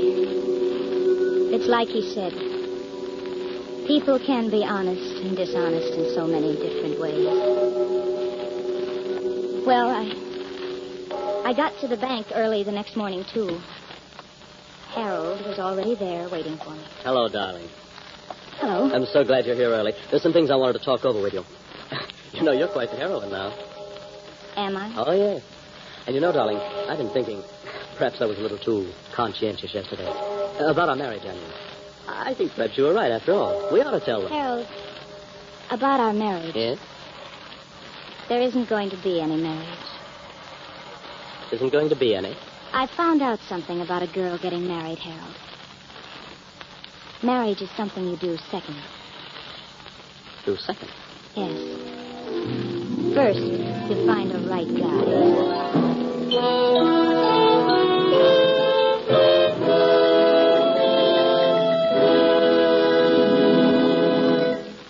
From Hollywood, The Clock is produced and directed by William Spear and stars Kathy and Elliott Lewis. This evening's play was written by Robert Richards. Basil Adlam is our musical director. Next week, same time, listen again to The Clock.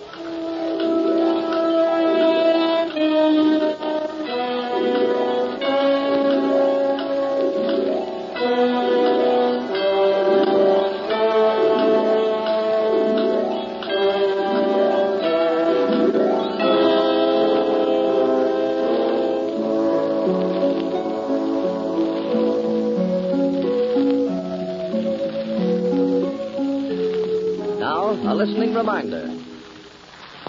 Who knows? You might be telephoned to name the new mystery melody for fabulous jackpot prizes. Be sure to hear it on Stop the Music tonight over this ABC station.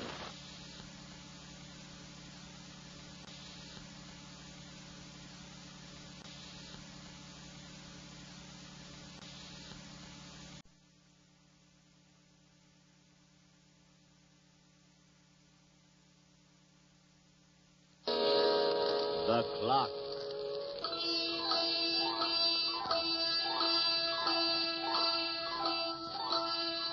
From Hollywood, The Clock tonight stars two distinguished players, Lorene Tuttle and Joseph Kearns, and is produced and directed by radio's master of the art of suspense, William Spear.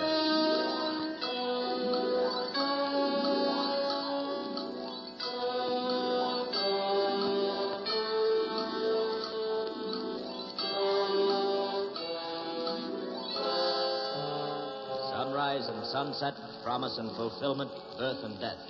The whole drama of life is written in the sands of time.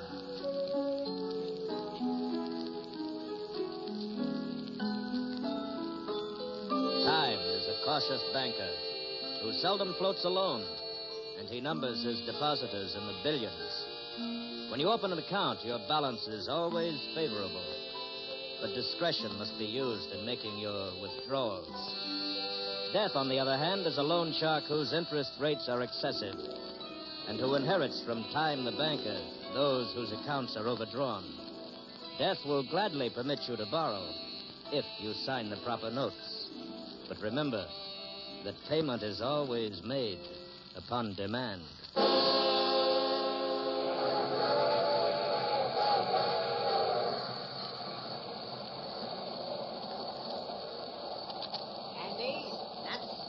Fruit. There is no diner on this train. Fruit. Fruit. Can't stand the sight of it. Turns my stomach. You like fruit, mister? It depends. I used to like it once. Used to fill myself up to the ears with it. Bananas, apples, pears, and grapes. But now... Car smoker? Sure. Can light me up, huh?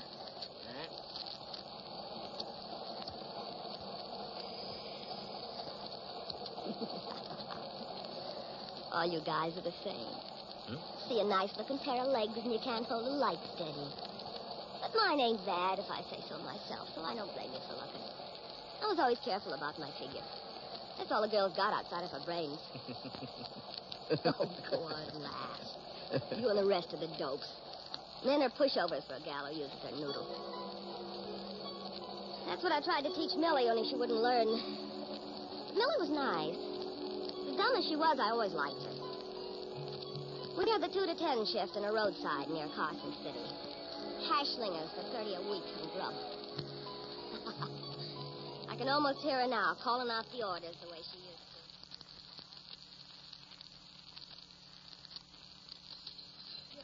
Two on a raft and burn one. Two on a raft and burn one. Roger. Oh, need some help, Liz? No, I'm doing fine. Oh, gee, what a day this was. I'm dead on my feet. Oh, but we'll be off in half an hour. Yeah. Stanley's calling for me. Again? I wish you wouldn't pick on him, Liz. You know how I feel about Stanley. You're gonna marry him. Mm-hmm. He asks me. Then what? Well, then I'll quit this job and take care of our home. Oh, you mean instead of slinging hash for truck drivers, you'll do it for free for Stanley? Oh, girl's got to get married sometime. Not to a lemon like him. You want to be squeezing nickels for the rest of your life? Marry Stanley. Oh. You want to keep wearing $7.98 dresses and $3 shoes? Marry Stanley. I just don't understand. I understand this much. I'm sick and tired of wrestling pots and flattening hamburgers. I do it here because I gotta eat. But when I walk out of this dump, I'll graduate. Oh, Stanley's got a good job. He makes $55 a week, and he has a car. He loaned it to me tonight to come to work. A car?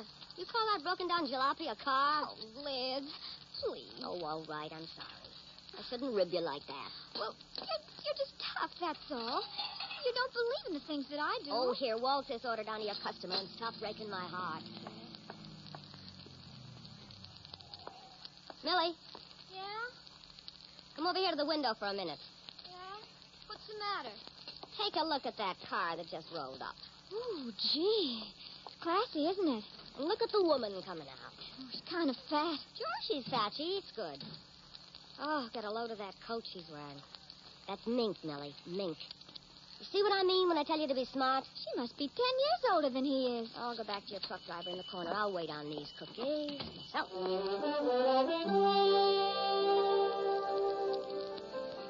She was about 50 or 55. She had rocks on her fingers as big as doorknobs and a diamond choker around her neck. The guy was much younger. I'd say in his middle 30s, and he reminded me of a mouse. And he followed her inside as if she was a hunk of cheese. She looked around and sniffed with her nose in the air, then walked to a stool at the far end of the counter. The way Skinny wiped it off for her with his pocket handkerchief, you'd have thought the joint was infected. There you are, my dear. Oh, what a dreadful place, Henry. Why on earth did you decide to stop here? Why, I thought you were hungry, Victoria. I'm not hungry enough to dine in a pig pen. What'll you have, folks? Just coffee for me. And please make sure the cup is clean. I'll have coffee and pile a mold with chocolate ice cream, please. This place smells of onions. Oh, how can you be so irritating? I told you I preferred to dine at home. I'm sorry, my dear. We'll leave in a very few minutes. Young lady, Well, please change this spoon. And don't handle the next one with your fingers. now look here. Let's have our coffee now, may we, please? There you are. I'm not sure I like her. Now, my dear. Let's drink it while it's hot, huh? I don't usually like it, but I was so mad I flomped around to the coffee urn to pour myself one. I wasn't so mad I didn't see their reflections in the chromium. I noticed what he did. He pointed to something behind her back. As she moved her head around, he dropped 2 pills in her java. And I had a hunch that 10 would get me 50. Those pills weren't saccharin. Well, now, how much do I owe you? That's 35 cents plus 1 from my uncle. Oh, Let's get out of here, Henry, before I become ill.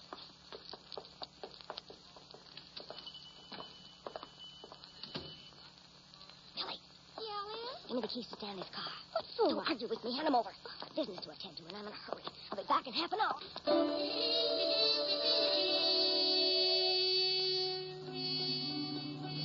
I kept right behind their gray sedan for 10 minutes while he stayed on the highway. But when he took a sudden left on an old dirt road, I dropped back a quarter of a mile and doused my lights. Followed his tail light for another 5 minutes until it stopped near an empty field. Then I backed the jalopy around the bend of the road where it couldn't be seen and walked up another 100 yards on foot. He'd already dragged her across the field when I got close enough to see him, and he was working like a beaver to dig the hole.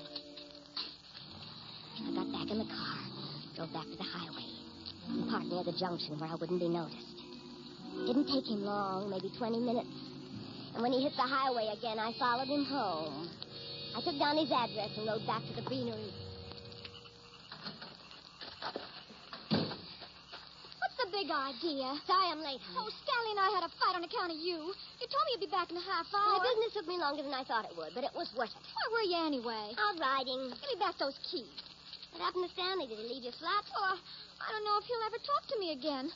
It's all because of you. Well, I won't be around to give you the needles any longer, honey, so maybe it's all for the best. What do you mean? I'm leaving this flea-bitten rat trap tonight. You got another job, Liz? Maybe.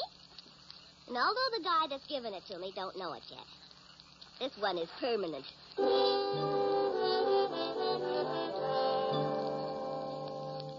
About 5 the next afternoon, I showed up at Henry's house.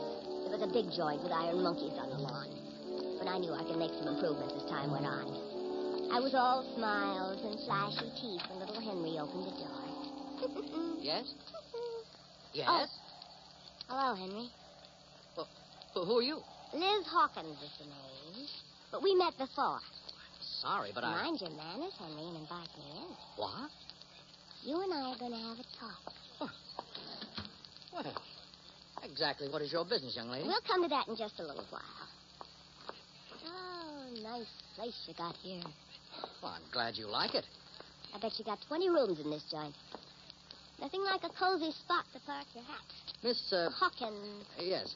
I'm rather busy. I don't have much time, so kindly explain what you're doing here. Oh? I came to see your wife. My wife? She is your wife, ain't she? At least she was wearing a wedding ring when I met her. And when was that? Last night, in the roadside beanery. You came in for a cup of coffee. Oh, yes. Now I recall who you are. You work there. You're getting right, Henry. Real sharp. Where's her bedroom? Her bedroom? Your wife's. I want to see her clothes. Would you like me to call the police and have you thrown out of here by force, young lady? Try it, Henry. Go ahead and try it. Where's the phone? All right, I will. Just tell him to meet me where the state highway makes a junction. With number 9.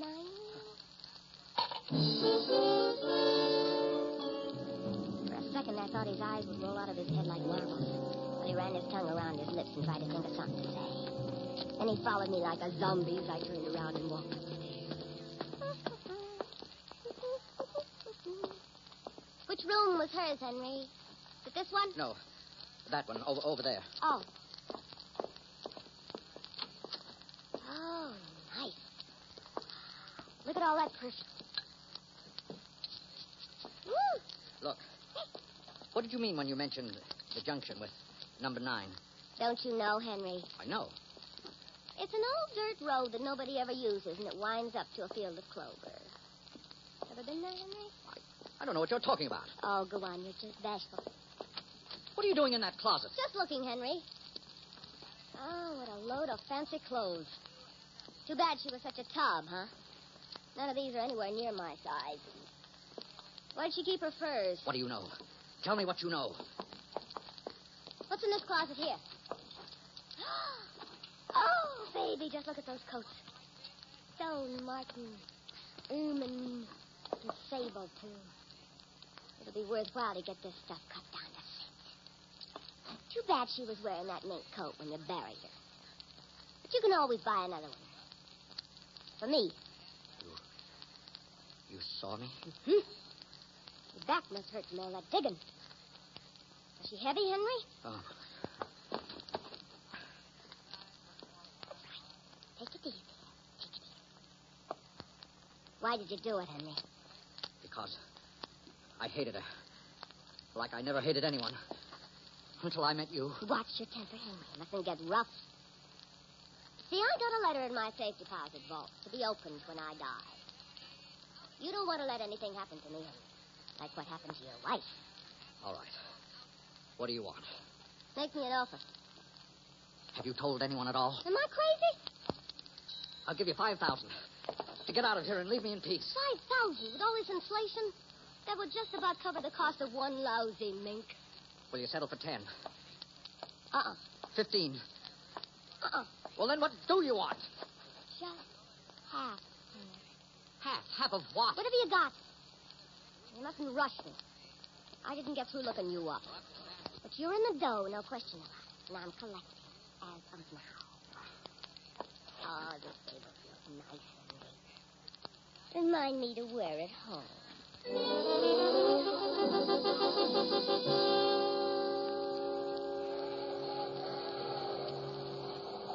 Candy, nuts, all kinds of fruit. Get your fresh fruit here. I wish you wouldn't keep walking through this car. Every time he mentions fruit, I get so mad I could spit. Light me up again, mister. He even gave me his house and moved to the hotel. Said he wanted to be alone because he was nervous. How do you think I had anything to do with that? I was certainly easy to get along with as long as he sent his checks on time. And when Henry got forgetful, all he needed was a hint and a gentle reminder.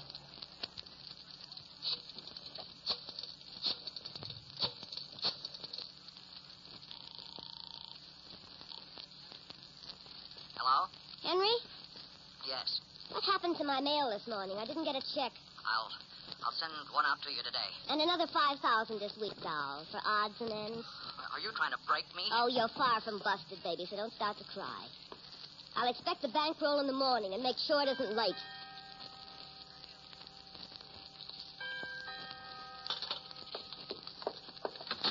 Liz! Hello, Millie. Come on in. Oh, when I got your message, I was so surprised. I haven't heard from you in months. Take your coat off and have a drink. Oh, you know I don't drink, Liz. Well, then have a hunk of fruit. There's a whole basket on the table. You're crazy about your fruit, huh, Liz? I never get enough. Oh, I remember how mad the boss used to get when you ate so much at the beanery. How is the old slob? Mr. Willis? Oh, I haven't seen him in ages. I'm not working anymore. I've been married for 7 weeks. Stanley? Mm-hmm. Oh, you poor dumb Dora. Oh, now, please, Liz. Remember, he's my husband. If you're going to start that all over again... Oh, relax. Come on up and have a look at my flop house. You mean this place is yours? See anybody else around? Oh, Liz, it's beautiful. I thought you were only working here. As a pot dresser? Well, Not me, hon. Here, take a look at this. Oh, what is it? Rabbit? It's ermine dope. It's ermine, and it came with the house. Oh. How did you get it, Liz? It was a present from a friend. Someone died. And I came into a lot of dough. So happy for you, Liz. Happy? You mean you're eating your heart out? Well, I'm not jealous, if that's what you're thinking. I'm not jealous at all. You see, I'm happy with Stanley. You must be crazy. Well, he's good to me, and I've got security. That's what counts the most, Liz. Security. Knowing that what you've got's permanent, and no one can ever take it away. Yeah, there's something in what you say. Makes a difference, doesn't it? At least you're sure that nothing can change. But I don't have to tell you. You've got even more of that than me. Not yet, I haven't. Huh? Something I overlooked. But thanks for reminding me, Millie. I'm going to let myself in for some permanent security right now.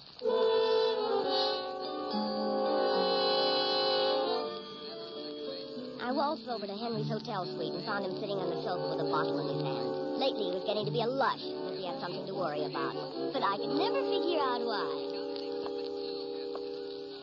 Well, cockeyed again, Henry? What do you want from me now? I've been thinking about security. Security? A girl's got to look out for her future. You know what security is, Henry. That's why you married your wife. She had connections. Big business connections, and she made you a lot of dough. Don't mention my wife to me. What's your tone of voice, Henry? I might get sore. I'm sorry. Now, where was I? Oh, yeah, security. I've been thinking, Henry. Suppose something happens to you.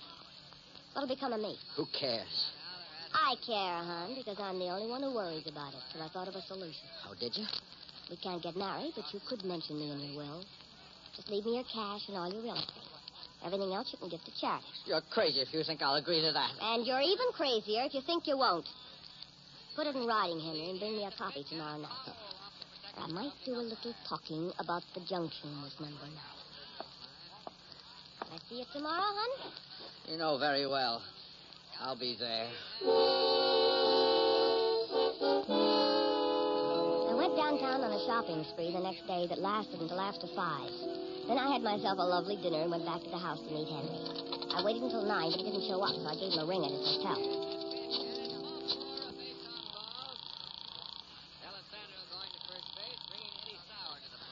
Hello? Henry?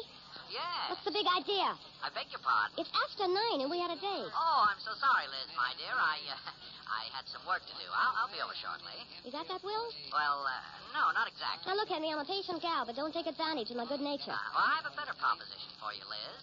Yeah? Mm-hmm. After all, a will is merely a scrap of paper. I can give you more security than that. How? Just be patient, and I'll tell you. I'll be there in about an hour. I had a funny feeling. I didn't like the way he talked.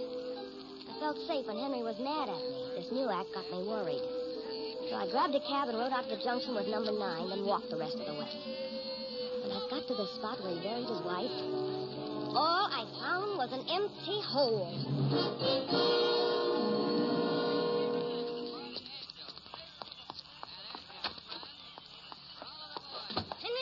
I'm in here, my love. I I've been waiting for you. What are all them suitcases doing in the hall? I'm moving in, Liz. Yeah? Yes, and you're moving out. Now, don't tell me you're getting frisky. I admit I'm feeling kind of surprised. Before you dislocate your shoulder trying to pat yourself on the back, let me tell you I know all about it. Do you? I just came from your private graveyard, and I saw the empty hole. Fine. Then there's very little I'll have to explain. But you forgot something, Henry. Oh, did I? I can still do a little talking. And if you can't produce your right... Haven't you overlooked one little detail, too? Remember that by keeping silent, you're an accomplice to the crime. Henry, you're improving. Oh, thank you. You're almost bright enough now to get your diploma. I learned very quickly from you. Oh. Well, I'll tell you what we'll do. Let's compromise. Oh, how? 50 grand in the first. I'll give you 5. Nothing to it. Then you're at liberty to do what you like. You're bluffing, Henry. And so are you. I'll settle for 10. 5, Liz, and not a penny more. Start writing up the check. Well, I must admit I admire your attitude. You're a realist, Liz, and a very clever girl. Well, it's fun while it lasted, and there's no point in crying in my beer. Well, just to prove there are no hard feelings, suppose we end this partnership with a drink. Why not, Henry? I don't mind if we pass in. All right. Just stay where you are, my love. I'll mix them myself. Oh, Henry was subtle as a kick in the head. I could almost see him reaching for his pills before he touched the bottle. And I knew the Mickey he was trying to slip me would last for a long, long time. He put the glasses on the table when he came back to the room, one for him and one for me.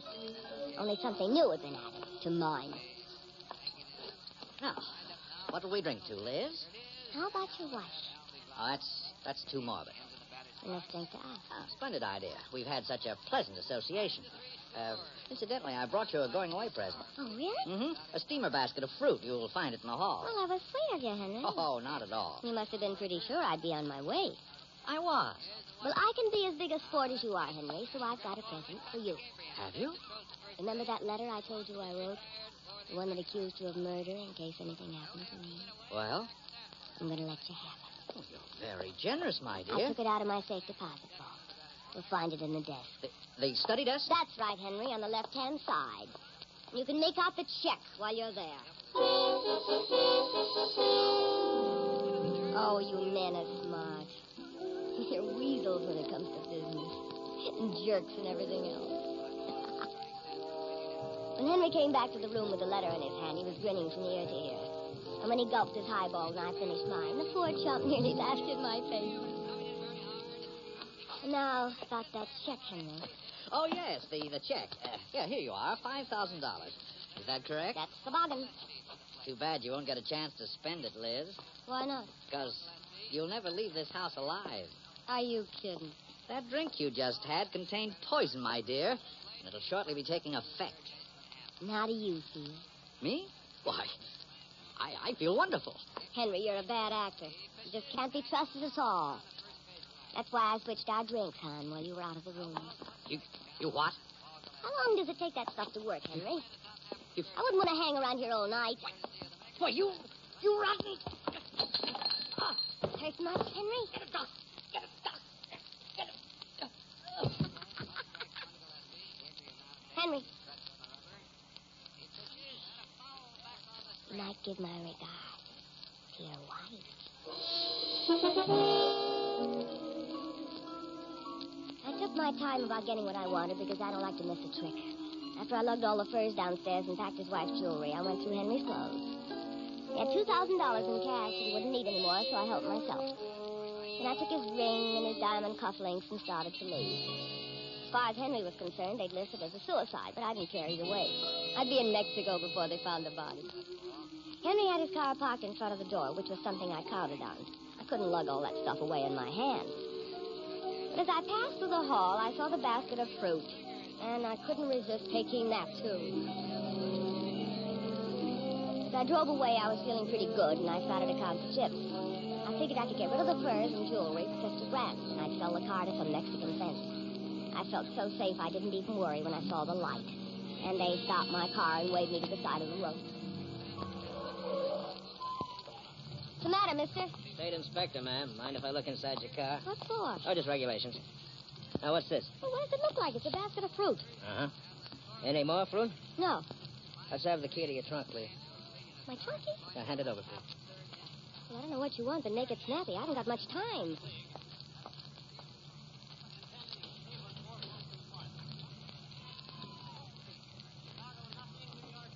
Jim, come back here.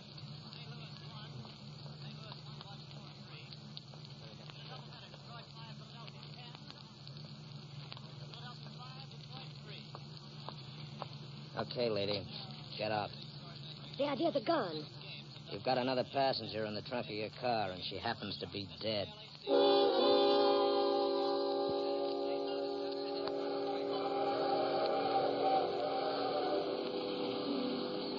It was Henry's wife, all right. Dope had stuck her in the trunk after he dug her up.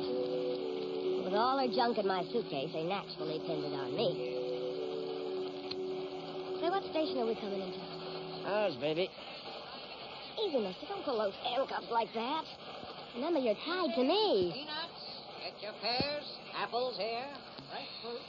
Now you know why I hate the sight of apples so much. I was eating one when I was stopped by that cop on the California border.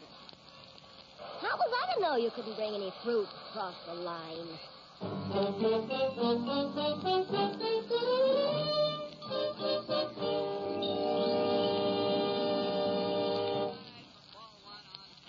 From Hollywood, The Clock is produced and directed by William Spear, and tonight stars Lorene Tuttle and Joseph Kearns. This evening's play was written by Lawrence Clee. The Clock theme was composed by Bernie Green. Our musical director is Basil Anthem. Next week, same time, listen to The Clock.